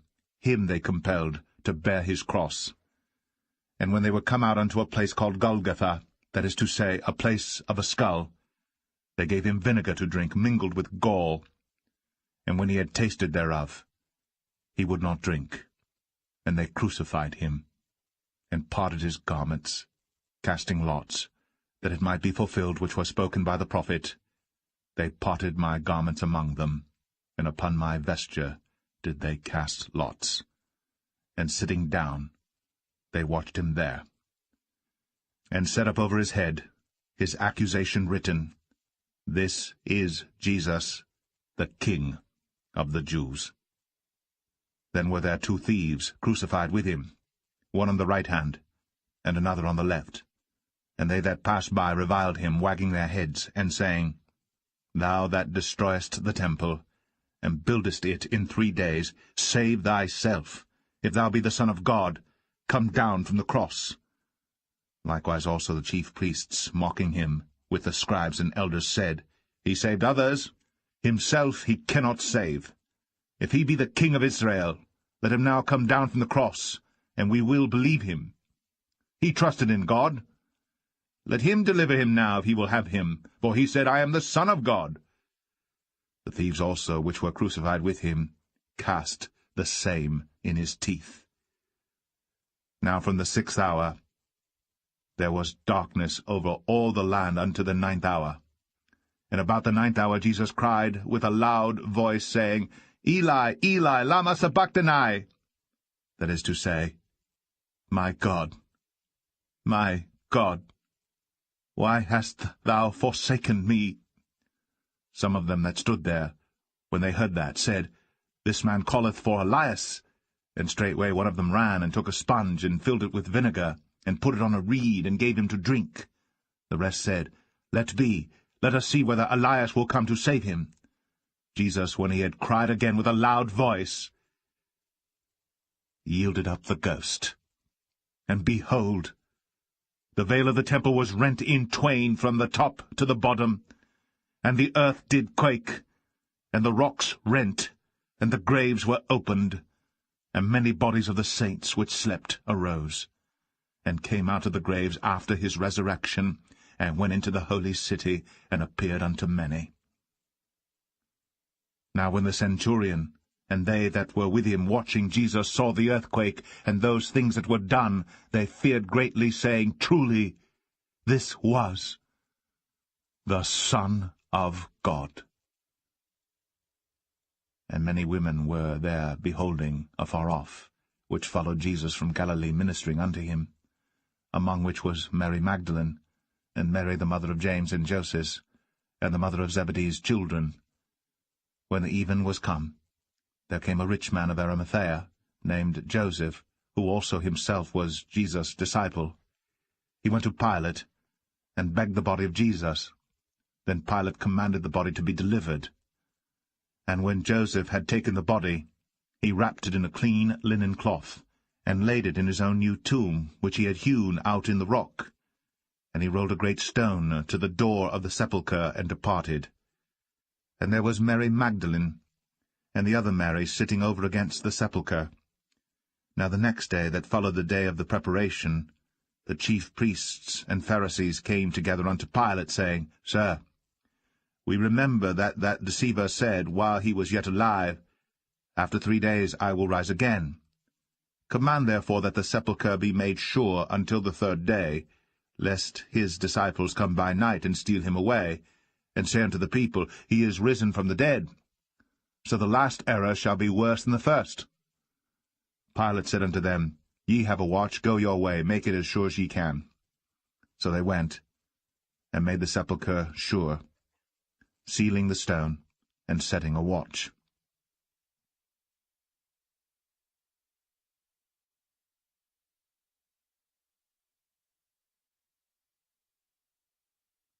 Matthew 28. In the end of the Sabbath, as it began to dawn toward the first day of the week, came Mary Magdalene and the other Mary to see the sepulchre. And behold, there was a great earthquake, for the angel of the Lord descended from heaven, and came and rolled back the stone from the door, and sat upon it. His countenance was like lightning, and his raiment white as snow. And for fear of him the keepers did shake, and became as dead men. And the angel answered and said unto the women, Fear not ye, for I know that ye seek Jesus, which was crucified. He is not here, for he is risen, as he said. Come, see the place where the Lord lay, and go quickly, and tell his disciples that he is risen from the dead, and behold, he goeth before you into Galilee. There shall ye see him. Lo, I have told you. And they departed quickly from the sepulchre with fear and great joy, and did run to bring his disciples word. And as they went to tell his disciples, behold, Jesus met them, saying, All hail! And they came and held him by the feet, and worshipped him. Then said Jesus unto them, Be not afraid. Go tell my brethren that they go into Galilee, and there shall they see me. Now when they were going, behold, some of the watch came into the city, and showed unto the chief priests all the things that were done. And when they were assembled with the elders, and had taken counsel, they gave large money unto the soldiers, saying, Say ye, his disciples came by night, and stole him away while we slept. And if this come to the governor's ears, we will persuade him and secure you. So they took the money, and did as they were taught. And this saying is commonly reported among the Jews until this day. Then the 11 disciples went away into Galilee, into a mountain where Jesus had appointed them. And when they saw him, they worshipped him. But some doubted. And Jesus came, and spake unto them, saying, All power is given unto me in heaven and in earth. Go ye therefore, and teach all nations, baptizing them in the name of the Father, and of the Son, and of the Holy Ghost, teaching them to observe all things whatsoever I have commanded you, and lo, I am with you always, even unto the end of the world. Amen.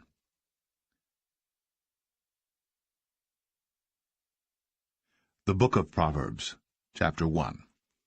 The Proverbs of Solomon, the son of David, king of Israel. To know wisdom and instruction, to perceive the words of understanding, to receive the instruction of wisdom, justice, and judgment, and equity, to give subtlety to the simple, to the young man knowledge and discretion. A wise man will hear, and will increase learning, and a man of understanding shall attain unto wise counsels.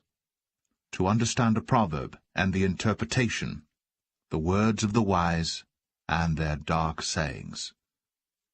The fear of the Lord is the beginning of knowledge. But fools despise wisdom and instruction. My son, hear the instruction of thy father, and forsake not the law of thy mother. For they shall be an ornament of grace unto thy head, and chains about thy neck. My son, if sinners entice thee, consent thou not. If they say, Come with us, let us lay wait for blood, let us lurk privily for the innocent without cause. Let us swallow them up alive as the grave, and whole as those that go down into the pit. We shall find all precious substance, we shall fill our houses with spoil. Cast in thy lot among us, let us all have one purse. My son, walk not thou in the way with them. Refrain thy foot from their path. For their feet run to evil, and make haste to shed blood. Surely in vain the net is spread in the sight of any bird, and they lay wait for their own blood. They lurk privily for their own lives. So are the ways of every one that is greedy of gain, which taketh away the life of the owners thereof. Wisdom crieth without, she uttereth her voice in the streets. She crieth in the chief place of concourse, in the openings of the gates. In the city she uttereth her words, saying, How long, ye simple ones? will ye love simplicity? And the scorners delight in their scorning, and fools hate knowledge. Turn you at my reproof, behold, I will pour out my spirit unto you. I will make known my words unto you. Because I have called, and ye refused. I have stretched out my hand, and no man regarded. But ye have set at naught all my counsel, and would none of my reproof. I also will laugh at your calamity. I will mock when your fear cometh. When your fear cometh as desolation, and your destruction cometh as a whirlwind, when distress and anguish cometh upon you. Then shall they call upon me, but I will not answer. They shall seek me early, but they shall not find me. For that they hated knowledge, and did not choose the fear of the Lord. They would none of my counsel, they despised all my reproof. Therefore shall they eat of the fruit of their own way, and be filled with their own devices. For the turning away of the simple shall slay them, and the prosperity of fools shall destroy them. But whoso hearkeneth unto me shall dwell safely, and shall be quiet from fear of evil.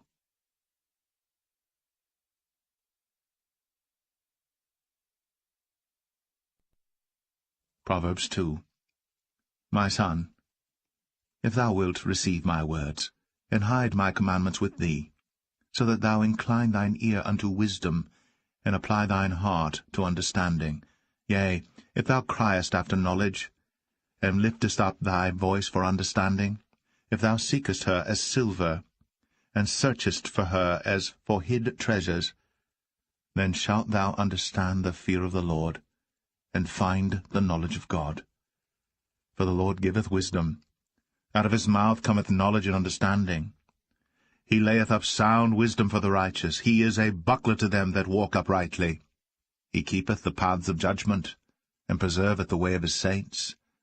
Then shalt thou understand righteousness, and judgment, and equity, yea, every good path. When wisdom entereth into thine heart, and knowledge is pleasant unto thy soul, discretion shall preserve thee, understanding shall keep thee, to deliver thee from the way of the evil man, from the man that speaketh froward things, who leave the paths of uprightness to walk in the ways of darkness, who rejoice to do evil, and delight in the frowardness of the wicked, whose ways are crooked, and they froward in their paths, to deliver thee from the strange woman, even from the stranger, which flattereth with her words, which forsaketh the guide of her youth, and forgetteth the covenant of her God. For her house inclineth unto death, and her paths unto the dead. None that go unto her return again, neither take they hold of the paths of life, that thou mayest walk in the way of good men, and keep the paths of the righteous. For the upright shall dwell in the land, and the perfect shall remain in it. But the wicked shall be cut off from the earth, and the transgressors shall be rooted out of it.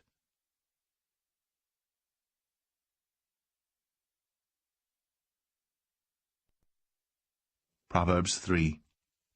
My son, forget not my law, but let thine heart keep my commandments. For length of days, and long life, and peace shall they add to thee. Let not mercy and truth forsake thee. Bind them about thy neck, write them upon the table of thine heart. So shalt thou find favor and good understanding in the sight of God and man. Trust in the Lord with all thine heart, and lean not unto thine own understanding. In all thy ways acknowledge him, and he shall direct thy paths. Be not wise in thine own eyes. Fear the Lord. It shall be health to thy navel, and marrow to thy bones. Honor the Lord with thy substance, and with the first fruits of all thine increase. So shall thy barns be filled with plenty, and thy presses shall burst out with new wine. My son, despise not the chastening of the Lord, neither be weary of his correction. For whom the Lord loveth he correcteth, even as a father the son in whom he delighteth. Happy is the man that findeth wisdom, and the man that getteth understanding. For the merchandise of it is better than the merchandise of silver, and the gain thereof than fine gold. She is more precious than rubies, and all the things thou canst desire are not to be compared unto her. Length of days is in her right hand, and in her left hand riches and honour. Her ways are ways of pleasantness, and all her paths are peace.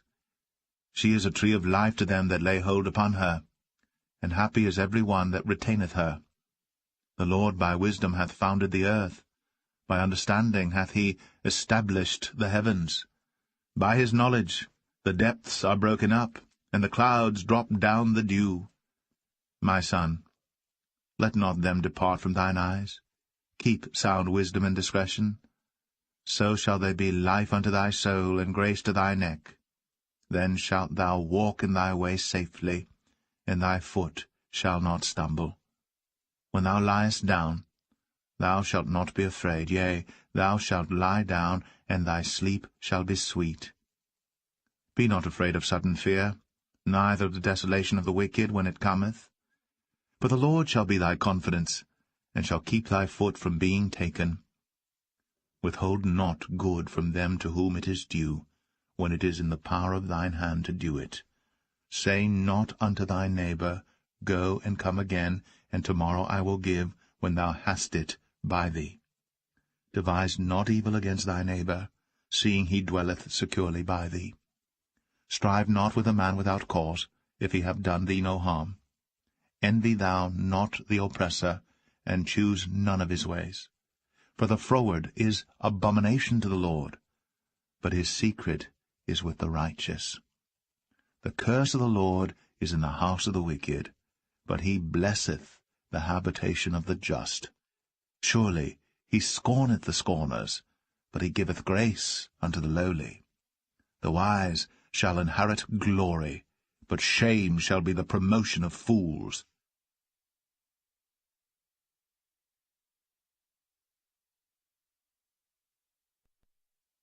Proverbs 4. Hear, ye children, the instruction of a father, and attend to no understanding. For I give you good doctrine, forsake ye not my law. For I was my father's son, tender, and only beloved in the sight of my mother. He taught me also, and said unto me, Let thine heart retain my words, keep my commandments, and live. Get wisdom, get understanding, forget it not, neither decline from the words of my mouth. Forsake her not, and she shall preserve thee. Love her, and she shall keep thee. Wisdom is the principal thing, therefore get wisdom, and with all thy getting, get understanding. Exalt her, and she shall promote thee. She shall bring thee to honour, when thou dost embrace her. She shall give to thine head an ornament of grace, a crown of glory shall she deliver to thee.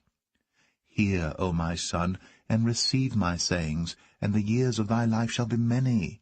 I have taught thee in the way of wisdom, I have led thee in right paths.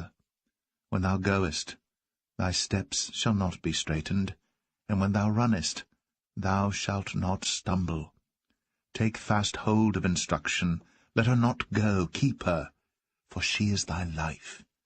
Enter not into the path of the wicked, and go not in the way of evil men. Avoid it, pass not by it, turn from it, and pass away. For they sleep not, except they have done mischief, and their sleep is taken away, unless they cause some to fall. For they eat the bread of wickedness, and drink the wine of violence. But the path of the just is as the shining light, that shineth more and more unto the perfect day. The way of the wicked is as darkness. They know not at what they stumble. My son, attend to my words. Incline thine ear unto my sayings. Let them not depart from thine eyes. Keep them in the midst of thine heart. For they are life unto those that find them, and health to all their flesh. Keep thy heart with all diligence, for out of it are the issues of life. Put away from thee a froward mouth, and perverse lips put far from thee. Let thine eyes look right on, and let thine eyelids look straight before thee. Ponder the path of thy feet, and let all thy ways be established. Turn not to the right hand, nor to the left. Remove thy foot from evil.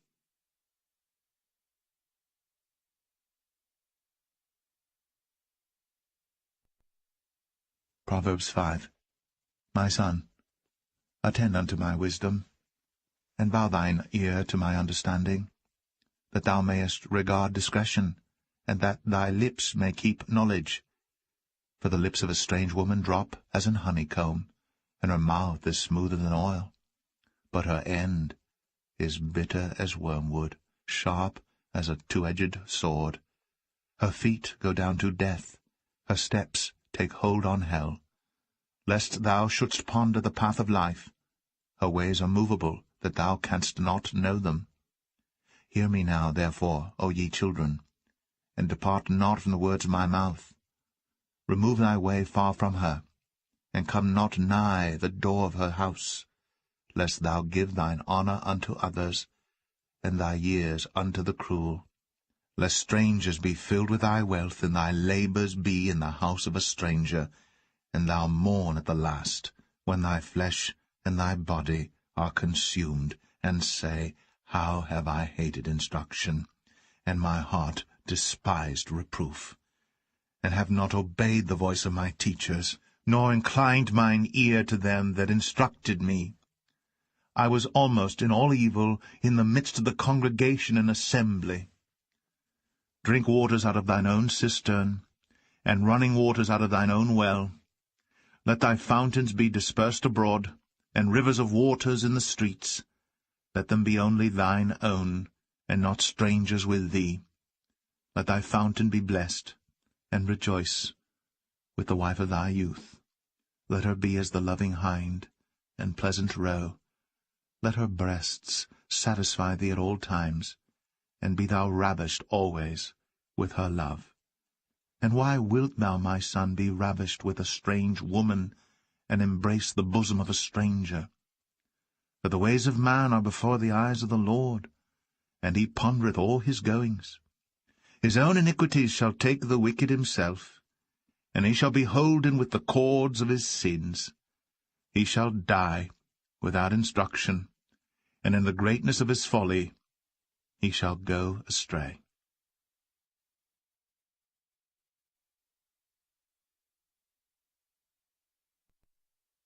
Proverbs 6. My son, if thou be surety for thy friend, if thou hast stricken thy hand with a stranger, thou art snared with the words of thy mouth, thou art taken with the words of thy mouth. Do this now, my son, and deliver thyself when thou art come into the hand of thy friend. Go, humble thyself, and make sure thy friend. Give not sleep to thine eyes, nor slumber to thine eyelids. Deliver thyself as a roe from the hand of the hunter, and as a bird from the hand of the fowler. Go to the ant, thou sluggard, consider her ways, and be wise, which having no guide, overseer, or ruler, provideth her meat in the summer, and gathereth her food in the harvest. How long wilt thou sleep, O sluggard? When wilt thou arise out of thy sleep? Yet a little sleep, a little slumber, a little folding of the hands to sleep. So shall thy poverty come as one that travelleth, and thy want as an armed man. A naughty person, a wicked man, walketh with a froward mouth. He winketh with his eyes, he speaketh with his feet, he teacheth with his fingers. Frowardness is in his heart. He deviseth mischief continually. He soweth discord. Therefore shall his calamity come suddenly. Suddenly shall he be broken without remedy. These 6 things doth the Lord hate, yea, 7 are an abomination unto him: a proud look, a lying tongue, and hands that shed innocent blood, and heart that deviseth wicked imaginations, feet that be swift in running to mischief, a false witness that speaketh lies, and he that soweth discord among brethren. My son, keep thy father's commandment, and forsake not the law of thy mother. Bind them continually upon thine heart, and tie them about thy neck. When thou goest, it shall lead thee. When thou sleepest, it shall keep thee. And when thou awakest, it shall talk with thee. For the commandment is a lamp, and the law is light, and reproofs of instruction are the way of life. to keep thee from the evil woman, from the flattery of the tongue of a strange woman. Lust not after her beauty in thine heart, neither let her take thee with her eyelids. For by means of a whorish woman a man is brought to a piece of bread, and the adulteress will hunt for the precious life. Can a man take fire in his bosom, and his clothes not be burned? Can one go upon hot coals, and his feet not be burned? So he that goeth in to his neighbour's wife, whosoever toucheth her shall not be innocent. Men do not despise a thief, if he steal to satisfy his soul when he is hungry. But if he be found, he shall restore sevenfold. He shall give all the substance of his house. But whoso committeth adultery with a woman lacketh understanding. He that doeth it destroyeth his own soul. A wound and dishonour shall he get, and his reproach shall not be wiped away. For jealousy is the rage of a man. Therefore he will not spare in the day of vengeance. He will not regard any ransom, neither will he rest content, though thou givest many gifts.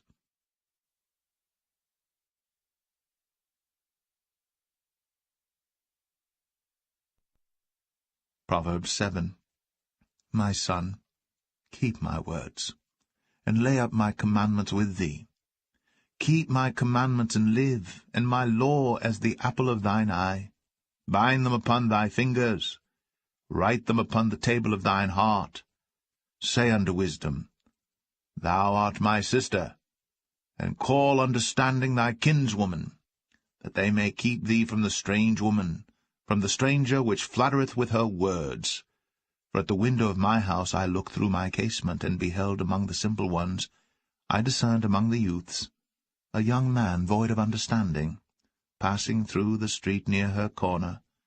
And he went the way to her house, in the twilight, in the evening, in the black and dark night, and behold, there met him a woman, with the attire of an harlot, and subtle of heart. She is loud and stubborn, her feet abide not in her house. Now is she without, now in the streets, and lieth in wait at every corner. So she caught him, and kissed him, and with an impudent face said unto him, I have peace offerings with me. This day have I paid my vows. Therefore came I forth to meet thee, diligently to seek thy face, and I have found thee. I have decked my bed with coverings of tapestry, with carved works, with fine linen of Egypt. I have perfumed my bed with myrrh, aloes, and cinnamon. Come, let us take our fill of love until the morning. Let us solace ourselves with loves. For the good man is not at home. He is gone a long journey. He hath taken a bag of money with him, and will come home at the day appointed. With her much fair speech she caused him to yield. With the flattering of her lips she forced him. He goeth after her straightway, as an ox goeth to the slaughter, or as a fool to the correction of the stocks, till a dart strike through his liver, as a bird hasteth to the snare, and knoweth not that it is for his life. Hearken unto me now, therefore, O ye children, and attend to the words of my mouth. Let not thine heart decline to her ways. Go not astray in her paths. For she hath cast down many wounded, yea, many strong men have been slain by her. Her house is the way to hell, going down to the chambers of death.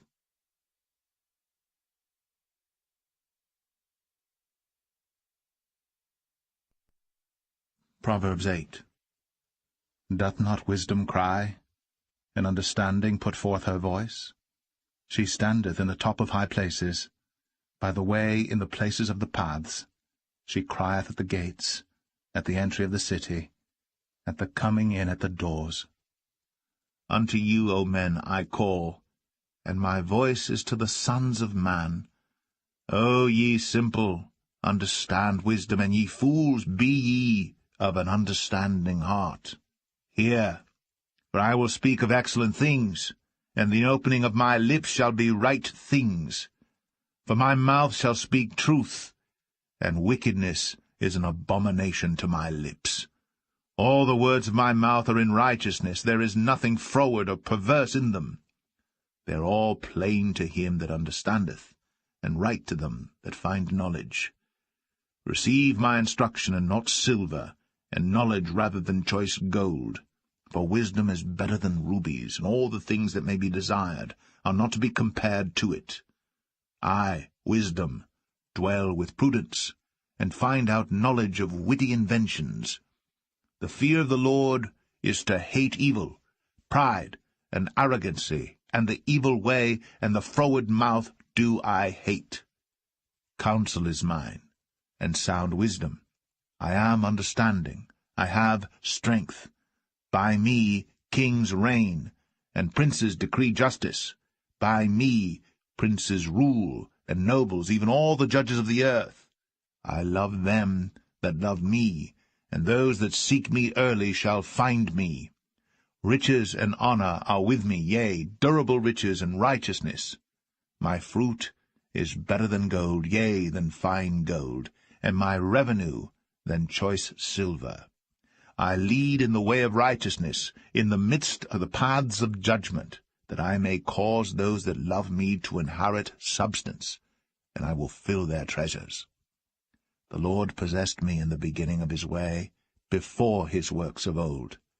I was set up from everlasting, from the beginning, or ever the earth was. When there were no depths, I was brought forth, when there were no fountains abounding with water. Before the mountains were settled, before the hills, was I brought forth, while as yet he had not made the earth, nor the fields, nor the highest part of the dust of the world. When he prepared the heavens, I was there. When he set a compass upon the face of the depth, when he established the clouds above, when he strengthened the fountains of the deep, when he gave to the sea his decree that the waters should not pass his commandment, when he appointed the foundations of the earth, then I was by him, as one brought up with him, and I was daily his delight, rejoicing always before him, rejoicing in the habitable part of his earth, and my delights with the sons of men. Now therefore hearken unto me, O ye children, for blessed are they that keep my ways. Hear instruction, and be wise, and refuse it not. Blessed is the man that heareth me, watching daily at my gates, waiting at the posts of my doors. For whoso findeth me findeth life, and shall obtain favour of the Lord. But he that sinneth against me wrongeth his own soul. All they that hate me love death.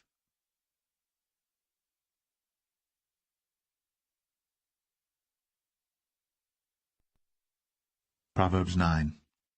Wisdom hath builded her house. She hath hewn out her 7 pillars. She hath killed her beasts. She hath mingled her wine. She hath also furnished her table. She hath sent forth her maidens. She crieth upon the highest places of the city. Whoso is simple, let him turn in hither. As for him that wanteth understanding, she saith to him, Come, eat of my bread, and drink of the wine which I have mingled. Forsake the foolish, and live, and go in the way of understanding. He that reproveth a scorner getteth to himself shame, and he that rebuketh a wicked man getteth himself a blot. Reprove not a scorner, lest he hate thee. Rebuke a wise man, and he will love thee. Give instruction to a wise man, and he will be yet wiser. Teach a just man, and he will increase in learning.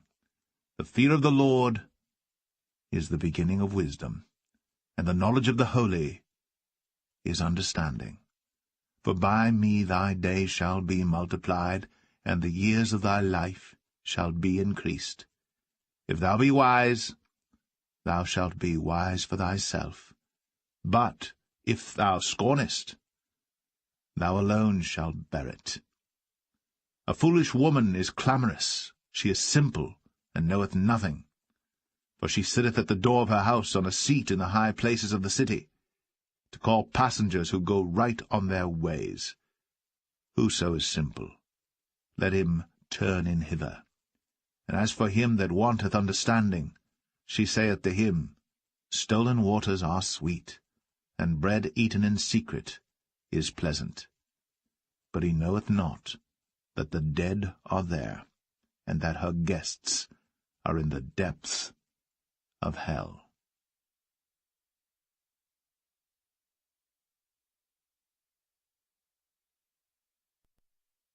Proverbs 10.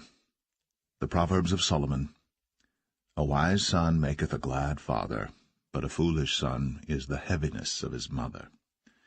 Treasures of wickedness profit nothing, but righteousness delivereth from death. The Lord will not suffer the soul of the righteous to famish, but he casteth away the substance of the wicked. He becometh poor that dealeth with a slack hand, but the hand of the diligent maketh rich. He that gathereth in summer is a wise son, but he that sleepeth in harvest is a son that causeth shame. Blessings are upon the head of the just, but violence covereth the mouth of the wicked. The memory of the just is blessed, but the name of the wicked shall rot. The wise in heart will receive commandments, but a prating fool shall fall. He that walketh uprightly walketh surely, but he that perverteth his ways shall be known. He that winketh with the eye causeth sorrow, but a prating fool shall fall. The mouth of a righteous man is a well of life, but violence covereth the mouth of the wicked. Hatred stirreth up strifes, but love covereth all sins. In the lips of him that hath understanding wisdom is found, but a rod is for the back of him that is void of understanding. Wise men lay up knowledge, but the mouth of the foolish is near destruction. The rich man's wealth is his strong city. The destruction of the poor is their poverty. The labor of the righteous tendeth to life, the fruit of the wicked to sin.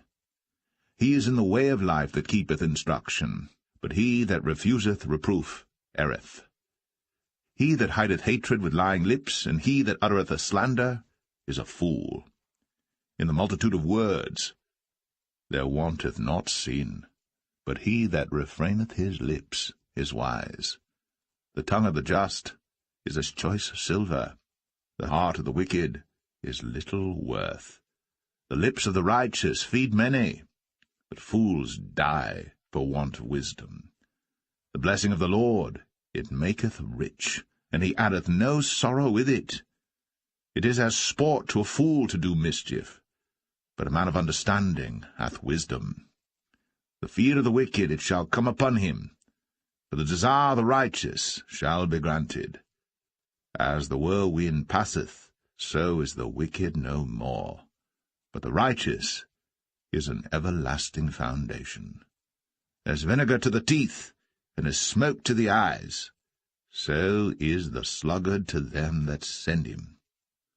The fear of the Lord prolongeth days, but the years of the wicked shall be shortened.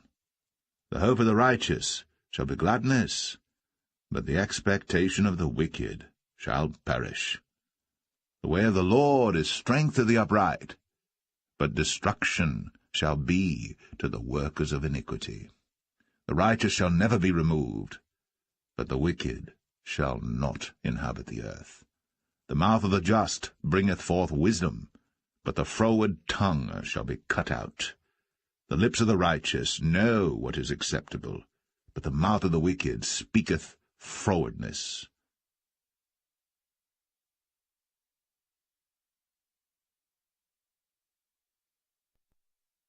Proverbs 11. A false balance is abomination to the Lord, but a just weight is his delight. When pride cometh, then cometh shame, but with the lowly is wisdom.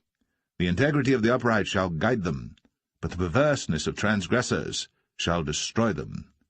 Riches profit not in the day of wrath, but righteousness delivereth from death.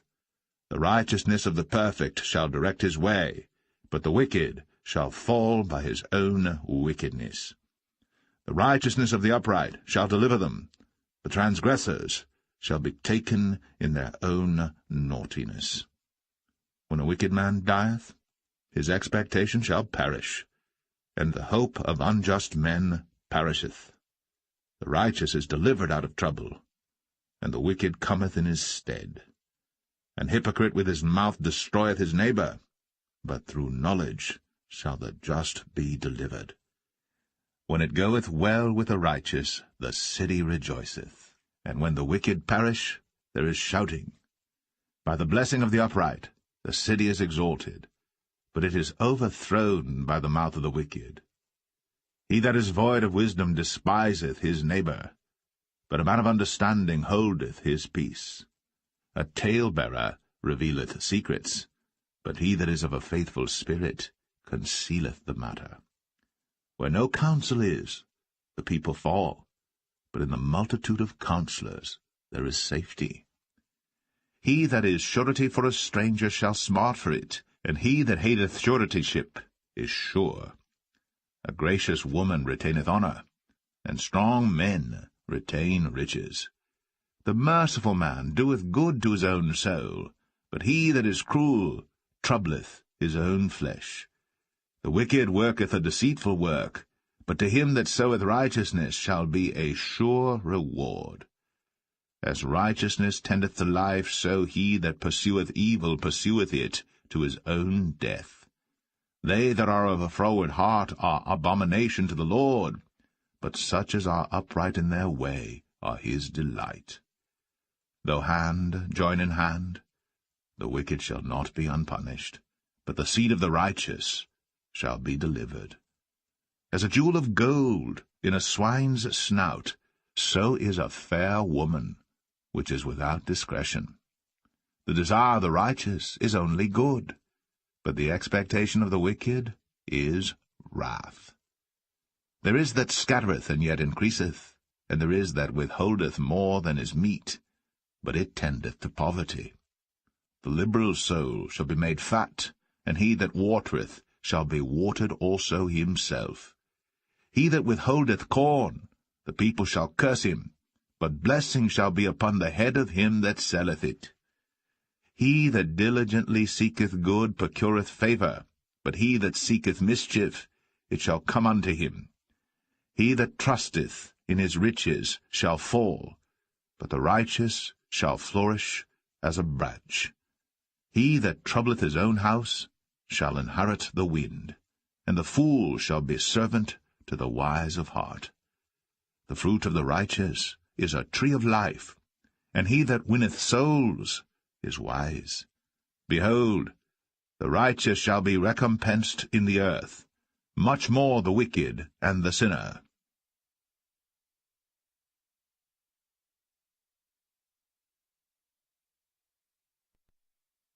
Proverbs 12. Whoso loveth instruction loveth knowledge, but he that hateth reproof is brutish. A good man obtaineth favour of the Lord, but a man of wicked devices will he condemn. A man shall not be established by wickedness, but the root of the righteous shall not be moved. A virtuous woman is a crown to her husband, but she that maketh ashamed is as rottenness in his bones. The thoughts of the righteous are right, but the counsels of the wicked are deceit. The words of the wicked are to lie in wait for blood, but the mouth of the upright shall deliver them. The wicked are overthrown and are not, but the house of the righteous shall stand. A man shall be commended according to his wisdom, but he that is of a perverse heart shall be despised. He that is despised, and hath a servant, is better than he that honoureth himself, and lacketh bread. A righteous man regardeth the life of his beast, but the tender mercies of the wicked are cruel.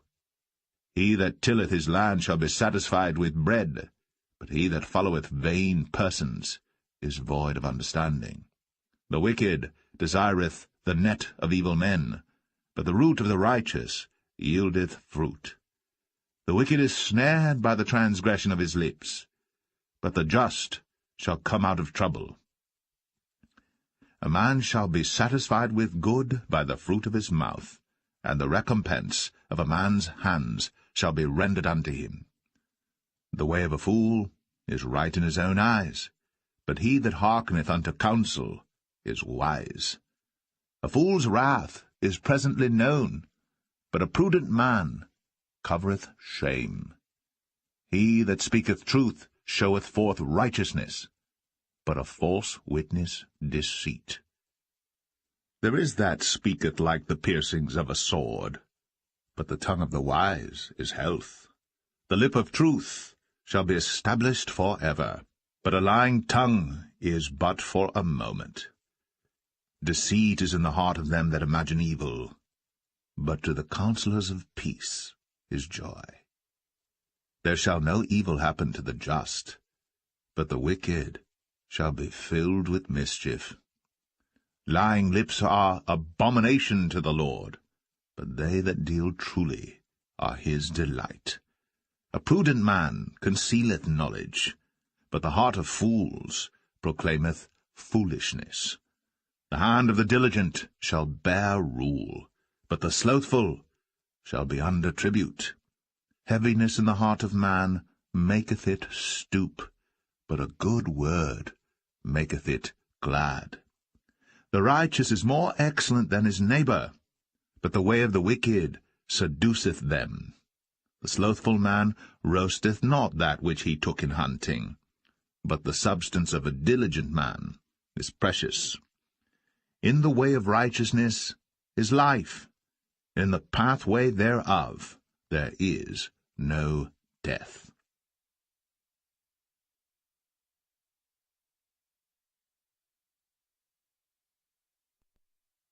Proverbs 13. A wise son heareth his father's instruction, but a scorner heareth not rebuke. A man shall eat good by the fruit of his mouth, but the soul of the transgressors shall eat violence. He that keepeth his mouth keepeth his life, but he that openeth wide his lips shall have destruction.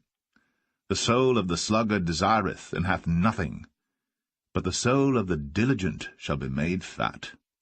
A righteous man hateth lying, but a wicked man is loathsome, and cometh to shame.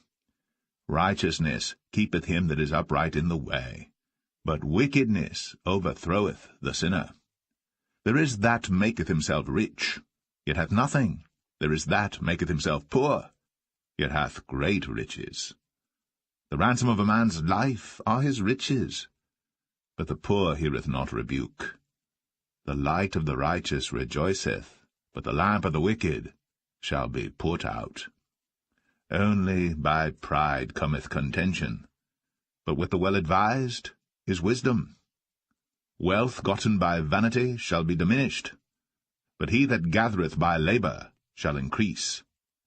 Hope deferred maketh the heart sick, but when the desire cometh, it is a tree of life. Whoso despiseth the word shall be destroyed, but he that feareth the commandment shall be rewarded. The law of the wise is a fountain of life, to depart from the snares of death. Good understanding giveth favour, but the way of the transgressors is hard. Every prudent man dealeth with knowledge, but a fool layeth open his folly. A wicked messenger falleth into mischief, but a faithful ambassador is health. Poverty and shame shall be to him that refuseth instruction, but he that regardeth reproof shall be honoured. The desire accomplished is sweet to the soul, but it is abomination to fools to depart from evil. He that walketh with wise men shall be wise, but a companion of fools shall be destroyed. Evil pursueth sinners, but to the righteous good shall be repaid. A good man leaveth an inheritance to his children's children, and the wealth of the sinner is laid up for the just. Much food is in the tillage of the poor, but there is that is destroyed for want of judgment. He that spareth his rod hateth his son, but he that loveth him chasteneth him betimes. The righteous eateth to the satisfying of his soul, but the belly of the wicked shall want.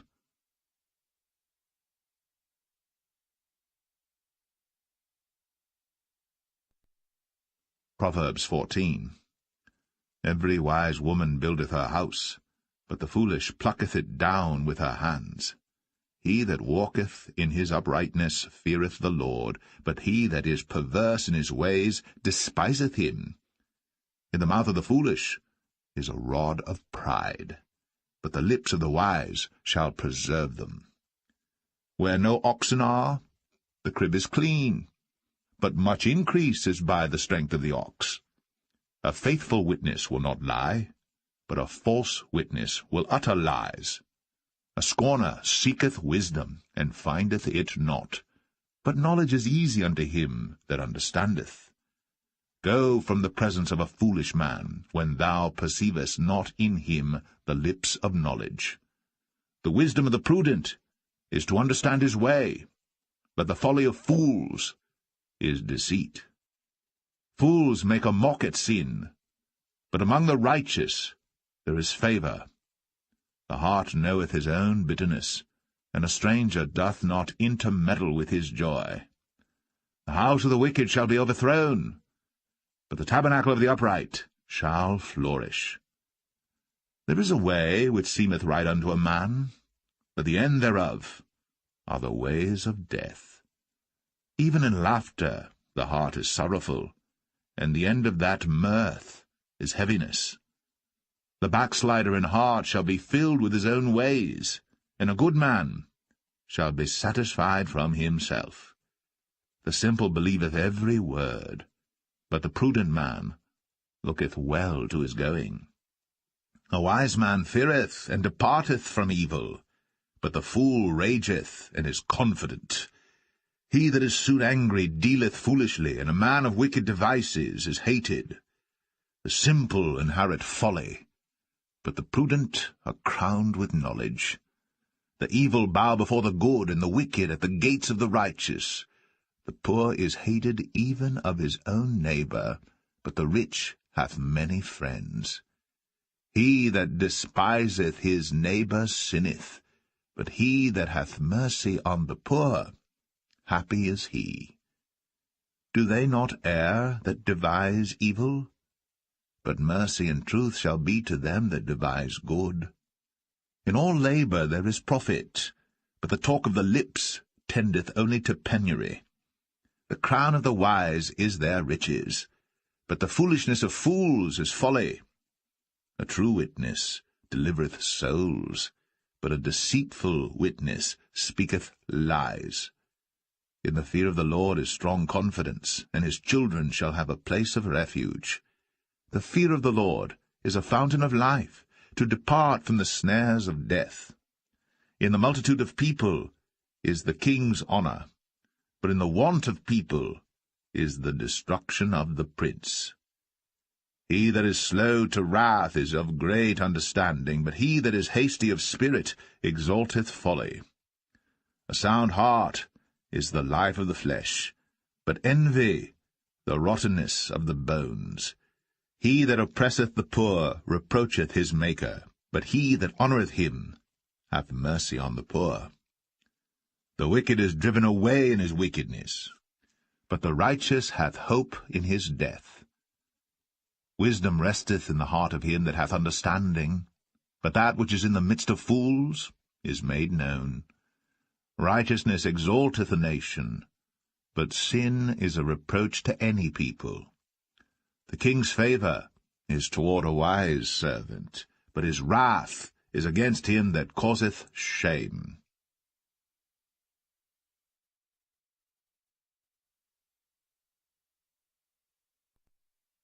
Proverbs 15. A soft answer turneth away wrath, but grievous words stir up anger. The tongue of the wise useth knowledge aright, but the mouth of fools poureth out foolishness. The eyes of the Lord are in every place, beholding the evil and the good. A wholesome tongue is a tree of life, but perverseness therein is a breach in the spirit. A fool despiseth his father's instruction, but he that regardeth reproof is prudent. In the house of the righteous is much treasure, but in the revenues of the wicked is trouble. The lips of the wise disperse knowledge, but the heart of the foolish doeth not so. The sacrifice of the wicked is an abomination to the Lord, but the prayer of the upright is his delight. The way of the wicked is an abomination unto the Lord, but he loveth him that followeth after righteousness. Correction is grievous unto him that forsaketh the way, and he that hateth reproof shall die. Hell and destruction are before the Lord. How much more then the hearts of the children of men? A scorner loveth not one that reproveth him, neither will he go unto the wise. A merry heart maketh a cheerful countenance, but by sorrow of the heart the spirit is broken. The heart of him that hath understanding seeketh knowledge, but the mouth of fools feedeth on foolishness. All the days of the afflicted are evil, but he that is of a merry heart hath a continual feast.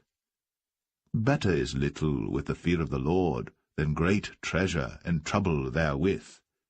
Better is a dinner of herbs where love is, than a stalled ox and hatred therewith. A wrathful man stirreth up strife, but he that is slow to anger appeaseth strife.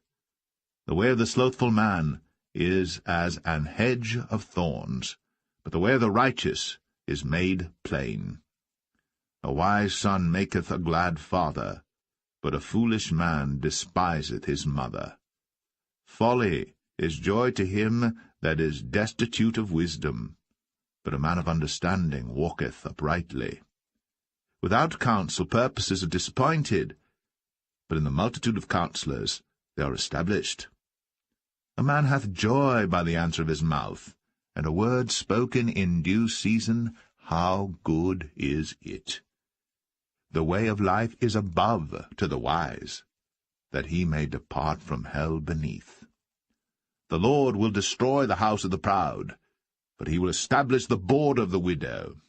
The thoughts of the wicked are an abomination to the Lord, but the words of the pure are pleasant words. He that is greedy of gain troubleth his own house, but he that hateth gifts shall live. The heart of the righteous studieth to answer, but the mouth of the wicked poureth out evil things. The Lord is far from the wicked, but he heareth the prayer of the righteous. The light of the eyes rejoiceth the heart, and a good report maketh the bones fat. The ear that heareth the reproof of life abideth among the wise. He that refuseth instruction despiseth his own soul, but he that heareth reproof getteth understanding. The fear of the Lord is the instruction of wisdom, and before honor is humility.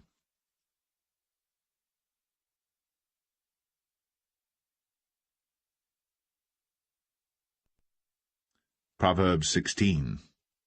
The preparations of the heart in man, and the answer of the tongue, is from the Lord. All the ways of a man are clean in his own eyes, but the Lord weigheth the spirits. Commit thy works unto the Lord, and thy thoughts shall be established. The Lord hath made all things for himself, yea, even the wicked, for the day of evil. Every one that is proud in heart is an abomination to the Lord. Though hand join in hand, he shall not be unpunished. By mercy and truth iniquity is purged, and by the fear of the Lord men depart from evil. When a man's ways please the Lord, he maketh even his enemies to be at peace with him. Better is a little with righteousness than great revenues without right. A man's heart deviseth his way, but the Lord directeth his steps. A divine sentence is in the lips of the king. His mouth transgresseth not in judgment. A just weight and balance are the Lord's. All the weights of the bag are his work. It is an abomination to kings to commit wickedness, for the throne is established by righteousness. Righteous lips are the delight of kings, and they love him that speaketh right. The wrath of a king is as messengers of death, but a wise man will pacify it. In the light of the king's countenance is life, and his favour is as a cloud of the latter rain.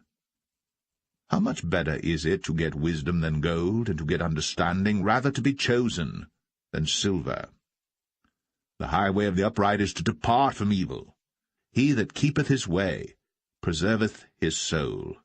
Pride goeth before destruction, and an haughty spirit before a fall. Better it is to be of an humble spirit with the lowly, than to divide the spoil with the proud.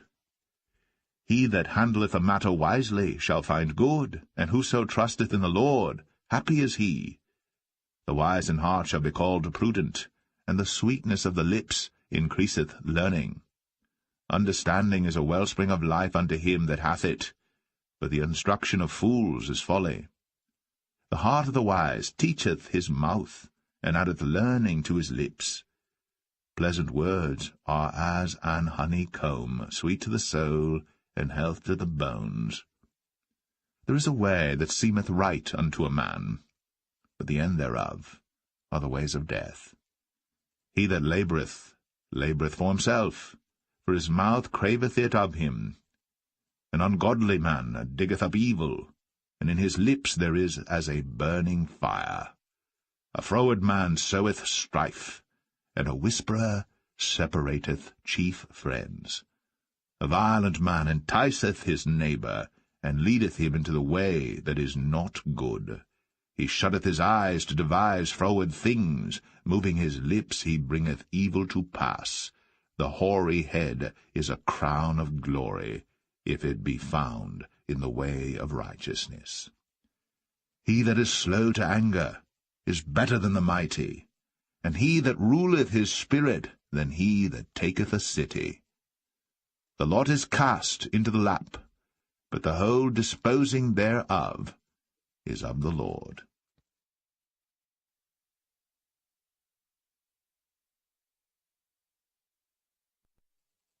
Proverbs 17.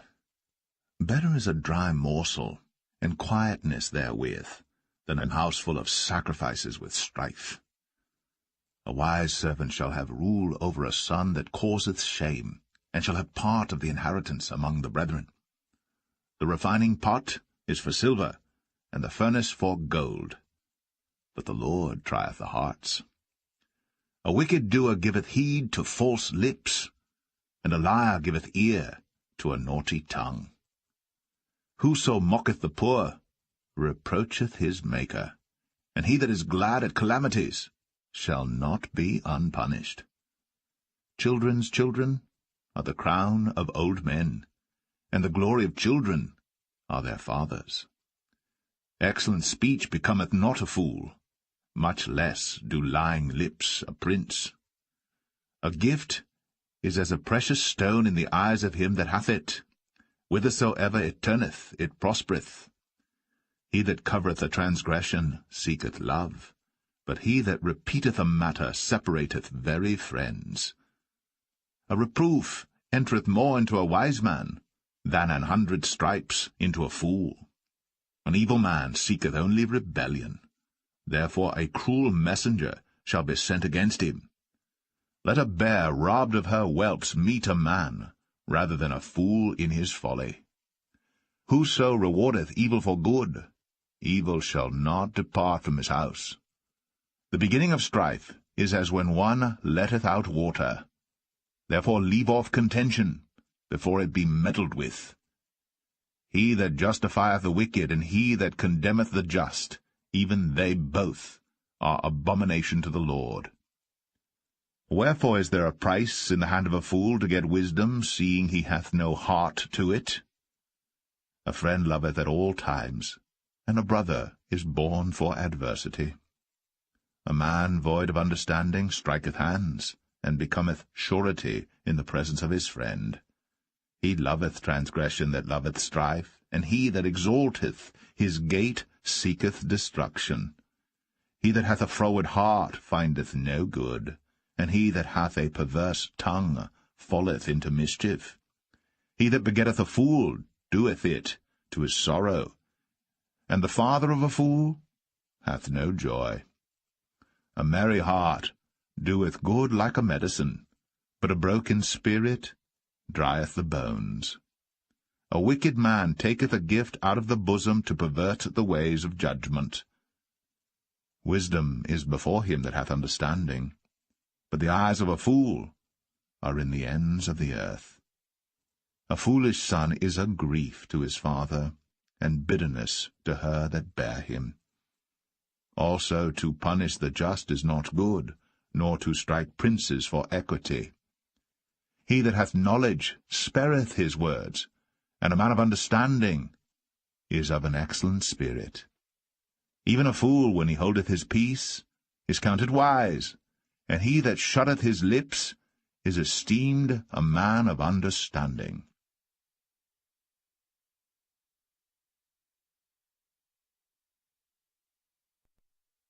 Proverbs 18. Through desire a man, having separated himself, seeketh and intermeddleth with all wisdom.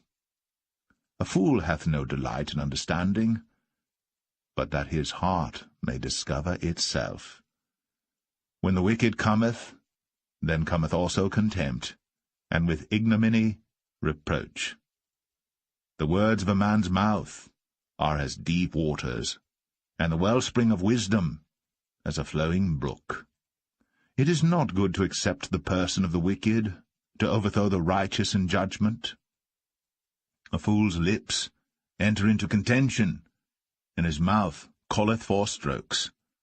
A fool's mouth is his destruction, and his lips are the snare of his soul. The words of a talebearer are as wounds, and they go down into the innermost parts of the belly. He also that is slothful in his work is brother to him that is a great waster.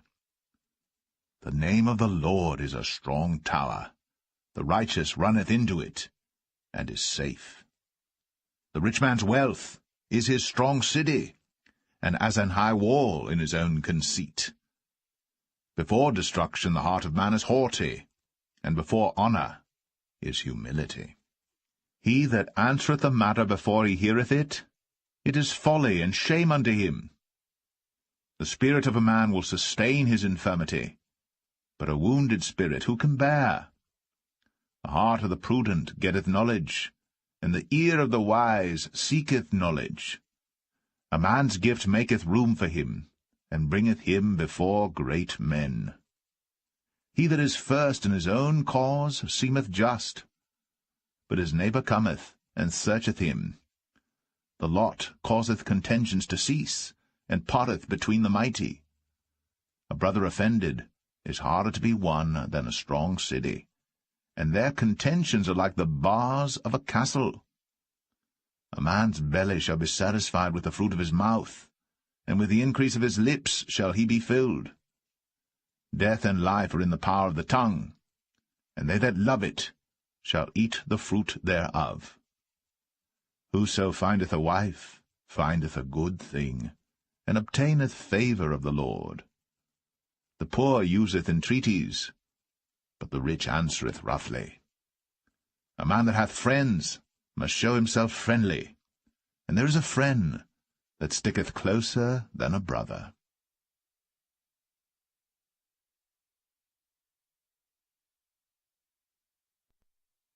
Proverbs 19. Better is the poor that walketh in his integrity, than he that is perverse in his lips and is a fool. Also that the soul be without knowledge, it is not good, and he that hasteth with his feet sinneth. The foolishness of man perverteth his way, and his heart fretteth against the Lord. Wealth maketh many friends, but the poor is separated from his neighbour. A false witness shall not be unpunished, and he that speaketh lies shall not escape. Many will entreat the favour of the prince, and every man is a friend to him that giveth gifts. All the brethren of the poor do hate him. How much more do his friends go far from him? He pursueth them with words, yet they are wanting to him. He that getteth wisdom loveth his own soul. He that keepeth understanding shall find good. A false witness shall not be unpunished, and he that speaketh lies shall perish. Delight is not seemly for a fool, much less for a servant to have rule over princes. The discretion of a man deferreth his anger, and it is his glory to pass over a transgression. The king's wrath is as the roaring of a lion, but his favour is as dew upon the grass. A foolish son is the calamity of his father, and the contentions of a wife are a continual dropping. House and riches are the inheritance of fathers, and a prudent wife is from the Lord. Slothfulness casteth into a deep sleep, and an idle soul shall suffer hunger. He that keepeth the commandment keepeth his own soul, but he that despiseth his ways shall die. He that hath pity upon the poor lendeth unto the Lord, and that which he hath given will he pay him again. Chasten thy son while there is hope, and let not thy soul spare for his crying. A man of great wrath shall suffer punishment, for if thou deliver him, yet thou must do it again. Hear counsel, and receive instruction, that thou mayest be wise in thy latter end. There are many devices in a man's heart. Nevertheless, the counsel of the Lord, that shall stand. The desire of a man is his kindness, and a poor man is better than a liar. The fear of the Lord tendeth to life, and he that hath it shall abide satisfied. He shall not be visited with evil. A slothful man hideth his hand in his bosom, and will not so much as bring it to his mouth again. Smite a scorner, and the simple will beware, and reprove one that hath understanding, and he will understand knowledge. He that wasteth his father, and chaseth away his mother, is a son that causeth shame, and bringeth reproach. Cease, my son, to hear the instruction that causeth to err from the words of knowledge. An ungodly witness scorneth judgment, and the mouth of the wicked devoureth iniquity. Judgments are prepared for scorners, and stripes for the back of fools.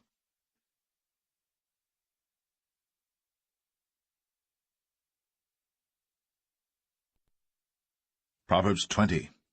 Wine is a mocker, strong drink is raging, and whosoever is deceived thereby is not wise. The fear of a king is as the roaring of a lion. Whoso provoketh him to anger sinneth against his own soul. It is an honor for a man to cease from strife, but every fool will be meddling. The sluggard will not plough by reason of the cold, therefore shall he beg in harvest, and have nothing. Counsel in the heart of man is like deep water, but a man of understanding will draw it out.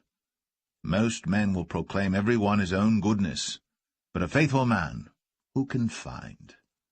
The just man walketh in his integrity, his children are blessed after him. A king that sitteth in the throne of judgment scattereth away all evil with his eyes. Who can say, I have made my heart clean, I am pure from my sin? Divers weights and divers measures, both of them are alike abomination to the Lord. Even a child is known by his doings, whether his work be pure, and whether it be right. The hearing ear and the seeing eye, the Lord hath made even both of them. Love not sleep, lest thou come to poverty. Open thine eyes, and thou shalt be satisfied with bread. It is not, saith the buyer, but when he is gone his way, then he boasteth. There is gold and a multitude of rubies, but the lips of knowledge are a precious jewel. Take his garment that is surety for a stranger, and take a pledge of him for a strange woman. Bread of deceit is sweet to a man, but afterwards his mouth shall be filled with gravel. Every purpose is established by a counsel, and with good advice make war. He that goeth about as a talebearer revealeth secrets, therefore meddle not with him that fluttereth with his lips. Whoso curseth his father or his mother, his lamp shall be put out in obscure darkness. An inheritance may be gotten hastily at the beginning, but the end thereof shall not be blessed. Say not thou, I will recompense evil, but wait on the Lord, and he shall save thee. Divers weights are an abomination unto the Lord, and a false balance is not good. Man's goings are of the Lord. How can a man then understand his own way? It is a snare to the man who devoureth that which is holy, and after vows to make inquiry. A wise king scattereth the wicked, and bringeth the weal over them. The spirit of man is the candle of the Lord, searching all the inward parts of the belly. Mercy and truth preserve the king, and his throne is upholden by mercy. The glory of young men is their strength, and the beauty of old men is the grey head. The blueness of a wound cleanseth away evil, so do stripes the inward parts of the belly.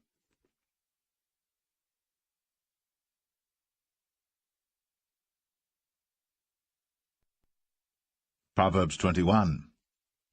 The king's heart is in the hand of the Lord, as the rivers of water. He turneth it whithersoever he will. Every way of a man is right in his own eyes, but the Lord pondereth the hearts. To do justice and judgment is more acceptable to the Lord than sacrifice, and high look in a proud heart and the ploughing of the wicked is sin. The thoughts of the diligent tend only to plenteousness, but of every one that is hasty only to want. The getting of treasures by a lying tongue is a vanity tossed to and fro of them that seek death. The robbery of the wicked shall destroy them, because they refuse to do judgment. The way of man is froward and strange, but as for the pure, his work is right. It is better to dwell in a corner of the housetop than with the brawling woman in a wide house. The soul of the wicked desireth evil. His neighbor findeth no favor in his eyes. When the scorner is punished, the simple is made wise, and when the wise is instructed, he receiveth knowledge. The righteous man wisely considereth the house of the wicked, but God overthroweth the wicked for their wickedness. Whoso stoppeth his ears at the cry of the poor, he also shall cry himself, but shall not be heard. A gift in secret pacifieth anger, and a reward in the bosom strong wrath. It is joy to the just to do judgment, but destruction shall be to the workers of iniquity. The man that wandereth out of the way of understanding shall remain in the congregation of the dead. He that loveth pleasure shall be a poor man. He that loveth wine and oil shall not be rich. The wicked shall be a ransom for the righteous, and the transgressor for the upright. It is better to dwell in the wilderness than with a contentious and an angry woman. There is treasure to be desired and oil in the dwelling of the wise, but a foolish man spendeth it up. He that followeth after righteousness and mercy findeth life, righteousness, and honor. A wise man scaleth the city of the mighty, and casteth down the strength of the confidence thereof. Whoso keepeth his mouth and his tongue keepeth his soul from troubles. Proud and haughty scorner is his name, who dealeth in proud wrath. The desire of the slothful killeth him, for his hands refuse to labor. He coveteth greedily all the day long. But the righteous giveth and spareth not. The sacrifice of the wicked is abomination, how much more when he bringeth it with a wicked mind. A false witness shall perish, but the man that heareth speaketh constantly. A wicked man hardeneth his face, but as for the upright, he directeth his way. There is no wisdom, nor understanding, nor counsel against the Lord. The horse is prepared against the day of battle, but safety is of the Lord.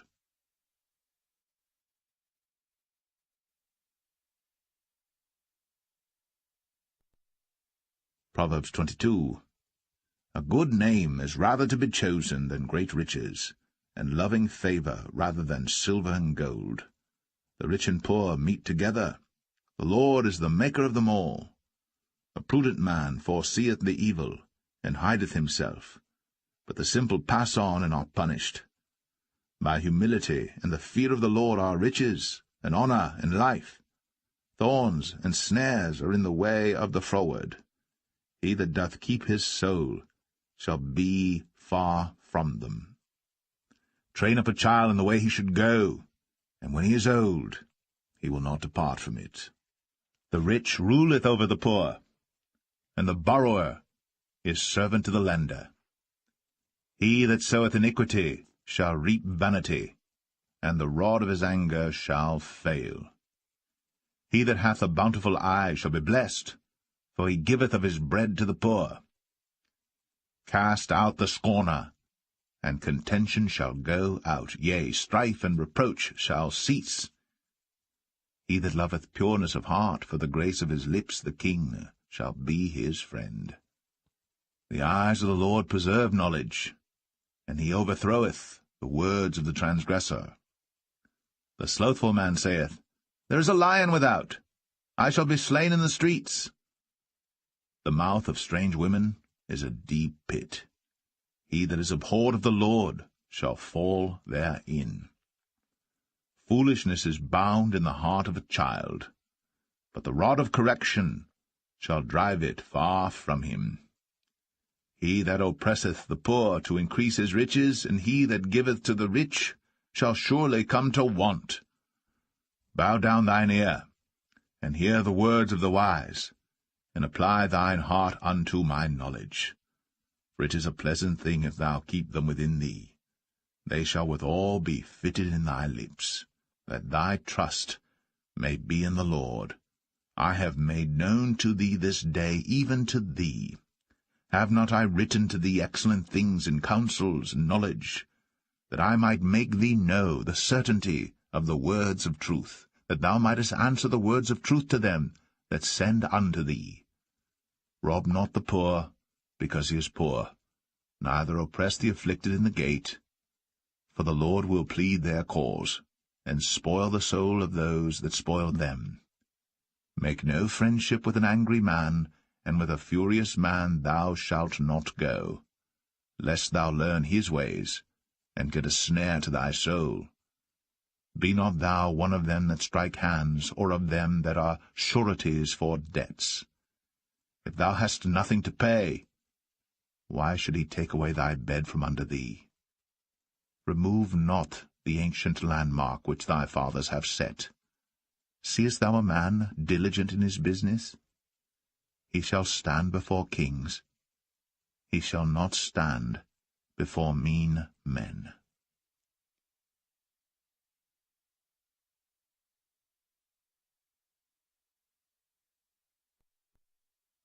Proverbs 23. When thou sittest to eat with a ruler, consider diligently what is before thee, and put a knife to thy throat, if thou be a man given to appetite. Be not desirous of his dainties, for they are deceitful meat. Labour not to be rich, cease from thine own wisdom. Wilt thou set thine eyes upon that which is not? For riches certainly make themselves wings, they fly away as an eagle toward heaven. Eat thou not the bread of him that hath an evil eye, neither desire thou his dainty meats. For as he thinketh in his heart, so is he. Eat and drink, saith he to thee, but his heart is not with thee. The morsel which thou hast eaten shalt thou vomit up, and lose thy sweet words. Speak not in the ears of a fool, for he will despise the wisdom of thy words. Remove not the old landmark, and enter not into the fields of the fatherless. For their Redeemer is mighty, he shall plead their cause with thee. Apply thine heart unto instruction, and thine ears to the words of knowledge. Withhold not correction from the child, for if thou beatest him with the rod, he shall not die. Thou shalt beat him with the rod, and shalt deliver his soul from hell. My son, if thine heart be wise, my heart shall rejoice, even mine. Yea, My reins shall rejoice when thy lips speak right things. Let not thine heart envy sinners, but be thou in the fear of the Lord all the day long. For surely there is an end, and thine expectation shall not be cut off. Hear thou, my son, and be wise, and guide thine heart in the way. Be not among wine-bibbers, among riotous eaters of flesh. For the drunkard and the glutton shall come to poverty, and drowsiness shall clothe a man with rags. Hearken unto thy father that begat thee, and despise not thy mother when she is old. Buy the truth, and sell it not, also wisdom, and instruction, and understanding. The father of the righteous shall greatly rejoice, and he that begetteth a wise child shall have joy of him. Thy father and thy mother shall be glad, and she that bare thee shall rejoice. My son, give me thine heart, and let thine eyes observe my ways. For a whore is a deep ditch, and a strange woman is a narrow pit. She also lieth in wait as for a prey, and increaseth the transgressors among men. Who hath woe? Who hath sorrow? Who hath contentions? Who hath babbling? Who hath wounds without cause? Who hath redness of eyes? They that tarry long at the wine, they that go to seek mixed wine. Look not thou upon the wine when it is red, when it giveth his colour in the cup, when it moveth itself aright. At the last it biteth like a serpent, and stingeth like an adder. Thine eyes shall behold strange women, and thine heart shall utter perverse things.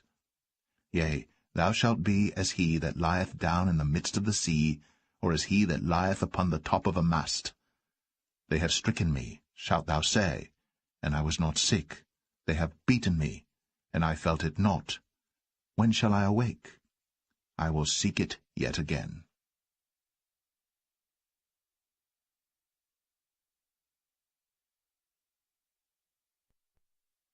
Proverbs 24. Be not thou envious against evil men, neither desire to be with them, for their heart studieth destruction, and their lips talk of mischief. Through wisdom is an house builded, and by understanding it is established, and by knowledge shall the chambers be filled with all precious and pleasant riches. A wise man is strong, yea, a man of knowledge increaseth strength. For by wise counsel thou shalt make thy war, and in multitude of counselors there is safety. Wisdom is too high for a fool. He openeth not his mouth in the gate. He that deviseth to do evil shall be called a mischievous person. The thought of foolishness is sin, and the scorner is an abomination to men. If thou faint in the day of adversity, thy strength is small. If thou forbear to deliver them that are drawn unto death, and those that are ready to be slain, if thou sayest, Behold, we knew it not, doth not he that pondereth the heart consider it, and he that keepeth thy soul, doth not he know it? And shall not he render to every man according to his works? My son, eat thou honey, because it is good, and the honeycomb, which is sweet to thy taste. So shall the knowledge of wisdom be unto thy soul. When thou hast found it, then there shall be a reward, and thy expectation shall not be cut off. Lay not wait, O wicked man, against the dwelling of the righteous. Spoil not his resting place. For a just man falleth 7 times and riseth up again, but the wicked shall fall into mischief. Rejoice not when thine enemy falleth, and let not thine heart be glad when he stumbleth, lest the Lord see it, and it displease him, and he turn away his wrath from him. Fret not thyself because of evil men, neither be thou envious at the wicked. For there shall be no reward to the evil man. The candle of the wicked shall be put out. My son, fear thou the Lord and the king, and meddle not with them that are given to change. For their calamity shall rise suddenly, and who knoweth the ruin of them both? These things also belong to the wise, It is not good to have respect of persons in judgment. He that saith unto the wicked, Thou art righteous, him shall the people curse, nations shall abhor him.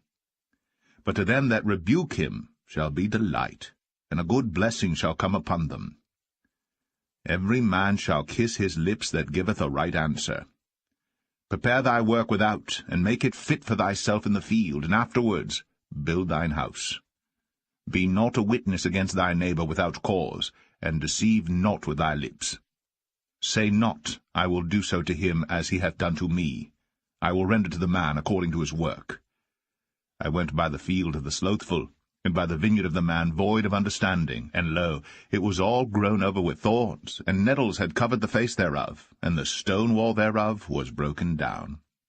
Then I saw and considered it well, I looked upon it, and received instruction. Yet a little sleep, a little slumber, a little folding of the hands to sleep. So shall thy poverty come as one that travelleth, and thy want as an armed man.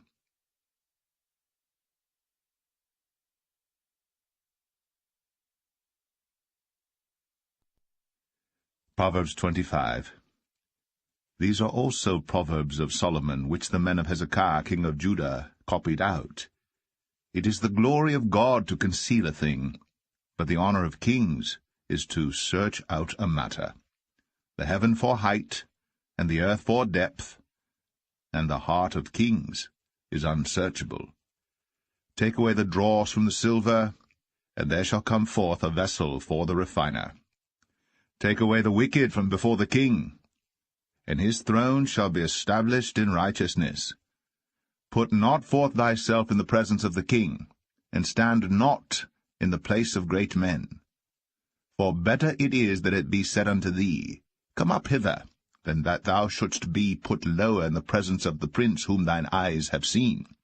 Go not forth hastily to strive, lest thou know not what to do in the end thereof, when thy neighbor hath put thee to shame.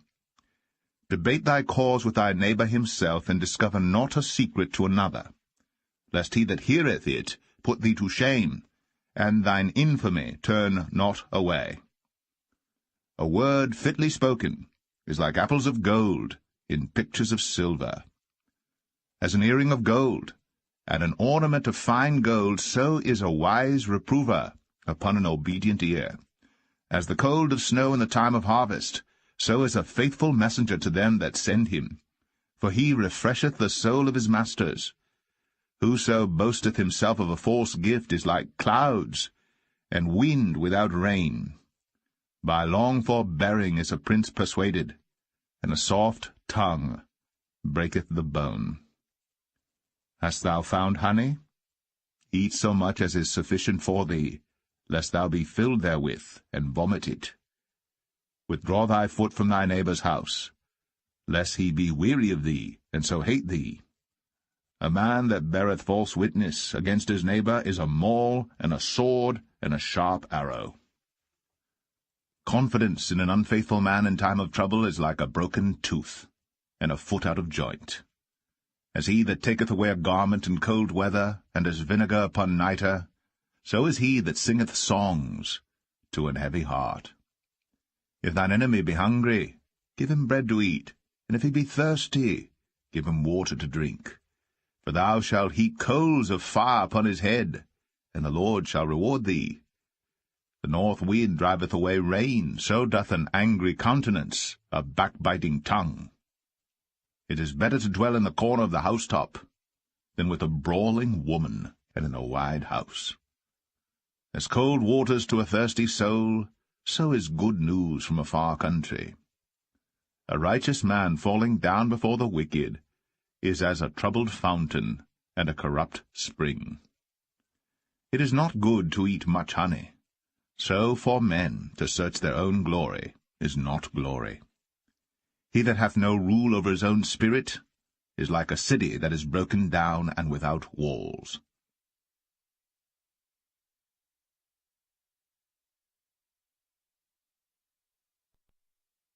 Proverbs 26. As snow in summer, and as rain in harvest, so honor is not seemly for a fool. As the bird by wandering, as the swallow by flying, so the curse causeless shall not come. A whip for the horse, a bridle for the ass, and a rod for the fool's back. Answer not a fool according to his folly, lest thou also be like unto him. Answer a fool according to his folly, lest he be wise in his own conceit. He that sendeth a message by the hand of a fool cutteth off the feet, and drinketh damage. The legs of the lame are not equal. So is a parable in the mouth of fools. As he that bindeth a stone in a sling, so is he that giveth honour to a fool. As a thorn goeth up into the hand of a drunkard, so is a parable in the mouth of fools. The great God that formed all things both rewardeth the fool, and rewardeth transgressors. As a dog returneth to his vomit, so a fool returneth to his folly. Seest thou a man wise in his own conceit? There is more hope of a fool than of him. The slothful man saith, There is a lion in the way, a lion is in the streets. As the door turneth upon his hinges, so doth the slothful upon his bed. The slothful hideth his hand in his bosom, it grieveth him to bring it again to his mouth. A sluggard is wiser in his own conceit than 7 men that can render a reason. He that passeth by, and meddleth with strife belonging not to him, is like one that taketh a dog by the ears. As a madman who casteth firebrands, arrows, and death, so is the man that deceiveth his neighbour, and saith, Am not I in sport? Where no wood is, there the fire goeth out, so where there is no talebearer, the strife ceaseth. As coals are to burning coals, and wood to fire, so is a contentious man to kindle strife. The words of a talebearer are as wounds, and they go down into the innermost parts of the belly. Burning lips and a wicked heart are like a potsherd covered with silver dross. He that hateth dissembleth with his lips, and layeth up deceit within him. When he speaketh fair, believe him not, for there are 7 abominations in his heart. Whose hatred is covered by deceit, his wickedness shall be shown before the whole congregation. Whoso diggeth a pit shall fall therein, and he that rolleth a stone, it will return upon him. A lying tongue hateth those that are afflicted by it, and a flattering mouth worketh ruin.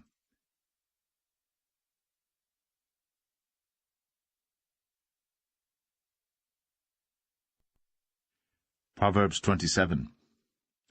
Boast not thyself of tomorrow, for thou knowest not what a day may bring forth. Let another man praise thee, and not thine own mouth, a stranger, and not thine own lips. A stone is heavy, and the sand weighty, but a fool's wrath is heavier than them both. Wrath is cruel, and anger is outrageous, but who is able to stand before envy? Open rebuke is better than secret love. Faithful are the wounds of a friend, but the kisses of an enemy are deceitful. The full soul loatheth an honeycomb, but to the hungry soul every bitter thing is sweet. As a bird that wandereth from her nest, so is a man that wandereth from his place. Ointment and perfume rejoice the heart, so doth the sweetness of a man's friend by hearty counsel. Thine own friend and thy father's friend forsake not, neither go into thy brother's house in the day of thy calamity. For better is a neighbor that is near than a brother far off.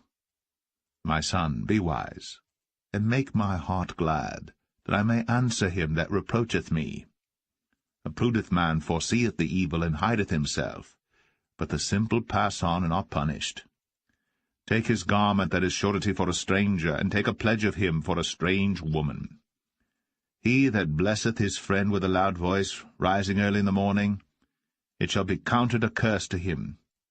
A continual dropping in a very rainy day, and a contentious woman are alike. Whosoever hideth her hideth the wind, and the ointment of his right hand which betrayeth itself. Iron sharpeneth iron. So a man sharpeneth the countenance of his friend. Whoso keepeth the fig tree shall eat the fruit thereof, so he that waiteth on his master shall be honoured. As in water face answereth to face, so the heart of man to man. Hell and destruction are never full, so the eyes of man are never satisfied. As the refining pot for silver, and the furnace for gold, so is a man to his praise. Though thou shouldst bray a fool in a mortar among wheat with a pestle, yet will not his foolishness depart from him.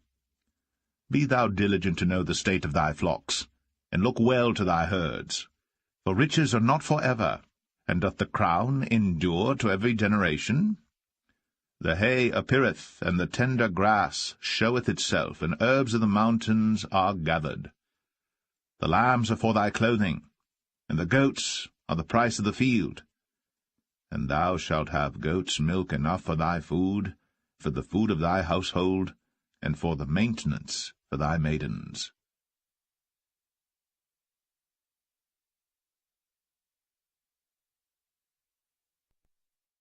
Proverbs 28. The wicked flee when no man pursueth, but the righteous are bold as a lion. For the transgression of a land many are the princes thereof, but by a man of understanding and knowledge the state thereof shall be prolonged.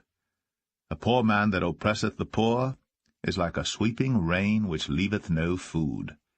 They that forsake the law praise the wicked, but such as keep the law contend with them. Evil men understand not judgment, but they that seek the Lord understand all things. Better is the poor that walketh in his uprightness, than he that is perverse in his ways, though he be rich. Whoso keepeth the law is a wise son, but he that is a companion of riotous men shameth his father. He that by usury and unjust gain increaseth his substance, he shall gather it for him that will pity the poor. He that turneth away his ear from hearing the law, even his prayer shall be abomination. Whoso causeth the righteous to go astray in an evil way, he shall fall himself into his own pit, but the upright shall have good things in possession. The rich man is wise in his own conceit, but the poor that hath understanding searcheth him out. When righteous men do rejoice, there is great glory, but when the wicked rise, a man is hidden. He that covereth his sins shall not prosper, but whoso confesseth and forsaketh them shall have mercy. Happy is the man that feareth always, but he that hardeneth his heart shall fall into mischief. As a roaring lion and a raging bear, so is a wicked ruler over the poor people. The prince that wanteth understanding is also a great oppressor, but he that hateth covetousness shall prolong his days. A man that doeth violence to the blood of any person shall flee to the pit. Let no man stay him. Whoso walketh uprightly shall be saved, but he that is perverse in his ways shall fall at once. He that tilleth his land shall have plenty of bread, but he that followeth after vain persons shall have poverty enough. A faithful man shall abound with blessings, but he that maketh haste to be rich shall not be innocent. To have respect of persons is not good, for a piece of bread that man will transgress. He that hasteth to be rich hath an evil eye, and considereth not that poverty shall come upon him.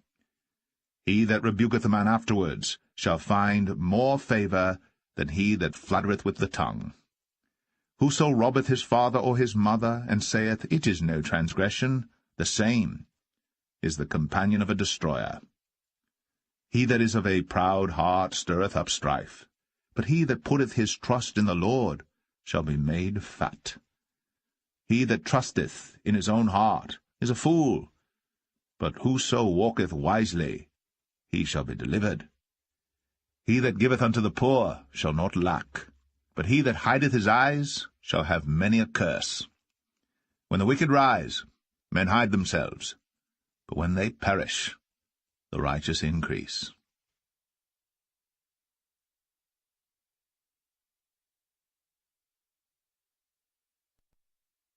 Proverbs 29. He that being often reproved hardeneth his neck shall suddenly be destroyed, and that without remedy. When the righteous are in authority, the people rejoice. But when the wicked beareth rule, the people mourn. Whoso loveth wisdom rejoiceth his father, but he that keepeth company with harlots spendeth his substance. The king by judgment establisheth the land, but he that receiveth gifts overthroweth it. A man that flattereth his neighbor spreadeth a net for his feet. In the transgression of an evil man there is a snare, but the righteous doth sing and rejoice. The righteous considereth the cause of the poor, but the wicked regardeth not to know it. Scornful men bring a city into a snare, but wise men turn away wrath. If a wise man contendeth with a foolish man, whether he rage or laugh, there is no rest. The bloodthirsty hate the upright, but the just seek his soul. A fool uttereth all his mind, but a wise man keepeth it in till afterwards. If a ruler hearken to lies, all his servants are wicked. The poor and deceitful man meet together. The Lord lighteneth both their eyes. The king that faithfully judgeth the poor, his throne shall be established for ever. The rod and reproof give wisdom, but a child left to himself bringeth his mother to shame. When the wicked are multiplied, transgression increaseth, but the righteous shall see their fall. Correct thy son, and he shall give thee rest, yea, he shall give delight unto thy soul. Where there is no vision the people perish, but he that keepeth the law, happy is he. The servant will not be corrected by words, for though he understand, he will not answer. Seest thou a man that is hasty in his words? There is more hope of a fool than of him. He that delicately bringeth up his servant from a child shall have him become his son at the length. An angry man stirreth up strife, and a furious man aboundeth in transgression. A man's pride shall bring him low, but honour shall uphold the humble in spirit. Whoso is partner with a thief hateth his own soul. He heareth cursing, and betrayeth it not. The fear of man bringeth a snare, but whoso putteth his trust in the Lord shall be safe. Many seek the ruler's favour, but every man's judgment cometh from the Lord. An unjust man is an abomination to the just, and he that is upright in the way is abomination to the wicked.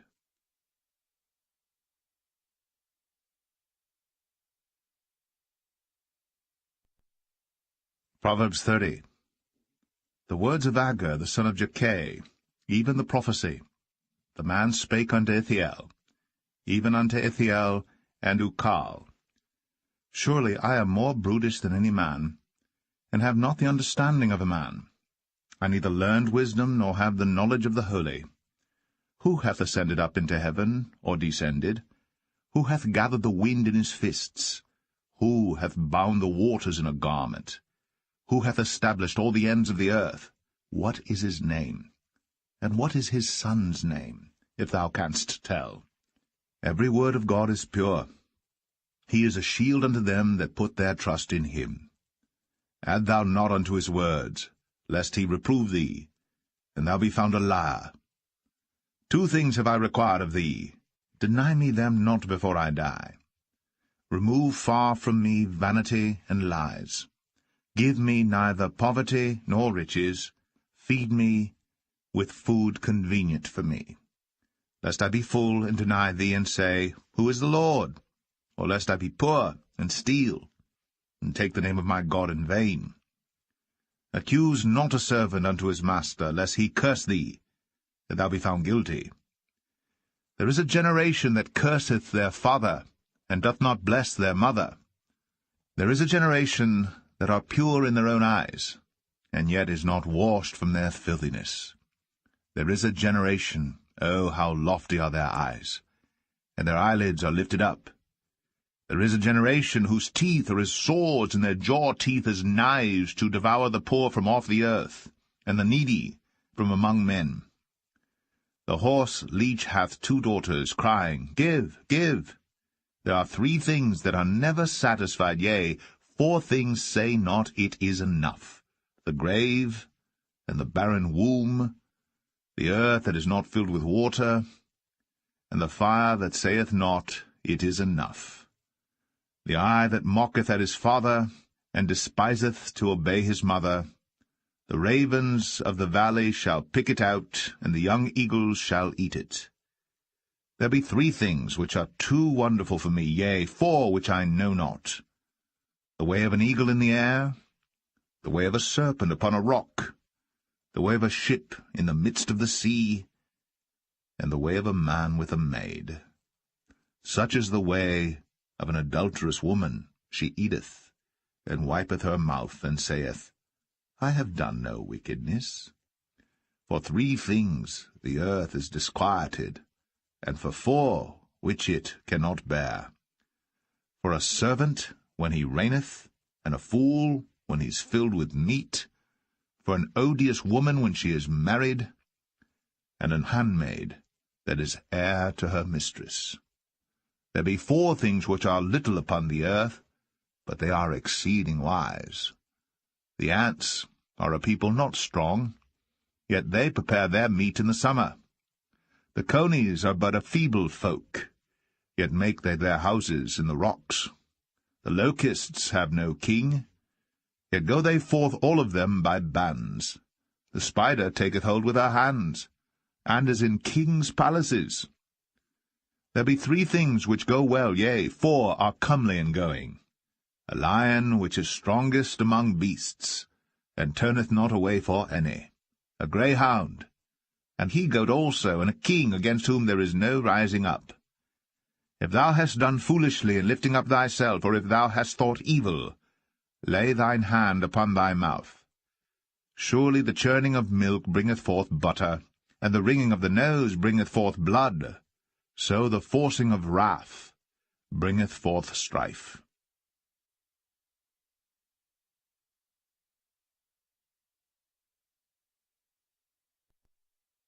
Proverbs 31. The words of King Lemuel, the prophecy that his mother taught him. What, my son, and what, the son of my womb, and what, the son of my vows? Give not thy strength unto women, nor thy ways to that which destroyeth kings. It is not for kings, O Lemuel, it is not for kings to drink wine, or for princes strong drink, lest they drink and forget the law, and pervert the judgment of any of the afflicted. Give strong drink unto him that is ready to perish, and wine unto those that be of heavy hearts. Let him drink and forget his poverty, and remember his misery no more. Open thy mouth for the dumb in the cause of all such as are appointed to destruction. Open thy mouth, judge righteously, and plead the cause of the poor needy. Who can find a virtuous woman? For her price is far above rubies. The heart of her husband doth safely trust in her, so that he shall have no need of spoil. She will do him good, and not evil, all the days of her life. She seeketh wool and flax, and worketh willingly with her hands. She is like the merchant's ships. She bringeth her food from afar. She riseth also while it is yet night, and giveth meat to her household, and a portion to her maidens. She considereth a field, and buyeth it. With the fruit of her hands she planteth a vineyard. She girdeth her loins with strength, and strengtheneth her arms. She perceiveth that her merchandise is good. Her candle goeth not out by night. She layeth her hands to the spindle, and her hands hold the distaff. She stretcheth out her hand to the poor, yea, she reacheth forth her hands to the needy. She is not afraid of the snow for her household, for all her household are clothed with scarlet. She maketh herself coverings of tapestry. Her clothing is silk and purple. Her husband is known at the gates when he sitteth among the elders of the land. She maketh fine linen, and selleth it, and delivereth girdles unto the merchant. Strength and honour are her clothing, and she shall rejoice in time to come. She openeth her mouth with wisdom, and in her tongue is the law of kindness. She looketh well to the ways of her household, and eateth not the bread of idleness. Her children arise up, and call her blessed, her husband also, and he praiseth her. Many daughters have done virtuously, but thou excellest them all. Favour is deceitful, and beauty is vain, but a woman that feareth the Lord, she shall be praised. Give her of the fruit of her hands, and let her own works praise her in the gates.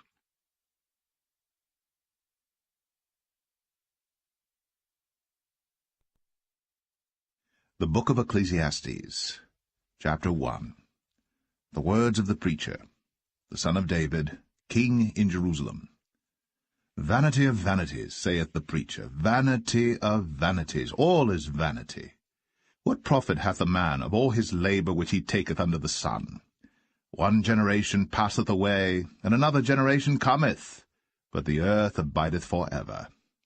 The sun also ariseth, and the sun goeth down, and hasteth to his place where he arose. The wind goeth toward the south, and turneth about unto the north, it whirleth about continually. And the wind returneth again, according to his circuits.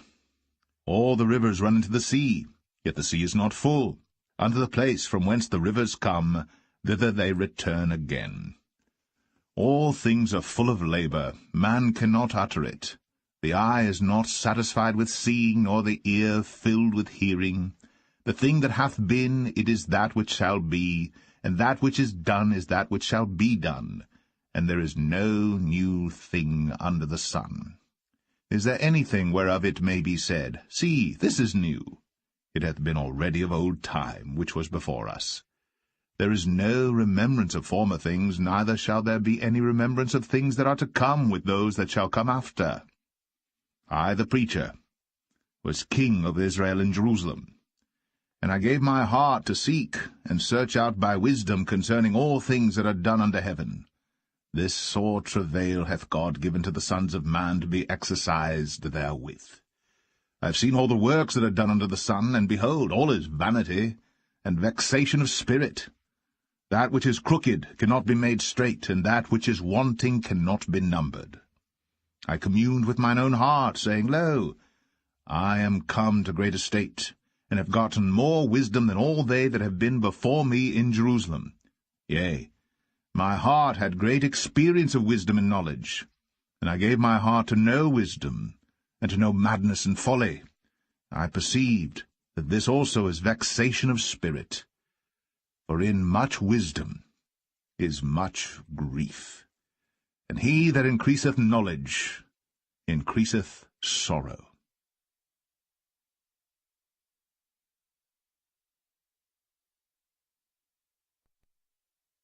Ecclesiastes 2.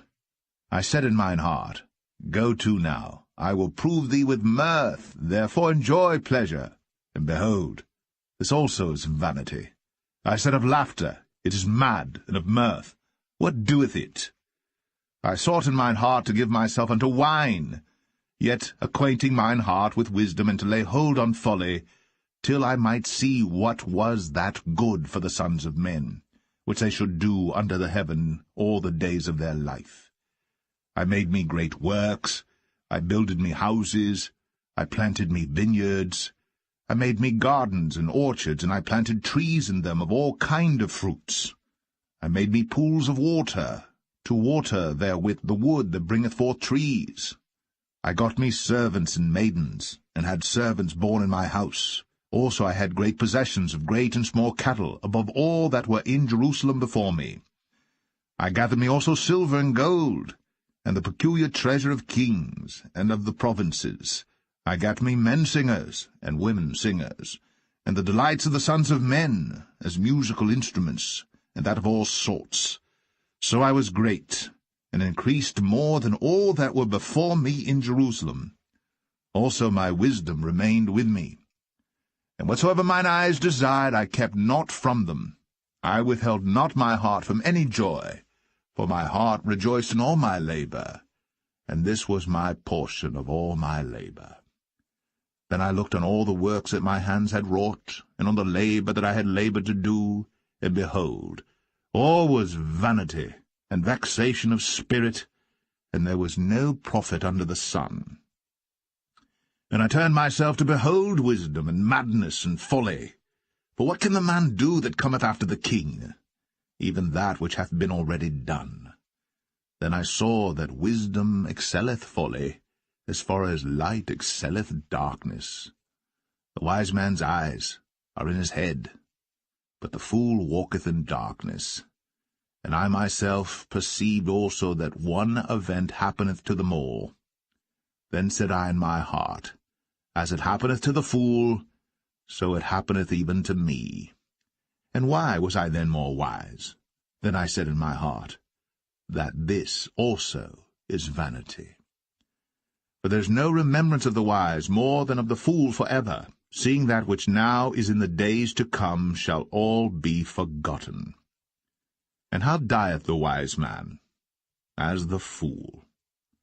Therefore I hated life, because the work that is wrought under the sun is grievous unto me. For all is vanity and vexation of spirit.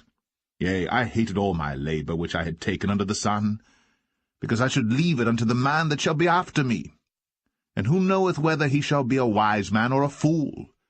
Yet shall he have rule over all my labor wherein I have labored, and wherein I have shown myself wise under the sun. This is also vanity. Therefore I went about to cause my heart to despair of all the labor which I took under the sun. For there is a man whose labor is in wisdom, and in knowledge, and in equity. Yet to a man that hath not labored therein shall he leave it for his portion. This also is vanity, and a great evil. For what hath man of all his labor, and of the vexation of his heart, wherein he hath labored under the sun? For all his days are sorrows, and his travail grief, yea, his heart taketh not rest in the night. This is also vanity. There is nothing better for a man than that he should eat and drink, and that he should make his soul enjoy good in his labor. This also I saw, that it was from the hand of God. For who can eat, or who else can hasten hereunto more than I? For God giveth to a man that is good in his sight wisdom, and knowledge, and joy. But to the sinner he giveth travail, to gather and to heap up, that he may give to him that is good before God. This also is vanity, and vexation of spirit.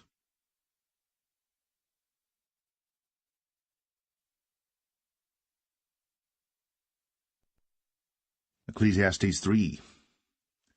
To everything there is a season, and a time for every purpose under the heaven, a time to be born, and a time to die, a time to plant, and a time to pluck up that which is planted, a time to kill, and a time to heal, a time to break down, and a time to build up, a time to weep, and a time to laugh, a time to mourn, and a time to dance, a time to cast away stones, and a time to gather stones together, a time to embrace, a time to refrain from embracing, a time to get, and a time to lose, a time to keep, and a time to cast away, a time to rend, and a time to sow, a time to keep silence, and a time to speak, a time to love, and a time to hate, a time of war, and a time of peace.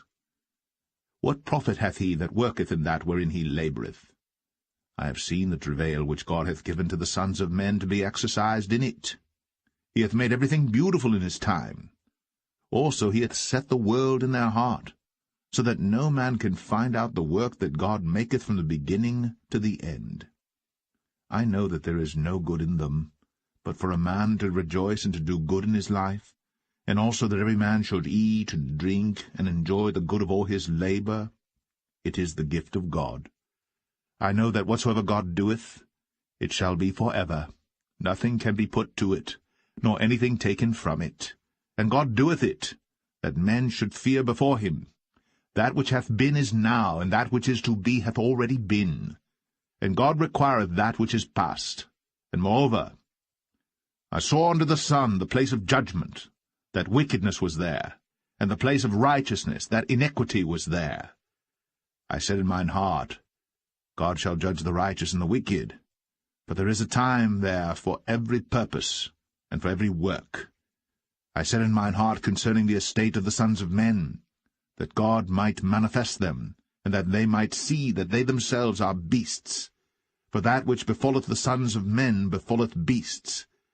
Even one thing befalleth them, as the one dieth, so dieth the other. Yea, they have all one breath, so that a man hath no preeminence above a beast, for all is vanity. All go unto one place, all are of the dust, and all turn to dust again. Who knoweth the spirit of man that goeth upward, and the spirit of the beast that goeth downward to the earth? Wherefore I perceive that there is nothing better than that a man should rejoice in his own works, for that is his portion. For who shall bring him to see what shall be after him?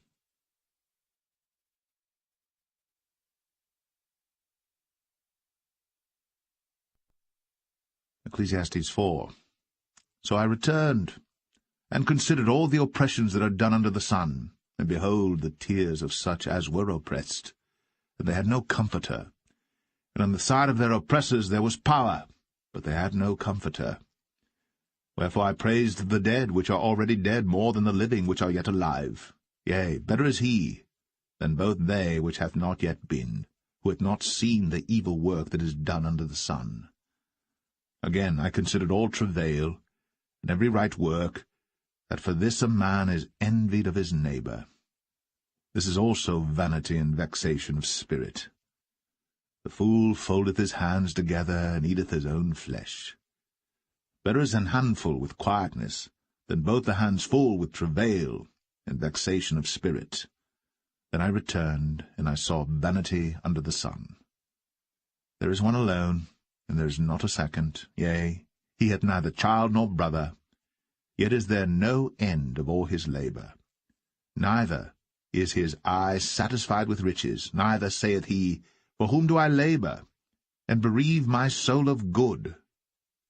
This is also vanity, yea, it is a sore travail. Two are better than one, because they have a good reward for their labour. For if they fall, the one will lift up his fellow. But woe to him that is alone when he falleth, for he hath not another to help him up. Again, if two lie together, then they have heat. But how can one be warm alone? And if one prevail against him, two shall withstand him, and a threefold cord is not quickly broken. Better is a poor and a wise child than an old and foolish king, who will no more be admonished.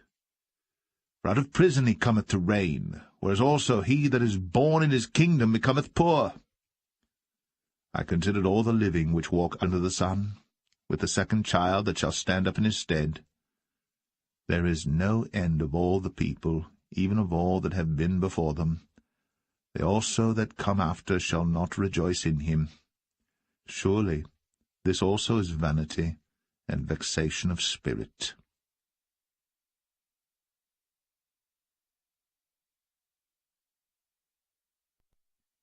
Ecclesiastes 5.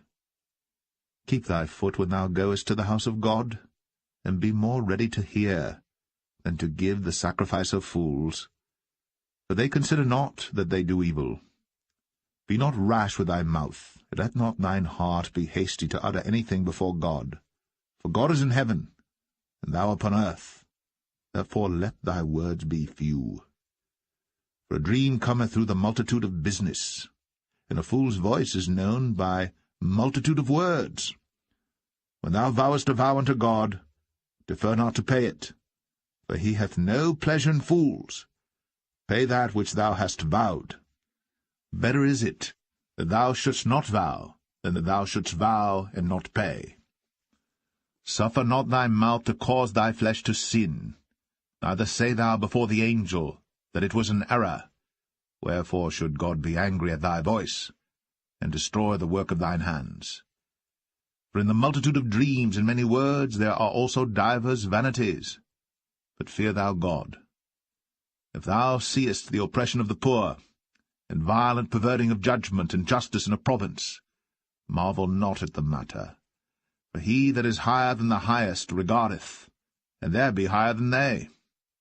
Moreover, the profit of the earth is for all. The king himself is served by the field. He that loveth silver shall not be satisfied with silver, nor he that loveth abundance with increase. This is also vanity. When goods increase, they are increased that eat them.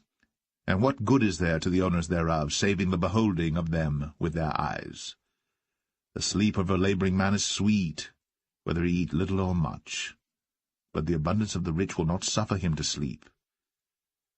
There is a sore evil which I have seen under the sun, namely, riches, kept for the owners thereof to their hurt. But those riches perish by evil travail.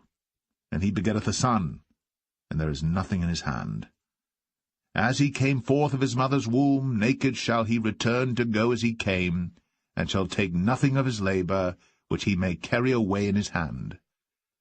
And this also is a sore evil, that in all points as he came, so shall he go. And what profit hath he that hath laboured for the wind? All his days also he eateth in darkness, and he hath much sorrow and wrath with his sickness. Behold that which I have seen. It is good and comely for one to eat, and to drink, and to enjoy the good of all his labour that he taketh under the sun all the days of his life which God giveth him, for it is his portion. Every man also to whom God hath given riches and wealth, and hath given him power to eat thereof, and to take his portion, and to rejoice in his labour, this is the gift of God. For he shall not much remember the days of his life, because God answereth him in the joy of his heart.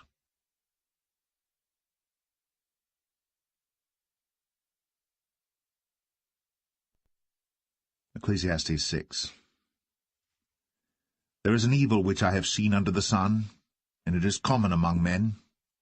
A man to whom God hath given riches, wealth, and honour, so that he wanteth nothing for his soul of all that he desireth. Yet God giveth him not power to eat thereof, but a stranger eateth it. This is vanity, and it is an evil disease. If a man beget 100 children, and live many years, so that the days of his years be many, and his soul be not filled with good, and also that he have no burial, I say that an untimely birth is better than he. For he cometh in with vanity, and departeth in darkness, and his name shall be covered with darkness. Moreover, he hath not seen the sun, nor known any thing. This hath more rest than the other. Yea, though he live 1,000 years twice told, yet hath he seen no good. Do not all go to one place. All the labour of man is for his mouth, and yet the appetite is not filled. For what hath the wise more than the fool? What hath the poor, that knoweth to walk before the living? Better is the sight of the eyes than the wandering of the desire. This is also vanity, and vexation of spirit. That which hath been is named already, and it is known that it is man. Neither may he contend with him that is mightier than he. Seeing there be many things that increase vanity, what is man the better? For who knoweth what is good for man in this life? All the days of his vain life which he spendeth as a shadow. For who can tell a man what shall be after him under the sun?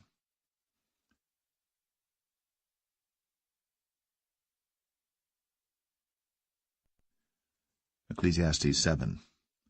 A good name is better than precious ointment, and the day of death than the day of one's birth. It is better to go to the house of mourning than to go to the house of feasting, for that is the end of all men, and the living will lay it to his heart. Sorrow is better than laughter, for by the sadness of the countenance the heart is made better. The heart of the wise is in the house of mourning, but the heart of fools is in the house of mirth.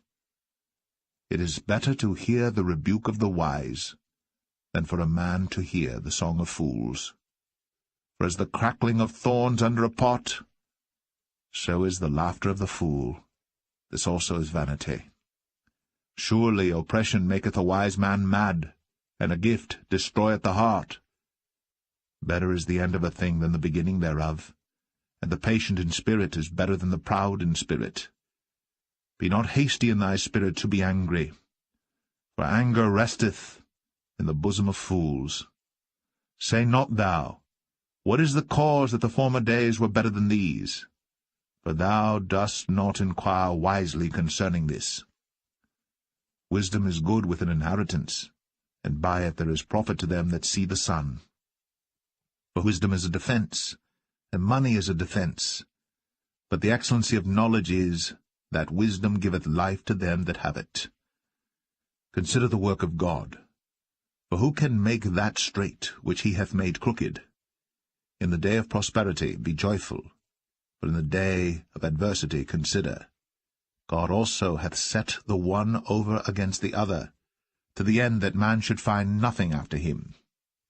All things have I seen in the days of my vanity. There is a just man that perisheth in his righteousness, and there is a wicked man that prolongeth his life in his wickedness. Be not righteous over much, neither make thyself over wise. Why shouldst thou destroy thyself? Be not overmuch wicked, neither be thou foolish. Why shouldst thou die before thy time? It is good that thou shouldst take hold of this, yea, also from this withdraw not thine hand. For he that feareth God shall come forth of them all. Wisdom strengtheneth the wise more than 10 mighty men which are in the city. For there is not a just man upon earth that doeth good, and sinneth not. Also take no heed unto all the words that are spoken, lest thou hear thy servant curse thee.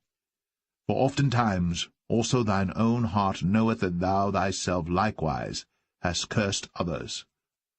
All this have I proved by wisdom. I said, I will be wise, but it was far from me.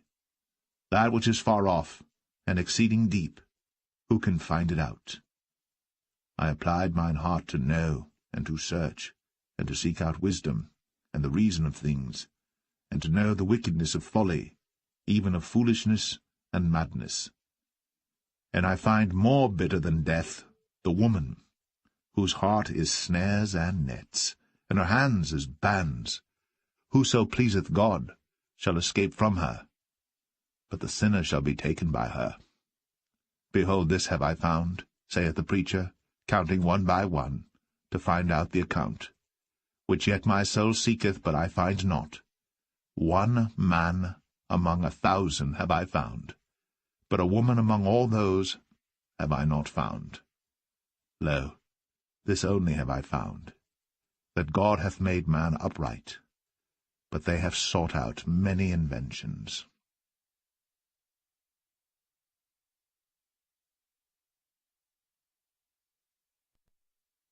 Ecclesiastes 8.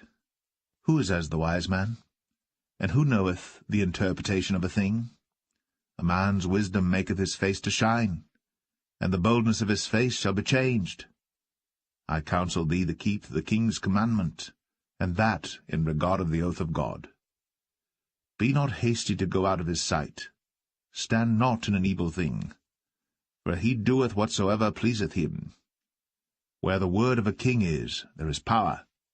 And who may say unto him, What doest thou?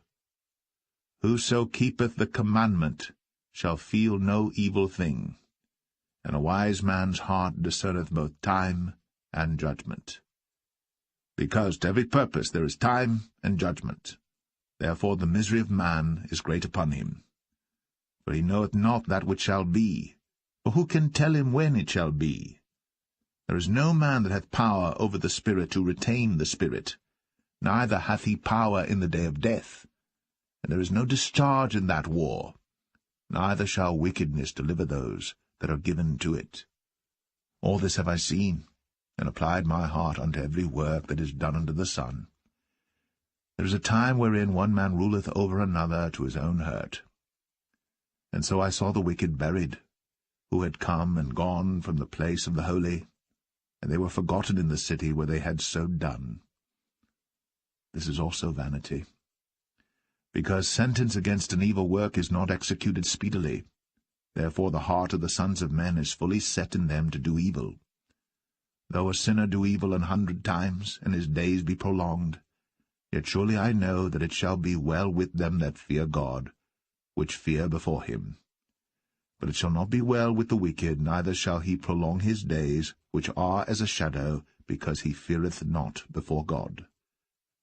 There is a vanity which is done upon the earth, that there be just men, unto whom it happeneth according to the work of the wicked. Again, there be wicked men, to whom it happeneth according to the work of the righteous. I said that this also is vanity. Then I commended mirth, because a man hath no better thing under the sun than to eat and to drink and to be merry, for that shall abide with him of his labour the days of his life, which God giveth him under the sun. When I applied mine heart to know wisdom, and to see the business that is done upon the earth, for also there is that, neither day nor night seeth sleep with his eyes, then I beheld all the work of God, that a man cannot find out the work that is done under the sun, because though a man labour to seek it out, yet he shall not find it. Yea, further, though a wise man think to know it, yet shall he not be able to find it.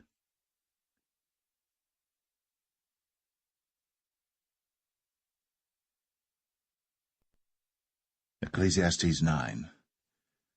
For all this I considered in my heart, even to declare all this, that the righteous and the wise and their works are in the hand of God. No man knoweth either love or hatred by all that is before them.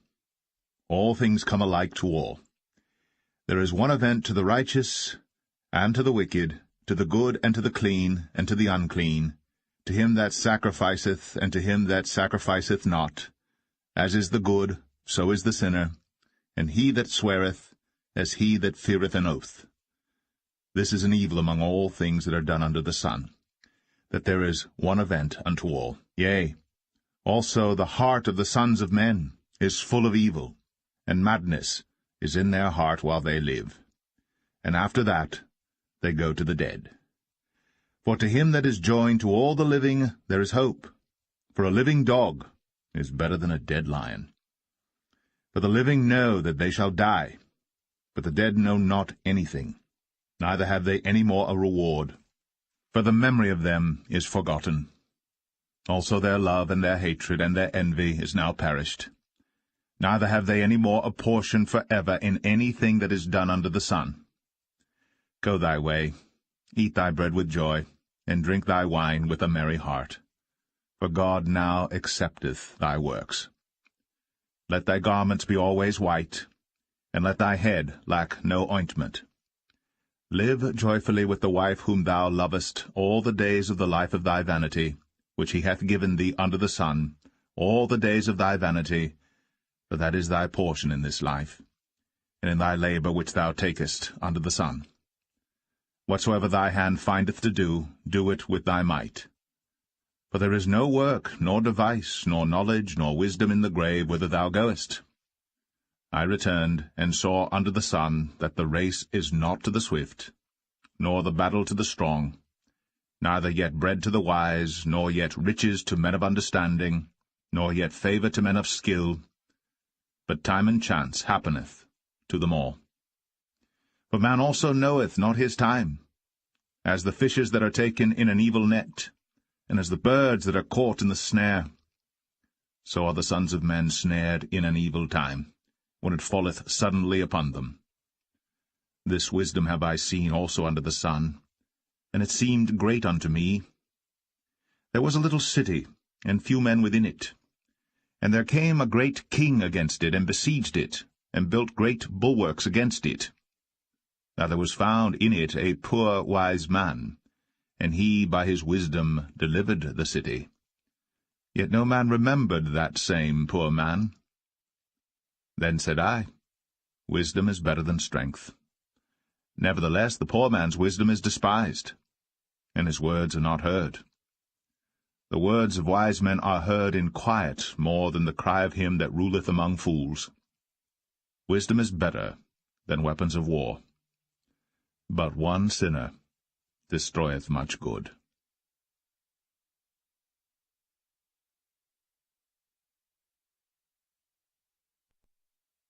Ecclesiastes 10. Dead flies cause the ointment of the apothecary to send forth a stinking savour. So doth a little folly him that is in reputation for wisdom and honour. A wise man's heart is at his right hand, but a fool's heart at his left. Yea, also, when he that is a fool walketh by the way, his wisdom faileth him, and he saith every one that he is a fool. If the spirit of the ruler rise up against thee, leave not thy place, for yielding pacifieth great offences.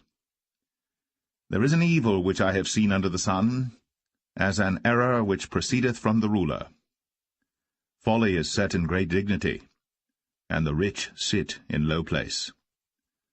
I have seen servants upon horses, and princes walking as servants upon the earth. He that diggeth a pit shall fall into it, and whoso breaketh an hedge, a serpent shall bite him.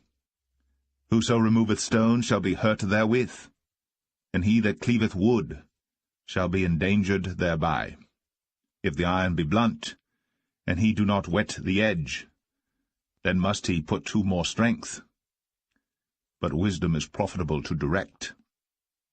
Surely the serpent will bite without enchantment, and a babbler is no better. The words of a wise man's mouth are gracious, but the lips of a fool will swallow up himself. The beginning of the words of his mouth is foolishness, and the end of his talk is mischievous madness. A fool also is full of words. A man cannot tell what shall be, and what shall be after him, who can tell him? The labour of the foolish wearieth every one of them, because he knoweth not how to go to the city. Woe to thee, O land, when thy king is a child, and thy princes eat in the morning. Blessed art thou, O land, when thy king is the son of nobles, and thy princes eat in due season for strength, and not for drunkenness. By much slothfulness the building decayeth, and through idleness of the hands the house droppeth through. A feast is made for laughter, and wine maketh merry, but money answereth all things. Curse not the king, no, not in thy thought, and curse not the rich in thy bedchamber. For a bird of the air shall carry the voice, and that which hath wings shall tell the matter.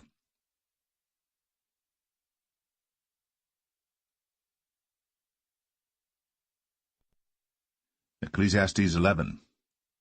Cast thy bread upon the waters, for thou shalt find it after many days.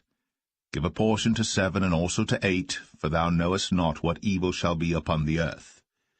If the clouds be full of rain, they empty themselves upon the earth. And if the tree fall toward the south or toward the north, in the place where the tree falleth, there it shall be. He that observeth the wind shall not sow, and he that regardeth the clouds shall not reap. As thou knowest not what is the way of the Spirit, nor how the bones do grow in the womb of her that is with child, even so thou knowest not the works of God who maketh all. In the morning sow thy seed, and in the evening withhold not thine hand, for thou knowest not whether shall prosper, either this or that, or whether they both shall be alike good. Truly the light is sweet, and a pleasant thing it is for the eyes to behold the sun. But if a man live many years and rejoice in them all, yet let him remember the days of darkness, for they shall be many. All that cometh is vanity. Rejoice, O young man, in thy youth, and let thy heart cheer thee in the days of thy youth, and walk in the ways of thine heart, and in the sight of thine eyes. But know thou that for all these things God will bring thee into judgment. Therefore remove sorrow from thy heart, and put away evil from thy flesh, for childhood and youth are vanity.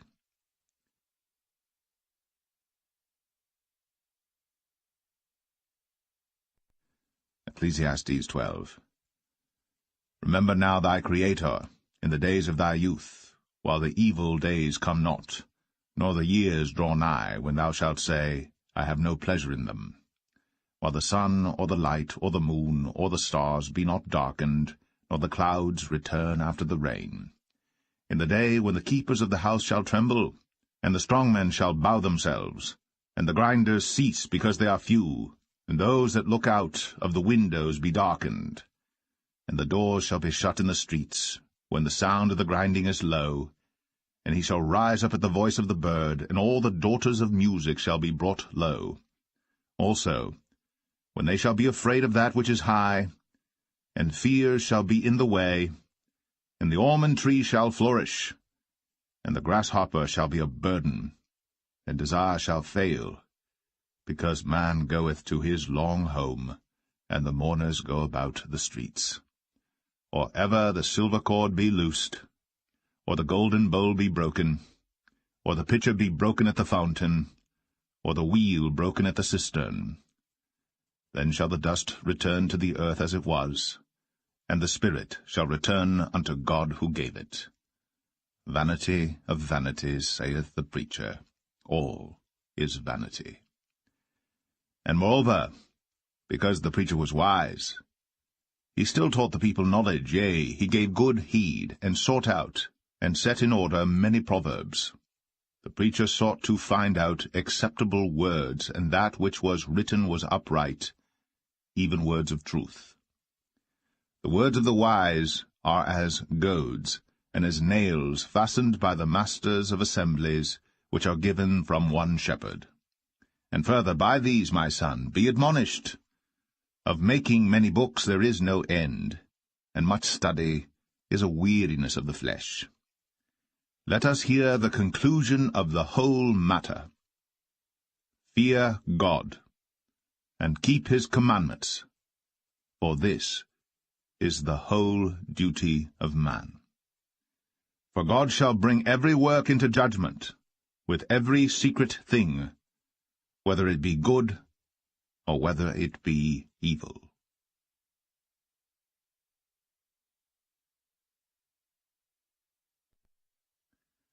The Song of Solomon, Chapter 1. The Song of Songs which is Solomon's. Let him kiss me with the kisses of his mouth, for thy love is better than wine. Because of the savour of thy good ointments, thy name is an ointment poured forth. Therefore do the virgins love thee. Draw me, we will run after thee. The king hath brought me into his chambers. We will be glad and rejoice in thee. We will remember thy love more than wine. The upright love thee. I am black but comely, O ye daughters of Jerusalem, as the tents of Kedar, as the curtains of Solomon. Look not upon me, because I am black, because the sun hath looked upon me. My mother's children were angry with me. They made me the keeper of the vineyards. But mine own vineyard have I not kept. Tell me, O thou whom my soul loveth, where thou feedest, where thou makest thy flock to rest at noon? For why should I be as one that turneth aside by the flocks of thy companions? If thou know not, O thou fairest among women, go thy way forth by the footsteps of the flock, and feed thy kids beside the shepherd's tents. I have compared thee, O my love, to a company of horses in Pharaoh's chariots. Thy cheeks are comely with rows of jewels, thy neck with chains of gold. We will make thee borders of gold with studs of silver. While the king sitteth at his table, my spikenard sendeth forth the smell thereof. A bundle of myrrh is my well-beloved unto me. He shall lie all night betwixt my breasts. My beloved is unto me as a cluster of camphire in the vineyards of En-gedi. Behold, thou art fair, my love. Behold, thou art fair. Thou hast dove's eyes. Behold, thou art fair, my beloved. Yea, pleasant also. Our bed is green. The beams of our house are cedar, and our rafters of fir.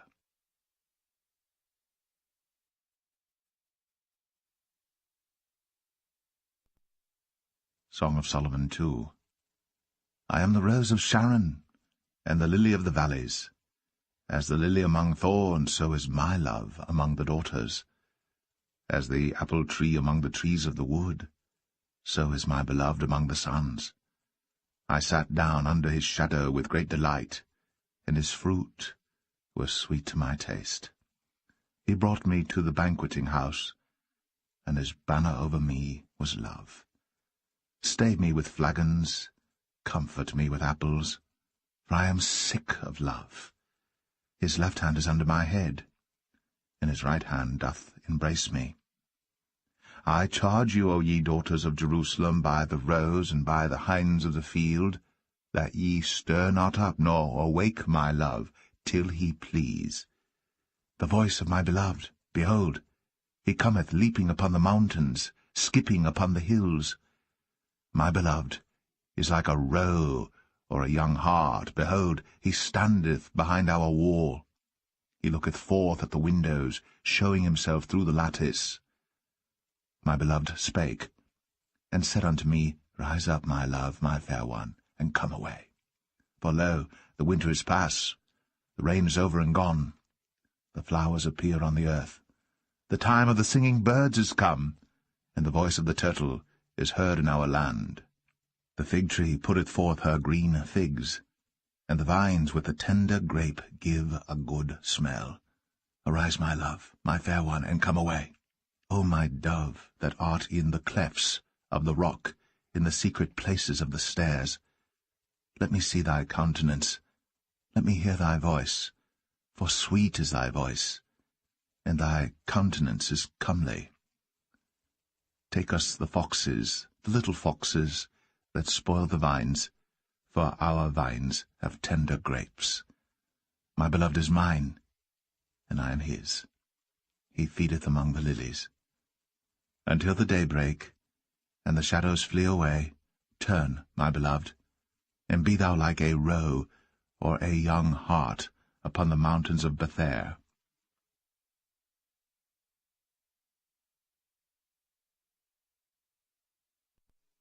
Song of Solomon 3. By night, on my bed, I sought him whom I so loveth. I sought him, but I found him not. I will rise now, and go about the city in the streets, and in the broad ways I will seek him whom my soul loveth. I sought him, but I found him not. The watchmen that go about the city found me, to whom I said, Saw ye him whom my soul loveth? It was but a little that I passed from them. But I found him whom my soul loveth. I held him, and would not let him go, until I had brought him into my mother's house, and into the chamber of her that conceived me. I charge you, O ye daughters of Jerusalem, by the roes and by the hinds of the field, that ye stir not up, nor awake my love till he please. Who is this that cometh out of the wilderness, like pillars of smoke, perfumed with myrrh and frankincense, with all powders of the merchant? Behold his bed, which is Solomon's. 80 valiant men are about it, of the valiant of Israel. They all hold swords, being expert in war. Every man hath his sword upon his thigh, because of fear in the night. King Solomon made himself a chariot of the wood of Lebanon. He made the pillars thereof of silver, the bottom thereof of gold, the covering of it of purple, the midst thereof being paved with love, for the daughters of Jerusalem. Go forth, O ye daughters of Zion, and behold King Solomon with the crown wherewith his mother crowned him, in the day of his espousals, and in the day of the gladness of his heart.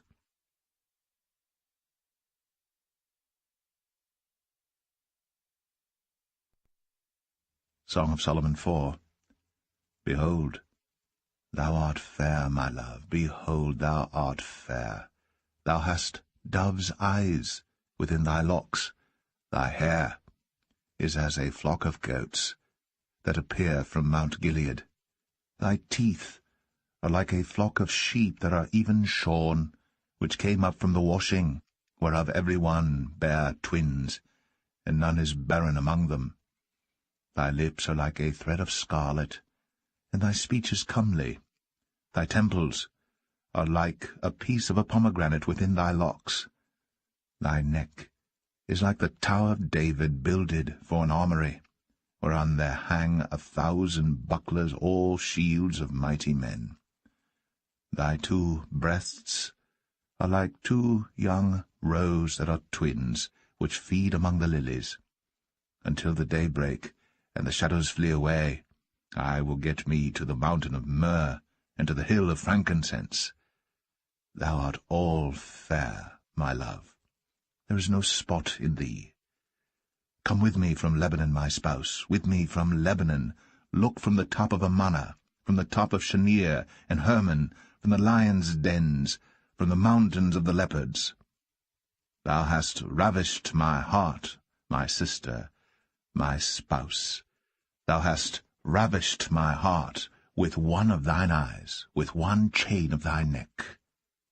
How fair is thy love, my sister, my spouse! How much better is thy love than wine, and the smell of thine ointments than all spices. Thy lips, O my spouse, drop as the honeycomb. Honey and milk are under thy tongue, and the smell of thy garments is like the smell of Lebanon. A garden enclosed is my sister, my spouse, a spring shut up, a fountain sealed.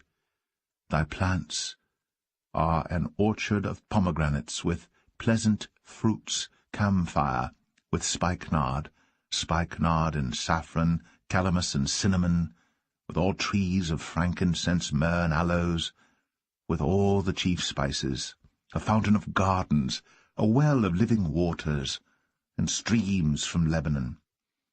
Awake, O north wind, and come, thou south, blow upon my garden, that the spices thereof may flow out. Let my beloved come into his garden, and eat his pleasant fruits.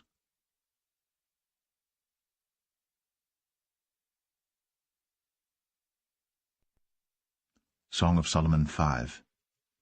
I am come into my garden, my sister, my spouse. I have gathered my myrrh with my spice. I have eaten my honeycomb with my honey. I have drunk my wine with my milk. Eat, O friends, drink, yea, drink abundantly, O beloved. I sleep, but my heart waketh.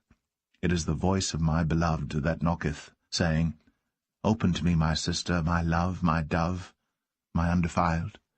For my head is filled with dew, and my locks with the drops of the night. I have put off my coat. How shall I put it on? I have washed my feet. How shall I defile them? My beloved put in his hand by the hole of the door, and my bowels were moved for him. I rose up to open to my beloved, and my hands dropped with myrrh, and my fingers with sweet-smelling myrrh upon the handles of the lock. I opened to my beloved, but my beloved had withdrawn himself, and was gone. My soul failed when he spake. I sought him, but I could not find him. I called him, but he gave me no answer. The watchmen that went about the city found me. They smote me, they wounded me. The keepers of the walls took away my veil from me. I charge you, O daughters of Jerusalem, if ye find my beloved, that ye tell him that I am sick of love. What is thy beloved more than another beloved, O thou fairest among women? What is thy beloved more than another beloved, that thou dost so charge us? My beloved is white and ruddy, the chiefest among 10,000. His head is as the most fine gold. His locks are bushy and black as a raven. His eyes are as the eyes of doves by the rivers of waters, washed with milk and fitly set. His cheeks are as a bed of spices, as sweet flowers. His lips like lilies, dropping sweet-smelling myrrh. His hands are as gold rings set with the beryl. His belly is as bright ivory overlaid with sapphires. His legs are as pillars of marble, set upon sockets of fine gold. His countenance is as Lebanon, excellent as the cedars. His mouth is most sweet, yea, he is altogether lovely. This is my beloved, and this is my friend, O daughters of Jerusalem.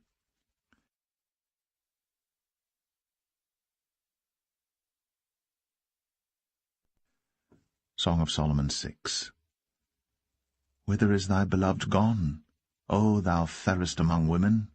Whither is thy beloved turned aside, that we may seek him with thee?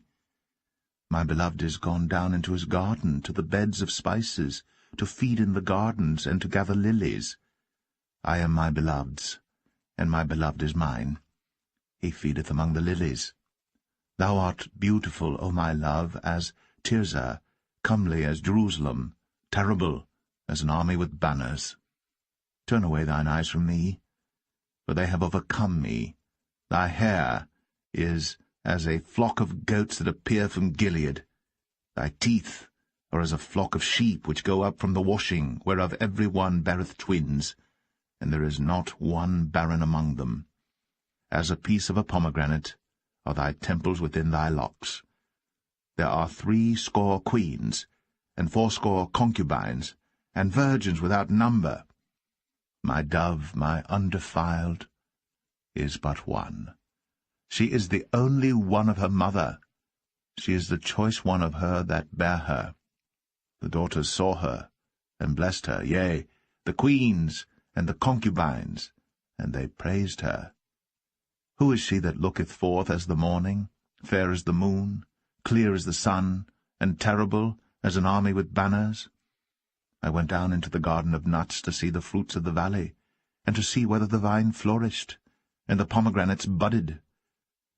Or ever I was aware, my soul made me like the chariots of Aminadab.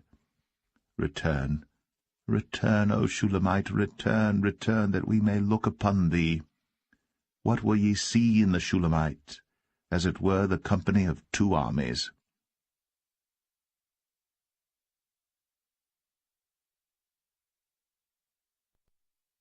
Song of Solomon 7.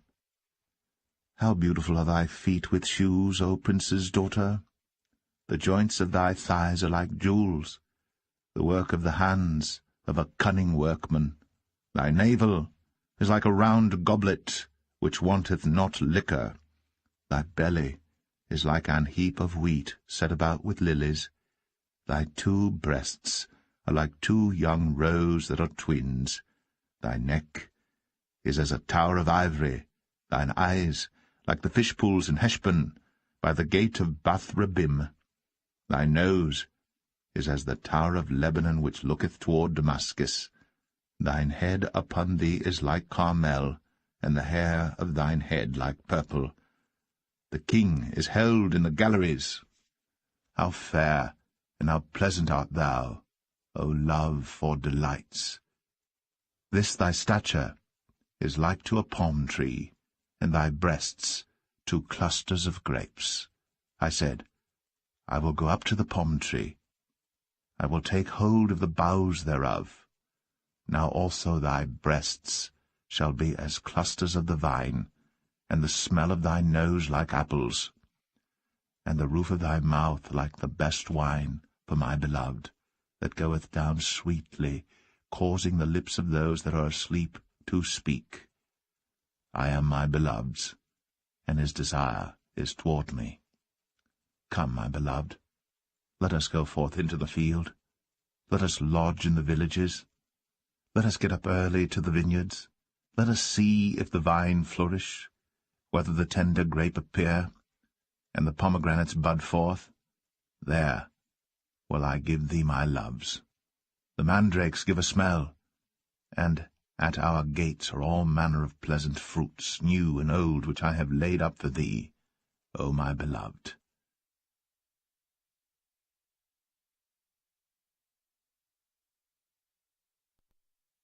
Song of Solomon 8. O that thou wert as my brother, that sucked the breasts of my mother! When I should find thee without, I would kiss thee, yea, I should not be despised. I would lead thee, and bring thee into my mother's house, who would instruct me. I would cause thee to drink of spiced wine, of the juice of my pomegranate. His left hand should be under my head, and his right hand shall embrace me. I charge you, O daughters of Jerusalem, that ye stir not up, nor awake my love, until he please. Who is this that cometh up from the wilderness, leaning upon her beloved? I raised thee up under the apple tree. There thy mother brought thee forth. There she brought thee forth that bare thee. Set me as a seal upon thine heart, as a seal upon thine arm. For love is strong as death, jealousy is cruel as the grave. The coals thereof are coals of fire, which hath a most vehement flame. Many waters cannot quench love, neither can the floods drown it. If a man would give all the substance of his house for love, it would utterly be contemned. We have a little sister, and she hath no breasts. What shall we do for our sister in the day when she shall be spoken for? If she be a wall, we will build upon her a palace of silver, and if she be a door, we will enclose her with boards of cedar. I am a wall, and my breasts like towers. Then was I in his eyes as one that found favour. Solomon had a vineyard at Baal-Hamon. He let out the vineyard unto keepers. Every one for the fruit thereof was to bring 1,000 pieces of silver. My vineyard, which is mine, is before me. Thou, O Solomon, must have 1,000, and those that keep the fruit thereof 200. Thou that dwellest in the gardens, the companions hearken to thy voice. Cause me to hear it. Make haste, my beloved, and be thou like to a roe or to a young hart upon the mountains of spices.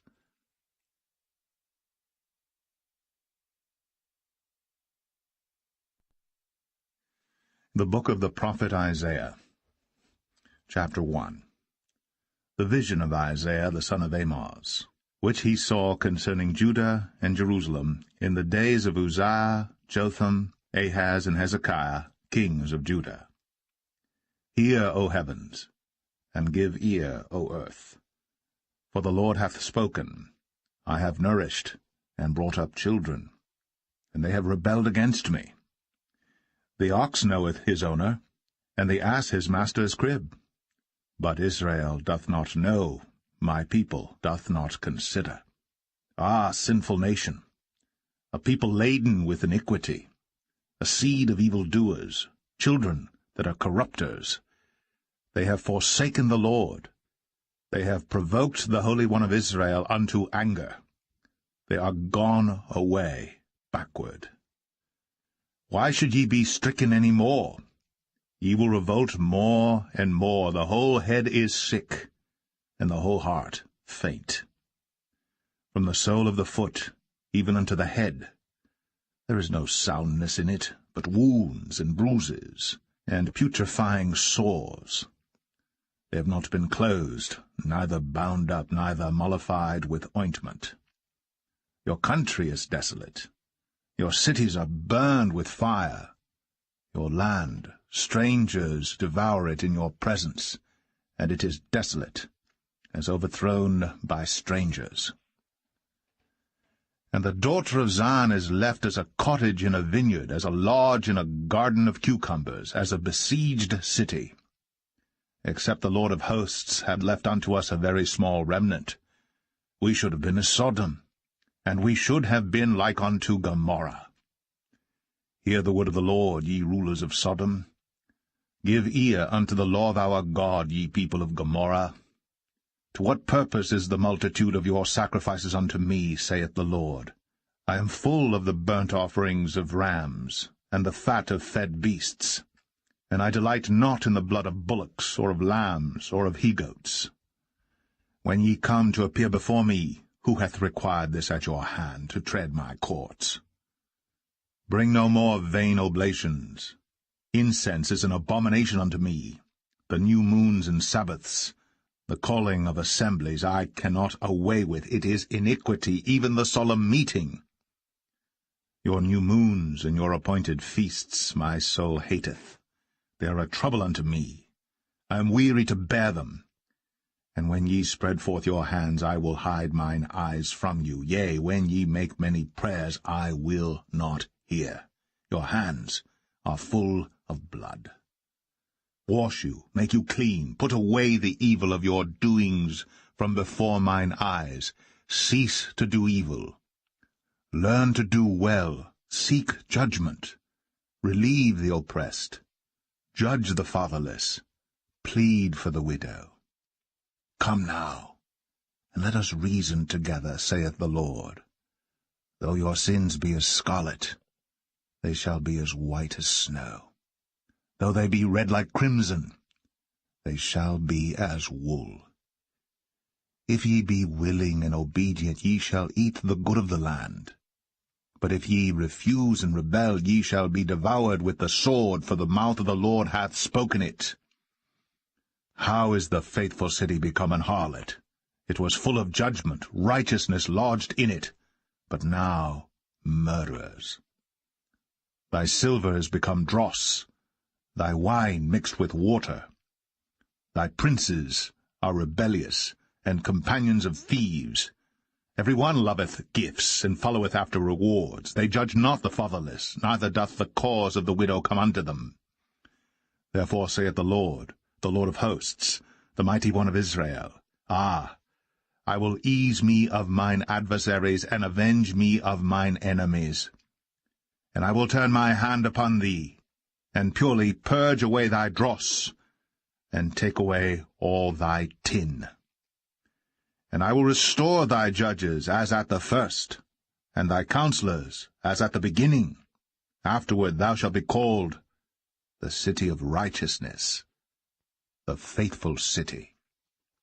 Zion shall be redeemed with judgment, and her converts with righteousness. And the destruction of the transgressors and of the sinners shall be together, and they that forsake the Lord shall be consumed. For they shall be ashamed of the oaks which ye have desired, and ye shall be confounded for the gardens that ye have chosen. For ye shall be as an oak whose leaf fadeth, and as a garden that hath no water. And the strong shall be as tow, and the maker of it as a spark. And they shall both burn together, and none shall quench them.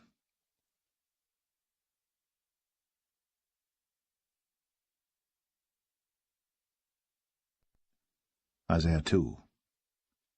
The word that Isaiah the son of Amos saw concerning Judah and Jerusalem. And it shall come to pass in the last days, that the mountain of the Lord's house shall be established in the top of the mountains, and shall be exalted above the hills, and all nations shall flow unto it. And many people shall go and say, Come ye, and let us go up to the mountain of the Lord, to the house of the God of Jacob, and he will teach us of his ways, and we will walk in his paths. For out of Zion shall go forth the law, and the word of the Lord from Jerusalem.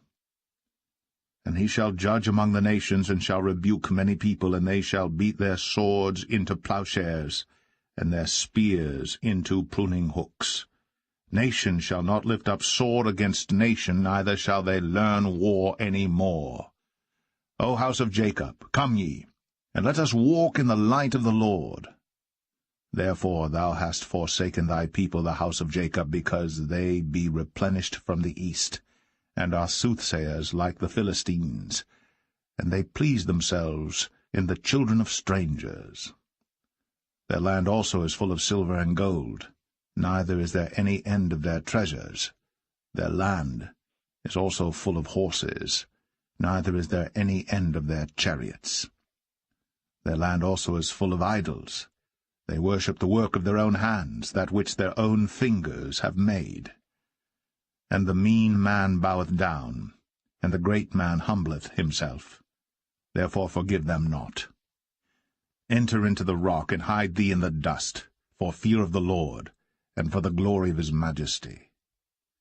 The lofty looks of man shall be humbled, and the haughtiness of men shall be bowed down, and the Lord alone shall be exalted in that day. For the day of the Lord of hosts shall be upon every one that is proud and lofty, and upon every one that is lifted up, and he shall be brought low. And upon all the cedars of Lebanon that are high and lifted up, and upon all the oaks of Bashan, and upon all the high mountains, and upon all the hills that are lifted up, and upon every high tower, and upon every fenced wall, and upon all the ships of Tarshish, and upon all pleasant pictures. And the loftiness of man shall be bowed down, and the haughtiness of men shall be made low. And the Lord alone shall be exalted in that day. And the idols he shall utterly abolish. And they shall go into the holes of the rocks and into the caves of the earth for fear of the Lord and for the glory of his majesty, when he ariseth to shake terribly the earth. In that day a man shall cast his idols of silver, and his idols of gold, which they made each one for himself to worship, to the moles and to the bats, to go into the clefts of the rocks, and into the tops of the ragged rocks, for fear of the Lord, and for the glory of his majesty, when he ariseth to shake terribly the earth. Cease ye from man, whose breath is in his nostrils, for wherein is he to be accounted of?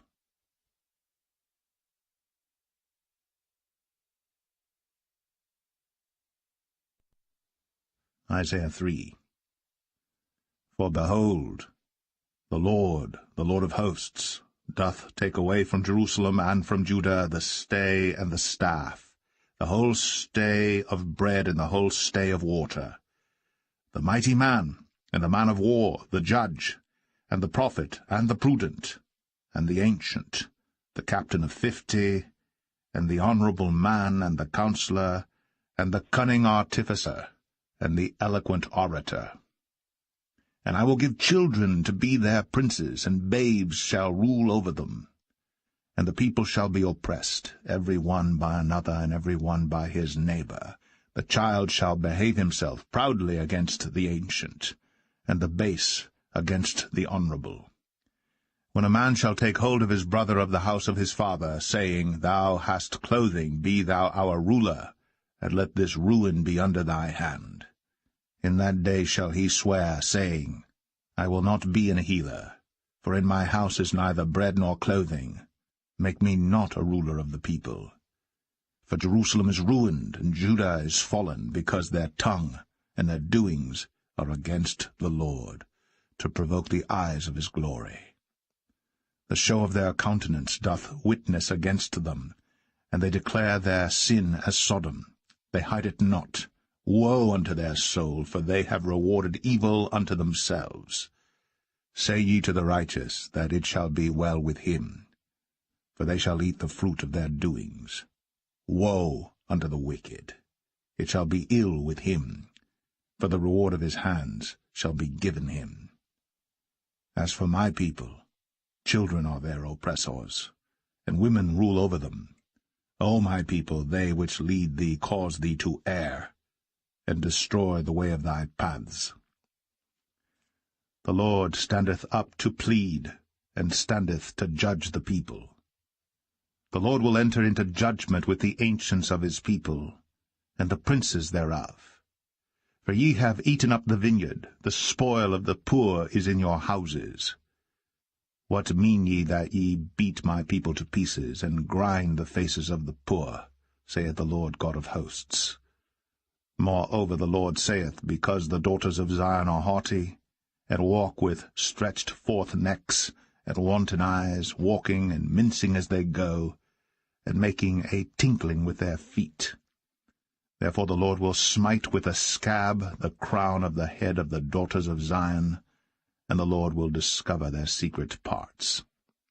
In that day the Lord will take away the bravery of their tinkling ornaments about their feet, and their cowls, and their round tires like the moon, the chains, and the bracelets, and the mufflers, the bonnets, and the ornaments of the legs, and the headbands, and the tablets, and the earrings, the rings and nose jewels, the changeable suits of apparel, and the mantles, and the wimples, and the crisping pins, the glasses, and the fine linen, and the hoods, and the veils.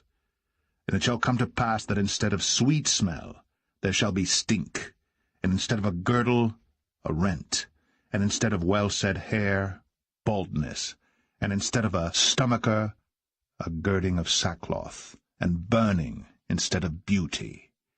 Thy men shall fall by the sword, and thy mighty in the war. And her gates shall lament and mourn, and she, being desolate, shall sit upon the ground.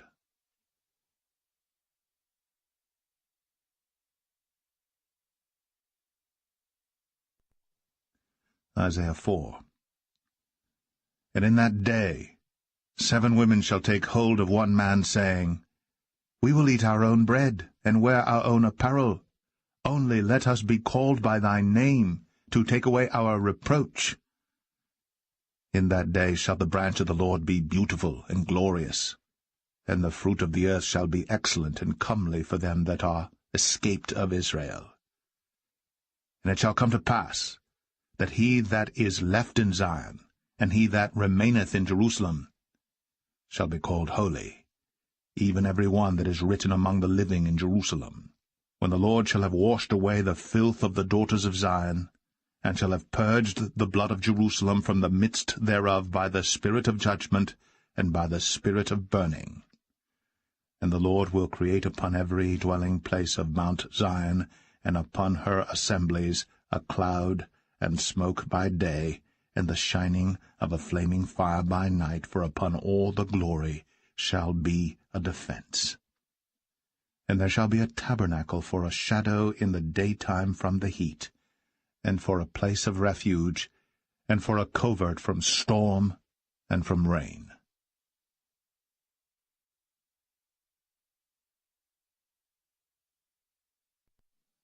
Isaiah 5. Now will I sing to my well-beloved a song of my beloved touching his vineyard.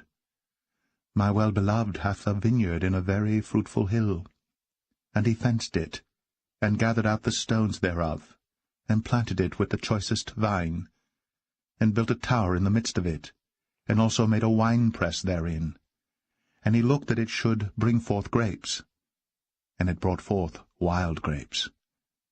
And now, O inhabitants of Jerusalem and men of Judah, judge, I pray you, betwixt me and my vineyard.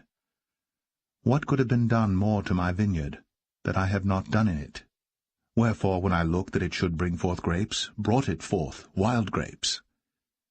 And now go to, I will tell you what I will do to my vineyard. I will take away the hedge thereof, and it shall be eaten up, and break down the wall thereof, and it shall be trodden down. And I will lay it waste.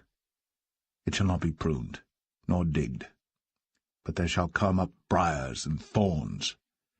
I will also command the clouds that they rain no rain upon it. For the vineyard of the Lord of hosts is the house of Israel, and the men of Judah his pleasant plant. And he looked for judgment, but behold oppression, for righteousness, but behold a cry. Woe unto them that join house to house, that lay field to field, till there be no place, that they may be placed alone in the midst of the earth. In mine ears, said the Lord of hosts, of a truth many houses shall be desolate, even great and fair, without inhabitant. Yea, 10 acres of vineyard shall yield 1 bath, and the seed of an homer shall yield an ephah.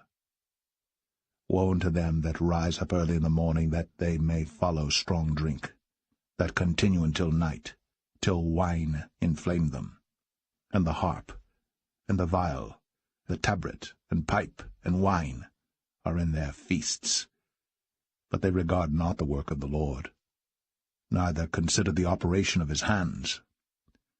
Therefore my people are gone into captivity, because they have no knowledge, and their honorable men are famished, and their multitude dried up with thirst.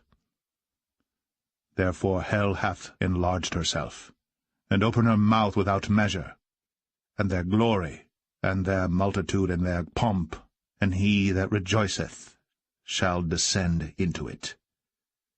And the mean man shall be brought down, and the mighty man shall be humbled, and the eyes of the lofty shall be humbled. But the Lord of hosts shall be exalted in judgment, and God that is holy shall be sanctified in righteousness. Then shall the lambs feed after their manner, and the waste places of the fat ones shall strangers eat.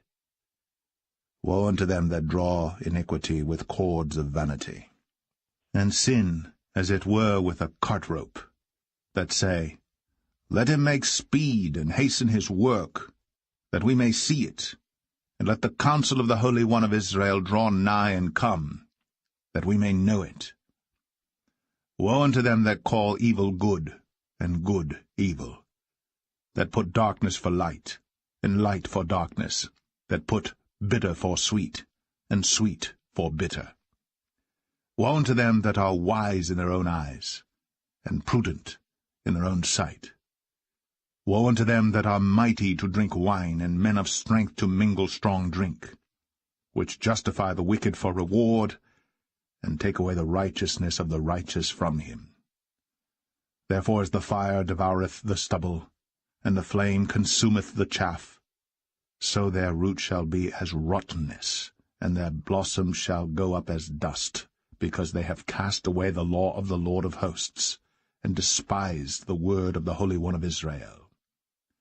Therefore is the anger of the Lord kindled against his people, and he hath stretched forth his hand against them, and hath smitten them. And the hills did tremble, and their carcasses were torn in the midst of the streets. For all this his anger is not turned away, but his hand is stretched out still. And he will lift up an ensign to the nations from far, and will hiss unto them from the end of the earth. And behold, they shall come with speed swiftly. None shall be weary nor stumble among them, none shall slumber nor sleep, neither shall the girdle of their loins be loosed, nor the latchet of their shoes be broken, whose arrows are sharp, and all their bows bent. Their horses' hoofs shall be counted like flint, and their wheels like a whirlwind. Their roaring shall be like a lion. They shall roar like young lions, yea, they shall roar, and lay hold of the prey, and shall carry it away safe, and none shall deliver it. And in that day they shall roar against them like the roaring of the sea, and if one look unto the land, behold, darkness and sorrow, and the light is darkened in the heavens thereof.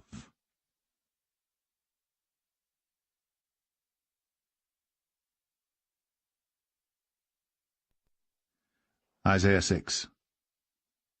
In the year that King Uzziah died, I saw also the Lord sitting upon a throne, high and lifted up, and his train filled the temple. Above it stood the seraphims. Each one had 6 wings. With twain he covered his face, and with twain he covered his feet, and with twain he did fly. And one cried unto another, and said, Holy, holy, holy is the Lord of hosts. The whole earth is full of his glory. And the posts of the door moved at the voice of him that cried, and the house was filled with smoke.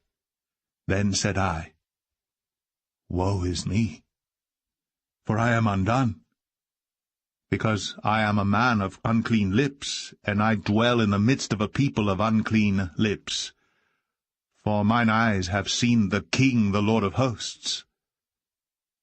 Then flew one of the seraphims unto me, having a live coal in his hand, which he had taken with the tongs from off the altar. And he laid it upon my mouth, and said, Lo, this hath touched thy lips, and thine iniquity is taken away, and thy sin purged.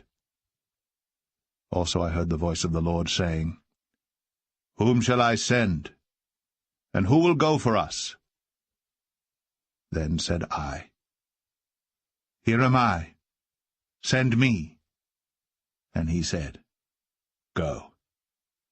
And tell this people, Hear ye indeed, but understand not, and see ye indeed, but perceive not.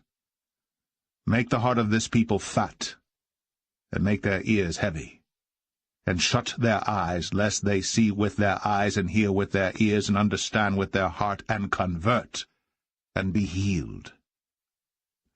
Then said I, Lord, how long?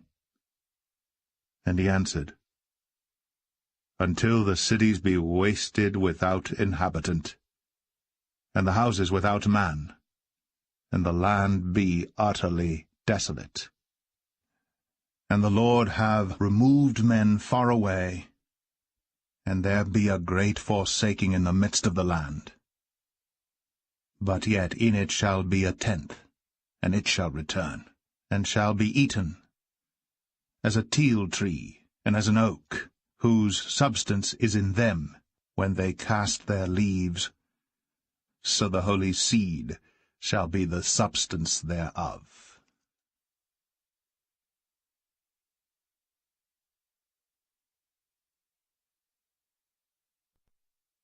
Isaiah 7.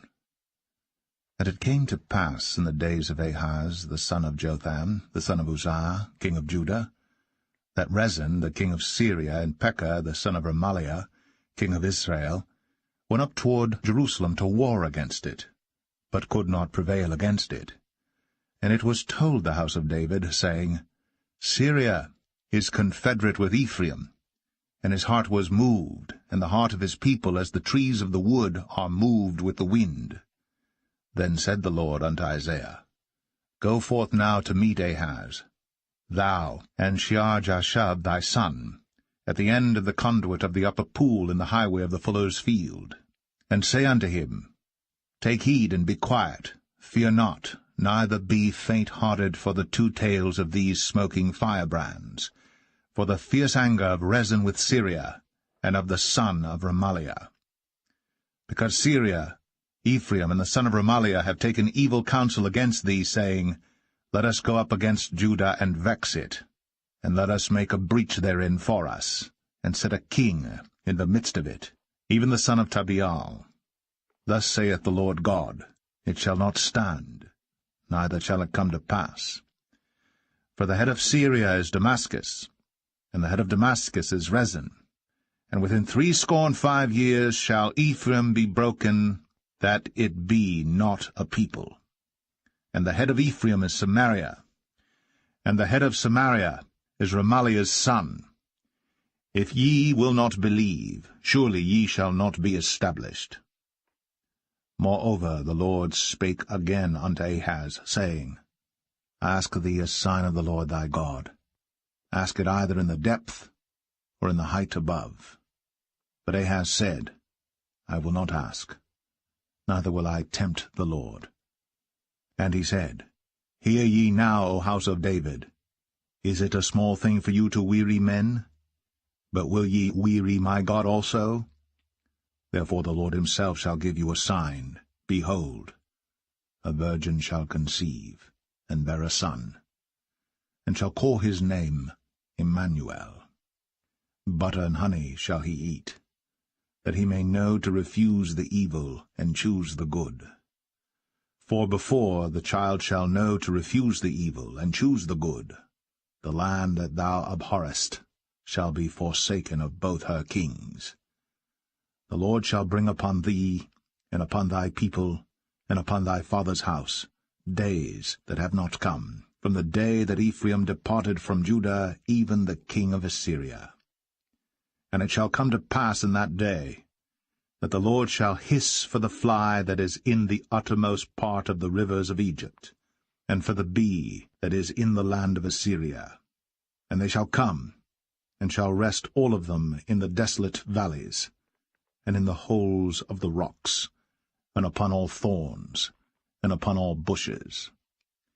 In the same day shall the Lord shave with a razor that is hired, namely, by them beyond the river, by the king of Assyria, the head and the hair of the feet, and it shall also consume the beard.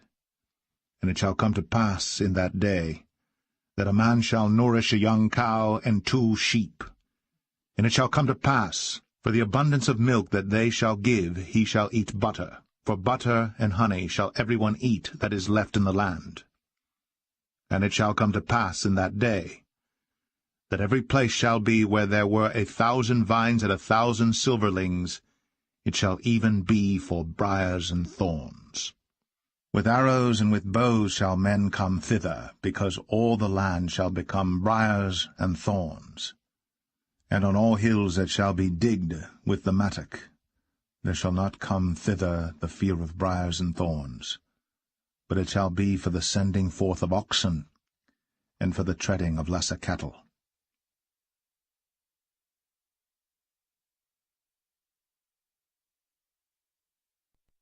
Isaiah 8.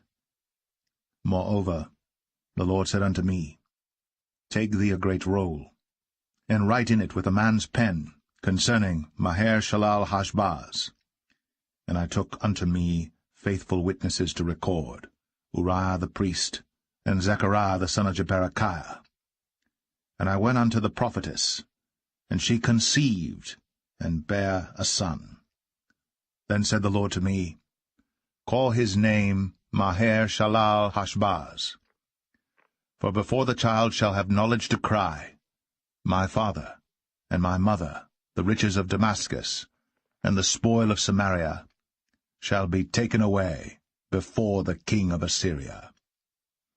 The Lord spake also unto me again, saying, Forasmuch as this people refuseth the waters of Shiloah that go softly, and rejoice in Rezin and Remaliah's son, now therefore, behold, the Lord bringeth up upon them the waters of the river, strong and many, even the king of Assyria, in all his glory.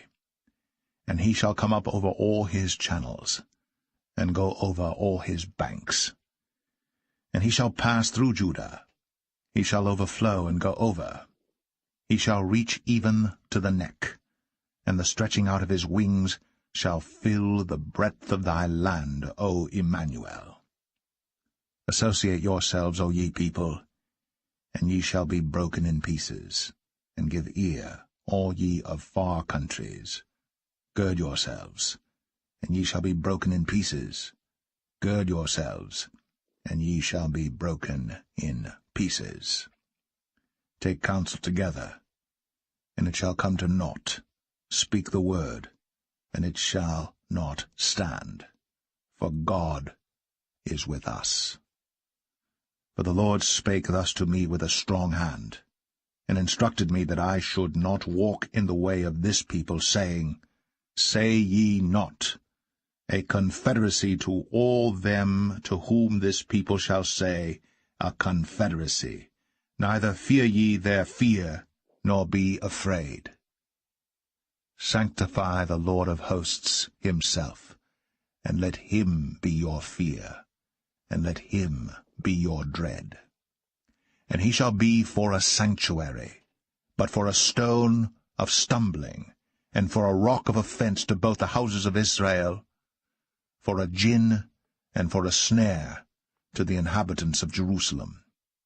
And many among them shall stumble and fall, and be broken, and be snared, and be taken. Bind up the testimony, seal the law among my disciples. And I will wait upon the Lord that hideth his face from the house of Jacob, and I will look for him. Behold, I. And the children whom the Lord hath given me are for signs and for wonders in Israel, from the Lord of hosts, which dwelleth in Mount Zion. And when they shall say unto you, Seek unto them that have familiar spirits, and unto wizards that peep, and that mutter, should not a people seek unto their God, for the living to the dead? To the law and to the testimony, if they speak not according to this word, it is because there is no light in them. And they shall pass through it, hardly bestead and hungry. And it shall come to pass, that when they shall be hungry, they shall fret themselves, and curse their king and their God, and look upward. And they shall look unto the earth. and behold, trouble and darkness, dimness of anguish, and they shall be driven to darkness.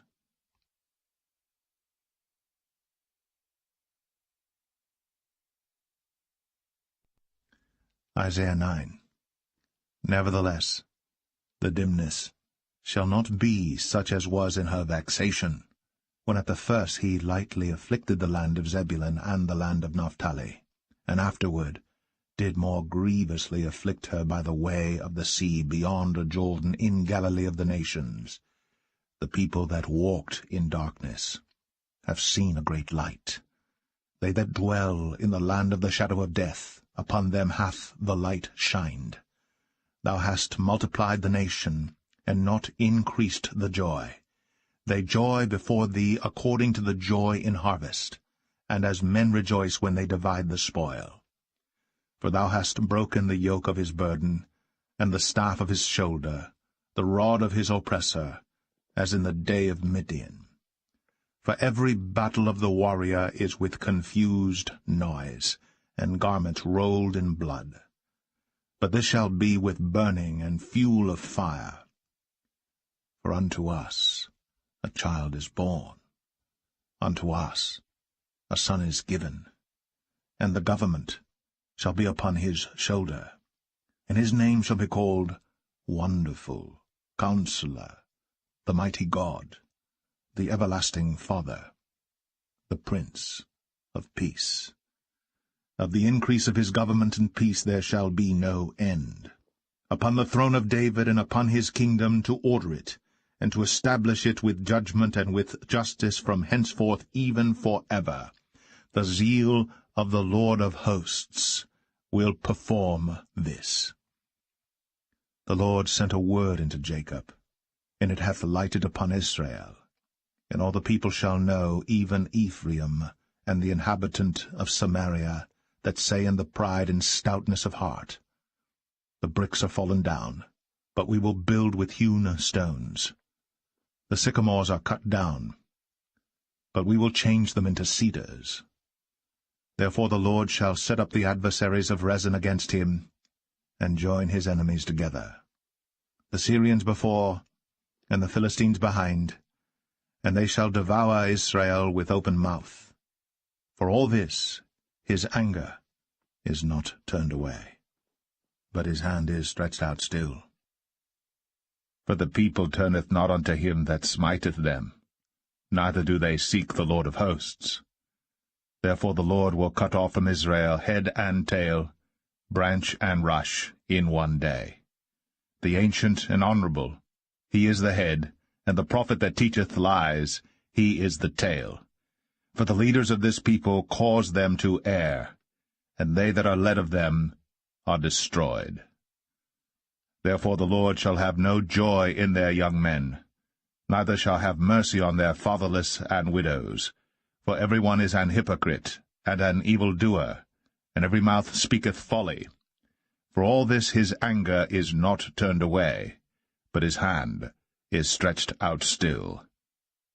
For wickedness burneth as the fire.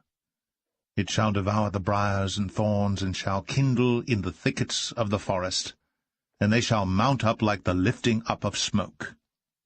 Through the wrath of the Lord of hosts is the land darkened, and the people shall be as the fuel of the fire. No man shall spare his brother. And he shall snatch on the right hand and be hungry, and he shall eat on the left hand, and they shall not be satisfied. They shall eat every man the flesh of his own arm. Manasseh, Ephraim, and Ephraim, Manasseh, and they together shall be against Judah. For all this his anger is not turned away, but his hand is stretched out still.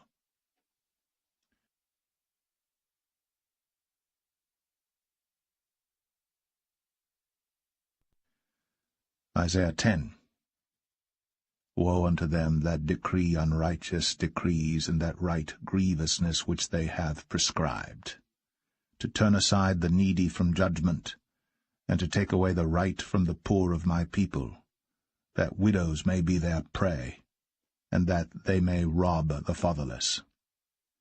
And what will ye do in the day of visitation, and in the desolation which shall come from far? To whom will ye flee for help, and where will ye leave your glory? Without me they shall bow down under the prisoners, and they shall fall under the slain.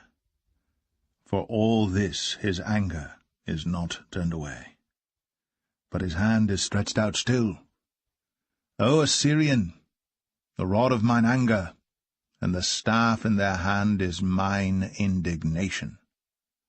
I will send him against an hypocritical nation, and against the people of my wrath will I give him a charge, to take the spoil, and to take the prey, and to tread them down like the mire of the streets.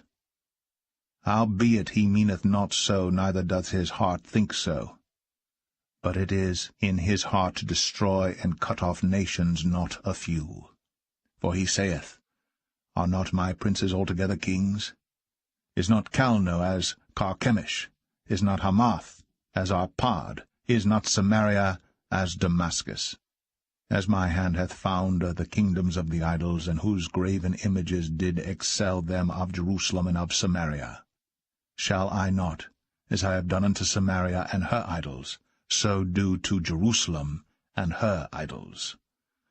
Wherefore it shall come to pass that when the Lord hath performed his whole work upon Mount Zion and on Jerusalem, I will punish the fruit of the stout heart of the king of Assyria, and the glory of his high looks.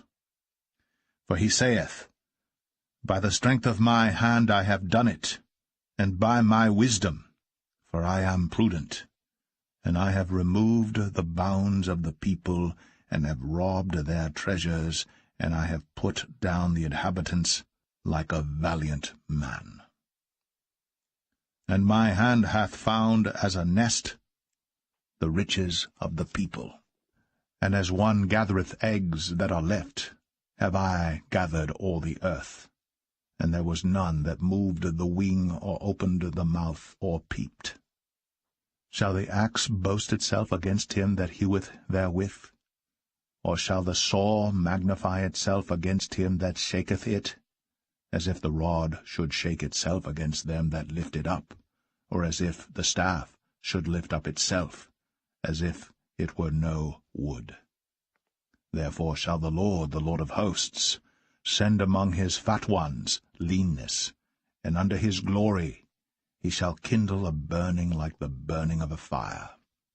And the light of Israel shall be for a fire, and his Holy One for a flame, and it shall burn and devour his thorns and his briars in one day, and shall consume the glory of his forest, and of his fruitful field, both soul and body, and they shall be as when a standard-bearer fainteth.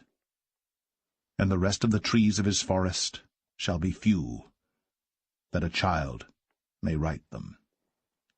And it shall come to pass in that day, that the remnant of Israel, and such as are escaped of the house of Jacob, shall no more again stay upon him that smote them, but shall stay upon the Lord, the Holy One of Israel, in truth. The remnant shall return, even the remnant of Jacob, unto the mighty God. For though thy people Israel be as the sand of the sea, yet a remnant of them shall return. The consumption decreed shall overflow with righteousness. For the Lord God of hosts shall make a consumption even determined in the midst of all the land. Therefore thus saith the Lord God of hosts, O my people that dwellest in Zion, be not afraid of the Assyrian. He shall smite thee with a rod, and shall lift up his staff against thee after the manner of Egypt. For yet a very little while, and the indignation shall cease, and mine anger in their destruction. And the Lord of hosts shall stir up a scourge for him according to the slaughter of Midian at the rock of Oreb. And as his rod was upon the sea, so shall he lift it up after the manner of Egypt. And it shall come to pass in that day that his burden shall be taken away from off thy shoulder, and his yoke from off thy neck, and the yoke shall be destroyed because of the anointing. He is come to Aiath, he is passed to Migron. At Michmash he hath laid up his carriages. They are gone over the passage. They have taken up their lodging at Geba. Ramah is afraid. Gibeah of Saul is fled. Lift up thy voice, O daughter of Galim. Cause it to be heard unto Laish, O poor Anathoth. Madmenah is removed. The inhabitants of Gebim gather themselves to flee. As yet shall he remain at Nob that day. He shall shake his hand against the mount of the daughter of Zion, the hill of Jerusalem. Behold, the Lord of hosts, shall lop the bough with terror, and the high ones of stature shall be hewn down, and the haughty shall be humbled. And he shall cut down the thickets of the forest with iron, and Lebanon shall fall by a mighty one.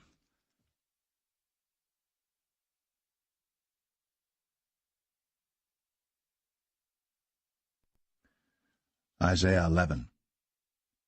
And there shall come forth a rod out of the stem of Jesse, and a branch shall grow out of his roots. And the Spirit of the Lord shall rest upon him, the Spirit of wisdom and understanding, the Spirit of counsel and might, the Spirit of knowledge and of the fear of the Lord, and shall make him of quick understanding in the fear of the Lord. And he shall not judge after the sight of his eyes, neither reprove after the hearing of his ears. But with righteousness shall he judge the poor, and reprove with equity for the meek of the earth. And he shall smite the earth with the rod of his mouth, and with the breath of his lips shall he slay the wicked. And righteousness shall be the girdle of his loins, and faithfulness the girdle of his reins.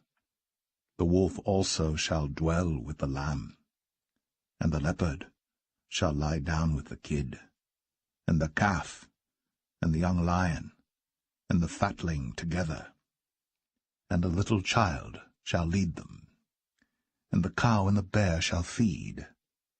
Their young ones shall lie down together, and the lion shall eat straw like the ox, and the sucking child shall play on the hole of the asp. And the weaned child shall put his hand on the cockatrice's den. They shall not hurt nor destroy in all my holy mountain, for the earth shall be full of the knowledge of the Lord, as the waters cover the sea. And in that day there shall be a root of Jesse, which shall stand for an ensign of the people. To it shall the Gentiles seek, and his rest shall be glorious.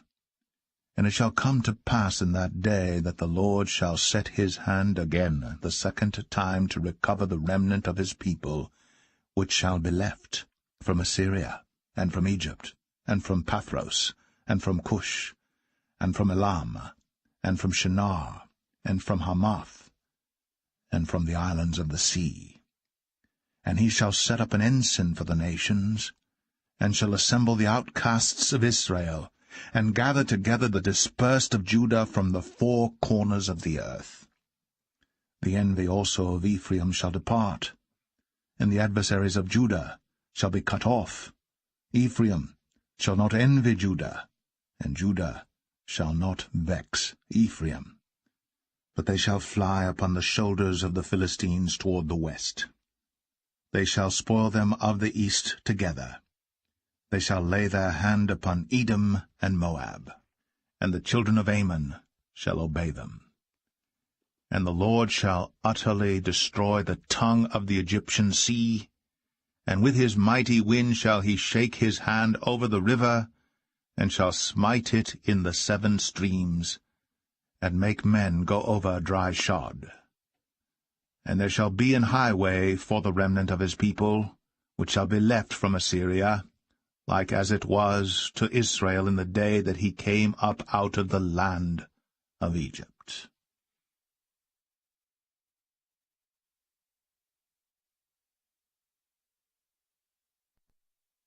Isaiah 12. And in that day thou shalt say, O Lord, I will praise thee. Though thou wast angry with me, thine anger is turned away, and thou comfortedst me. Behold, God is my salvation. I will trust and not be afraid. For the Lord Jehovah is my strength and my song. He also is become my salvation. Therefore with joy shall ye draw water out of the wells of salvation. And in that day shall ye say, Praise the Lord, call upon his name, declare his doings among the people, make mention that his name is exalted. Sing unto the Lord, for he hath done excellent things. This is known in all the earth. Cry out and shout, thou inhabitant of Zion. For great is the Holy One of Israel in the midst of thee.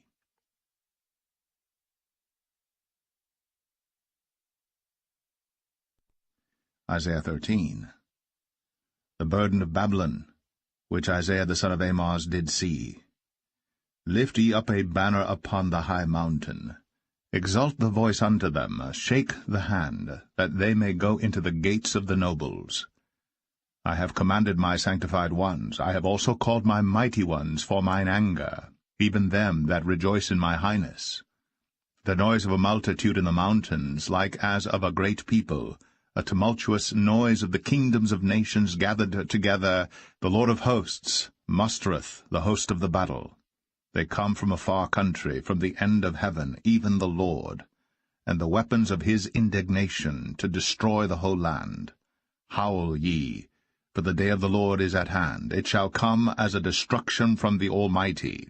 Therefore shall all hands be faint, and every man's heart shall melt. And they shall be afraid, pangs and sorrows shall take hold of them. They shall be in pain as a woman that travaileth. They shall be amazed one at another, their faces shall be as flames. Behold, the day of the Lord cometh, cruel, both with wrath and fierce anger, to lay the land desolate, and he shall destroy the sinners thereof out of it. For the stars of heaven and the constellations thereof shall not give their light. The sun shall be darkened in his going forth, and the moon shall not cause her light to shine. And I will punish the world for their evil, and the wicked for their iniquity. And I will cause the arrogancy of the proud to cease, and will lay low the haughtiness of the terrible. I will make a man more precious than fine gold, even a man than the golden wedge of Ophir. Therefore I will shake the heavens, and the earth shall remove out of her place in the wrath of the Lord of hosts, and in the day of his fierce anger. And it shall be as the chased roe, and as a sheep that no man taketh up. They shall every man turn to his own people, and flee every one into his own land. Every one that is found shall be thrust through, and every one that is joined unto them shall fall by the sword. Their children also shall be dashed to pieces before their eyes. Their houses shall be spoiled, and their wives ravished. Behold, I will stir up the Medes against them, which shall not regard silver, and as for gold, they shall not delight in it. Their bows also shall dash the young men to pieces. And they shall have no pity on the fruit of the womb. Their eye shall not spare children. And Babylon, the glory of kingdoms, the beauty of the Chaldees' excellency, shall be as when God overthrew Sodom and Gomorrah. It shall never be inhabited, neither shall it be dwelt in from generation to generation, neither shall the Arabian pitch tent there, neither shall the shepherds make their fold there. But wild beasts of the desert shall lie there, and their houses shall be full of doleful creatures, and owls shall dwell there, and satyrs shall dance there. And the wild beasts of the islands shall cry in their desolate houses, and dragons in their pleasant palaces. And her time is near to come, and her days shall not be prolonged.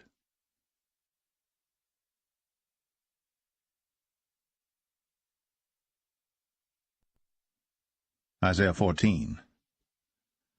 For the Lord will have mercy on Jacob, and will yet choose Israel, and set them in their own land. And the stranger shall be joined with them, and they shall cleave to the house of Jacob. And the people shall take them, and bring them to their place. And the house of Israel shall possess them in the land of the Lord for servants and handmaids. And they shall take them captives, whose captives they were, and they shall rule over their oppressors. And it shall come to pass in the day that the Lord shall give thee rest from thy sorrow, and from thy fear, and from the hard bondage wherein thou wast made to serve, that thou shalt take up this proverb against the king of Babylon, and say, How hath the oppressor ceased, the golden city ceased? The Lord hath broken the staff of the wicked, and the scepter of the rulers. He who smote the people in wrath with a continual stroke, he that ruled the nations in anger, is persecuted, and none hindereth. The whole earth is at rest, and is quiet. They break forth into singing. Yea, the fir trees rejoice at thee, and the cedars of Lebanon, saying, Since thou art laid down, no feller is come up against us. Hell from beneath is moved for thee to meet thee at thy coming. It stirreth up the dead for thee, even all the chief ones of the earth. It hath raised up from their thrones all the kings of the nations. All they shall speak and say unto thee, Art thou also become weak as we? Art thou become like unto us? Thy pomp is brought down to the grave, and the noise of thy vials. The worm is spread under thee, and the worms cover thee. How art thou fallen from heaven, O Lucifer, son of the morning? How art thou cut down to the ground, which didst weaken the nations? For thou hast said in thine heart, I will ascend into heaven, I will exalt my throne above the stars of God. I will sit also upon the mount of the congregation in the sides of the north. I will ascend above the heights of the clouds. I will be like the Most High. Yet thou shalt be brought down to hell, to the sides of the pit. They that see thee shall narrowly look upon thee, and consider thee, saying, Is this the man that made the earth to tremble, that did shake kingdoms? That made the world as a wilderness, and destroyed the cities thereof, that opened not the house of his prisoners? All the kings of the nations, even all of them, lie in glory, every one in his own house. But thou art cast out of thy grave like an abominable branch, and as the raiment of those that are slain, thrust through with a sword, that go down to the stones of the pit, as a carcass trodden under feet. Thou shalt not be joined with them in burial, because thou hast destroyed thy land, and slain thy people. The seed of evildoers shall never be renowned. Prepare slaughter for his children for the iniquity of their fathers, that they do not rise, nor possess the land, nor fill the face of the world with cities. For I will rise up against them, saith the Lord of hosts, and cut off from Babylon the name and remnant and son and nephew, saith the Lord. I will also make it a possession for the bittern, and pools of water, and I will sweep it with the besom of destruction, saith the Lord of hosts. The Lord of hosts hath sworn, saying, Surely as I have thought, so shall it come to pass, and as I have purposed, so shall it stand. That I will break the Assyrian in my land, and upon my mountains tread him under foot.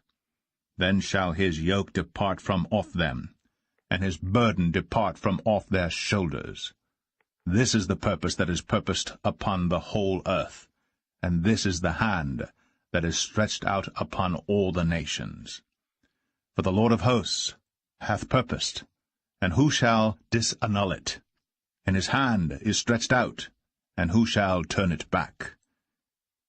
In the year that King Ahaz died was this burden. Rejoice not thou, whole Palestina, because the rod of him that smote thee is broken.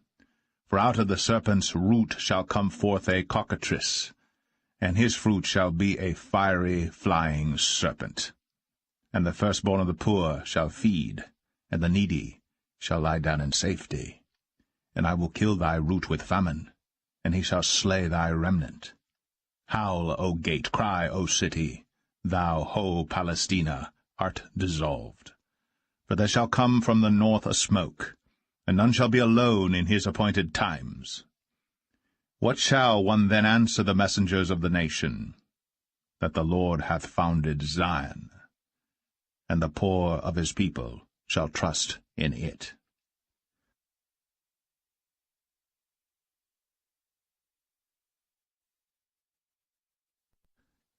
Isaiah 15. The burden of Moab. Because in the night Ar of Moab is laid waste, and brought to silence, because in the night Kir of Moab is laid waste, and brought to silence. He is gone up to Bajith, and to Dibon, the high places, to weep. Moab shall howl over Nebo, and over Medeba. On all their heads shall be baldness, and every beard cut off. In their streets they shall gird themselves with sackcloth. On the tops of their houses and in their streets every one shall howl, weeping abundantly. And Heshbon shall cry, and El-Eleh, their voice shall be heard even unto Jahaz. Therefore the armed soldiers of Moab shall cry out, his life shall be grievous unto him. My heart shall cry out for Moab. His fugitives shall flee unto Zoar, an heifer of 3 years old.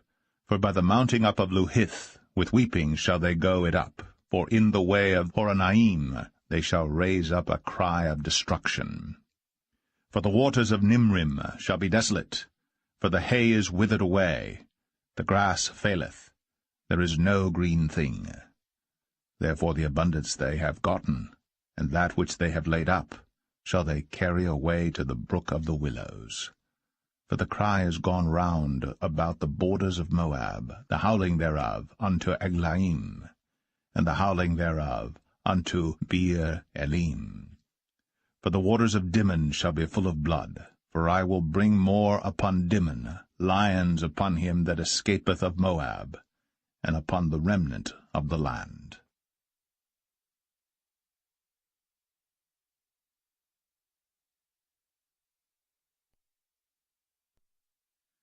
Isaiah 16. Send ye the lamb to the ruler of the land from Selah, to the wilderness, unto the mount of the daughter of Zion.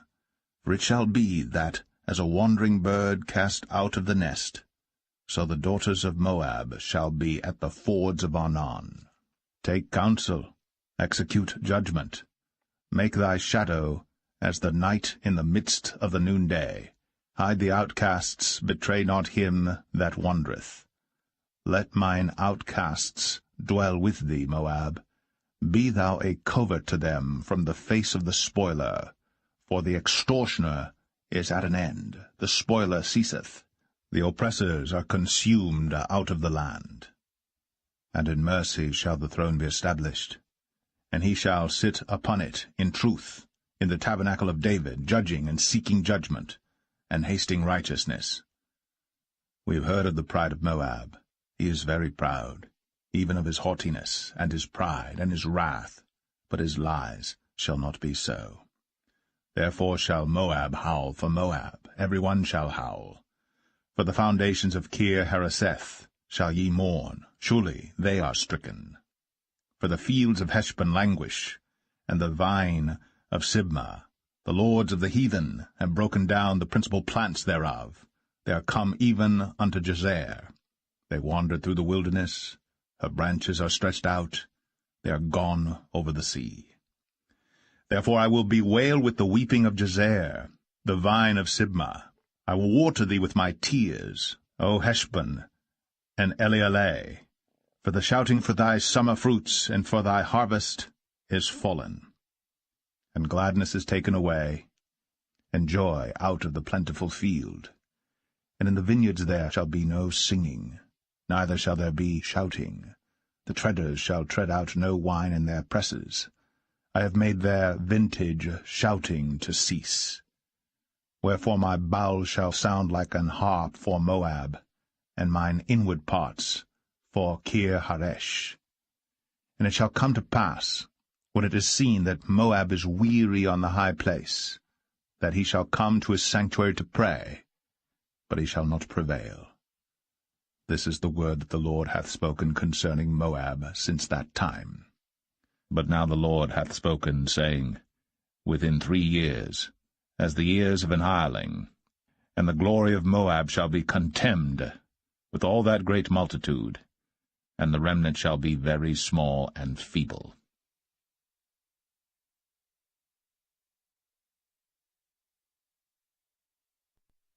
Isaiah 17. The burden of Damascus. Behold, Damascus is taken away from being a city, and it shall be a ruinous heap. The cities of Aroer are forsaken. They shall be for flocks, which shall lie down, and none shall make them afraid. The fortress also shall cease from Ephraim, and the kingdom from Damascus, and the remnant of Syria. They shall be as the glory of the children of Israel, saith the Lord of hosts. And in that day it shall come to pass that the glory of Jacob shall be made thin, and the fatness of his flesh shall wax lean. And it shall be as when the harvestman gathereth the corn, and reapeth the ears with his arm. And it shall be as he that gathereth ears in the valley of Rephaim. Yet gleaning grapes shall be left in it, as the shaking of an olive tree, 2 or 3 berries in the top of the uppermost bough, 4 or 5 in the outmost fruitful branches thereof, saith the Lord God of Israel. At that day shall a man look to his Maker, and his eyes shall have respect to the Holy One of Israel. And he shall not look to the altars, the work of his hands, neither shall respect that which his fingers have made, either the groves or the images. In that day shall his strong cities be as a forsaken bough, and an uppermost branch, which they left because of the children of Israel, and there shall be desolation. Because thou hast forgotten the God of thy salvation, and hast not been mindful of the rock of thy strength, therefore shalt thou plant pleasant plants, and shalt set it with strange slips. In the day shalt thou make thy plant to grow, and in the morning shalt thou make thy seed to flourish. But the harvest shall be a heap in the day of grief, and of desperate sorrow. Woe to the multitude of many people which make a noise like the noise of the seas, and to the rushing of nations that make a rushing like the rushing of mighty waters. The nations shall rush like the rushing of many waters, but God shall rebuke them, and they shall flee far off, and shall be chased as the chaff of the mountains before the wind, and like a rolling thing before the whirlwind. And behold, at evening tide trouble, and before the morning he is not. This is the portion of them that spoil us, and the lot of them that rob us.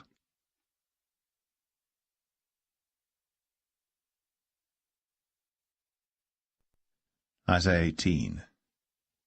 Woe to the land shadowing with wings, which is beyond the rivers of Ethiopia, that sendeth ambassadors by the sea, even in vessels of bulrushes upon the waters, saying, Go, ye swift messengers, to a nation scattered and peeled, to a people terrible from their beginning hitherto, a nation meted out and trodden down, whose land the rivers have spoiled. All ye inhabitants of the world, and dwellers on the earth, see ye, when he lifteth up an ensign on the mountains, and when he bloweth a trumpet, hear ye. For so the Lord said unto me, I will take my rest, and I will consider in my dwelling place like a clear heat upon herbs, and like a cloud of dew in the heat of harvest. For afore the harvest, when the bud is perfect, and the sour grape is ripening in the flower, he shall both cut off the sprigs with pruning hooks, and take away and cut down the branches. They shall be left together unto the fowls of the mountains, and to the beasts of the earth. And the fowls shall summer upon them, and all the beasts of the earth shall winter upon them. In that time shall the present be brought unto the Lord of hosts, of a people scattered and peeled. and from a people terrible from their beginning hitherto, a nation meted out and trodden under foot, whose land the rivers have spoiled, to the place of the name of the Lord of hosts, the Mount Zion.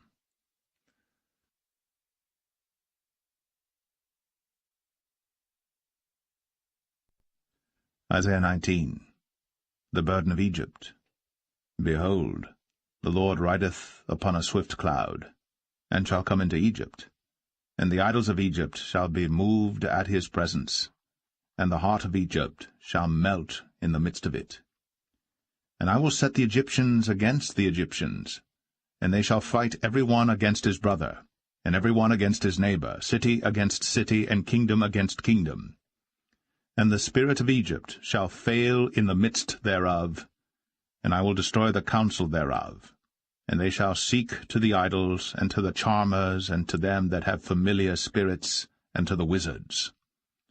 And the Egyptians will I give over into the hand of a cruel lord, and a fierce king shall rule over them, saith the Lord of hosts. And the waters shall fail from the sea, and the river shall be wasted and dried up. And they shall turn the rivers far away, and the brooks of defence shall be emptied and dried up. The reeds and flags shall wither. The paper reeds by the brooks, by the mouth of the brooks, and everything sown by the brooks shall wither, be driven away, and be no more. The fishers also shall mourn, and all they that cast angle into the brooks shall lament, and they that spread nets upon the waters shall languish. Moreover, they that work in fine flax, and they that weave networks, shall be confounded. And they shall be broken in the purposes thereof, all that make sluices and ponds for fish. Surely the princes of Zoan are fools, the counsel of the wise counselors of Pharaoh is become brutish. How say ye unto Pharaoh, I am the son of the wise, the son of ancient kings? Where are they? Where are thy wise men? And let them tell thee now, and let them know what the Lord of hosts hath purposed upon Egypt. The princes of Zoan are become fools, the princes of Noph are deceived. They have also seduced Egypt, even they that are the stay of the tribes thereof. The Lord hath mingled a perverse spirit in the midst thereof, and they have caused Egypt to err in every work thereof, as a drunken man staggereth in his vomit. Neither shall there be any work for Egypt, which the head or tail, branch or rush may do.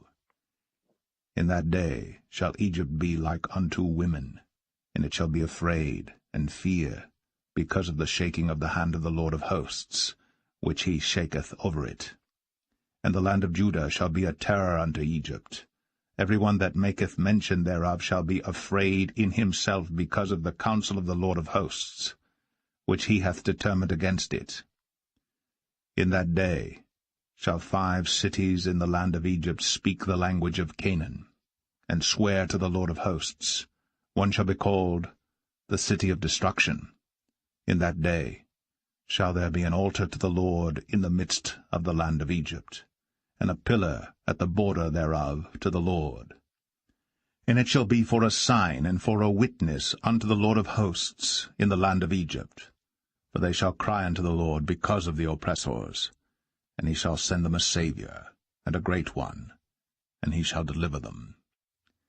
And the Lord shall be known to Egypt, and the Egyptians shall know the Lord in that day, and shall do sacrifice and oblation, yea, they shall vow a vow unto the Lord, and perform it. And the Lord shall smite Egypt, he shall smite and heal it, and they shall return even to the Lord, and he shall be entreated of them, and shall heal them. In that day shall there be a highway out of Egypt to Assyria, and the Assyrian shall come into Egypt, and the Egyptian into Assyria, and the Egyptians shall serve with the Assyrians. In that day shall Israel be the third with Egypt and with Assyria, even a blessing in the midst of the land. Whom the Lord of hosts shall bless, saying, Blessed be Egypt my people, and Assyria, the work of my hands, and Israel, mine inheritance.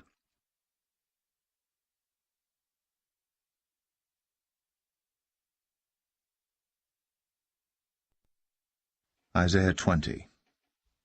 In the year that Tartan came unto Ashdod, when Sargon the king of Assyria sent him, and fought against Ashdod, and took it, at the same time spake the Lord by Isaiah the son of Amos, saying, Go, and loose the sackcloth from off thy loins, and put off thy shoe from thy foot. And he did so, walking naked and barefoot.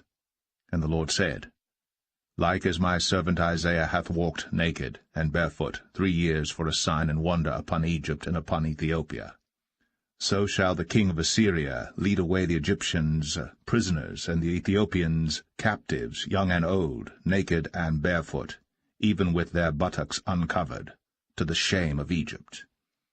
And they shall be afraid, and ashamed of Ethiopia their expectation, and of Egypt their glory. And the inhabitant of this isle shall say in that day, Behold, such is our expectation, whither we flee for help to be delivered from the king of Assyria, and how shall we escape?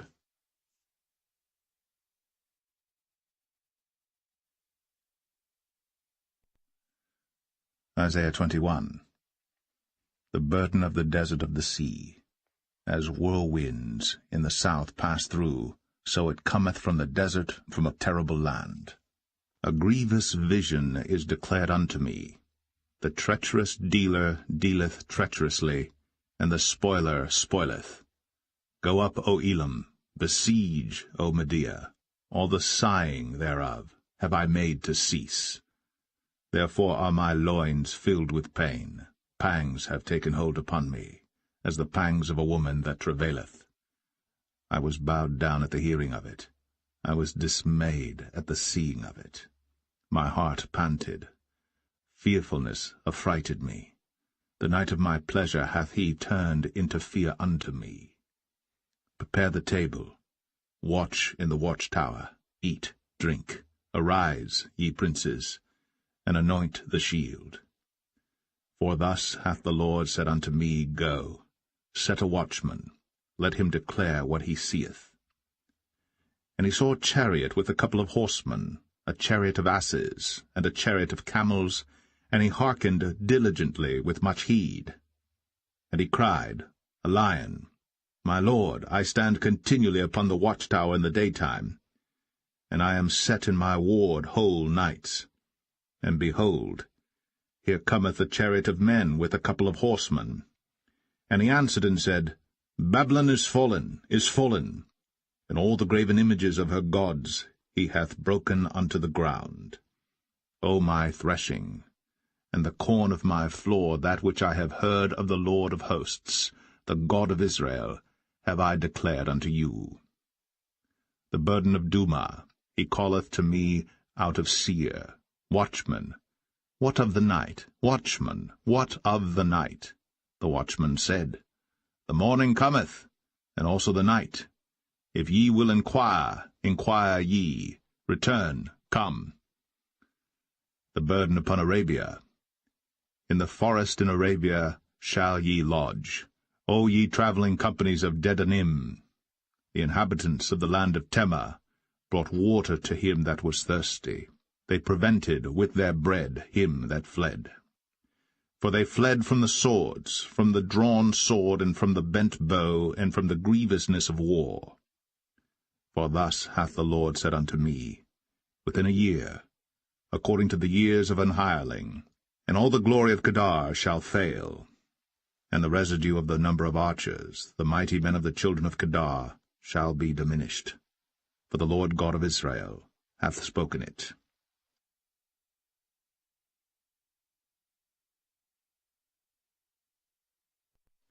Isaiah 22. The burden of the valley of vision. What aileth thee now, that thou art wholly gone up to the housetops?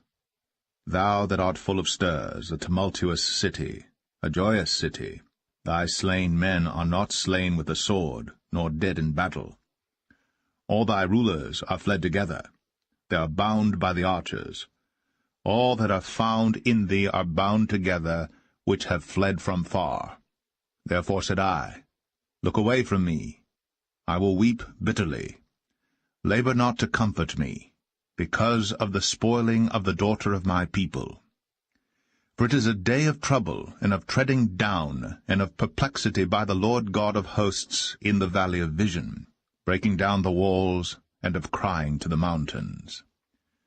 And Elam bare the quiver with chariots of men and horsemen, and Ker uncovered the shield. And it shall come to pass that thy choicest valleys shall be full of chariots, and the horsemen shall set themselves in array at the gate.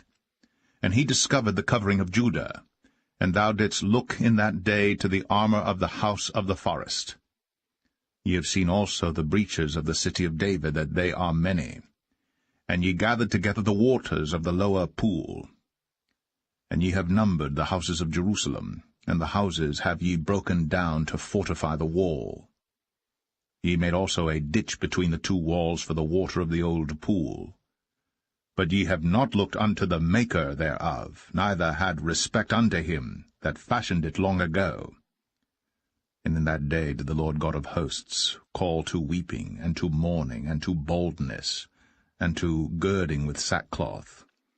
And behold, joy and gladness, slaying oxen, and killing sheep, eating flesh, and drinking wine. Let us eat and drink, for tomorrow we shall die. And it was revealed in mine ears by the Lord of hosts, Surely this iniquity shall not be purged from you till ye die, saith the Lord God of hosts. Thus saith the Lord God of hosts, Go, get thee unto this treasurer, even unto Shebna, which is over the house, and say, What hast thou here? And whom hast thou here, that thou hast hewed thee out a sepulchre here, as he that heweth him out a sepulchre on high, and that graveth an habitation for himself in a rock? Behold, the Lord will carry thee away with a mighty captivity, and will surely cover thee. He will surely violently turn and toss thee like a ball into a large country. There shalt thou die, and there the chariots of thy glory shall be the shame of thy Lord's house. And I will drive thee from thy station, and from thy state shall he pull thee down. And it shall come to pass in that day, that I will call my servant Eliakim the son of Hilkiah, and I will clothe him with thy robe, and strengthen him with thy girdle, and I will commit thy government into his hand. And he shall be a father to the inhabitants of Jerusalem, and to the house of Judah. And the key of the house of David will I lay upon his shoulder. So he shall open, and none shall shut, and he shall shut, and none shall open. And I will fasten him as a nail in a sure place, and he shall be for a glorious throne to his father's house. And they shall hang upon him all the glory of his father's house, the offspring and the issue, all vessels of small quantity, from the vessels of cups, even to all the vessels of flagons. In that day, saith the Lord of hosts, shall the nail that is fastened in the sure place be removed, and be cut down and fall, and the burden that was upon it shall be cut off, for the Lord hath spoken it.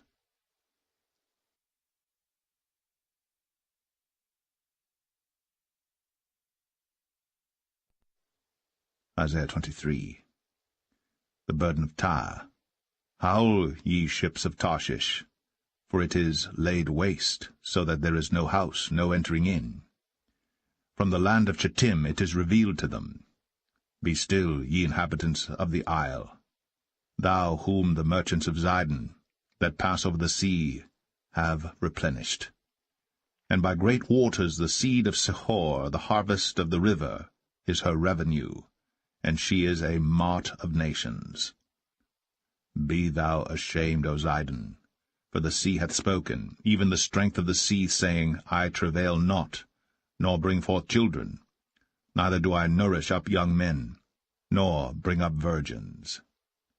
As at the report concerning Egypt, so shall they be sorely pained at the report of Tyre. Pass ye over to Tarshish, howl, ye inhabitants of the isle. Is this your joyous city, whose antiquity is of ancient days? Her own feet shall carry her afar off to sojourn.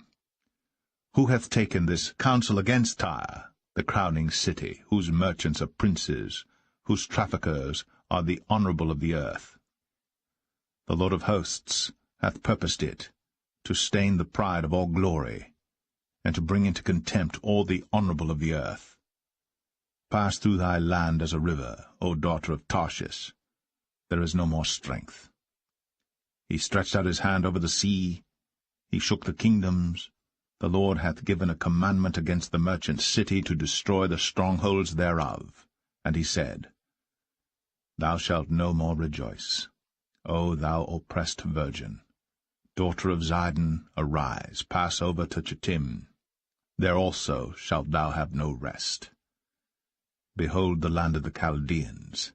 This people was not, till the Assyrian founded it for them that dwell in the wilderness. They set up the towers thereof. They raised up the palaces thereof. And he brought it to ruin. Howl, ye ships of Tarshish, for your strength is laid waste. And it shall come to pass in that day, that Tyre shall be forgotten 70 years according to the days of one king. After the end of 70 years shall Tyre sing as an harlot. Take an harp, go about the city, thou harlot that hast been forgotten, make sweet melody, sing many songs, that thou mayest be remembered. And it shall come to pass after the end of 70 years, that the Lord will visit Tyre. And she shall turn to her hire, and shall commit fornication with all the kingdoms of the world upon the face of the earth. And her merchandise, and her hire, shall be holiness to the Lord. It shall not be treasured nor laid up, for her merchandise shall be for them that dwell before the Lord, to eat sufficiently, and for durable clothing.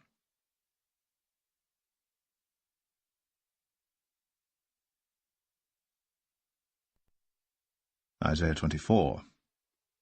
Behold, the Lord maketh the earth empty, and maketh it waste, and turneth it upside down, and scattereth abroad the inhabitants thereof. And it shall be, as with the people, so with the priest, as with the servant, so with his master, as with the maid, so with her mistress, as with the buyer, so with the seller, as with the lender, so with the borrower, as with the taker of usury, so with the giver of usury to him. The land shall be utterly emptied, and utterly spoiled. For the Lord has spoken this word. The earth mourneth, and fadeth away. The world languisheth, and fadeth away. The haughty people of the earth do languish. The earth also is defiled under the inhabitants thereof, because they have transgressed the laws, changed the ordinance, broken the everlasting covenant. Therefore hath the curse devoured the earth, and they that dwell therein are desolate.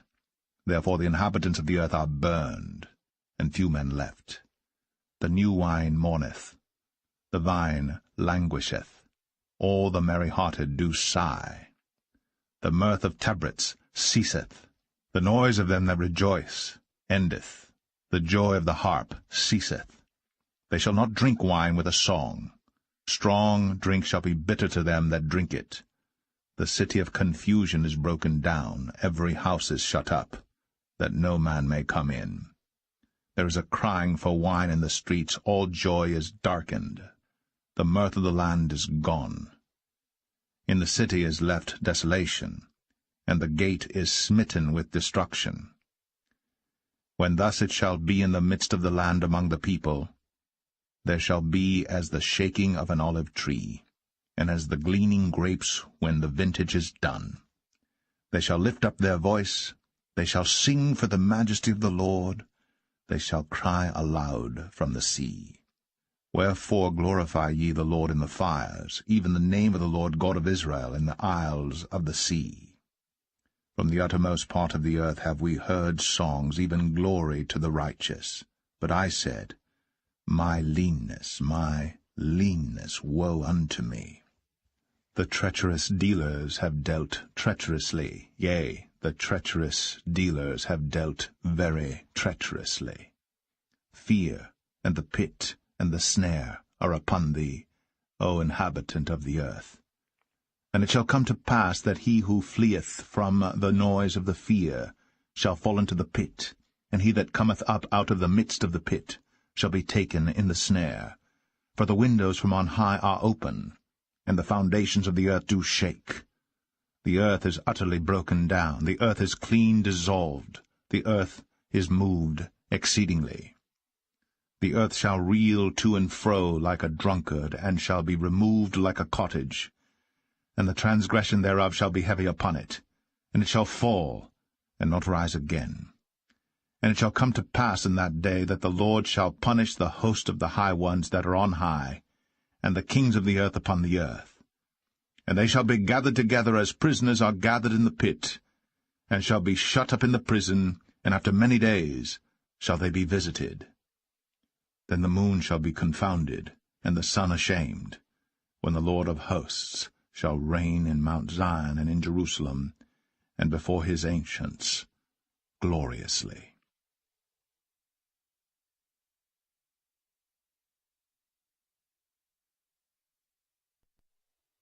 Isaiah 25. O Lord, thou art my God.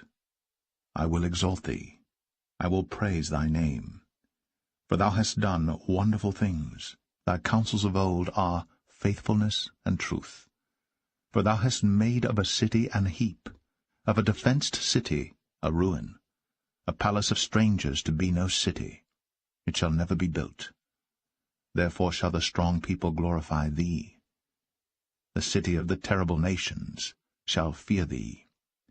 For thou hast been a strength to the poor, a strength to the needy in his distress, a refuge from the storm, a shadow from the heat, when the blast of the terrible ones is as a storm against the wall. Thou shalt bring down the noise of strangers, as the heat in a dry place, even the heat with the shadow of a cloud. The branch of the terrible ones shall be brought low. And in this mountain shall the Lord of hosts make unto all people a feast of fat things, a feast of wines on the lees, of fat things full of marrow, of wines on the lees well refined. And he will destroy in this mountain the face of the covering cast over all people, and the veil that is spread over all nations. He will swallow up death in victory. And the Lord God will wipe away tears from off all faces, and the rebuke of his people shall he take away from off all the earth. For the Lord hath spoken it. And it shall be said in that day, Lo, this is our God. We have waited for him, and he will save us. This is the Lord. We have waited for him. We will be glad and rejoice in his salvation. For in this mountain shall the hand of the Lord rest. And Moab shall be trodden down under him, even as straw is trodden down for the dunghill. And he shall spread forth his hands in the midst of them, as he that swimmeth spreadeth forth his hands to swim. And he shall bring down their pride together with the spoils of their hands. And the fortress of the high fort of thy walls shall he bring down, lay low, and bring to the ground, even to the dust.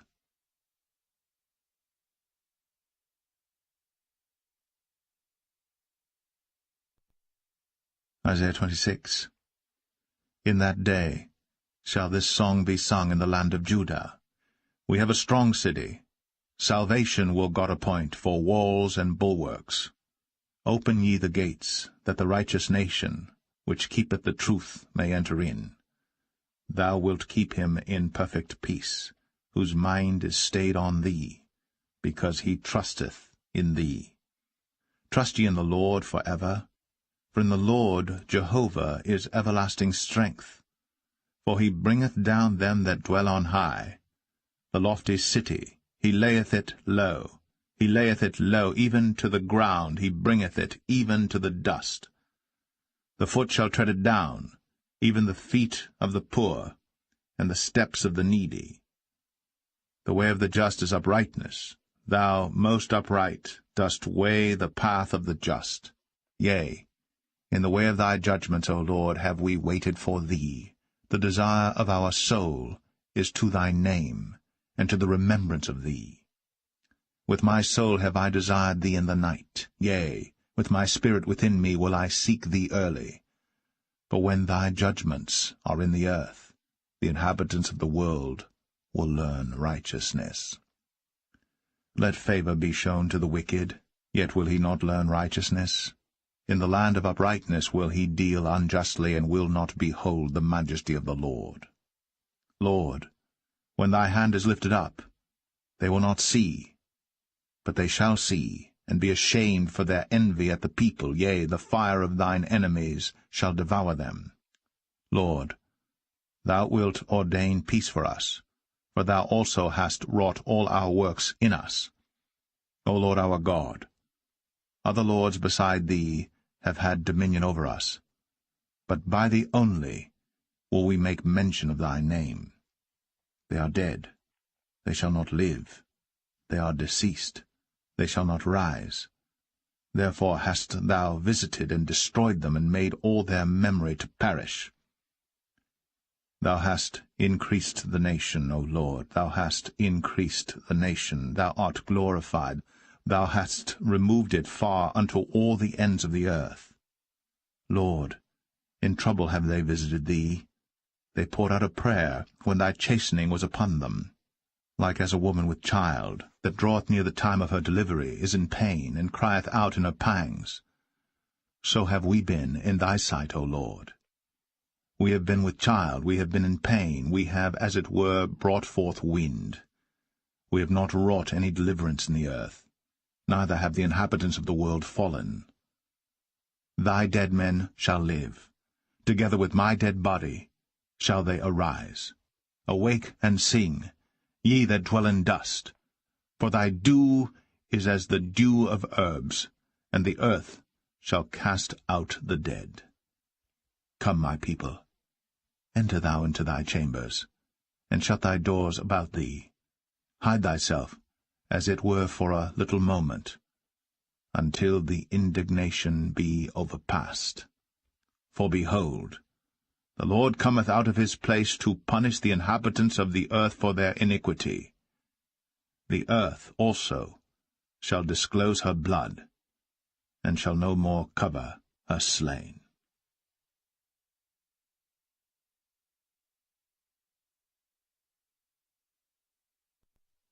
Isaiah 27.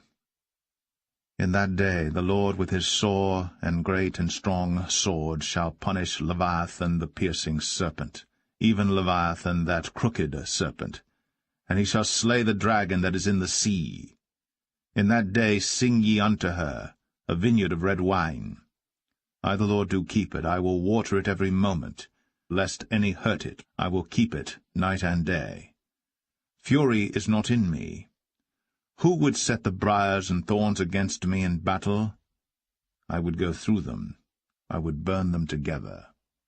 Or let him take hold of my strength, that he may make peace with me, and he shall make peace with me. He shall cause them that come of Jacob to take root. Israel shall blossom and bud, and fill the face of the world with fruit. Hath he smitten him as he smote those that smote him? Or is he slain according to the slaughter of them that are slain by him? In measure, when it shooteth forth, thou wilt debate with it. He stayeth his rough wind in the day of the east wind. By this therefore shall the iniquity of Jacob be purged, and this is all the fruit to take away his sin, when he maketh all the stones of the altar as chalk stones that are beaten in sunder. The groves and images shall not stand up. Yet the defenced city shall be desolate, and the habitation forsaken, and left like a wilderness. There shall the calf feed, and there shall he lie down, and consume the branches thereof. When the boughs thereof are withered, they shall be broken off. The women come and set them on fire. For it is a people of no understanding. Therefore he that made them will not have mercy on them, and he that formed them will show them no favor. And it shall come to pass in that day, that the Lord shall beat off from the channel of the river unto the stream of Egypt, and ye shall be gathered one by one, O ye children of Israel. And it shall come to pass in that day, that the great trumpet shall be blown, and they shall come which were ready to perish in the land of Assyria, and the outcasts in the land of Egypt, and shall worship the Lord in the holy mount at Jerusalem.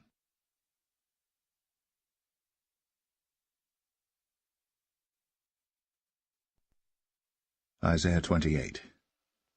Woe to the crown of pride, to the drunkards of Ephraim, whose glorious beauty is a fading flower, which are on the head of the fat valleys of them that are overcome with wine. Behold, the Lord hath a mighty and strong one, which, as a tempest of hail and a destroying storm, as a flood of mighty waters overflowing, shall cast down to the earth with the hand. The crown of pride, the drunkards of Ephraim, shall be trodden under feet. And the glorious beauty, which is on the head of the fat valley, shall be a fading flower, and as the hasty fruit before the summer, which when he that looketh upon it seeth, while it is yet in his hand, he eateth it up.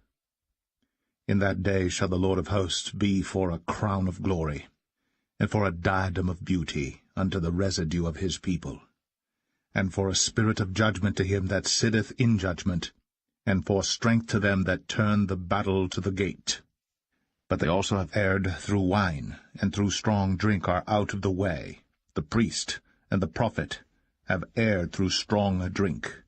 They are swallowed up of wine. They are out of the way through strong drink. They err in vision. They stumble in judgment. For all tables are full of vomit and filthiness, so that there is no place clean. Whom shall he teach knowledge? And whom shall he make to understand doctrine? Them that are weaned from the milk and drawn from the breasts. For precept must be upon precept, precept upon precept, line upon line, line upon line, here a little and there a little. For with stammering lips and another tongue will he speak to this people, to whom he said, This is the rest wherewith ye may cause the weary to rest, and this is the refreshing, yet they would not hear. But the word of the Lord was unto them precept upon precept, precept upon precept, line upon line, line upon line, here a little, and there a little, that they might go, and fall backward, and be broken, and snared, and taken. Wherefore hear the word of the Lord, ye scornful men, that rule this people which is in Jerusalem. Because ye have said, We have made a covenant with death, and with hell are we at agreement. When the overflowing scourge shall pass through, it shall not come unto us. For we have made lies our refuge, and under falsehood have we hid ourselves. Therefore thus saith the Lord God, Behold, I lay in Zion for a foundation a stone, a tried stone, a precious cornerstone, a sure foundation. He that believeth shall not make haste. Judgment also will I lay to the line, and righteousness to the plummet. And the hail shall sweep away the refuge of lies, and the waters shall overflow the hiding place. And your covenant with death shall be disannulled, and your agreement with hell shall not stand. When the overflowing scourge shall pass through, then ye shall be trodden down by it. From the time that it goeth forth, it shall take you, for morning by morning shall it pass over, by day and by night. And it shall be a vexation only to understand the report. For the bed is shorter than that a man can stretch himself on it, and the covering narrower than that he can wrap himself in it. For the Lord shall rise up as in Mount Perazim.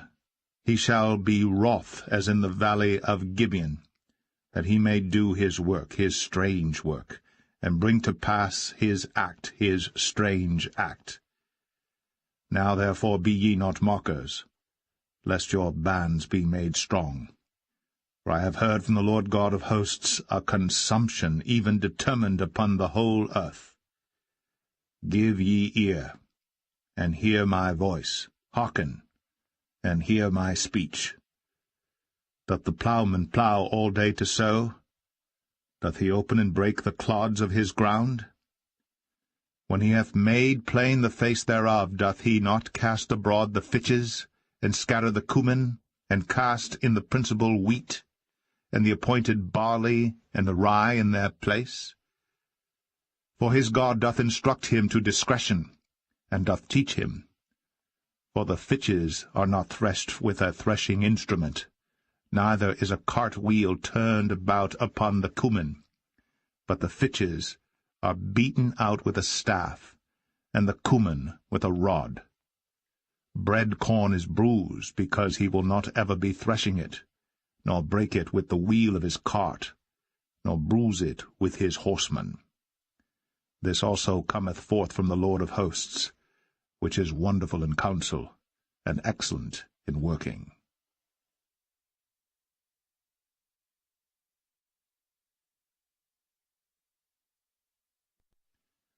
Isaiah 29. Woe to Ariel, the city where David dwelt! Add ye year to year, let them kill sacrifices. Yet I will distress Ariel, and there shall be heaviness and sorrow, and it shall be unto me as Ariel. And I will camp against thee round about, and will lay siege against thee with a mount. And I will raise forts against thee, and thou shalt be brought down, and shalt speak out of the ground, and thy speech shall be low out of the dust, and thy voice shall be as a one that hath a familiar spirit out of the ground, and thy speech shall whisper out of the dust. Moreover, the multitude of thy strangers shall be like small dust, and the multitude of the terrible ones shall be as chaff that passeth away, yea, it shall be at an instant suddenly. Thou shalt be visited of the Lord of hosts with thunder, and with earthquake, and great noise, with storm and tempest, and the flame of devouring fire. And the multitude of all the nations that fight against Ariel, even all that fight against her and her munition, and that distress her, shall be as a dream of a night vision. It shall even be as when a hungry man dreameth, and behold, he eateth, but he awaketh, and his soul is empty, or as when a thirsty man dreameth, and behold, he drinketh, but he awaketh, and behold, he is faint, and his soul hath appetite. So shall the multitude of all the nations be that fight against Mount Zion. Stay yourselves, and wonder, cry ye out, and cry. They are drunken, but not with wine, they stagger, but not with strong drink. For the Lord hath poured out upon you the spirit of deep sleep, and hath closed your eyes. The prophets and your rulers, the seers, hath he covered. And the vision of all is become unto you as the words of a book that is sealed, which men deliver to one that is learned, saying, Read this, I pray thee. And he saith, I cannot, for it is sealed. And the book is delivered to him that is not learned, saying, Read this, I pray thee. And he saith, I am not learned. Wherefore the Lord said, Forasmuch as this people draw near me with their mouth, and with their lips do honour me, but have removed their heart far from me, and their fear toward me is taught by the precept of men. Therefore, behold, I will proceed to do a marvelous work among this people, even a marvelous work and a wonder. For the wisdom of their wise men shall perish, and the understanding of their prudent men shall be hid. Woe unto them that seek deep to hide their counsel from the Lord, and their works are in the dark, and they say, Who seeth us? And who knoweth us? Surely your turning of things upside down shall be esteemed as the potter's clay. For shall the work say of him that made it, He made me not? Or shall the thing framed say of him that framed it, He had no understanding? Is it not yet a very little while, and Lebanon shall be turned into a fruitful field, and the fruitful field shall be esteemed as a forest? And in that day shall the deaf hear the words of the book, and the eyes of the blind shall see out of obscurity, and out of darkness. The meek also shall increase their joy in the Lord, and the poor among men shall rejoice in the Holy One of Israel. For the terrible one is brought to naught, and the scorner is consumed, and all that watch for iniquity are cut off, that make a man an offender for a word, and lay a snare for him that reproveth in the gate, and turn aside the just for a thing of naught. Therefore thus saith the Lord, who redeemed Abraham, concerning the house of Jacob, Jacob shall not now be ashamed, neither shall his face now wax pale. But when he seeth his children, the work of mine hands in the midst of him, they shall sanctify my name, and sanctify the Holy One of Jacob, and shall fear the God of Israel. They also that erred in spirit shall come to understanding, and they that murmured shall learn doctrine.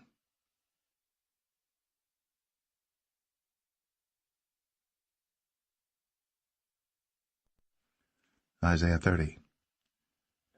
Woe to the rebellious children, saith the Lord, that take counsel, but not of me, and that cover with a covering, but not of my spirit, that they may add sin to sin, that walk to go down into Egypt, and have not asked at my mouth, to strengthen themselves in the strength of Pharaoh, and to trust in the shadow of Egypt. Therefore shall the strength of Pharaoh be your shame, and the trust in the shadow of Egypt your confusion. For his princes were at Zoan, and his ambassadors came to Hanes. They were all ashamed of a people that could not profit them, nor be an help nor profit, but a shame and also a reproach.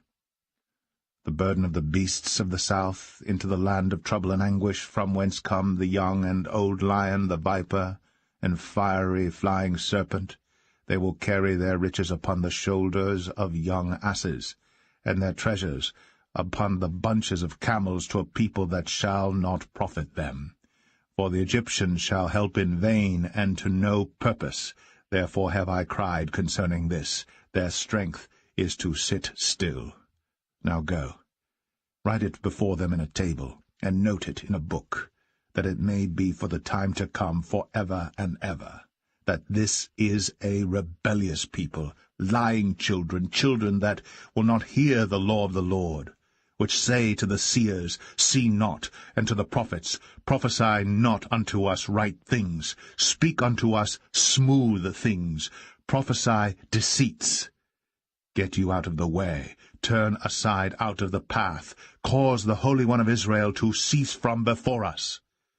Wherefore thus saith the Holy One of Israel, Because ye despise this word, and trust in oppression and perverseness, and stay thereon, therefore this iniquity shall be to you as a breach ready to fall, swelling out in a high wall, whose breaking cometh suddenly, at an instant. And he shall break it as the breaking of the potter's vessel that is broken in pieces. He shall not spare, so that there shall not be found in the bursting of it a sherd to take fire from the hearth, or to take water withal out of the pit. For thus saith the Lord God, the Holy One of Israel, In returning and rest shall ye be saved, in quietness and in confidence shall be your strength, and ye would not. But ye said, No, for we will flee upon horses. Therefore shall ye flee, and we will ride upon the swift. Therefore shall they that pursue you be swift. 1,000 shall flee at the rebuke of one. At the rebuke of 5 shall ye flee, till ye be left as a beacon upon the top of a mountain, and as an ensign on an hill. And therefore will the Lord wait, that he may be gracious unto you. And therefore will he be exalted, that he may have mercy upon you. For the Lord is a God of judgment. Blessed are all they that wait for him. For the people shall dwell in Zion and Jerusalem. Thou shalt weep no more. He will be very gracious unto thee at the voice of thy cry. When he shall hear it, he will answer thee. And though the Lord give you the bread of adversity, and the water of affliction, yet shall not thy teachers be removed into a corner any more, but thine eyes shall see thy teachers, and thine ears shall hear a word behind thee, saying, This is the way, walk ye in it, when ye turn to the right hand, and when ye turn to the left. Ye shall defile also the covering of thy graven images of silver, and the ornament of thy molten images of gold. Thou shalt cast them away as a menstruous cloth. Thou shalt say unto it, Get thee hence. Then shall he give the rain of thy seed, that thou shalt sow the ground withal, and bread of the increase of the earth, and it shall be fat and plenteous. In that day shall thy cattle feed in large pastures. The oxen likewise, and the young asses that ear the ground shall eat clean provender, which hath been winnowed with the shovel and with the fan. And there shall be upon every high mountain and upon every high hill rivers and streams of waters in the day of the great slaughter, when the towers fall. Moreover, the light of the moon shall be as the light of the sun, and the light of the sun shall be sevenfold, as the light of 7 days in the day that the Lord bindeth up the breach of his people, and healeth the stroke of their wound. Behold, the name of the Lord cometh from afar, burning with his anger, and the burden thereof is heavy. His lips are full of indignation, and his tongue as a devouring fire. And his breath, as an overflowing stream, shall reach to the midst of the neck, to sift the nations with the sieve of vanity. And there shall be a bridle in the jaws of the people, causing them to err. Ye shall have a song, as in a night when a holy solemnity is kept, and gladness of heart, as when one goeth with a pipe to come into the mountain of the Lord, to the mighty one of Israel. And the Lord shall cause his glorious voice to be heard, and shall show the lighting down of his arm, with the indignation of his anger, and with the flame of a devouring fire, with scattering and tempest, and hailstones. For through the voice of the Lord shall the Assyrian be beaten down, which smote with a rod. And in every place where the grounded staff shall pass, which the Lord shall lay upon him, it shall be with tabrets and harps, and in battles of shaking will he fight with it.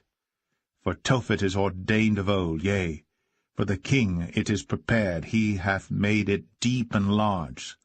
The pile thereof is fire and much wood. The breath of the Lord, like a stream of brimstone, doth kindle it.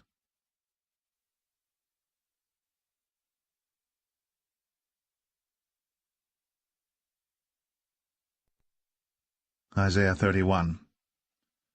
Woe to them that go down to Egypt for help, and stay on horses, and trust in chariots, because they are many, and in horsemen, because they are very strong. But they look not unto the Holy One of Israel, neither seek the Lord. Yet he also is wise, and will bring evil, and will not call back his words, but will arise against the house of the evildoers, and against the help of them that work iniquity. Now the Egyptians are men, and not God, and their horses flesh, and not spirit. When the Lord shall stretch out his hand, both he that helpeth shall fall, and he that is helped shall fall down, and they all shall fail together. For thus hath the Lord spoken unto me, like as the lion and the young lion roaring on his prey, when a multitude of shepherds is called forth against him. He will not be afraid of their voice, nor abase himself for the noise of them. So shall the Lord of hosts come down to fight for Mount Zion, and for the hill thereof. As birds flying, so will the Lord of hosts defend Jerusalem. Defending also he will deliver it, and passing over he will preserve it. Turn ye unto him from whom the children of Israel have deeply revolted. For in that day every man shall cast away his idols of silver, and his idols of gold, which your own hands have made unto you for a sin. Then shall the Assyrian fall with the sword, not of a mighty man, and the sword, not of a mean man, shall devour him.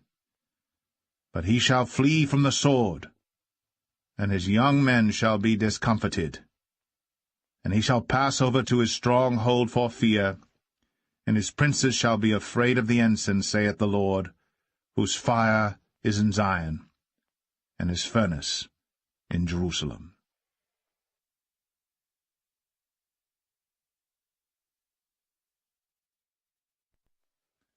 Isaiah 32.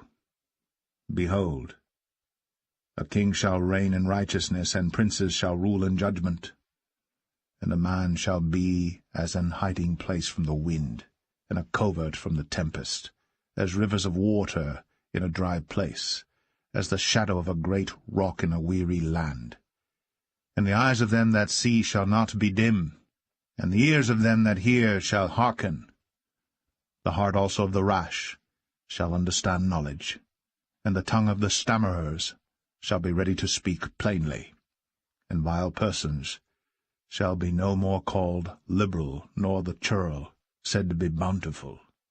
For the vile person will speak villainy, and his heart will work iniquity, to practice hypocrisy, and to utter error against the Lord, to make empty the soul of the hungry, and he will cause the drink of the thirsty to fail.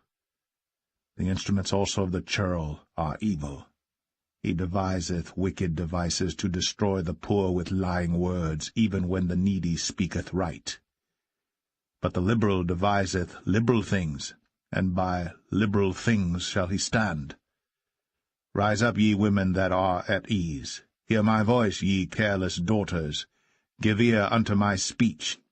Many days and years shall ye be troubled, ye careless women. For the vintage shall fail, the gathering shall not come. Tremble, ye women that are at ease, be troubled, ye careless ones. Strip you, and make you bare, and gird sackcloth upon your loins. They shall lament for the teats, for the pleasant fields, for the fruitful vine. Upon the land of my people shall come up thorns and briars, yea, upon all the houses of joy in the joyous city. Because the palaces shall be forsaken, the multitude of the cities shall be left. The forts and towers shall be for dens for ever, a joy of wild asses, a pasture of flocks. Until the Spirit be poured upon us from on high, and the wilderness be a fruitful field, and the fruitful field be counted for a forest. Then judgment shall dwell in the wilderness, and righteousness remain in the fruitful field. And the work of righteousness shall be peace, and the effect of righteousness quietness, and assurance for ever.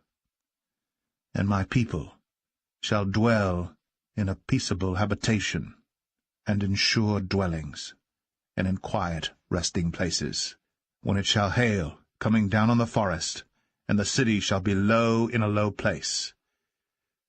Blessed are ye that sow beside all waters, that send forth thither the feet of the ox and the ass.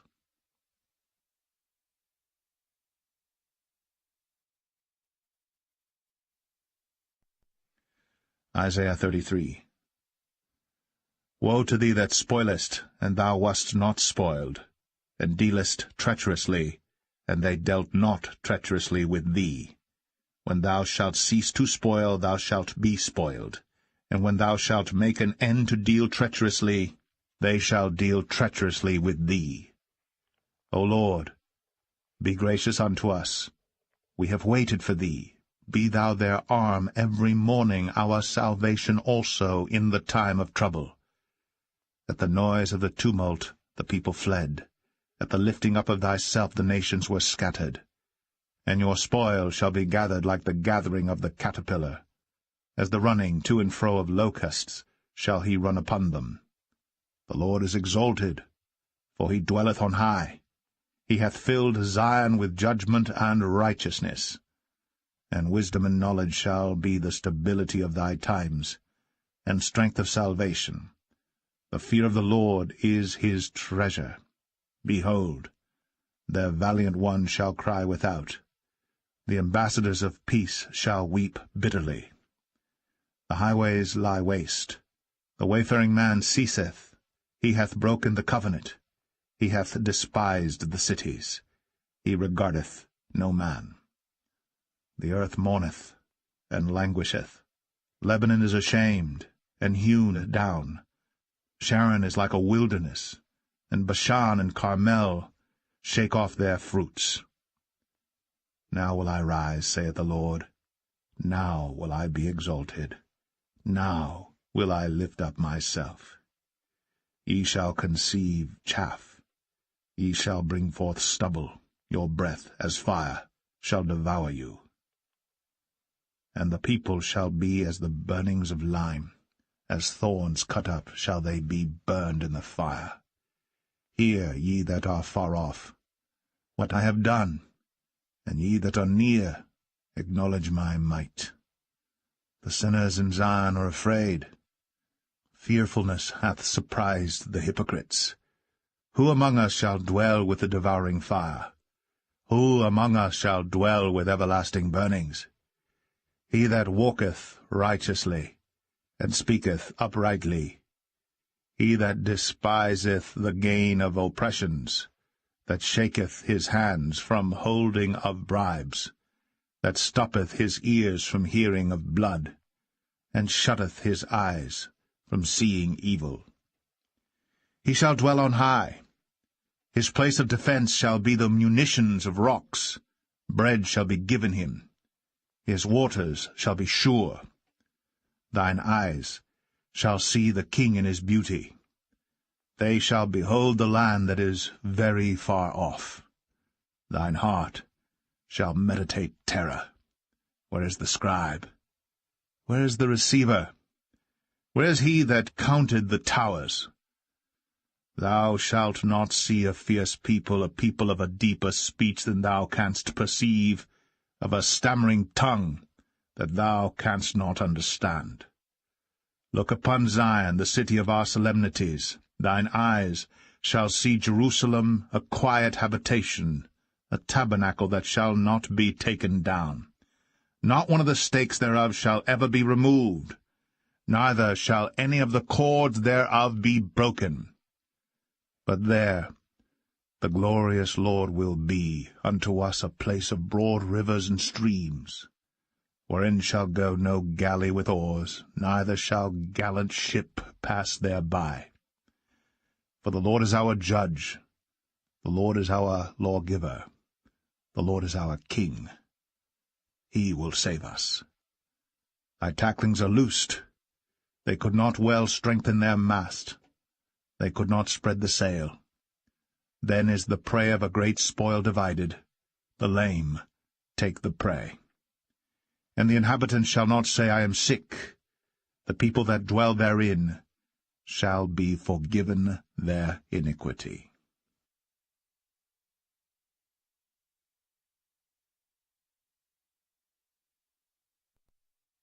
Isaiah 34. Come near, ye nations, to hear, and hearken, ye people. Let the earth hear, and all that is therein, the world, and all things that come forth of it. For the indignation of the Lord is upon all nations, and his fury upon all their armies. He hath utterly destroyed them, he hath delivered them to the slaughter. Their slain also shall be cast out, and their stink shall come up out of their carcasses, and the mountains shall be melted with their blood. And all the host of heaven shall be dissolved, and the heavens shall be rolled together as a scroll, and all their host shall fall down, as the leaf falleth off from the vine, and as a falling fig from the fig tree. For my sword shall be bathed in heaven. Behold, it shall come down upon Idumea, and upon the people of my curse to judgment. The sword of the Lord is filled with blood. It is made fat with fatness, and with the blood of lambs and goats, with the fat of the kidneys of rams. For the Lord hath a sacrifice in Bozrah, and a great slaughter in the land of Idumea. And the unicorns shall come down with them, and the bullocks with the bulls, and their land shall be soaked with blood, and their dust made fat with fatness. For it is the day of the Lord's vengeance, and the year of recompenses, for the controversy of Zion. and the streams thereof shall be turned into pitch, and the dust thereof into brimstone, and the land thereof shall become burning pitch. It shall not be quenched night nor day, the smoke thereof shall go up for ever. From generation to generation it shall lie waste. None shall pass through it for ever and ever. But the cormorant and the bittern shall possess it, the owl also and the raven shall dwell in it. And he shall stretch out upon it the line of confusion, and the stones of emptiness. They shall call the nobles thereof to the kingdom, but none shall be there, and all her princes shall be nothing. And thorns shall come up in her palaces, nettles and brambles in the fortresses thereof. And it shall be an habitation of dragons, and a court for owls. The wild beasts of the desert shall also meet with the wild beasts of the island, and the satyr shall cry to his fellow